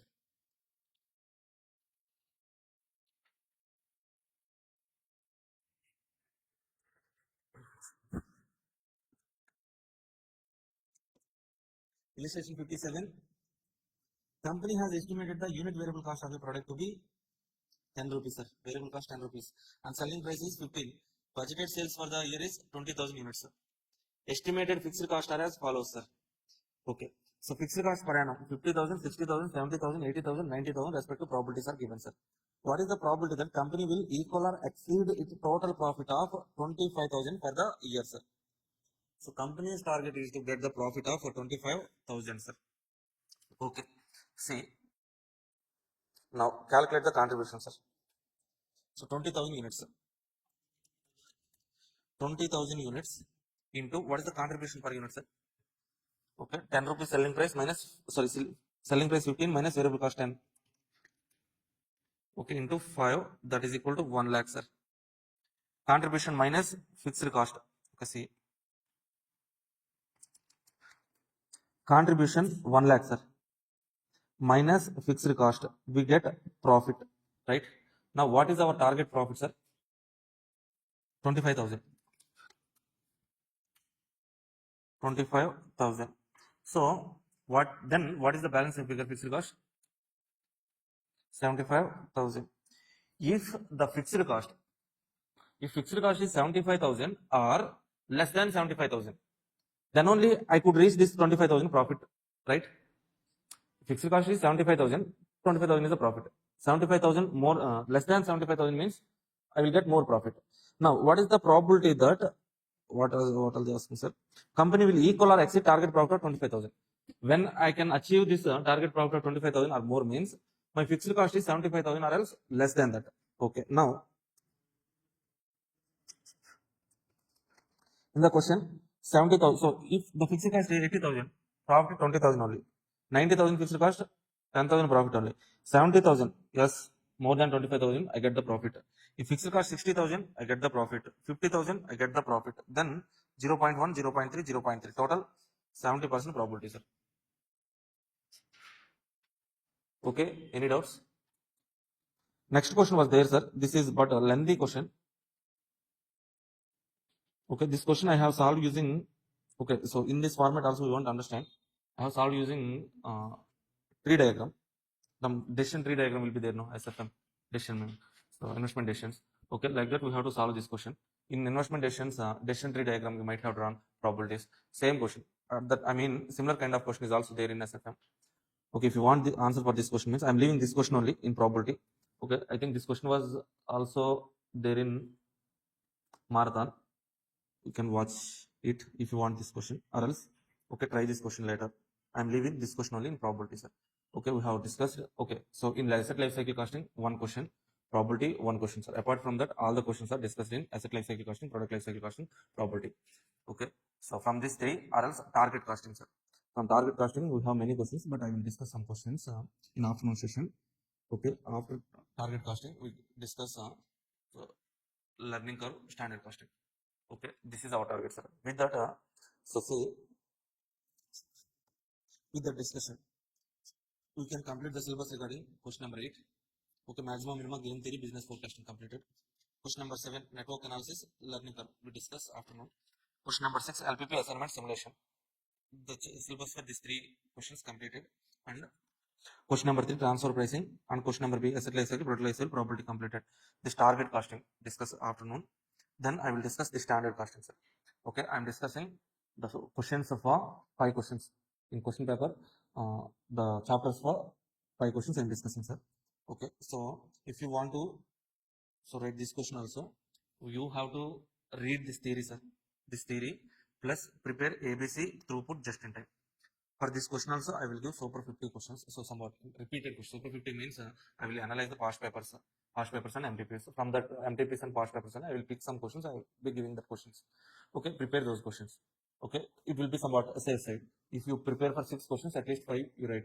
Okay, even if you don't want to take any risk means, okay, you won't take risk now. So that's why you prepare for second question also, marginal costing or else relevant costing. Okay, that's it.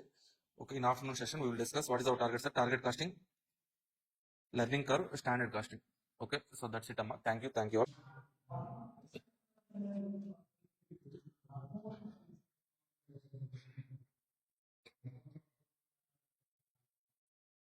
Yes. Hi, hello everyone. Welcome back. So now,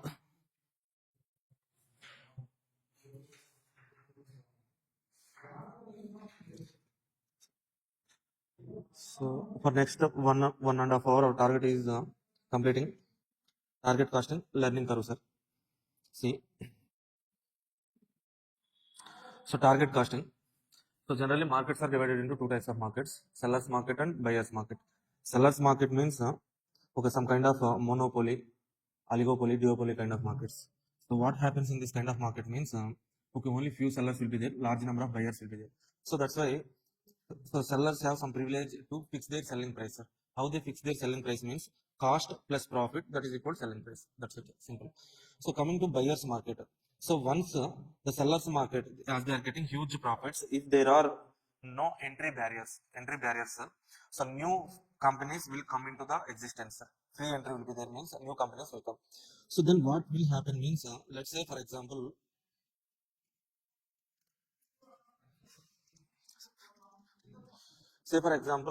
presently, say company is there, the company is selling price, the company is selling at a product 100 rupees, sir. So in sellers market, company is selling a product at 100 rupees. If new entrants came into the market, so what they do, sir, they will sell the products at lesser selling prices. Resound వస్తుందా?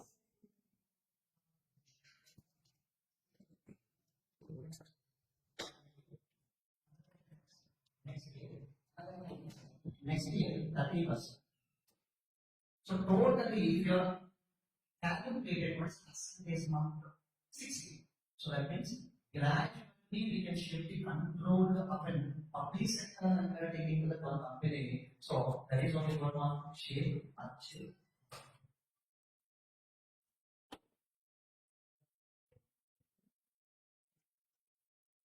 So presently the company is selling at 100 rupees, sir.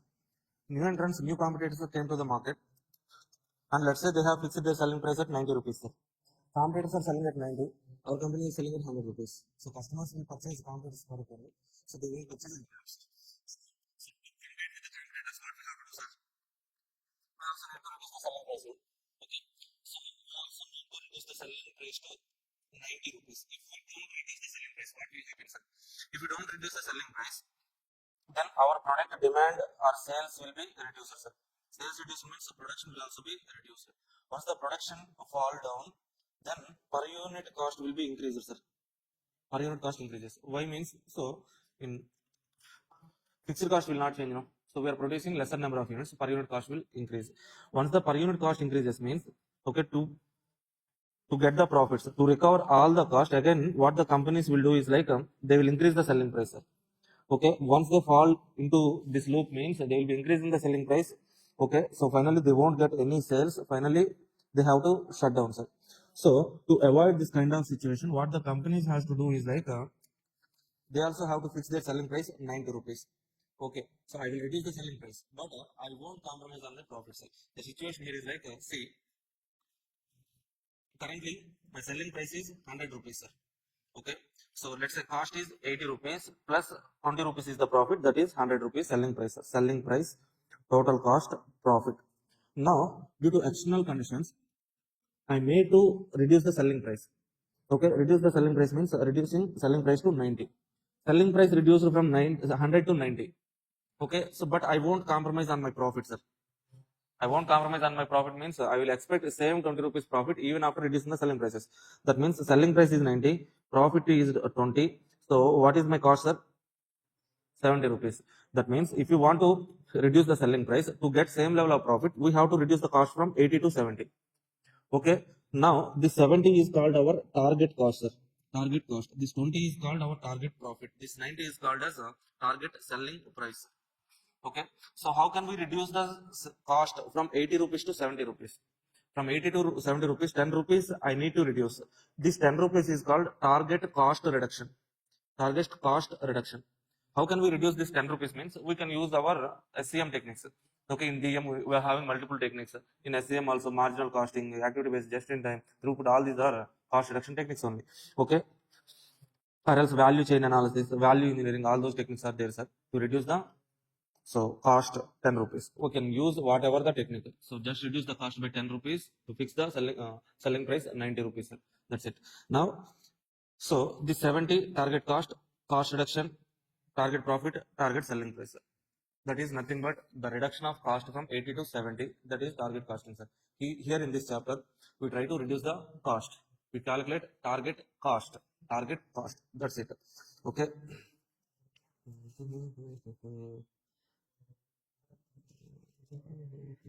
See, so with this introduction, we can solve some problems, sir. Target costing. So illustration 41, page number 3.5.2.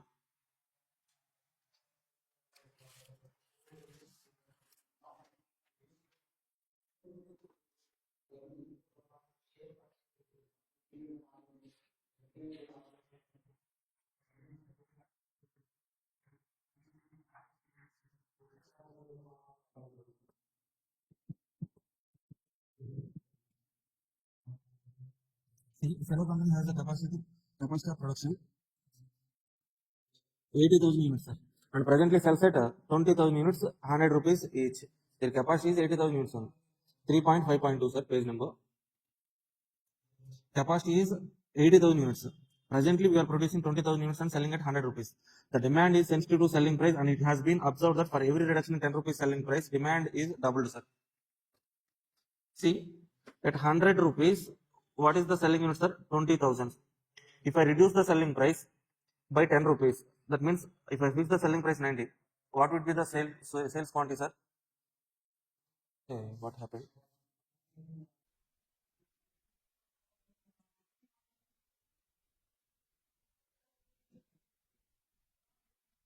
Yes. Hello everyone, welcome back. Kilo company has the capacity of production. So see, in target costing, the first question is page number 3.5.2, illustration 41, sir. Silo company has the capacity of production of 80,000 units and presently sells 20,000 units at 100 rupees each. The demand is sensitive to selling price, and it has been observed that for every reduction of 10 rupees in selling price, the demand is doubled. That means what, sir? So presently it is selling for 100 rupees selling price, it is selling 20,000 units, sir. If I reduce selling price by 10 rupees, that means I fix selling price at 90. What would be the demand, sir? 40,000, doubles 40,000. Once again, if I reduce the selling price by 10, 80. So demand would be 80,000. Even if I reduce the selling price by 10 rupees, 70, demand would be 1,60,000. But to satisfy this demand, we are not having capacity. What is our capacity, sir? 80,000 units only. Okay. So that means at full capacity, the selling price is 80 and maximum demand is 80,000, sir. Required. What should be the target cost at full capacity? What should be the target cost at full capacity if profit margin on sale is 25%? Okay, at full capacity, what is the selling price, sir? 80 rupees. What is the profit? What is the profit, sir? Margin on sale is 25%. Okay, so 80 into 25. What is the profit? 20, huh? 20. Then 80 is selling price, profit 20. What is the target cost, sir? 60. Per unit 60 is the target cost. In total, what is the cost? 80,000 units into 60. How much, sir? 48 lakhs, huh? 48 lakhs. Okay, at full capacity, per unit 60, 48 lakhs total is the cost, sir. Second point, what should be the cost reduction scheme at full capacity if at the present level 40% of cost is variable and total fixed cost is 36 lakhs, sir. At present capacity. What is the present capacity, sir? 20,000.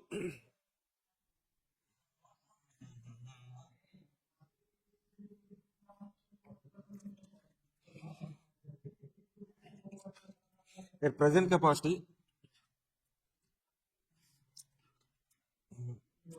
20,000 units, selling price is 100, sir. What are they saying in the question? At present level, 40% of cost is variable. Total fixed cost is 36 lakhs. Okay. What is the profit, sir? 25% is the profit, sir. In previous point, they have given 25% is profit. That means 100 into 25%. 25 rupees is the profit, sir. Okay, 100 minus 25. 75 is what, sir? Cost. Out of this total cost, 40% is what, sir? 40% is variable cost. Okay, so 75 into 40%. How much? 30 rupees, huh? 30 rupees is variable cost. Remaining 45 is fixed cost, sir. In total, fixed cost is how much, sir? 36 lakhs, sir. 36 lakh. 36 lakhs. Okay. Let's say, for example, this is present cost structure, sir. This is present cost structure. With this present cost structure, if I want to produce 80,000 units, okay, this is the cost structure at 20,000 units, sir. Okay, so fixed cost is fixed irrespective of output level. Variable cost per unit is constant irrespective of output level. If with this cost structure, if I want to produce 80,000 units, what would be the cost? 80,000 into 30. How much, sir? Plus 36 lakhs. 24 plus 36. Variable cost is 24 lakhs. 36 is 60 lakhs. Okay. Are you getting this point, sir? With the present cost structure, if I want to produce 80,000, the cost is 60 lakhs, sir. Okay. But what is our target cost, sir? In the point number 1, our target cost is 48 lakhs 60. Okay. So that means what is our target cost reduction? From 60 lakhs to 48 lakhs, we have to reduce the cost. That means 12 lakhs is our target cost reduction.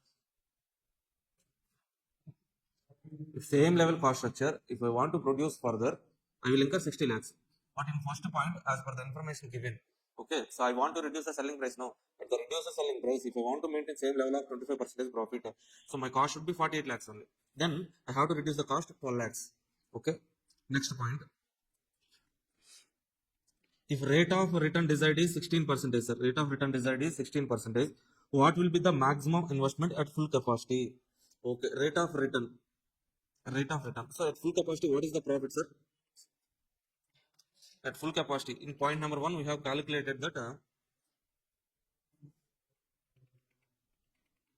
Okay, 25% is profit. That means 20 rupees profit. Sorry. 80 rupees into 25% profit. That is equal to 20 rupees per unit profit into 80,000. What is the total profit, sir? 16 lakhs. This is target profit. Target profit is 16 lakhs, sir. Okay. So in third point, they are asking like if return on investment is 16%. Return on investment is 16%. Okay. What is the total investment needed? Okay. So return on investment means that return on investment. This return is how much, sir? 16 lakh. If for return 16%, the profit is 16 lakhs. Okay. For 100. So 100 means what, sir? 16% return on investment means 16 by 100. 16 is the return, 100 is the investment. Okay. For 100%, how much investment needed, sir? 100 lakhs.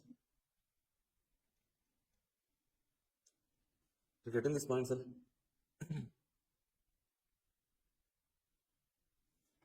100 lakhs investment needed. That's it. Okay. Now go through the answer, sir. Same calculation will be there.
Okay, let's read this question.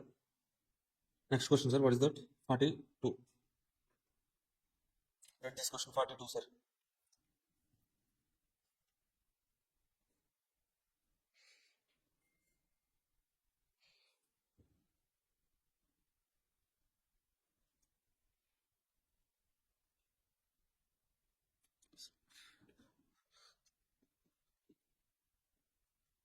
So K&Co manufactures and sells 15,000 units of a product. The full cost per unit is 200 rupees. The company has fixed its price so as to earn 20% return on investment of 18 lakhs. Number of units is 15,000, sir. Full cost is 200. 20% is return on investment. Okay, so can we fix the selling price, sir? How to fix selling price means total cost plus profit. That is equal to selling price. What is the total cost, sir? 200 is the total cost plus profit. How to fix this profit means for that they have given return on investment. Return on investment 18 lakhs into 20 percentage divided by how many units, sir? 15,000 units. Okay. Can you calculate that? 24. So selling price 224 is the selling price, sir. What is the first point? Read it here. Required calculate the selling price per unit from above. Also calculate markup percentage on full cost per unit. What is the markup percentage? That full cost on full cost 24 divided by 200 into 100. That means 12 percentage, right? 24 divided by 200. Okay. Now second point. If the selling price calculated above represents markup of 40 percentage on variable cost per unit, calculate the variable cost per unit. Above selling price represents what, sir? Markup 40 percentage on variable cost. Okay, calculate the variable cost. Say What is the selling price above? 225. This represents what, sir? Markup 40% on variable cost. That means variable cost plus 45% of variable cost. Okay, that means variable cost into 1.45. 41, you know? Okay, then 40. Sorry, sir. Yeah, I'm testing you whether you are observing or not. 224, huh? Yeah, I'm also testing you whether you are also observing or not. That's why I'm testing. Yeah, 224 is the selling price now. That represents variable cost plus 40% on variable cost. That means, see, can I write it like this? Okay, 140% of variable cost. Now bring this 140 to left side. 224 divided by 140%. How much, sir? Variable cost is equal to 160. Huh? 160 rupees is variable cost, sir. Point number 2 over. The third point, calculate the company's income if it had increased the selling price to 230. Selling price presently 224, increase the selling price to 230 at this price. The company would have sold 13,500 units. Should the company increase the selling price to 230? So, so let's see the calculation.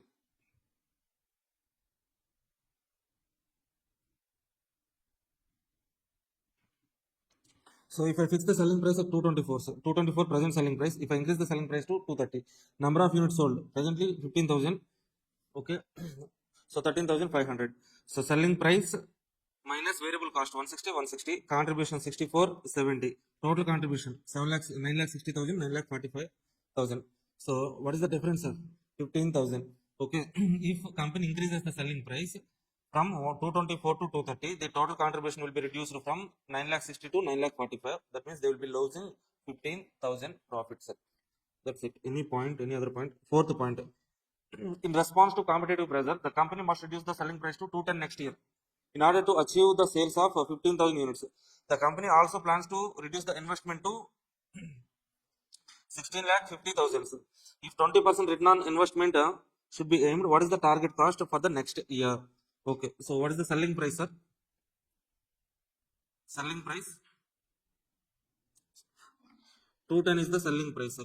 Minus profit, we will get cost, that is target cost. So now calculate the profit. How to calculate the profit, sir? Investment reduce it to 16 lakh 50,000 only. 16 lakh 50,000 into return on investment 20%. 16 lakh 50,000 into 20% divided by how many units, sir? 15,000 units. How much is the profit? 22. Huh? 210 minus 22. 188 is the target cost. That's it. Now, so read illustration 43, sir. One of the important question, which was also asked in previous attempts.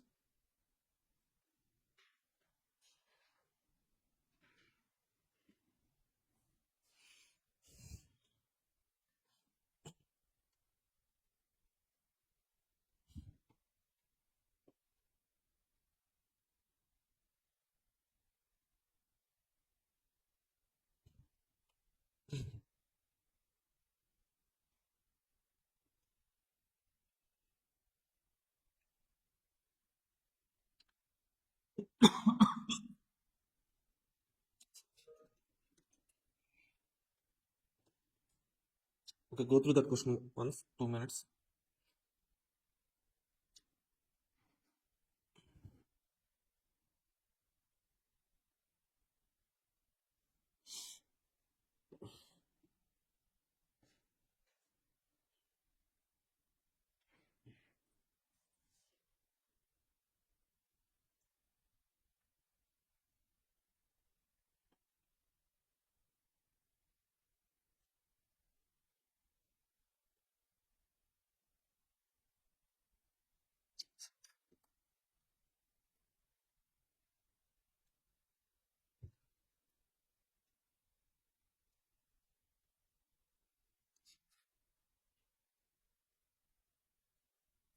See,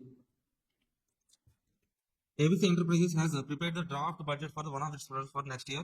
Selling price per unit. Selling price 300, sir. Quantity sold 10,000 units. Variable cost per unit, direct materials 80, direct labor 60, variable overhead 10, sir. Okay, so if you observe, direct labor 2 hours into 30 rupees, 60 rupees. Overhead 2 hours into 5, 10 rupees. If you observe, direct labor hours are 2, variable overheads 2 hours. What does it mean? Means variable overheads are also absorbed based on direct labor hours. Variable overheads are absorbed based on direct labor hours. That means if labor works for 2 hours, okay, direct labor cost per hour is 30, variable overhead cost per hour is 5, okay, 35. 1 hour cost is 35. Hourly cost how much, sir? 35 rupees into 2, that means 70 rupees is total labor and variable cost, sir. Okay, see, sometimes if raw materials sent into the factory, okay, in this factory direct labor will work, sir. Okay, on the raw material we will engage some factory overheads. Factory overheads, direct labor will be working on the raw material, then we will get finished goods. Okay, generally, so this is direct material cost, direct labor, factory overhead cost. This cost is also called as conversion cost, sir. Okay, this total conversion cost is in this particular question they are so calculating this total conversion cost based on direct labor hours, sir. Contribution per unit 150 rupees, budgeted contribution 15 lakhs, budgeted fixed cost 14 lakhs, budgeted profit 1 lakh. The board of directors are dissatisfied with this budget and asking working party to come up with alternative budget higher profit figures. Okay, the working party reports back to the following session that will lead to the budgeted profit of 2,50,000. Okay, original budget profit is how much, sir? Profit is 1 lakh. Now it is increased to 2,50,000. The company should spend 2,46,000 on advertisement. Okay, so targeted sale price is, okay, already our budgeted fixed cost is 14 lakhs plus additional advertisement cost 2,46,000. Selling price is, previously our selling price is 300. Now we are changing the selling price to 316.75. Okay. Now it is expected that sales value will also rise in spite of our price rise to 12,000. Even though we are raising the selling price, as we are incurring huge advertisement cost, sales will be increased to what amount, sir? 12,000 units. Okay. In order to achieve extra production capacity, however, the workforce must be able to reduce the time taken to make each unit of product. It is proposed to offer a pay of productivity in deal with a wage rate per hour is increased to 40. Hourly rate for variable overhead will be unaffected. That means previously they are paying how much, sir? For labor, so 30 rupees is being paid per hour. Now they are making it to 40 rupees. Okay, if we pay higher wage rate per hour, they will work efficiently so that we can reduce the time. Variable overhead will not be changed. That means 45 rupees is cost here. Okay. Now, ascertain the target labor time required to achieve the target profit, sir. To achieve this target profit, what should be the target labor time they're asking, sir? Okay, see, first of all, in this particular budget, okay, so we have budgeted profit, fixed cost, we can calculate a contribution, okay, and also we have the variable cost. What is the variable cost, sir? Okay, so direct material variable cost, and also we need to calculate this cost, sir. This is the balancing figure. We know sales, this is the balancing figure. Okay, so are you getting this point, sir? By taking profit 2,50,000, fixed cost 14 lakh plus 2,46,000, we get the contribution, and we know sales. Okay, sales contribution difference, variable cost. In variable cost also I know direct materials. Remaining part is what, sir? Balancing figure. Okay, so that is nothing but conversion cost. How can we calculate the conversion cost, sir? So conversion cost per hour. So conversion cost per unit, that is equal to number of hours x into 45 rupees per hour. This is conversion cost per unit, sir. Okay, now they are asking us to calculate number of hours to achieve target profit, sir. This x is hours. Now our target is to calculate x. What is that x? See,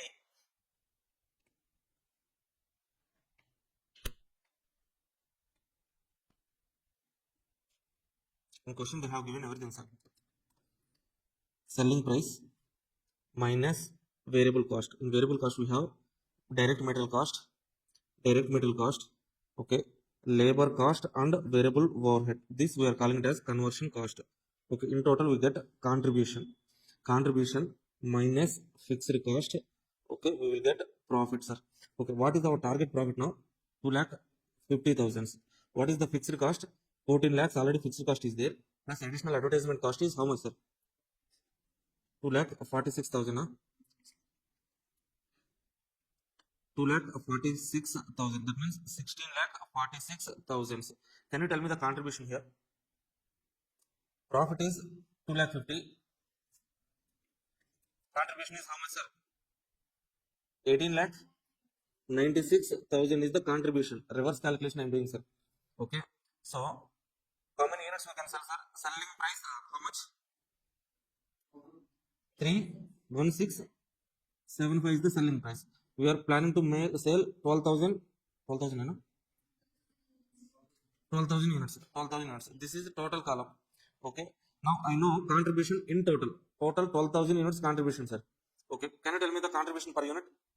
18,96,000 divided by 12,000. 158.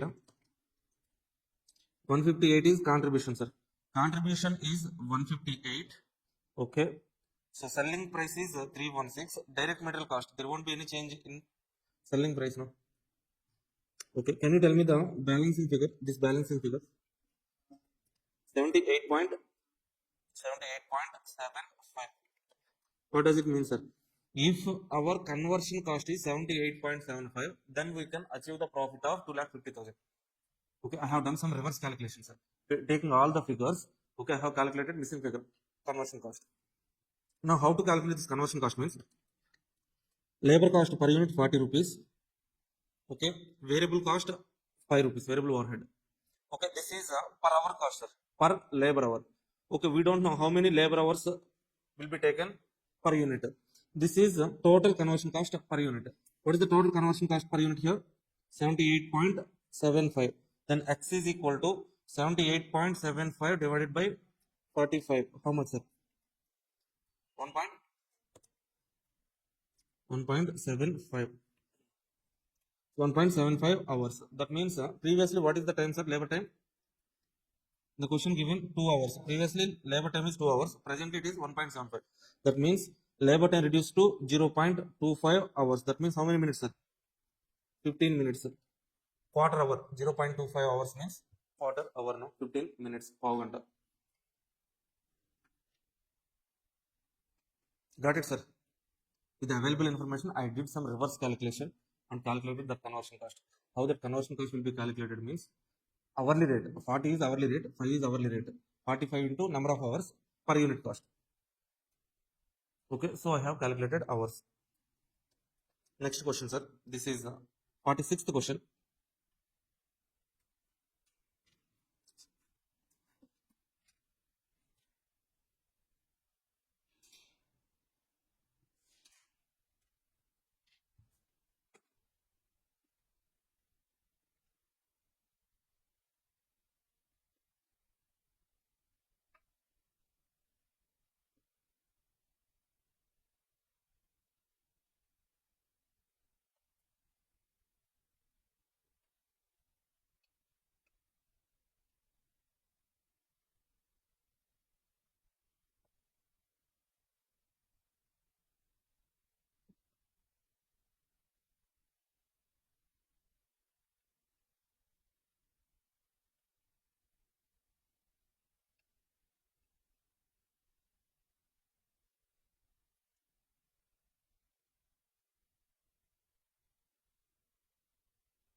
Illustration 46, sir. Press Limited has sales of 2 lakh units at a price of 100 rupees. Okay, per unit. The profit of 70 lakhs in current year. Due to stiff competition next year, the company has to reduce its price of product by 3% to achieve some target volume of sales. The cost structure and profit of current year is as follows, sir. So first of all, see what is current sales, sir. 200 units into 2 lakh units into 100 rupees. That means how much it is? 2 crores, sir. 2 lakhs into 100, sir. 2 crores. 2 crores is the sales, current sales. Next year, we are reducing the selling price by 3%. That means sales will be reduced by 2 crores into 3%. How much, sir? 6 lakh. Sales price will be reduced by 6 lakh. If sales getting reduced by 6 lakh, to get the same level of profit, what I have to do, sir? Reduce the cost by 6 lakhs. Okay, now our target is to reduce the cost by 6 lakhs, sir. Okay, now read the question. Current year, the cost structure. Current year cost structure and profit. Direct material 50 rupees, direct wages 40 rupees, variable factory overheads 15, fixed overheads 25, total cost 130. Now, to achieve the target cost, to maintain same level of profit, to achieve the target same level of profit, to maintain same level of profit, I have to reduce 6 lakhs cost. Okay, the company is evaluating reduce labor cost, fixed overhead. Yes, okay, factory overheads. A vendor supplying machine suitable for the company's operation has offered an advanced technology semi-automatic machine of 10 lakhs as a replacement of old machine worth 10 lakhs, 3 lakhs. Sir. That means they are purchasing a new machine with 10 lakhs in place of old machine 3 lakhs. The vendor is agreeable to take back the old machine at 1 lakh rupees, sir. Okay. So current machine worth is 3 lakhs, but he is taking it 1 lakh only. That means 2 lakhs is what, sir? Loss, exchange loss. The company policy is to charge depreciation at 15% on WDV. Okay, so additional depreciation will be there, sir. Till now, WDV is 3 lakhs. By purchasing new machine, okay, what is the value of asset, sir? 10 lakhs. Okay, for additional 7 lakh increase on this additional 7 lakh, I need to write depreciation 15% additional cost. The maintenance charge of existing machine 1 lakh per annum, whereas there will be warranty service free of cost new machine for first 2 years. Okay, so previously we are incurring cost of 1 lakh maintenance cost. A new machine we won't need to incur any cost. That means this 1 lakh is what, sir? Saving. By installing machine, I will incur some cost. I can get some benefits. What are the cost here? Additional depreciation is cost. Okay, so exchange 2 lakhs loss is cost. Okay, this 1 lakh is benefit. Will the warranty services for 2? So there are 7 supervisors whose salary is 1.5 lakhs per annum. The new machine having conveyor belt is expected to help in cost cuttings in the following ways. New machine have conveyor belt, sir.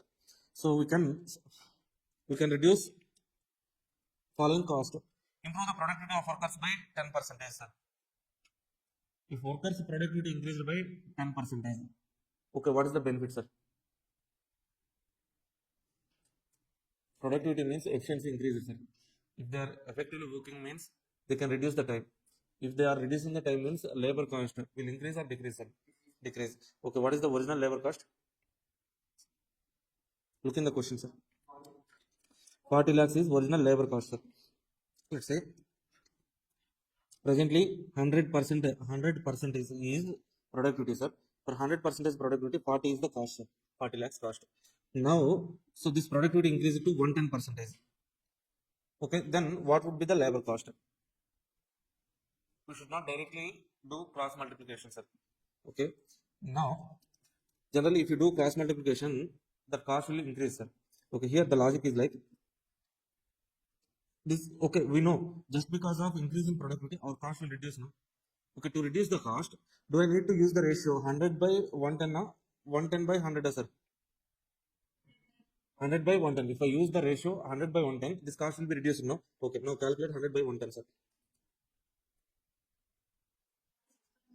36.36.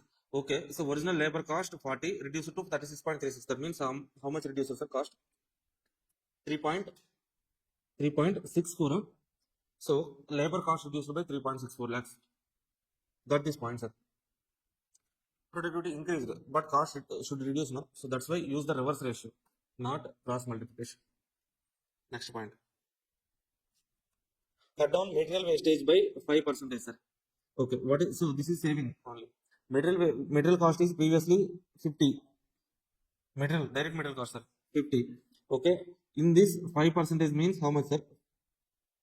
2 lakhs, sir. 2.5 lakhs. This 2.5 lakhs is what, sir? Savings only.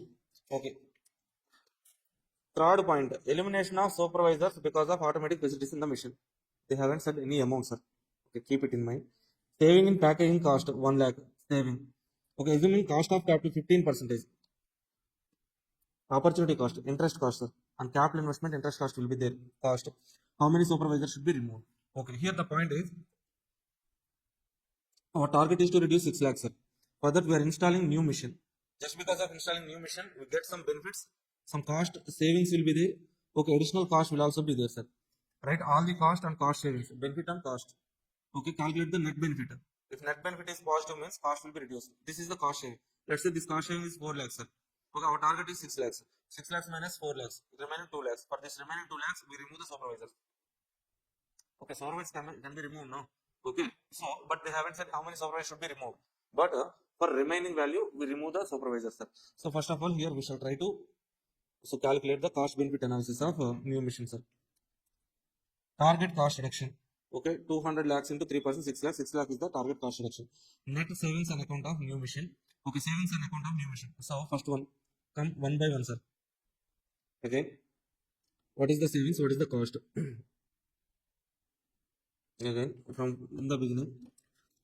First of all, this one is loss, no? 3 lakh, 1 lakh. Old machine value 3 lakh. Vendor is taking for 1 lakh. 2 lakh is loss.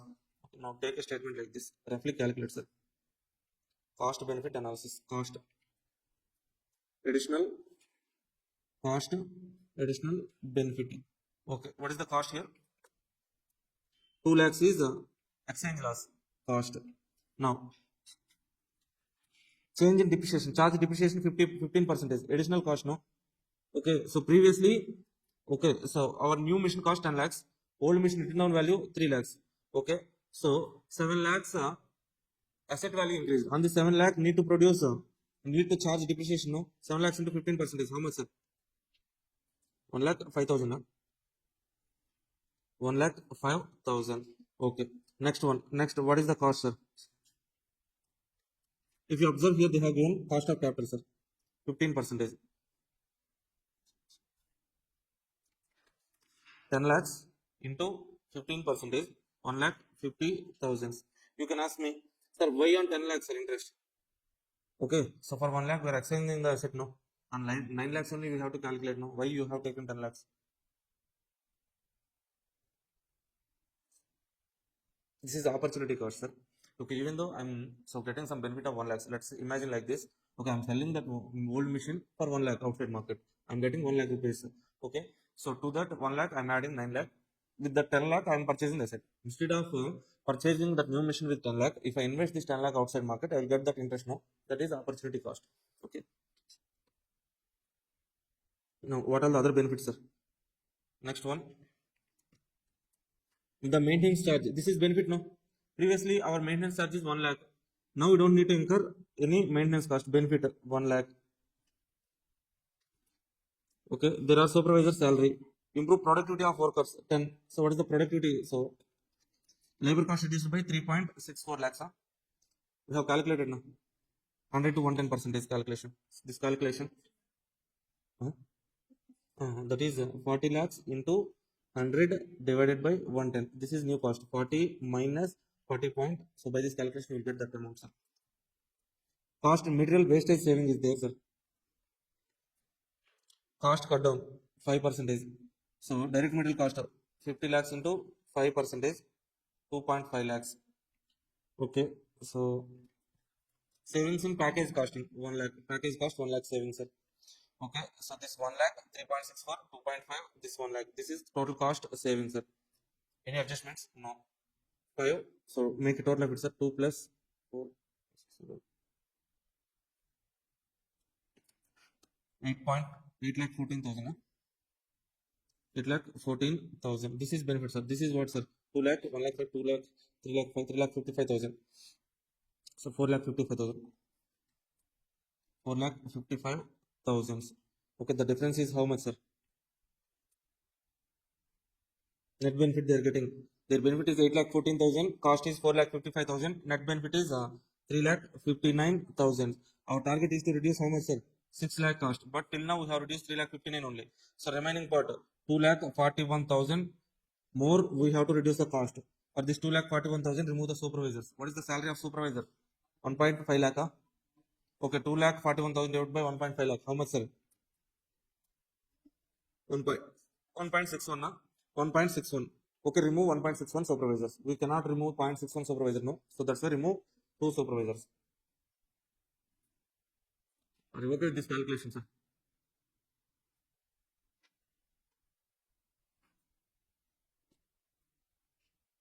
Done? Done.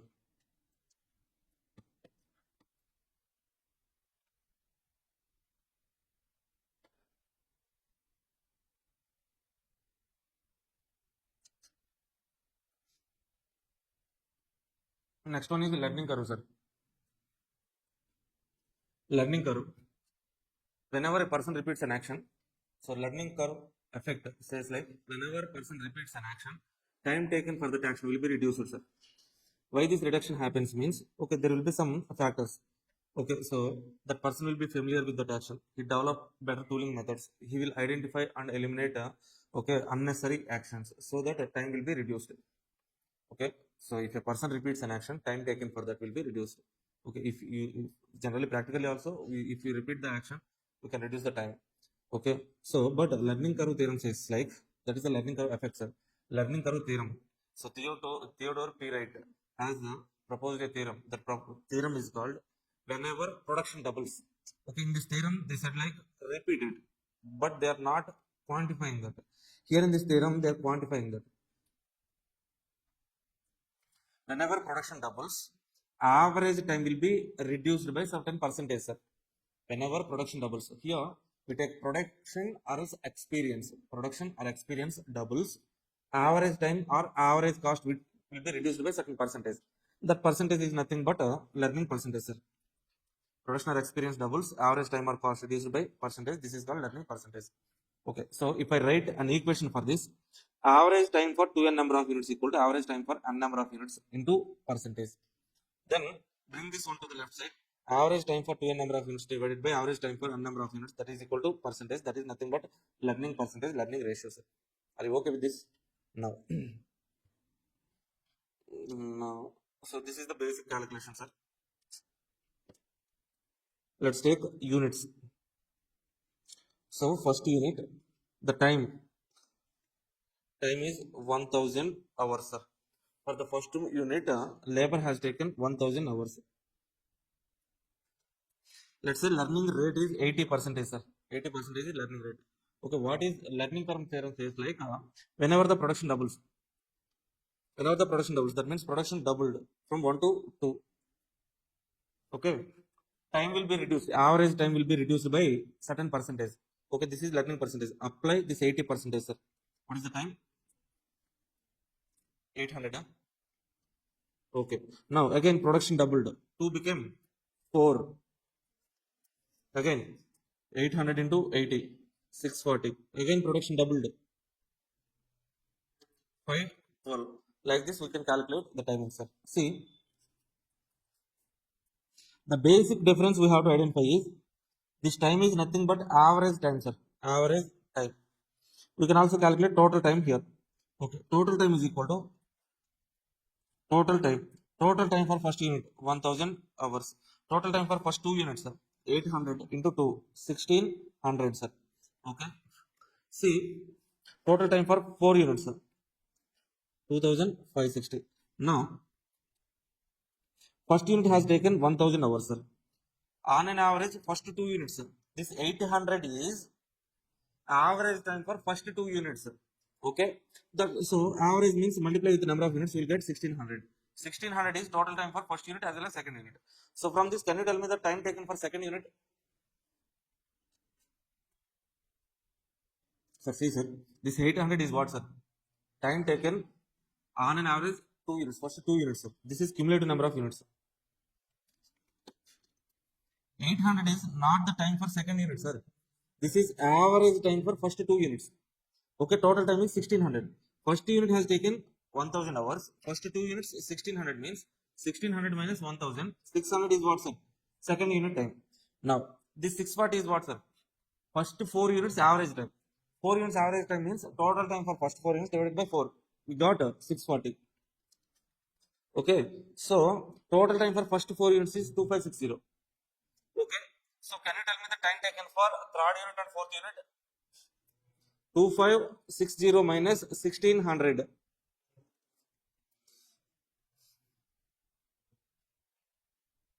How much, sir?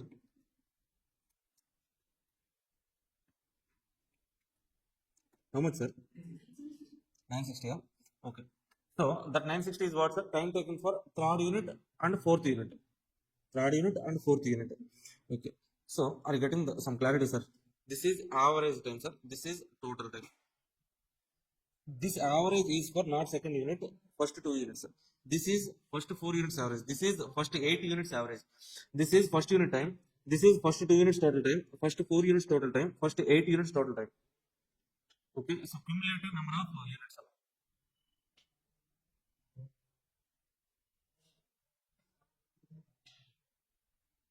ఏంటమ్మా exam రాస్తారు bro exam ఒక time ఇచ్చి పైన రాసింది ఎవరైనా వద్దన్నారా అక్కడ class జరుగుతుంది కదా క్లాస్ జరుగుతుందని చెప్పి ఆయన రాసింది పైన వచ్చాను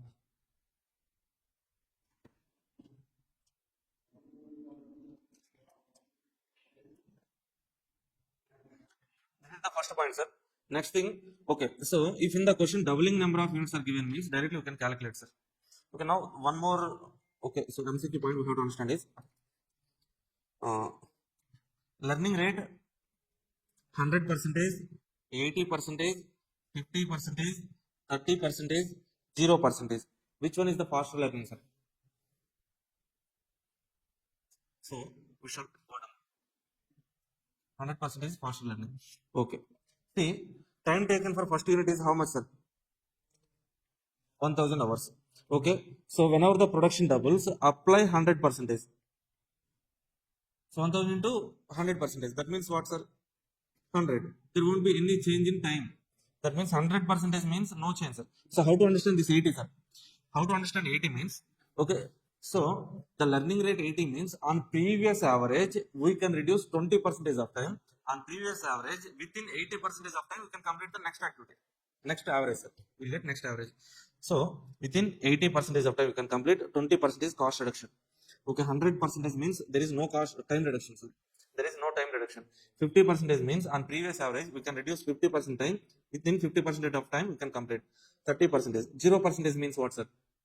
If for first unit 1000 is the time taken, so if production doubles, apply 0%. Within 0 time, can we complete within 0 time any work, sir? No. That means this is not at all possible. Impossible thing. Okay, 100% means zero learning. 100% means zero learning. 0% is not at all possible. Okay, in practical, in reality, maximum learning rate is 30%, sir. 30% is reality maximum learning. Are you getting this point, sir? 80% means, okay, now tell me 90% learning rate means what, sir? On previous average we can reduce 10% of time. Okay, this one okay na, sir? This calculation, sir. Average time, total time calculation. This average means, keep in mind, this average means not just 1 unit time, sir. This is cumulative number of units. 800 means first 2 units, sir. 640 means first 4 units time. 512 means first 8 units average. 1600 means first 2 units total. 2560 means first 4 units total. Like that we have to understand, sir. Now, whenever in the question they have given doubling number of units, that means 1, 2, 4, 8, 16, 32, like this kind of numbers means we can directly apply this doubling approach, sir. On previous average, apply the percentage, we get next average. That's not at all a problem.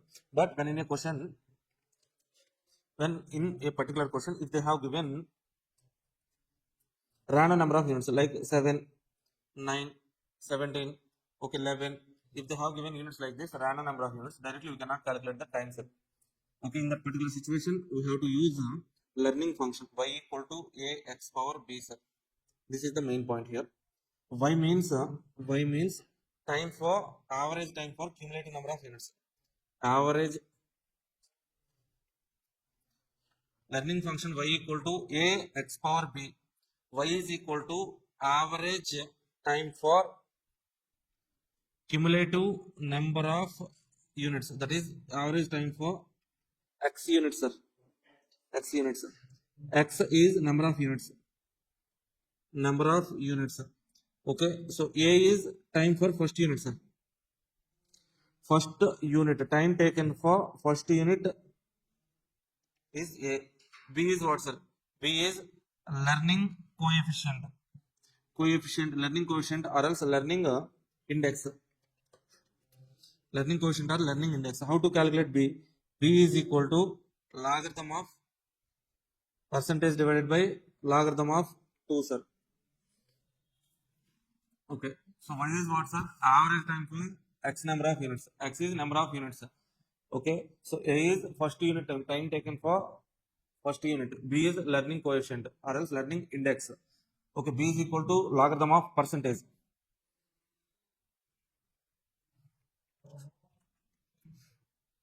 B is equal to logarithm of percentage divided by log 2, sir.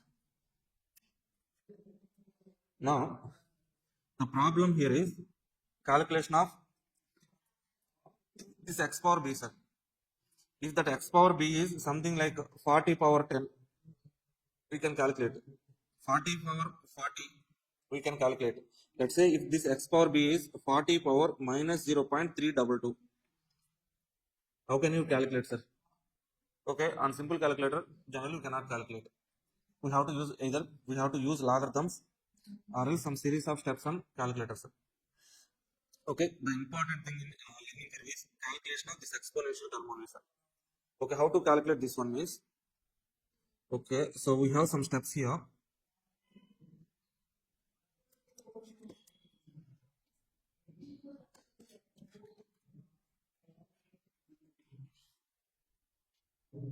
So page number 12.3.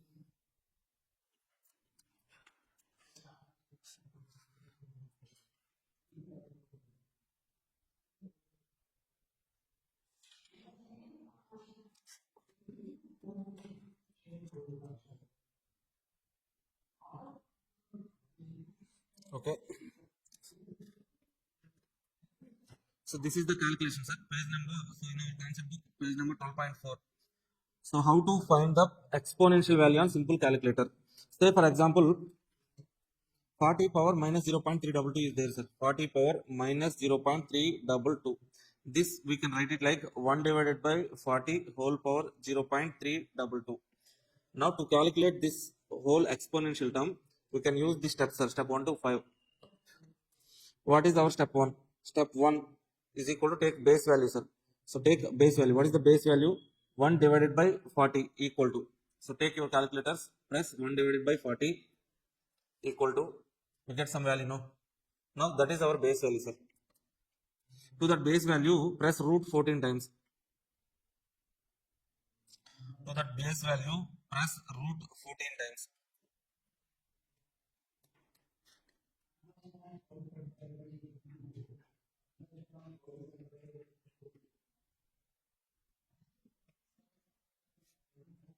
Press root 14 times. Next, minus 1, sir. Press root 14 times minus 1 into power value. What is the power value? 0.322.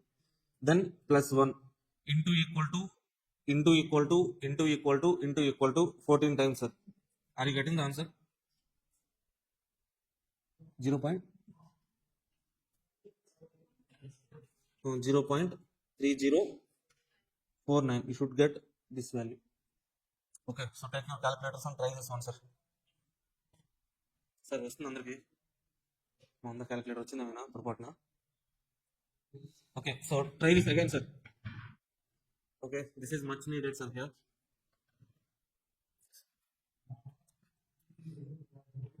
Take that base value. Take that base value. What is the base value? 1 divided by 40 is our base value, sir. 1 divided by 40 equal to. That is our base value. Okay, to that base value, press root 14 times. Root, like that 14 times. Then minus 1, subtract 1 into power value. Power is 0.322 plus 1 into equal to like that 14 times. Finally, we should get how much? 0.3049.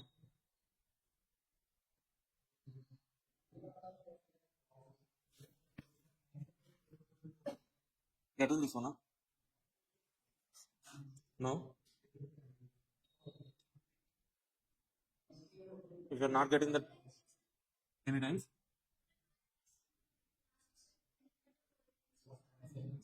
okay, try your calculators also. And 12 times is 12 times. 12 times was the okay. So whatever, okay, some calculators they will have to press for 15 times. Some calculators, okay, now only I'm here. So now this 12 times also fine now. Okay, it's fine. If you are getting 12 times also fine now. Okay, so this is the process, sir. This is how we need to calculate. Okay, generally the process is 14 times, but if you are getting for 12 times also fine. Now next thing.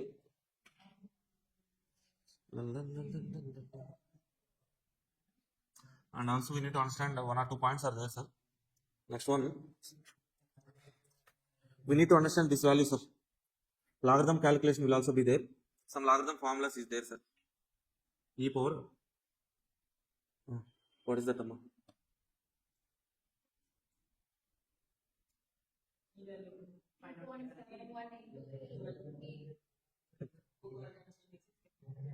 So 12 times use చేసి ఈ value చేస్తారా? Okay okay 12 times వస్తుందా? నాకు తెలుసు sir. Generally 14 are 15కి వస్తుంటుంది.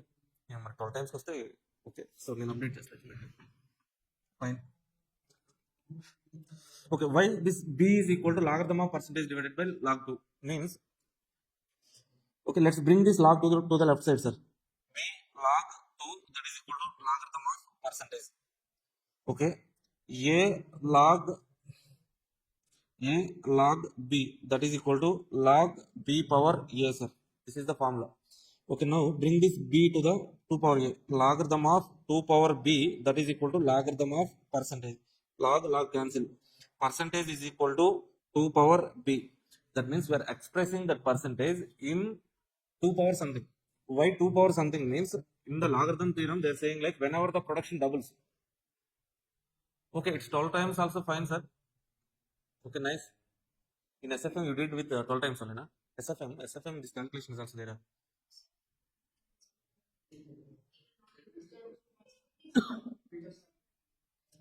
So the formula is e power 1 plus e power something divided by 1 factorial ada. Anta adi kavala. Okay. That is e power something, no?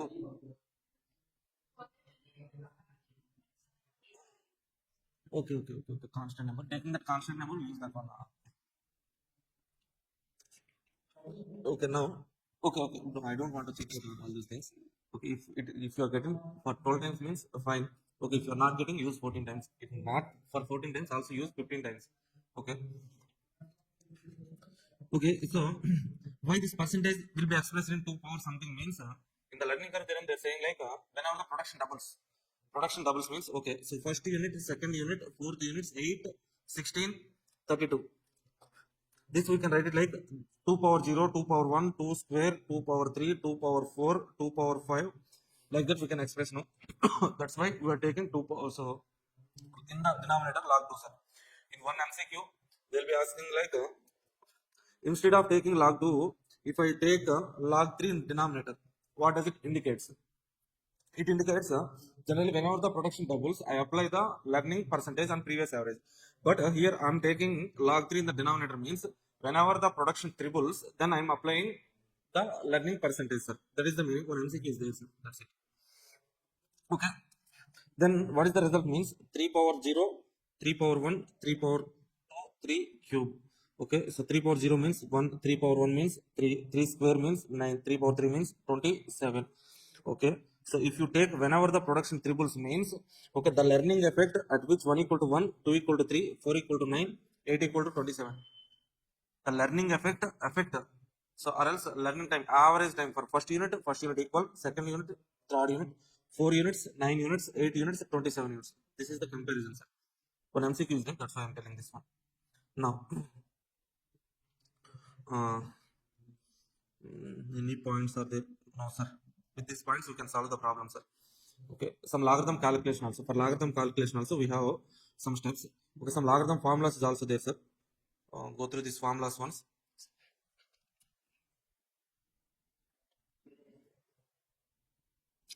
Okay, logarithm of a into b, log a plus log b, logarithm of a by b, log a minus log b, log power a power b log a plus b, log a plus b only, a minus b only, log a base a equal to 1, like that. Log 10 base 10 is also equal to 1, sir. Basic logarithm formulas. Now, go to the workbook. Let's solve some problems here. Okay, for recent attempt, one question. So MQP, they have given one question, sir. Let's first of all let's do that question. That is nothing but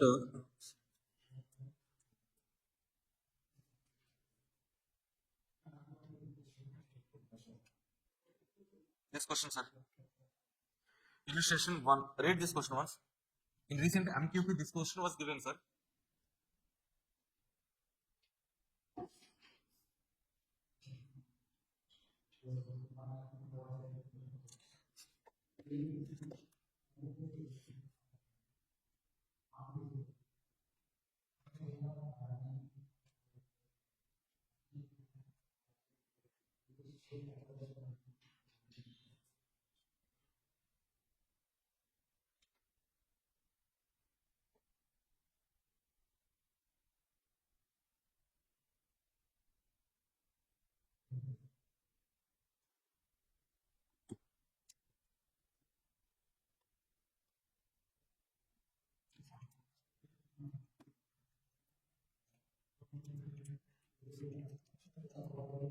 See, the usual learning curve model y equal to x power b. The y is the average time per unit, x units. A is the time taken for first unit, x is the so b is the learning effect. That is okay minus 0.322. Rate of 80%. Given that a equal to 10 hours, you are required to calculate average time for 20 units, 30 units, 21 to 40. Okay, 20 is random number, sir. 20 is random number. We cannot apply doubling approach on previous average 80%, previous average 80%, like that we cannot apply. That's why we have to use learning curve theorem only. Okay, so learning curve function, sir. How to apply this learning curve function means, okay, see, in the question they have given all the information, sir. All the information they have given in the question. Question number 1. Y equal to a x power b. They are asking us to calculate total time or average time for 20 units, sir. Average time for 20 minutes means y20. Average time for 20 units. X equal to 20. A equal to 10 given in the question. B is equal to minus 0.322. To calculate first point, average time for 20 units means y20. Y20 means name. Okay, 10 into x 20 power minus 0.322, sir. This calculation we can do by using logarithms or else by using exponential approach, sir. Exponential approach means in simple calculator, in simple we can do, sir, 1 divided by 2 whole power 0.322. Calculate this one and tell me the answer, sir. 1 divided by 20 equal to base value. Okay, root, so 14 times. As you say, 12 times. Try with 12 times also. Okay, minus 1 into power value 0.322 plus 1 into equal to 14 times or 12 times or 15 times.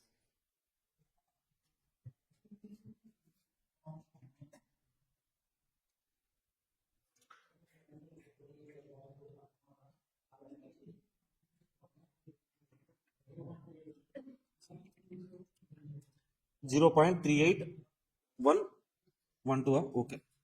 10 into 0.3812, sir, that is equal to 3.812. Average time for 20 units. This is average time for first 20 units, sir. To calculate total time for 20 units, what I need to do, sir? This is average. Now total time, that is equal to 20 into 3.812. Like this, sir. This is the exponential calculation, sir. Or else we can use logarithms also. If in the question they have given logarithms means use the logarithms. Okay. Let's try to use logarithms here.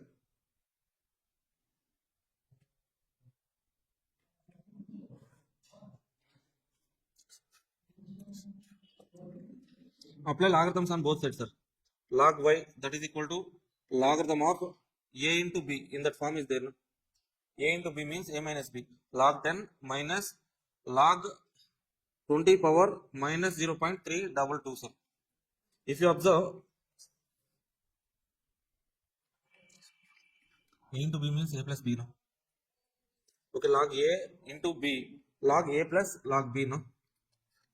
Log 10 base in base nothing is there, that means assume 10 is there. Log 10 base 10 1, sir. This is log a power b form. Okay, bring power to the front side minus 0.322 into log 20, sir. Okay, if you see in the question they haven't given log 20 value, but they have given log 2 value. Again this 20 can be written as log 2 into 10. 2 into 10 means log 2 plus log 10. Okay, they have given 322. Log 2 value how much, sir? 1.301. 0.3010. Log 10 value 1. So now if you calculate this one, you will be getting something, sir. That's something.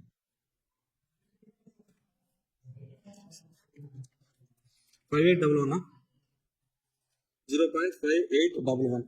Log y is equal to 0.5811. Y is equal to anti-logarithm of 0.5811. You will get 3.812. Same answer we will get. Okay. So we know the final answer, sir. If they are giving okay this kind of values means this kind of values, directly answers will be given in the question itself. Okay, so directly take this value and apply logarithm value. Okay, try to elaborate the formula, then directly take at the end this value, anti-log of this value, this value. Okay, from the bottom we can write. Okay, log 3 means for 30 units, sir, we get what, sir? 3.345. This is the answer. Yeah, we need to elaborate now. Use two formulas, sir. A into b, log a into b, log a plus log b, log a power b, b log a. Elaborate and from the bottom write the answers. Yeah, that is called what is that called? So smart way of learning. Okay, so here if you observe total time for 31 to 40 units, sir. Like this, we have calculated 20 units total time. No, for 30 units also we can calculate like this. Okay, time for 31 to 40 units. So how to calculate that one means, okay, first of all, we need to calculate total time for 30 units, total time for 40 units. Let's say 1, 30, 40. We can calculate total time for 30. Also, we can calculate total time for 40. Total time for 40 minus total time for 30 units. You will get this time, sir. Time taken for 31 to 40 units. Okay, next calculation. In first point, we have calculated average time for first 20 units. That is equal to 3.812. Okay, in second point, same calculation. Average time for first 30 units is 3.345. Total time for 30 units is 100.35. In third point, we calculate, so average time for 40 units, that is 3.049. Total time for 40 units is 120.96. From 31 to 40 means total time of 40 units minus total time of 30 units, you get 31 to 40 units time, sir. That's it. Now, so what is the question you're asking, Amma? Fifth question. You said fifth question, right? Okay, now read this question, sir. Question number 5.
See, in this question, generally logarithm values, all those values will be given in the question set, but in this question they haven't given that logarithm values. See, a manager wants to determine an appropriate learning percentage for new type of work his company will undertake, sir. He has obtained the unit times for the initial 6 repetitions which are given below. 6 repetitions are 1, 2, 3, 4, 5, 6 times. Completion time is 46. Okay, if they have repeated a work for 6 times, this is the time taken by them, sir. Okay, so now see, first of all, they're asking learning percentage, sir. Learning percentage, they're asking. Okay, while telling the learning curve theorem, I told you the learning percentage formula, sir. Average time taken for 2n number of units divided by average time taken for n number of units. Remember that formula, sir. As per learning curve theorem, time taken for average time taken for 2n number of units is equal to average time taken for n number of units into learning percentage. Learning percentage is equal to average time for 2n number of units divided by average time for n number of units.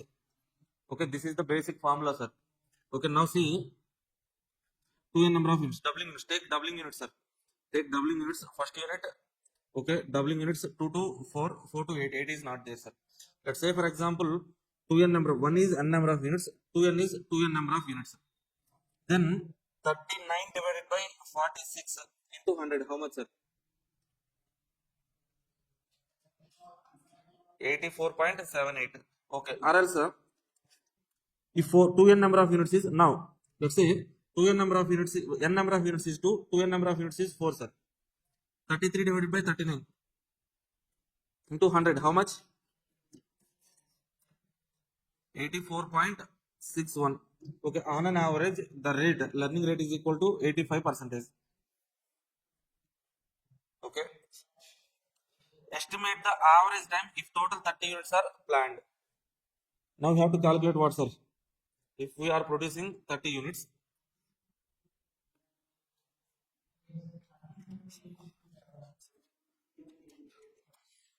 if you are producing 30 units, average time for 30 units, sir. Use y equal to a x power b. V 30, that is equal to first unit time. How much, sir? Given the question. 46 hours into x is how much, sir? 30. B value. B is equal to logarithm of percentage divided by log 2, sir. Log 2 value we know 0.3010. Now logarithm of percentage. What is our percentage, sir? 85%, no? So logarithm of 0.85 value we have to calculate, sir. For that again we are having some approach. What is that approach means? Okay, generally those values should be given in the question, but they haven't given. Here let's try to calculate, sir. How to find log value on simple calculator, sir? How to find log value on simple calculator? Okay, now let's check this one on calculator, sir. So directly take log value on simple calculator. What is our log value? 0.85. Press root 15 times. Minus 1 divided with 0.0000070271. We will get value, sir.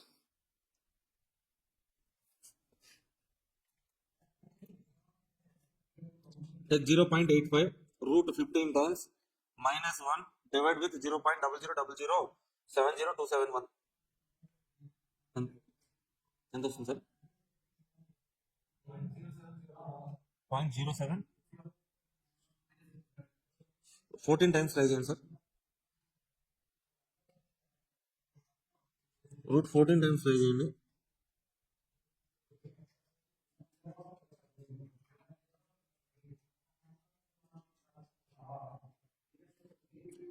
Fifteen times రావట్లేదా?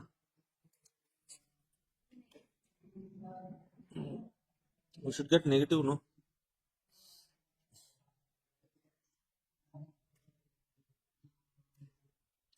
Minus 0.234 we should get, sir.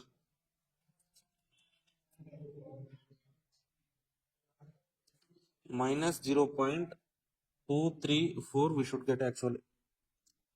So give me your calculator once. 0.85. 0.85. Root how many times, sir? 1, 2, 3, 4, 5, 6, 7, 8, 9, 10, 11, 12, 13, 14, 15. Okay.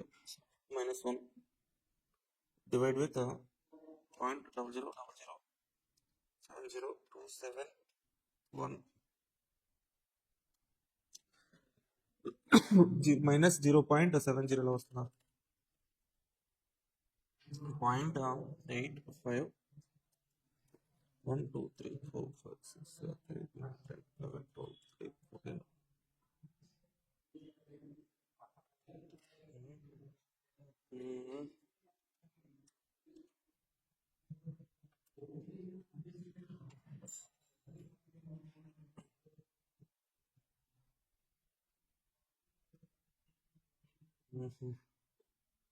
Okay, try this one, sir. Log 2. For log 2, take log value 2 root 14 times.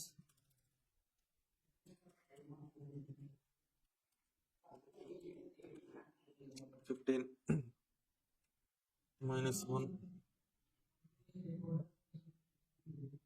0.0007027 okay log 2 వస్తుంది sir.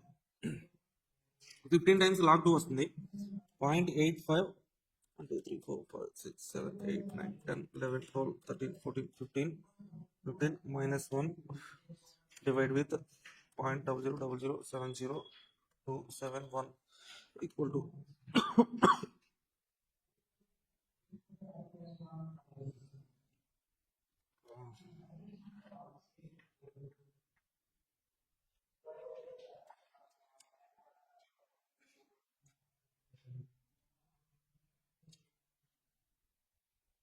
Okay ఒకసారి చూడండి sir ఎంత వచ్చింది.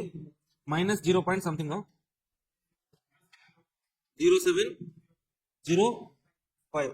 Now divide with 0.3010 sir. Now tell me that one sir.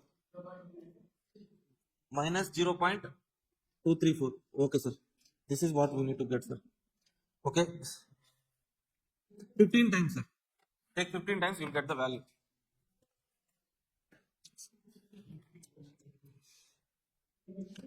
Okay, so now the power value minus 0.234, sir.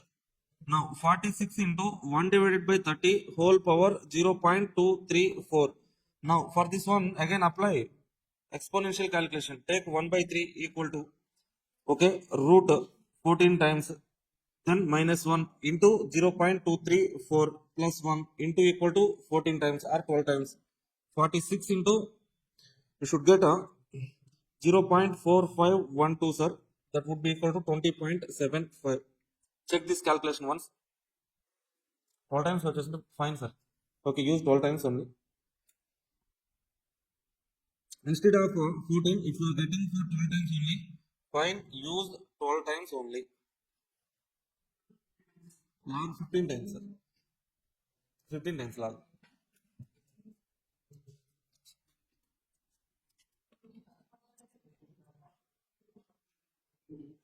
For log, so in our concept book, so 14 times given or 15 times, sir? 14 on the, so then correction change, sir. For log, it is 15 times. Page number 12.3.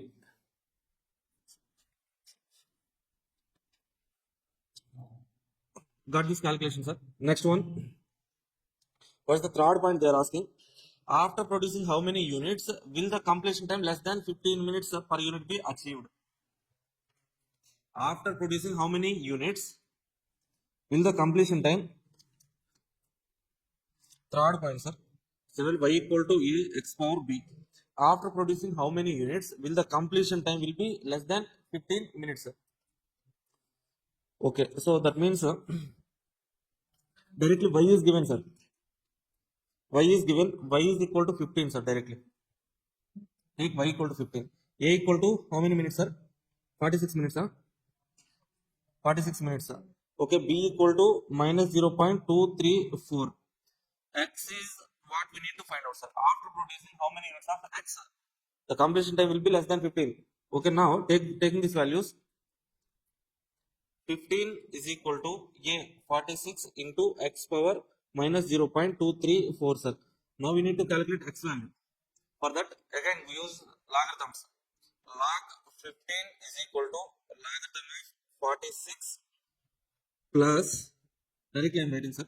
So log a into log b, log a plus b. Again, for this we have a power b, b log a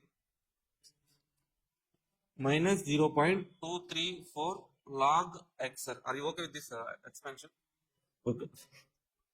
Bring that log value to left side. 0.234 log x is equal to log 46 minus log 15, sir. Okay, we need, so write logarithm of 46 by 15, sir. How much it is?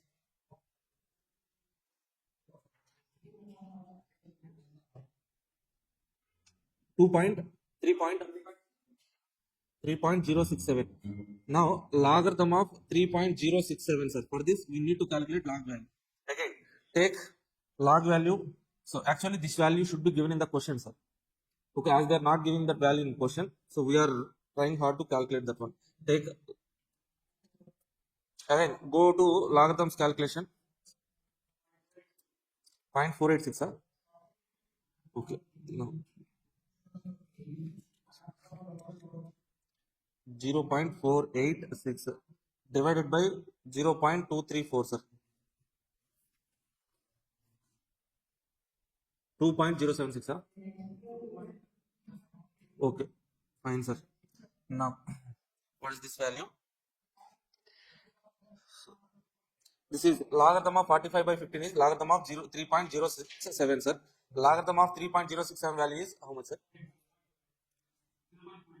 486. Here we have 0.234 log x. Now bring this 0.234 to the left side.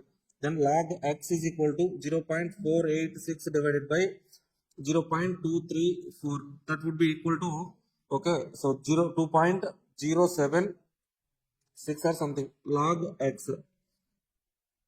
Okay, log x equal to something. Now, to remove this log x, we can do in two-way calculation, sir. One way is x is equal to 10 power 2.076, or else x is equal to anti-logarithm of 2.076, sir. So till now, are you okay with this calculation, sir? Logarithm calculation is somewhat so tricky. We need to practice that one. Log x is equal to 2.067, sir. Now we need to calculate x value. For that, we have two approaches. This one we can write it like, we have base here, no, base 10. Okay, so convert this into exponential term. X is equal to 10 power 2.076, or else x is equal to anti-logarithm of 2.076, sir. Okay, now we have to use any one of the base.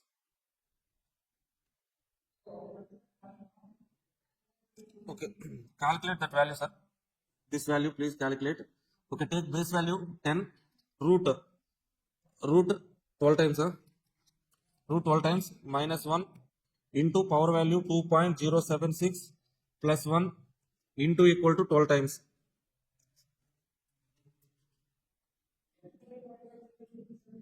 Then x is equal to,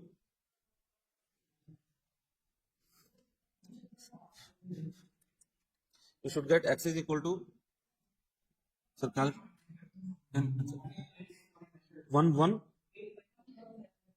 119 you should get, sir, actually 119 point something,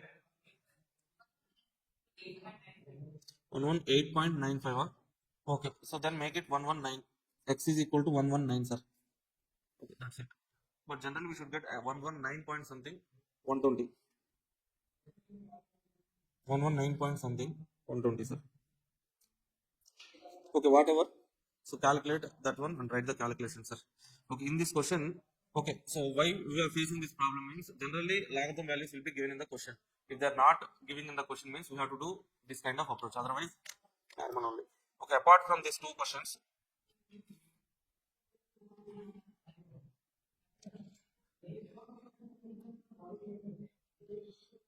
see these questions are in recent attempt question. Learning curve practice this question.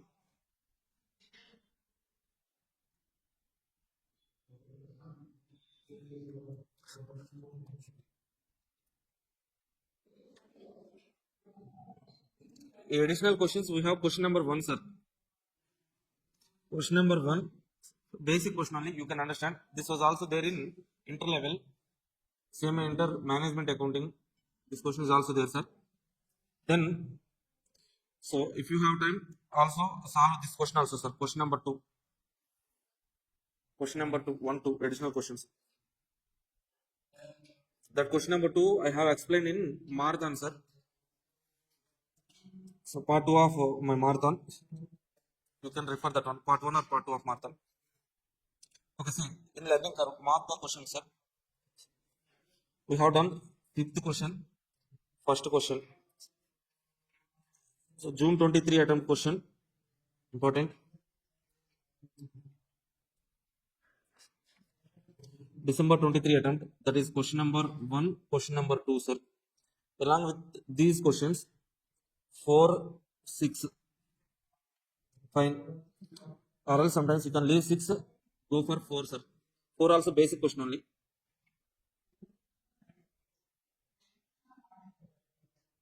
Okay, leave this 4 also, just basic question. Just refer that question. 1, 5, 1 or 2, sir. Target costing. So all the questions I have explained. That 4 questions enough. Now, apart from that, okay, 2 questions.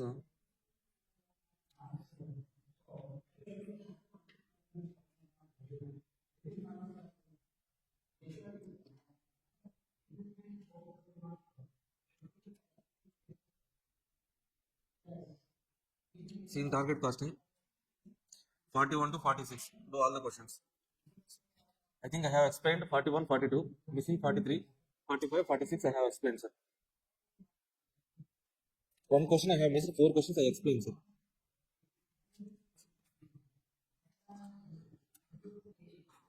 Okay, sir. But learning curve I have explained 2 questions only. But so other 2 questions, 2, 3 questions you practice, sir. Okay. So for the reference, okay, for any batch, previous batches, for any batch, I start with learning curve. Okay, so that's why if you refer any demo classes of SCM in our YouTube channel, okay, first class I will start with learning curve. In the demo classes, I have explained all the questions. Okay, if you get any doubts means, okay, refer that classes also, or else in marathon also I have explained some questions. Okay, so learning curve we can expect a question. So if learning curve question coming in the question examination means from network analysis only 7 mark question will come, sir. That's it. Okay, so thank you. Let's take a break for 15 minutes. After that, directly go to the standard costing, sir. Standard costing.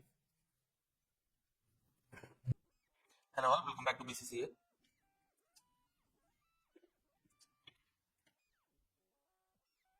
See, standard costing. So in December 23 attempt, December 24 attempt from standard costing, they have asked a reconciliation questions. Hello, hi.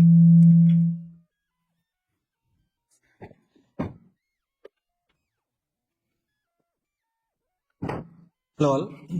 So in June 23 attempt, June 24 attempt,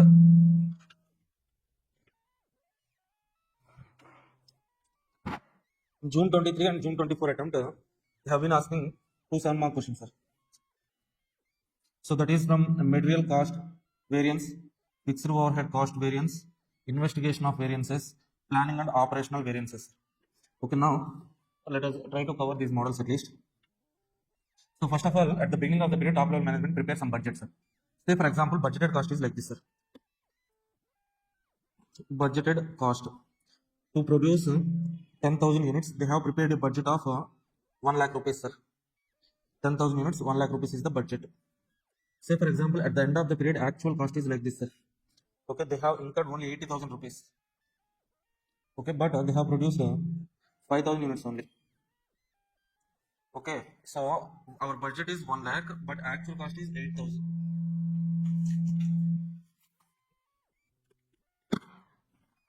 Hello, hi. See. So our budget is 1 lakh. 1 lakh. Actually is 80,000. Actually is 80,000. So just by seeing at this figure, so we cannot say cost is saved, sir. Cost is saved like that we cannot say. Why means okay. This 1 lakh is for 10,000 units. That means per unit cost allowed is 1 lakh divided by 10,000. That means per unit cost is 10 rupees. But they have incurred how much, sir? 80,000 divided by 5,000 means 14 rupees. They have incurred 16 rupees actual cost. But just by saying this amount, we cannot say cost is saved. Cost is so whatever cost they have incurred, sir. So we can say like our allowed cost is 10 rupees, but actually the employees are incurring 16 rupees cost, sir. Okay, so what is the standard? Okay, this is budgeted output. This is actual output. We cannot compare budgeted output with the actual output. So that's why we calculate some standard cost. Standard cost for actual output. Okay, so our standard is allowed cost is 10 rupees. That means we should have incurred for 5,000 units. 5,000 units. 5,000 units into 10 rupees per unit. 50,000 rupees you should have incurred, but you have incurred 80,000, sir. Okay, what is our budgeted cost? 1 lakh is our budgeted cost. This budgeted cost is for budgeted output. What is our actual cost? Actual cost is 80,000 rupees. Okay, this 80,000 is for actual output. Okay, what is our standard cost? 50,000 is standard, sir. Okay, so what is this? 50,000 is for actual output. That means here we have to understand standard cost is for actual output. Actual cost is also for actual output, but budgeted cost is for budgeted output. Okay, so the difference between standard cost and actual cost is called as variance, sir. Variance. We should have incurred 50,000 only, but in reality they have incurred 80,000. What is the difference, sir? 30,000. This 30,000 is called variance. Which variance, sir? Adverse or favorable? Adverse variance. Adverse variance. That means when we can say adverse variance means when actual cost is more than standard cost. Standard minus actual. If you are getting negative means that is adverse cost. Adverse variance. Now this difference is only called as traditional variance, sir. Traditional variance. The difference between standard and actual is called as traditional variance. If you observe, standard cost is for actual output, actual cost is also for actual output. What is the difference, sir? Difference, this is 16 rupees per unit. This is standard. The standard is based on budget, no? Okay. See, so here budgeted cost is 1 lakh, standard cost is 50,000. What is the difference, sir? This per unit cost is, this is 10 rupees, this is also 10 rupees. By taking this 10 only, we have calculated standard cost now.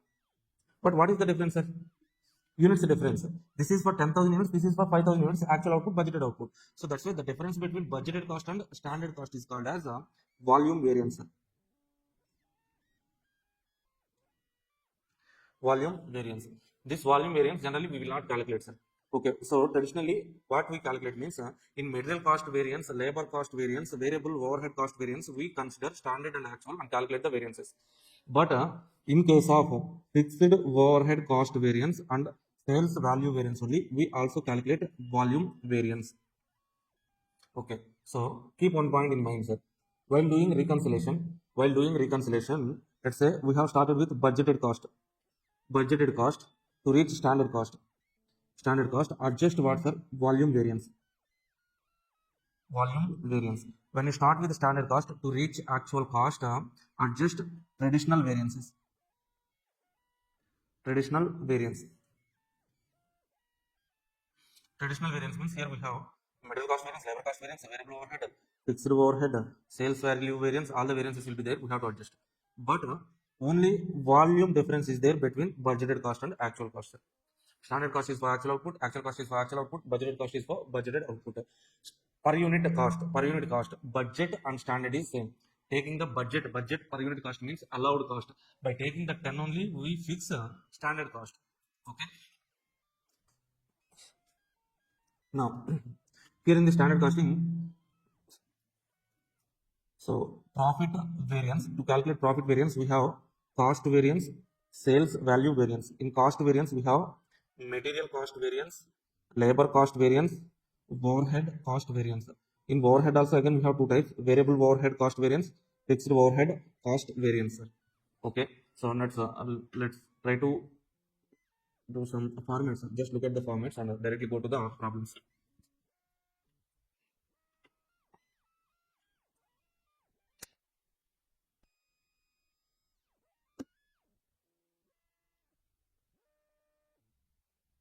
What is happening, sir?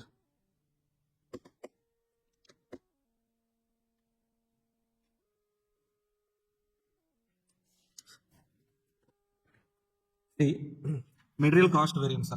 To calculate material cost variance, okay. So material cost variance, generally the difference between standard cost and actual cost, sir. Standard cost means standard quantity into standard price. Actual cost means actual quantity into actual price. Okay. So see this third column, sir. This third column, AQ into SP. So third column and fourth column difference is okay. So what is the columns here? Standard quantity into standard price, revised actual quantity into standard price, actual quantity into standard price, actual quantity into actual price. Okay, first column is nothing but standard quantity at standard price. That means nothing but standard cost. Okay, this last column actual quantity into actual price. This is nothing but actual costs. Okay, so there are two reasons for middle cost variance. That is the usage variance, price variance. Price variance. Price variance means the difference between standard price and actual price. This standard price actual price difference is nothing but price variance. This price variance will always be calculated based on actual quantity only. Why actual quantity means purchase manager will always be responsible for whatever the quantity he actually purchases. That means this price variance, the standard price minus actual price into actual quantity.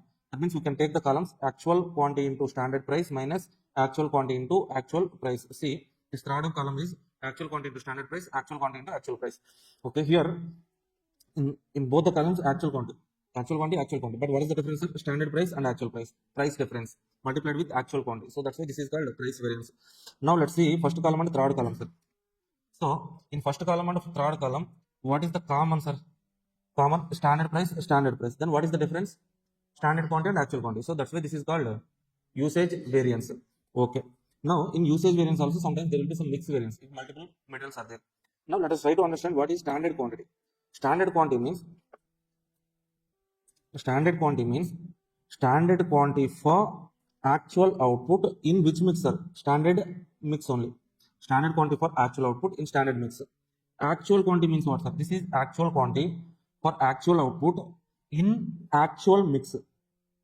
Okay. So next we have to write revised actual quantity. What is revised actual quantity, sir? This revised actual quantity is nothing but actual quantity only for actual output only, but in which mix means standard mix. Okay, if you observe standard quantity and revised actual quantity, sir. So this is standard quantity, this is actual quantity. This is in standard mix, this is also in standard mix. What is the difference, sir?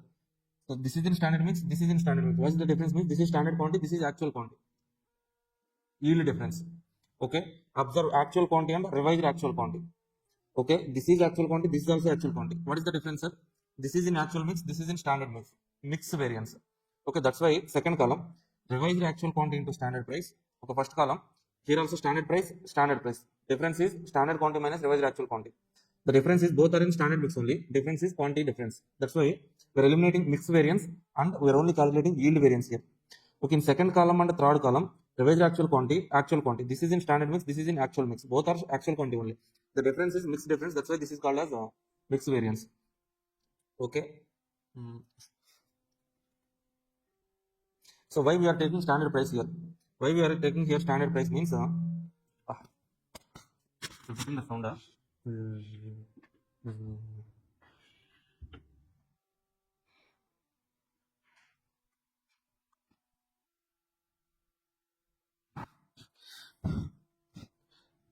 Hello. Hi. Hello everyone. Yes.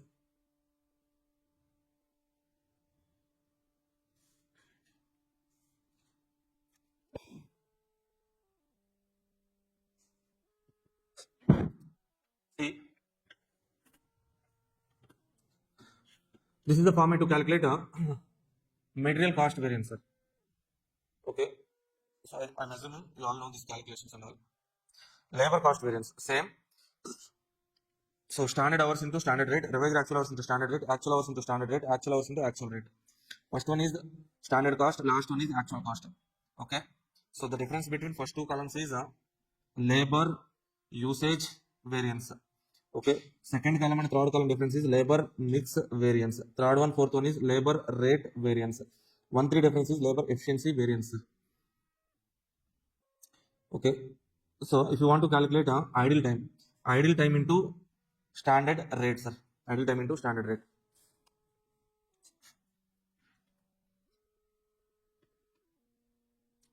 Okay, so variable overhead also. See, standard hours into standard rate, actual hours into standard rate, actual hours into actual rate. This is standard cost or absorbed cost here. Overheads are absorbed. So that's why standard hours into standard rate. This is nothing but absorbed overheads, actual overheads. So this is okay. The difference between first two columns is efficiency variance. Standard hours, actual hours. The difference is efficiency variance. Okay, here second and third column. Here actual hours. Here also actual hours. Standard rate, actual rate. Rate difference. Variable overhead rate variance. Okay, coming to fixed overheads, sir. In fixed overheads, here we consider budgeted fixed overheads also. So first column is standard cost or is absorbed cost, sir. Last column is actual cost. So this fourth column is budgeted cost, sir. This is the cost variance in which we consider budgeted cost also. The difference between budgeted fixed overhead and actual fixed overhead is nothing but expenditure variance, sir. Okay, so first and fourth column difference. That means standard to budget. This is standard. This is budget. Standard to budget is nothing but volume variance. Volume variance. In between, we have three variances here: efficiency variance, calendar variance, or capacity variance, calendar variance. Now, basically, you try to understand first column, fourth column, fifth column, sir. What is that first column in fixed overheads? Standard cost. Fourth column is budgeted cost. Fifth column is actual cost. Fourth column, fifth column difference, expenditure variance. First column, fourth column difference, volume variance. Okay. So while doing reconciliation, if you start with budgeted cost, to reach standard cost, adjust volume variance. When you start with standard cost to reach actual cost, adjust total fixed overhead cost. This is the main important point, sir. Are you getting this point, sir? Budgeted cost to standard cost to actual cost. Okay, if you start with budgeted cost to reach standard cost, adjust fixed overhead volume variance. After reaching standard cost, now I am here to reach actual cost, adjust total fixed overhead cost variance. Total cost variance. Getting this one? Now.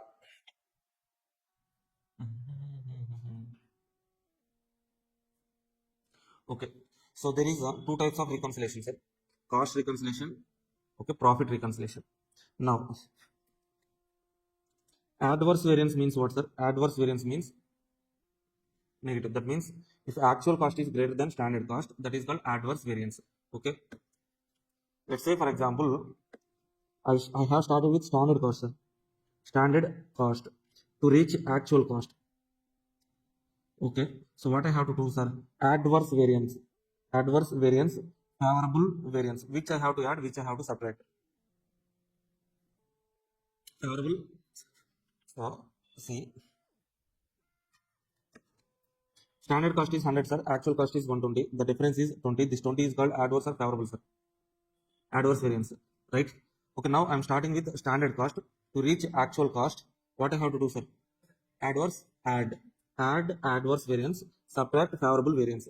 Adverse variance increases the actual cost. From standard cost, adverse variance increases the cost. That's why add adverse variance.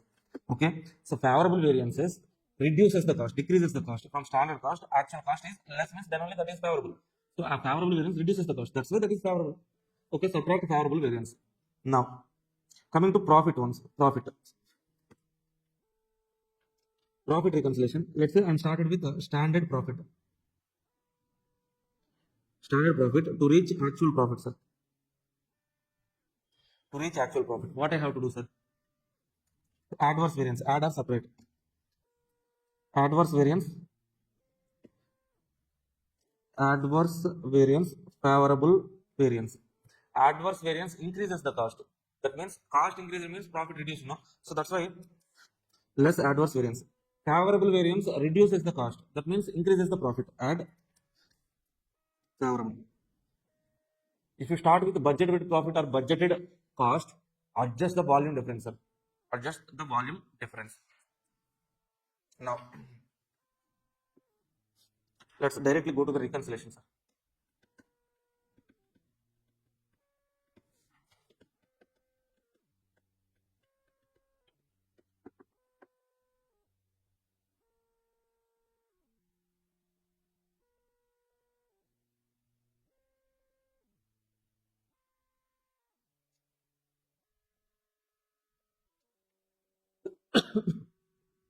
If you start with budgeted cost and budgeted profit, adjust volume variance.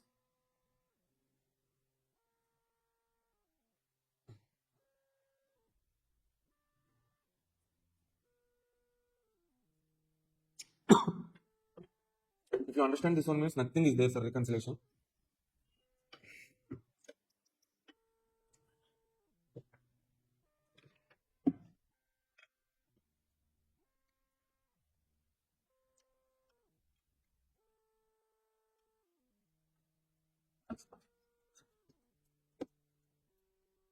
Now, let's go to the one past paper question, sir, reconciliation. So by solving the question, you will get some clarity in reconciliation, sir.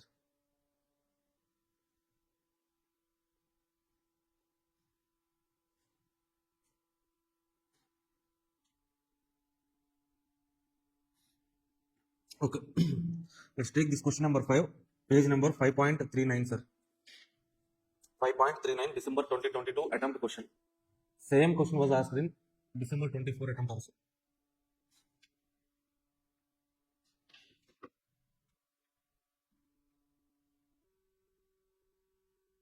Chance.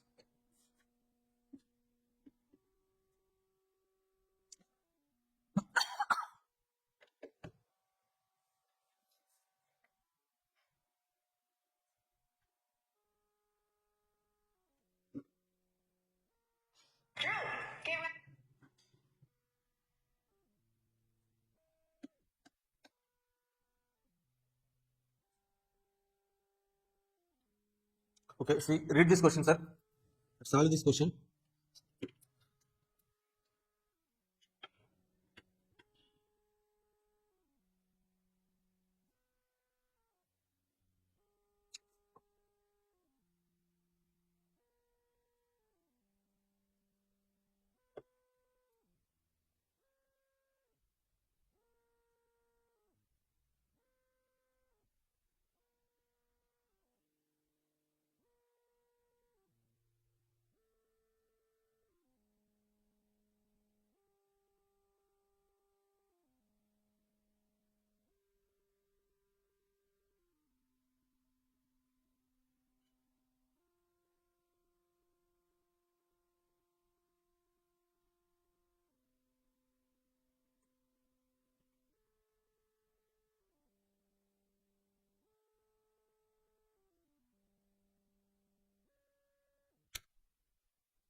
See this question, sir.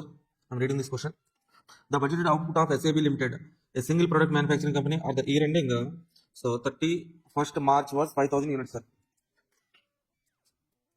Budgeted output is 5,000 units, sir. And financial results in respect of actual output, 4,800 units, sir. Direct material cost 29,000. So what is this, sir? 29,000 is actuals. Actuals. So this is actual material cost. Actual cost only. Direct wages, actual cost. Variable overheads, actual cost. Fixed overhead, actual cost. Profit, actual profit. Sales, actual sales. The standard wage rate is 4.50 per hour. Standard variable overhead is 7.50 per hour. The cost accounts records the following variances. Okay, so they have given variances also. What are the variances? Material price variance 70 adverse, usage variance 130 adverse. In total, what is the material cost variance, sir? Usage variance plus price variance is total cost variance now. So that's why 70 plus 30, 200 is material cost variance. Okay, next wage rate variance 450 favorable, labor efficiency 2250 in total. So add this rate variance plus efficiency variance, that is 1800 adverse variance, labor cost variance 1800 is total cost variance. Okay, next one, variable expenditure variance, variable expenditure, variable overhead efficiency 3000 3500 in total 500 adverse. Sir, are you getting this calculation, sir? No, material cost variance means material usage variance plus price variance now. That's why I'm adding this one, material cost variance 200 adverse. Okay, so labor cost variance means labor efficiency variance plus labor rate variance. That's why I'm adding this two. This is variable, this is adverse. In total 1800 adverse. Okay, variable overhead expenditure, expense variance plus efficiency variance 500 adverse overhead cost variance, total cost variance, sir. And then we have fixed overhead expenditure variance 2500, selling price variance 7500. Okay, if you observe, for fixed overhead volume variance will be there, and for sales volume variance will be there. That was not given in the question. Now prepare product cost sheet and calculate fixed overhead volume, sales volume variance, sales price variance, standard profit, prepare a statement profit, standard profit to actual profit reconciliation, sir. Now, so we need to calculate volume variance. Finally, we need to do reconciliation, sir. So first of all, let us write a statement in which we calculate actual cost, standard cost, budgeted cost also. Okay. Let's start with the solution, sir. First of all, let's take a statement. In the statement, so particulars, actual cost, variance adjustment, standard cost, budgeted cost. Actual cost is for 4800 actual output. The standard cost is for actual output 4800. Budgeted cost is for 5000, that is budgeted output. Okay, statement showing standard cost and budgeted cost calculation. Now, first one given in the question, direct material cost. Actual. So look at the question. They have given direct material cost, actual cost of 2900. 29,000. Okay. So now, when we start with the standard cost, to reach actual cost, add adverse variance, subtract favorable, right? Now we are starting with actual. To reach, now we are starting with actual, sir. We need to reach where, sir? Standard. Okay, then add favorable, subtract adverse. Okay, so we are starting with actuals. To reach standard, adverse variance, subtract, favorable variance, add. Okay, in the question what they have given, sir? Material cost variance is 200 adverse. Now subtract this 200, we get what, sir? 29,000 minus 200, 28,800. Okay, so just look at this answer. I will share this PDF, don't worry.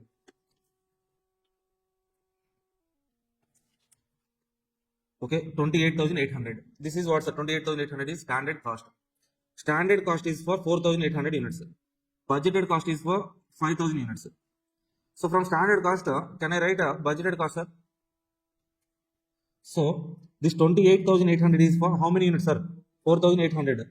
Okay, for how much will be for 5,000 units? 28,800 divided by 4,800 into 5,000. Okay, just volume difference only now. Standard cost, budget cost, volume difference only. Otherwise, per unit, same cost now. Okay, that's why adjust this volume difference, we will get 30,000. Are you okay with this calculation, sir? Any doubts? No.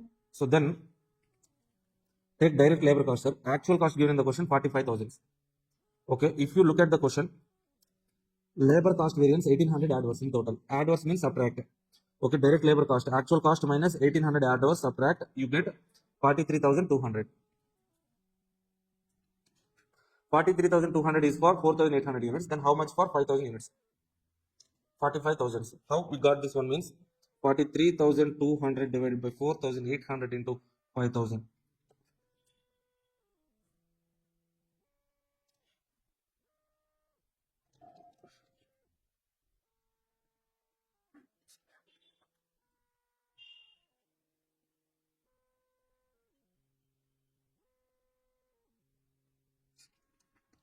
Now see variable overheads, sir. Variable overheads, actual cost given in the question is 72,500.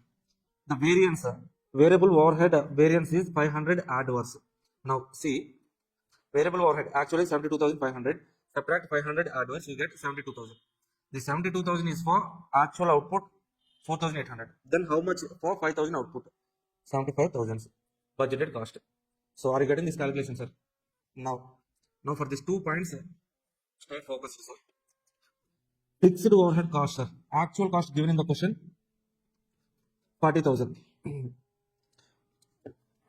Fixed overhead expenditure variance, how much, sir?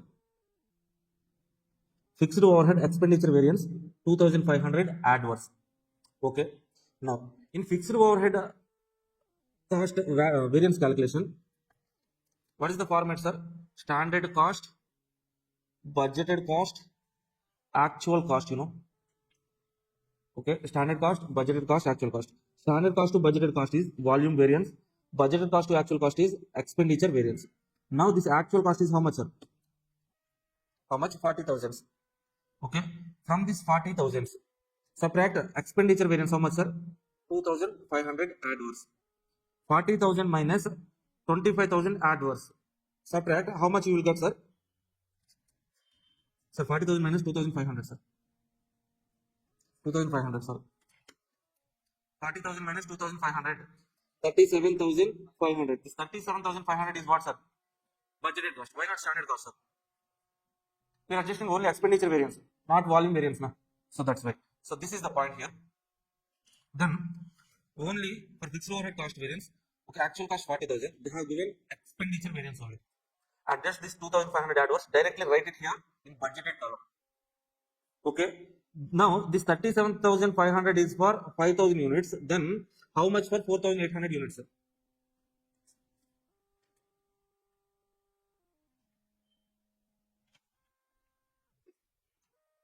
$36,000. This is what, sir? Standard cost. Now, can you tell me the volume variance? Volume variance is nothing but standard cost, budgeted cost difference. So that is how much, sir? 1,500. 1,500 adverse. In the question, they have asked us to calculate fixed overhead volume variance. That is 1,500 adverse. Now, coming to sales variance. Sales volume variance. Sales value variance. Okay, actual sales are how much, sir? 2,23,500. Price variance is 7,500. Favorable. Okay. Now take sales 2,23,500. So to understand this one also we need okay, sales value variance, sir. Budgeted sales, standard sales, actual sales, sir. The difference between budgeted sales and standard sales is volume variance. Standard sales to actual sales is price variance. Okay, in the question they have given actual sales 2,23,000 something, right? 23,500. 2,23,500. And also they have given price variance favorable 7,500 favorable. Favorable means what, sir? So actually is more than standard. We're getting this one, sir. If I start with sales value is favorable, no? So sales value means okay. So standard sales 100, sir. If actual sales 120, this 20 is favorable. So if actual cost is more than standard, that is adverse. But from sales point of view, if actual sales is more than standard, that is favorable. Okay. So to adjust this one, subtract the favorable, sir. Till now we have subtracted adverse. That is cost. This is sales. This is favorable. So sales means if I get higher sales means that is favorable for me. If I get higher cost, that is adverse. So that's why favorable means from sales point of view, favorable means actual sales is more than standard. So that's why subtract the 7,500, sir. You will get 2,16,000. Are you getting this point, sir? So from cost point of view, if actual cost is more than standard, that is adverse. But sales point of view, if actual sales is more than standard, that is favorable. So that's why to reach from actual to standard, I'm subtracting favorable sales price variance. Okay. Subtract this favorable variance, you will get what, sir? Standard sales 2,16,000. This 2,16,000 is for 4,800 units. Then how much for 5,000 units? 2,25,000, sir. Any doubt, sir? Okay. So here we have calculated. So this 9,000. The standard sales to budgeted sales difference is 9,000. This is volume variance. This is also volume variance. Generally, we don't calculate material cost volume variance, but there will be some variance, sir. Here we have some 1200, no? That is middle cost volume variance. Here we have some 1800, no? That is the labor cost volume variance. This is a variable overhead volume variance 3000. Generally, we don't calculate this one, but there will be some volume variance for material, labor, overhead also. Okay. So now we got all the actuals, standards, budgets. Now calculate the profits, sir. The sales minus actual cost, actual profit. The standard sales minus standard cost, standard profit. Budgeted sales minus budgeted cost, budgeted profit, sir. Okay, are you okay with this calculation? Now, reconciliation, sir. So note one, fixed overhead volume variance, standard cost minus budgeted cost 1500 adverse. Okay, here we have calculated. Sales volume variance, standard sales minus budgeted sales, standard minus budget adverse. Now, coming to the reconciliation statement, sir. Reconciliation statement. So start with, so in the question they're asking reconcile between standard profit and actual profit. That's why I'm starting with the standard profit. What is the standard profit, sir? Here, 36,000 is the standard profit. To this 36,000, we are starting with the profit. We are starting with the profit. So add favorable variances, subtract adverse variances.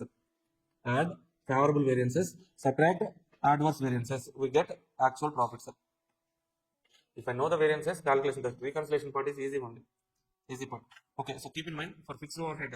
Okay, we are doing reconciliation between standard to actual, no? So that's why consider total fixed overhead variance. That means, okay, expenditure variance, volume variance, all the totals only. So do this calculation once, check it whether it is correct or not.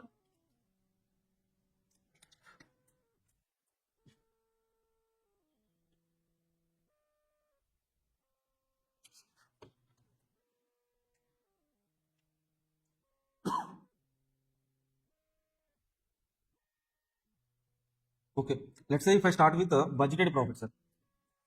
Let's say if I start with budgeted profit, how to reach standard profit means adjust this volume variance, this 3000 volume variance, this 1800 volume variance, this 1200 volume variance. Then we get from standard profit to budgeted to standard, sir.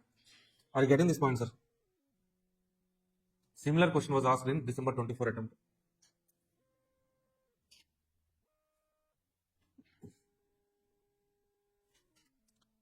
Okay.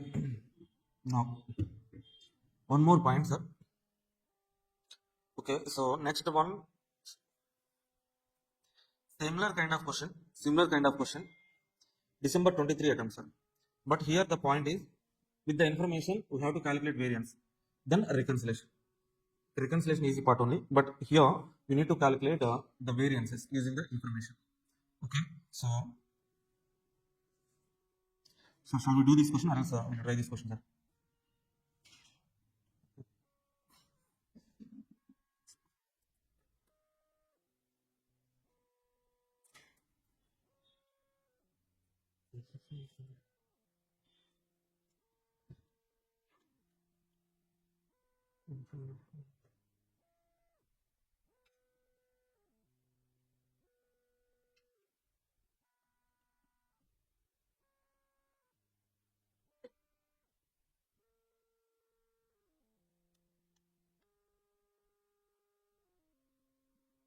Oh, sorry, this is December 24 attempt question, sir. Okay, see, this 23, this model was asked in the examination, sir, not previous one. This is December 2022 attempt question. Okay, this is December 23. Similar question was asked for December 24 also, sir. December 24 attempt, similar question only. Okay.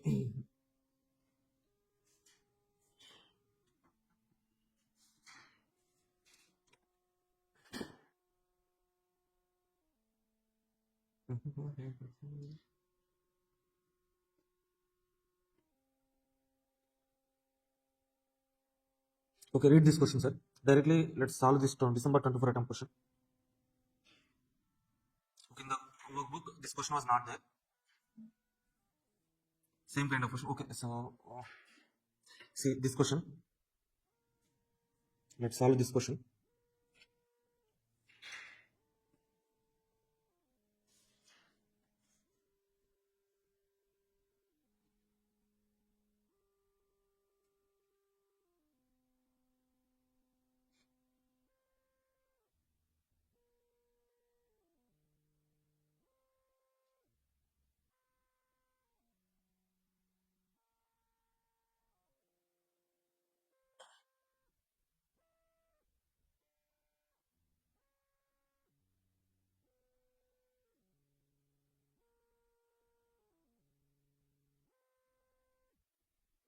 Read this question once, sir.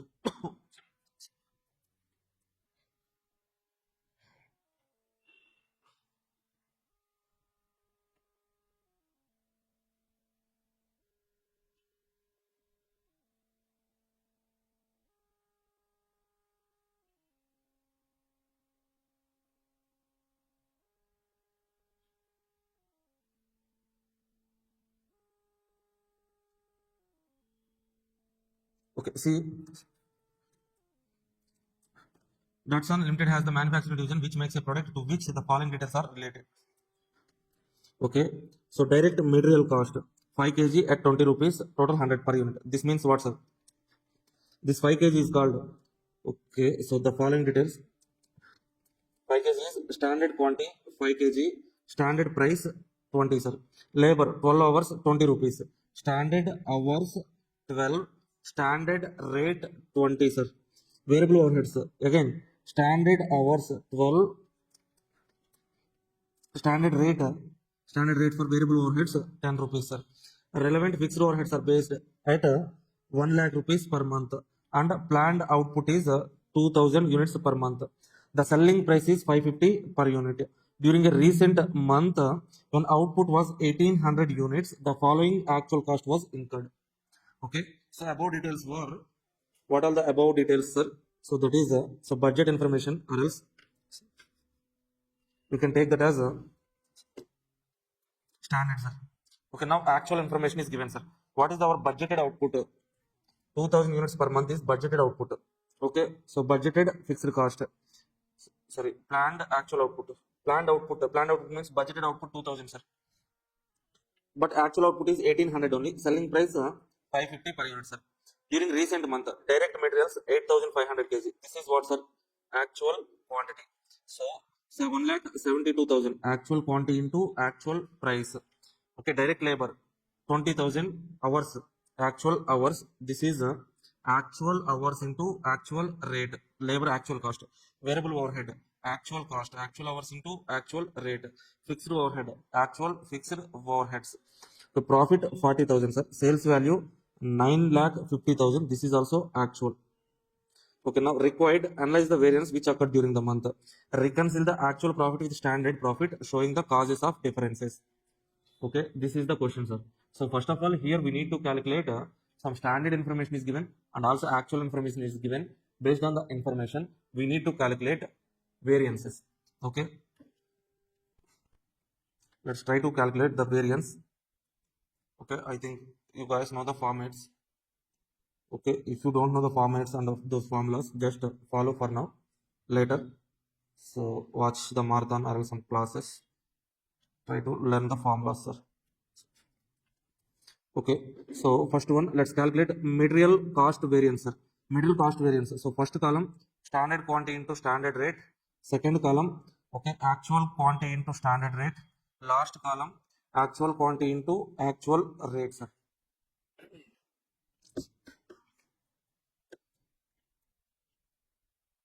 Okay, now see.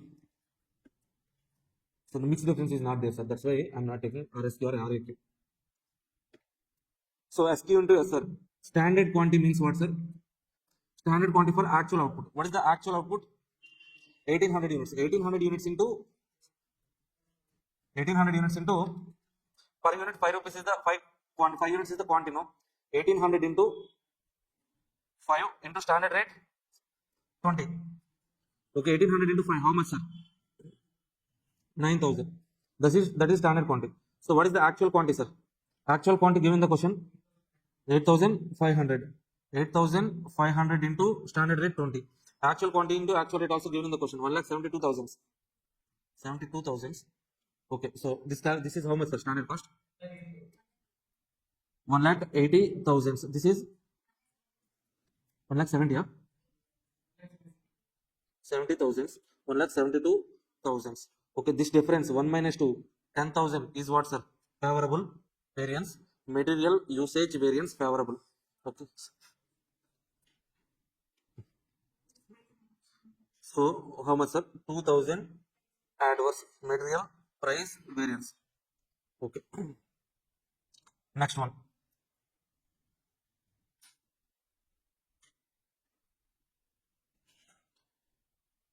Let's go to the labor cost variance, sir. Labor cost variance. What is the format, sir? First column, standard hours into standard rate. Second column, standard hours into, sorry, okay, actual hours into standard rate. Third column, actual hours into actual rate. Okay, so standard hours for actual output. What is the standard hours, sir? 12 hours. Actual output 1800 units. Okay, so standard hours means standard hours for actual output. Actual output 1800 units into 12 plus into standard rate. How much, sir? 20. So can you tell me this calculation? 4,32,000. Here actual hours given in the question. That means 20,000 hours. 20,000 hours into standard rate 20. Actual hours into actual rate. That is also given. 4,20,000. 4,20,000. Okay. So this is how much, sir? 4 lakhs. Huh? Okay. Now the difference between 4,32 to 4,32,000 favorable labor efficiency variance. This 4 lakh to 4 lakh 20. 20,000 adverse labor rate variance. Okay. Now next one. What is the next calculation, sir? So variable overhead 2,20,000 actual. Okay. So 12 hours standard 10 rupees standard rate. Third one, sir. Variable overhead cost variance. Standard hours into standard rate. Next one. Actual hours into standard rate. Actual hours into actual rate. So first column. Standard hours means standard hours for actual output. 1800 into 12 hours, right? Standard hours 12 only, right? For labor, variable overheads 12 hours. Actual output 10 rupees is the standard rate, sir. Take this 10 rupee. What is the actual hours? Again, look at the question. Oh. So let us assume variable overheads are also recovered based on labor hours. Take 20,000. So see here 12 hours, 12 hours. I am assuming like variable overheads are also recovered based on labor hours. That means variable overheads hours also 20,000. Okay, actually is 2,20,000. 20,000 into standard rate 10. Here 2,20,000. Okay, this is assumption, sir. Assumption. Okay, now tell me this value, sir. 1,800 into 12 into 10. 2 lakh. Okay.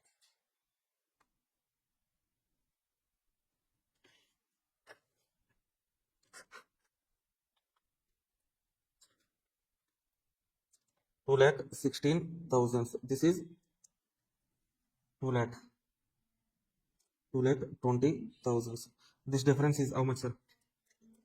16,000 favorable. Variable overhead efficiency variance. This 20,000 adverse variable overhead expenditure rate variance. Now go to the fixed overhead, sir. Fixed overheads. So fixed overhead, what is the actual fixed overhead, sir? 98,000, sir. Okay, what is the budgeted fixed overhead? Budget relevant fixed overheads are based at 1 lakh per month. 1,98,000. So this 1 lakh is what, sir? Fixed overhead. So see budgeted. Fixed overhead cost variance. Okay. So standard cost, standard cost, budgeted cost, actual cost. Actual cost is 98,000. Budgeted cost is 1 lakh rupees. Now what is the standard cost, sir? Okay. So again read that question. What they have mentioned. So either fixed overheads can be recovered. So let us take the okay. So what is the budgeted output, sir? 2,000 units. What is actual output? 1,800 units. Okay. Let us assume like fixed overheads are recovered based on output basis. Then what is the standard overhead absorption rate? Is like okay, standard rate that is equal to 1 lakh divided by 2,000. How much, sir? 50 rupees, right? Overhead absorption rate based on output basis. Okay, now how much is the standard cost? Standard cost is actual output into standard rate. What is the actual output, sir? 1800 into 50 rupees. How much?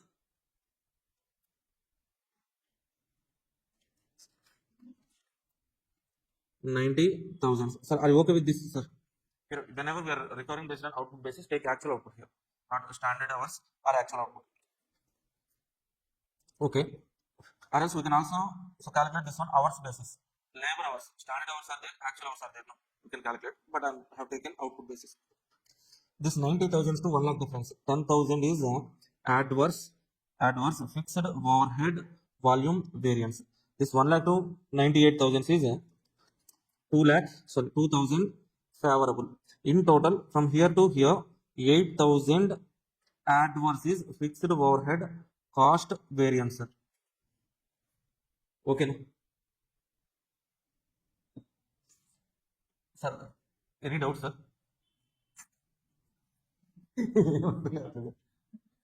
At least a format of the lesson. First of all, standard cost, and that means in fixed overheads lo standard cost ante absorbed cost, sir.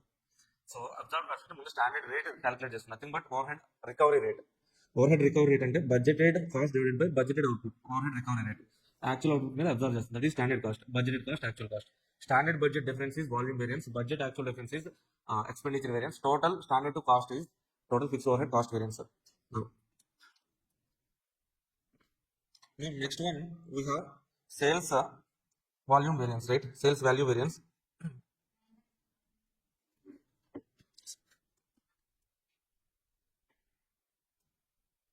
Sales value variance.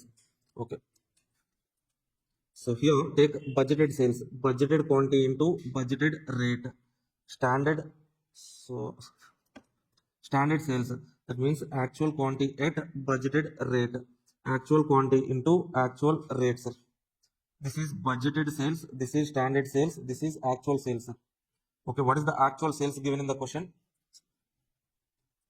Actual sales given in the question is 9,50,000, sir. 9,50,000, sir. Right? Okay. So actual quantity sold at standard rate. What is the actual quantity sold, sir? What is the actual output? 1,800. Assuming 1,800 units sold. At what rate, sir? Actual rate. Do we know the actual rate? Okay, once again, go to the question. 550 or something was given.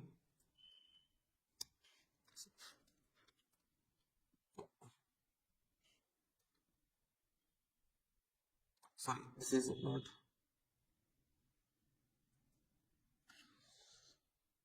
Budgeted rate. What is the budgeted rate, sir? 550, right? Here they have given budgeted rate, no? 550. Take this 550, sir. 550. What does it mean? So it means standard sales means actual quantity at standard rate. Standard rate or budgeted rates, both are same here, sir. Actual quantity means actual quantity at standard rate. Sorry, here standard sales means actual quantity at standard rate. Actual quantity at actual rate is actual sales. Budgeted quantity at budgeted rate is budgeted sales. What is the budgeted sales, sir? Budgeted sales 2,000 units into 550. Okay, so can you tell me this calculation? 11 lakhs. 11 lakhs. Here it is 9,90,000. Okay, so this difference is what, sir? 1,10,000. 1,10,000. Okay. My planned sales are 11 lakhs, but actual sales are how much, sir? 9,90,000 only. So generally from cost variance calculation we write like 1 to 2, 1 minus 2, 2 minus 3, like that. But here in sales value variance, 2 minus 1, 2 minus 1, 9,90,000 minus 11 lakh, 1,10,000 adverse, sir. So adverse only. So budgeted 11 lakh, but standard is 9,90,000. That is adverse sales volume variance. Okay, so my standard is 9,90,000, actual is 9,50,000. Sales are more than, actual sales are more than standard. Favorable, sir. So sorry, less than standard, no? 40,000 adverse. 40,000 adverse sales price variance. Okay, are you okay with this calculation, sir?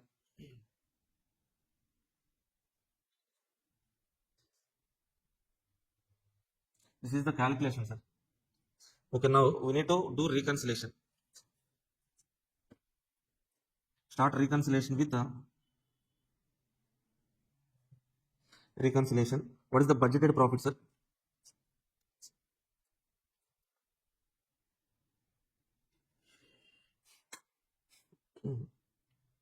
This is actual profit 40,000. Okay, what is the budgeted profit? Budgeted profit we can calculate now. Okay, so 550 is the selling price minus direct material cost 100 rupees minus 240 minus 120 variable minus fixed cost 50 rupees. Then tell me the profit, sir. 40? 40, exactly 40. Huh? 40 into 2000 units, sir. How much, sir? 80,000 is budgeted profit. Budgeted profit, that is equal to 40 into 2000 units, 80,000. How I got this 40, sir? So budgeted sales 550 minus material cost 100, labor cost how much? 240, variable overhead 120, fixed overhead stand recovery rate 1 lakh divided by stand budgeted sales 2000. Okay, 50 rupees. We get 40. 40 into 2000, 80,000 is what, sir? Budgeted sales. Okay, so if you start with budgeted profit to reach standard profit, adjust profit difference, sir. Profit difference. What is the profit difference, sir? Okay, see how to calculate the standard profit means this is budgeted profit for budgeted output. Standard profit means what, sir? Budgeted profit for actual output. What is our actual output? 1800 into 40 rupees profit. Getting this point, sir? What is the basic difference between budget and standard? Only volume difference, no? Okay, this per unit profit both are same for standard or budget. That means this is how much, sir? 40 into 1800.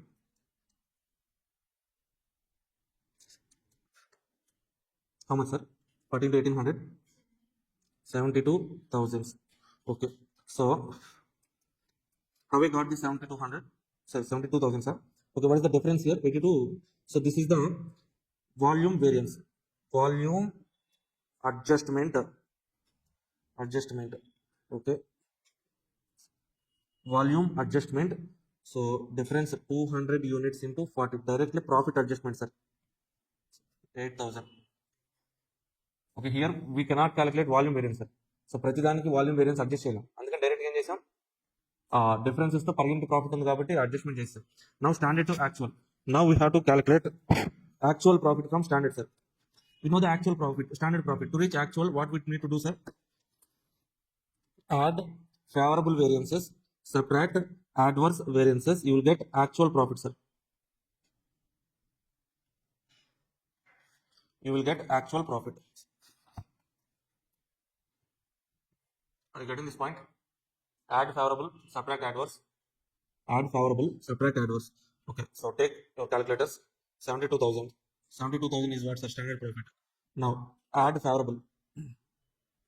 Add favorable 10,000. Subtract adverse 2,000 only.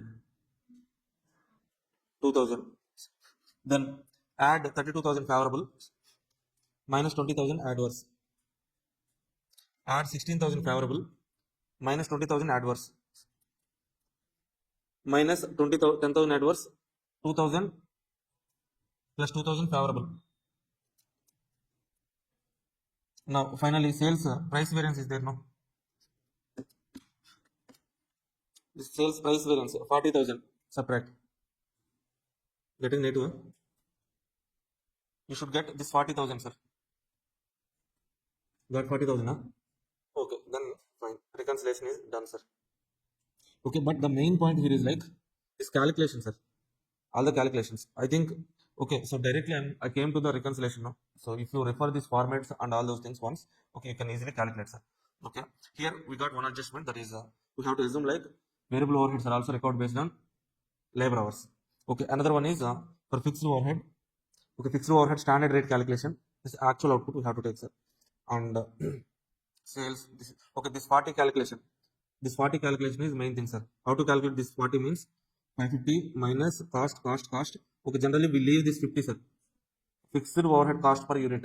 Okay, how I got this 50 means budgeted fixed cost 1 lakh divided by budgeted output 2,000. Per unit fixed cost is 50. That's why I got 40. Okay, then do the reconciliation. This is also somewhat a huge problem. Okay, next, without wasting any time, let's go and solve SL investigation of variances, sir.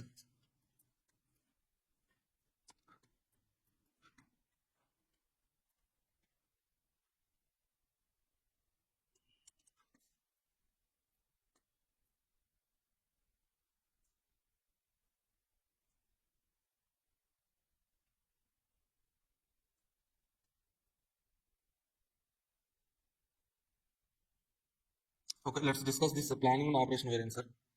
Okay, see, we have already discussed budget, standard, actual. The difference between budgeted cost and standard cost is volume variance. So the standard and actual difference is traditional variance. Now this traditional variance again categorized into planning and operational variance. Okay, so let us take for example.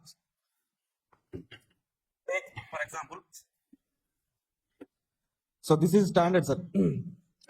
What is the standard means? Let's say, for example, me and Mandeep sir plan to go to a restaurant, sir. Restaurant. We have planned like, okay, both can eat two biryanis. Each biryani cost 250. This is my standard. Before going to the restaurant, my standard quantity 2. Okay. So the price standard price is 250. While going to the restaurant, meanwhile, so Ravi sir also joined us. Okay, as Ravi sir joined us, okay, we should not go to some normal restaurant. We should go to some rich restaurant now.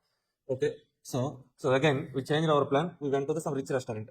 At that rich restaurant, okay. So what is our plan means? Before entering into that rich restaurant, our plan is like, okay, Ravi sir also added 3 biryanis. Each one should eat one biryani, 3 biryanis. Each one maybe cost okay 350. Okay, this is what, sir, revised standard. Revised. So my original plan is 2 units 250. But before starting the production or before entering into the restaurant itself, we have changed our plans. Okay, so 3 standard quantity, revised standard quantity 3, revised standard price is 350. Okay, so after starting eating biryani, okay, we like the biryani and we ate 4 biryanis, and the price for each biryani is 500 there. Okay, this is actual, sir. Okay, this is standard only. But before entering into the operations, we have changed our plans. Okay, like that in manufacturing organizations also. Okay, at the beginning of the period, they fix some standards. But before starting the production itself, there may be some changes in the original plans. Okay, just because of plans change, we got revised standards. The standard to revised standard difference is called planning variance, sir. Okay, we haven't started the production, just change in plans, planning variance. Revised standard to actual.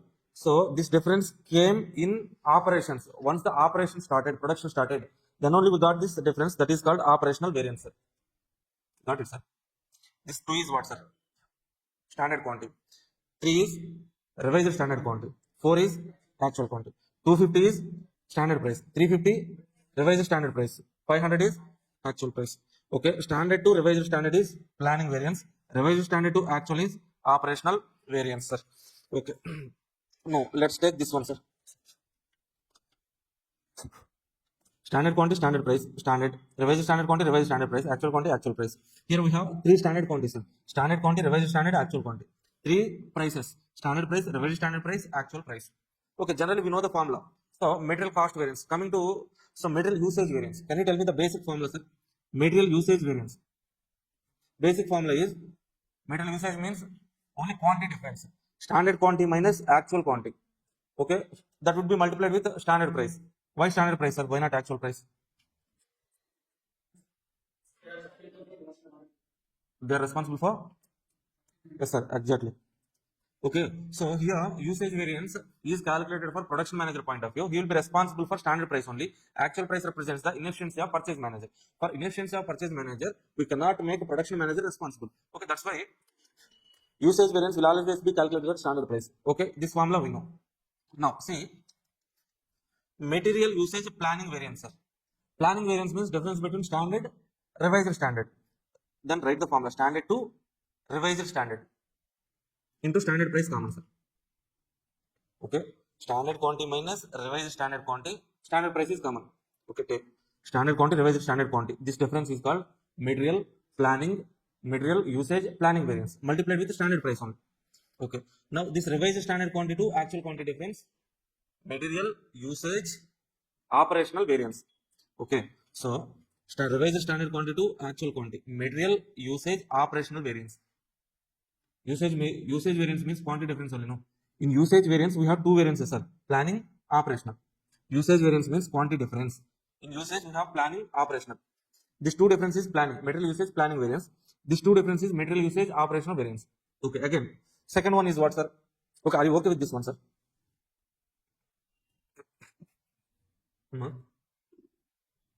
అర్థం కావట్లేదు. Okay okay see just ఈ formula ఓకేనా? ఈ formula తెలుసు కదా. Usage variance means difference between quantity difference. Okay, so standard quantity, actual quantity, this is traditional variance. Standard quantity to actual quantity difference is traditional variance. Okay, this traditional variance we are dividing into planning, operational. Okay, this two difference is traditional variance. See, this total difference is traditional variance. We are dividing this into planning, operational. Here also, standard quantity to actual quantity difference multiplied with standard price, material usage variance. Now the traditional variance, this is dividing into two parts. This difference is planning, this is operational. Now coming to price point of view, sir, we know what is the price variance. Material price variance is standard price minus actual price multiplied with actual quantity, right? Now the standard price minus actual price into actual quantity is traditional price variance, sir. Now this price variance, traditional variance, is divided into two parts: standard price minus revised standard price, planning variance. Material price planning variance. Revised standard price to actual price, material price operational variance. Got it, sir? If you got these 2 points means, okay, wow, that's it. That is the planning and operational variance, sir. Similarly, like material cost variance, we can write the formulas for labor cost also. In place of standard quantity, we get labor hours, standard hours, revised standard hours, actual hours, standard rate, revised standard rate, actual rate. Same. These 2 hours difference: planning, labor efficiency planning. Okay, so labor usage planning, labor usage operational, labor usage, sorry, labor rate planning, labor rate operational. That's it. Usage variance, rate variance. This is this is the. So the formulas, if you know that formulas means, okay, in the question they will give the data, sir. Based on the data we can so calculate the answer. So just for some calculations, go to the illustration 2, sir. Where is that question means, where was that question? 5.31, huh? Now read this. See, just go through this question, sir. We won't need to calculate all those things. Just one formula you can understand.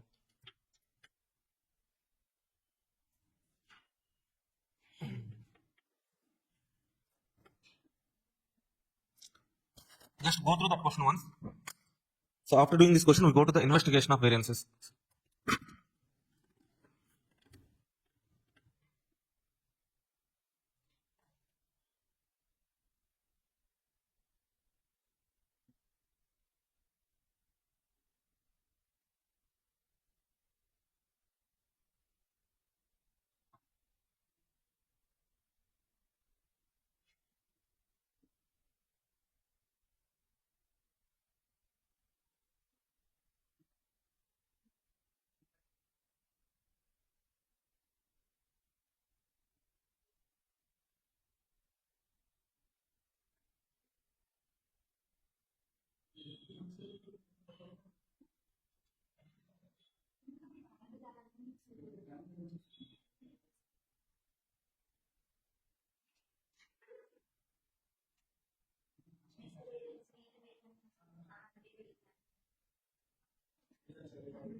Let's do this one, sir.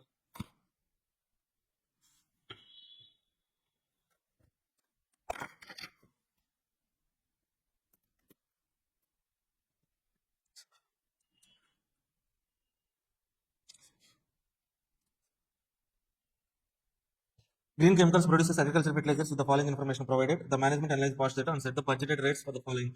This is budget, sir. Okay. Okay, so clearly they have given standards. Based on the budget only, we take standards. No? Standard hours per unit of product. 1.1 is standard hours, sir. Standard direct labor rate, standard rate, labor rate 18.50. Standard usage, standard quantity 1.2 kg. Standard price, standard rate 70. And during the production times, management revised the budgeted and updated information. Revised price, material per unit, revised standard price, revised labor rate, standard rate, revised standard hours. Okay, revised usage of revised standard quantity. Next one, actual production, actual units was given in the question, sir. Actual output 15,400.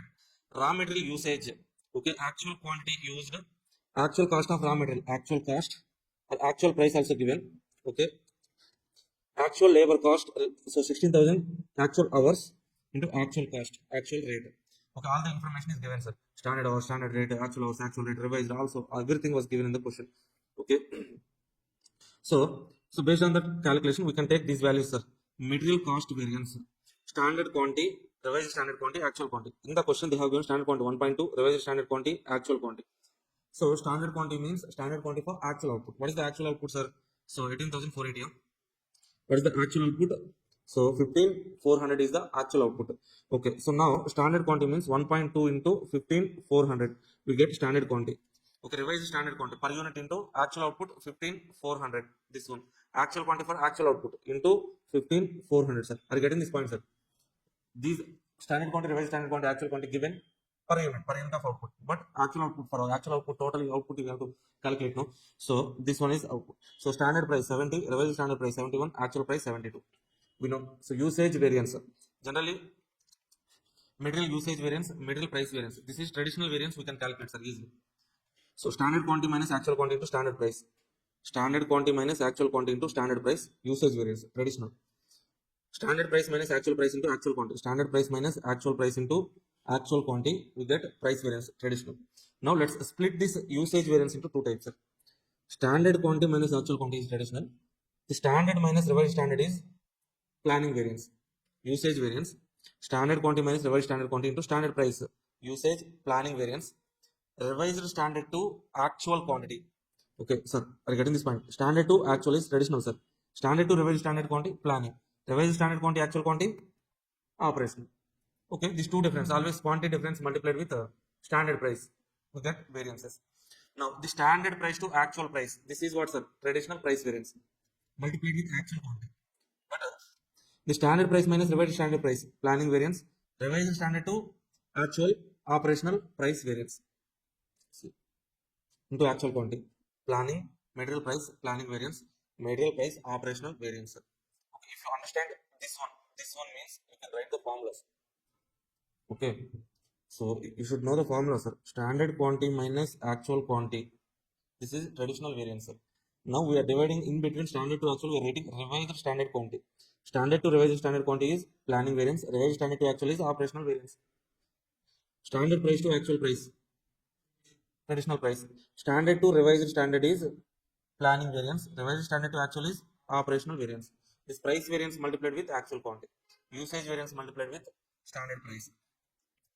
That's it, sir. If you know this calculation means you can write labor calculation also. Okay. So now let's go to the investigation of variances. Okay. Here we won't investigate any variances, sir. We don't conduct any investigation. But the question here is like whether the investigation should be conducted or not. Why we have to, so to decide that one, we have to do cost benefit analysis, sir. Whether the investigation should be conducted or not, you need to do cost benefit analysis. What is the cost benefit analysis means? Cost of investigation, cost of no investigation. Just calculate the cost if you conduct the investigation, the cost if you don't conduct the investigation. Okay, cost of investigation, cost of no investigation, COI, CONI. Now how to calculate? Generally there are two reasons for the variances, sir. Okay, controllable variances, non-controllable variances. What is controllable variances, sir? Let's say for example material price variance is there. The price variance is arises just because of purchase manager inefficient in negotiations. If purchase manager efficiently negotiated means that variance would not have occurred. That means what, sir? That is controllable variance. What is non-controllable variance? Our standard price is 100, but due to war situations in India, The standard price increased to 150. Inflation, we cannot control that situations, no? Okay, so external market conditions, inflation. Okay, what are the conditions? External market factors which we cannot control. That is non-controllable variances. Now see, take two columns, sir. Controllable, out of control. Okay, so before starting the problem itself, we have to estimate like 1 minute.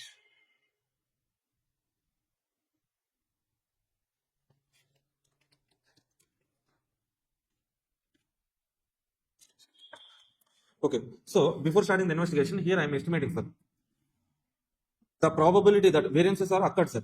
That so whether that variances due to controllable reasons or out of control reasons, non-controllable reasons, I will know only after investigation. But before investigation, I don't know whether that is controllable or non-controllable. That's why what I do is like I will estimate probability. Here I am estimating like the 80% probability variances are in control, sir. With 20% probability variances are out of control. That is my estimation. Okay, this probabilities will be given in the question. Don't worry. Let's say no investigation. Now let's calculate the cost of investigation, sir. If I conduct the investigation, I have to pay some nominal cost to the investigator. Okay, let's say that is 20,000, sir. If variances are in control or out of control, the investigation cost is 20,000 only. 20,000. Okay, this is either this or that one, sir. Here, if the investigation, if variances are in control, cost of investigation 20,000. After investigation, I found out of control, then also I have to pay 20,000. Okay, and if in investigation I found out that variances are in control, no other cost, sir. If during this investigation I found out that out of control situation, when variances are out of control situation, okay, we will incur some cost to bring back this out of control situation into control, sir. So how can we control, sir? Okay, so we use some measures to adjust the standards, or else we take some precaution measures to bring the out of control situation into control situation. That's why I'm incurring 30,000. Okay, so are you okay with this, sir? What is this 20,000? Cost of investigation. This 20,000 I will incur. So if after investigation, whether the if variances are in control or non-control, I have to pay this 20,000. Not a problem. Okay, we have to pay that to the investigator. Now, if in control situation, after investigation, if I found in control situation, no other cost. But out of control situation, I will incur some 30,000 to bring back out of control situation to control situation.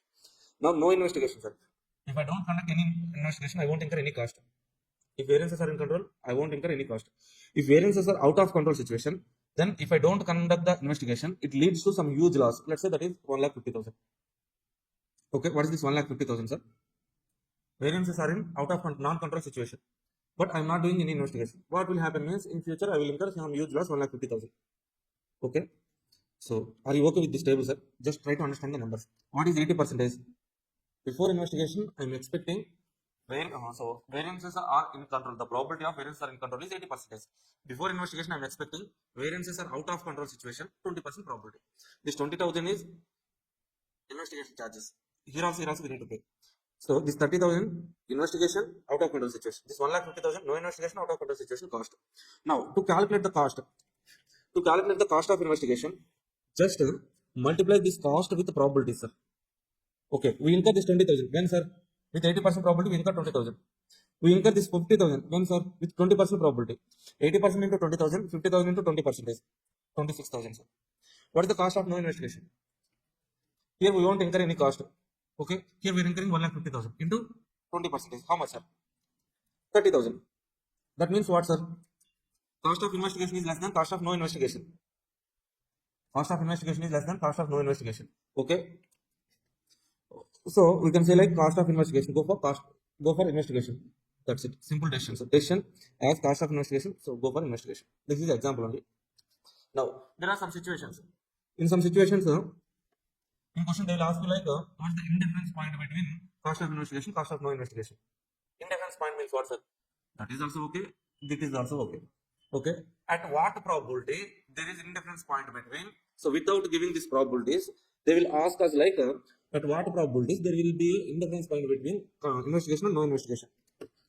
Then we have to take this probabilities as x1 minus x, sir. Total probability 1 now. If I am taking controllable situation x probability, out of control situation 1 minus x. Now see,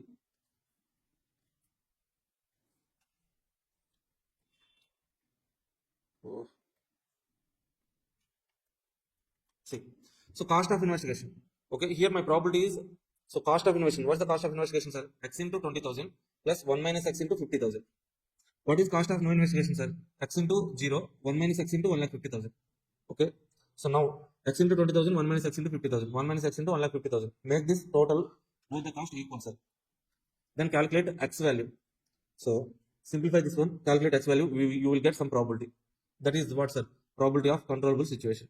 If probability, controllable situation probability is 83%,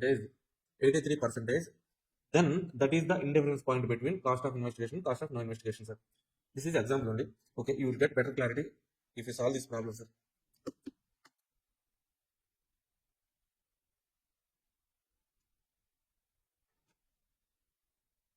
Okay, see, read this question once.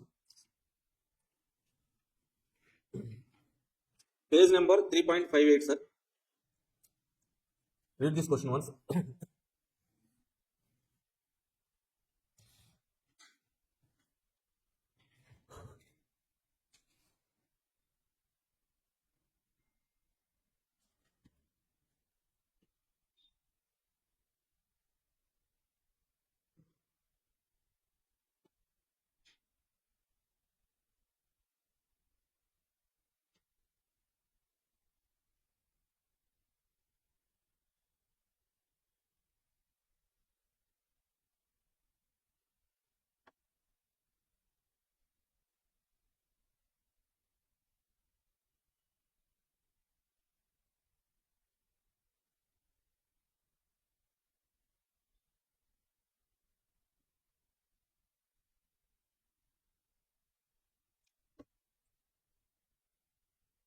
More or less same question only, sir. With some numbers saying I have done the same example. See, the company is using detailed system of standard caution finds the cost of investigation. Cost of investigation of variances is 20,000. If after investigation an out of control situation discovered, the cost of correction is 30,000. If no investigation is made, the present value of extra cost involved 1,50,000. The probability that process being in control is 0.82. Out of control is 0.18. You are required to advise whether the investigation of variances be undertaken or not. Take this in control, out of control, probabilities, investigation cost 20,000, 50,000, 0, 1,50,000. Cost of investigation with the probabilities, cost of no investigation with probabilities. Sir. Cost of investigation. What is the cost of investigation, sir? 25 lakh 40. Sorry. What is the cost of investigation? Sir, this cost of investigation, are you getting this point, sir? Same, write in this format. Okay, so multiply this 20,000 with 0.82 plus 50,000 into 0.18. You will get cost of investigation 25,400. Next one, cost of no investigation. This 0 into 82%, 1,50,000 into 0.8%, 0.18, 27,000. Which one is better, sir? So cost of investigation is less, no? So we go for investigation. Second point, the probability at which it is desirable to institute the investigation into variances. Okay, the probability after which we have to start the investigation. They're asking, sir. For that, we need to calculate indifference point. Again, for indifference point, take x 1 minus x, 20,000, 50,000, 0, 1,50,000. So take cost of investigation is equal to cost of no investigation. Simplify, we get x equal to something. Okay, how much we got, sir? X equal to 0.833, sir. That means, so 83.33% probability is the indifference point, sir. Okay, so below which investigation is preferable, above which no investigation is preferable, sir. Below which investigation is preferable, above which no investigation is preferable. So this is the indifference point, sir. This is indifference point. Below this probability, investigation is preferable. Above this probability, no investigation is preferable. That is only we have to write, sir. A probability of investigation in control less than this probability, investigation greater than this investigation, exactly at 83.33 indifference point. Okay. So, have you understood this calculation, sir? Nothing is there, sir. Just multiplication with the probabilities. Now see, sir. As per the past papers analysis, And I'm expecting like for this attempt standard casting 2 7 mark questions will be asked, sir. Okay, as per the past pattern. Okay, and also you can believe MQP also. MQP also somewhat representative of future so attempt paper model. So that's why my expectation is like 2 7 mark question will be asked from standard casting for question number 5. Okay, if 2 7 mark question not asked means 14 mark reconciliation. Okay, leave it aside. Okay, most probably 2 7 mark question will be asked. Okay, what are the potential areas for 7 mark questions is, so first area their target is, first area the target is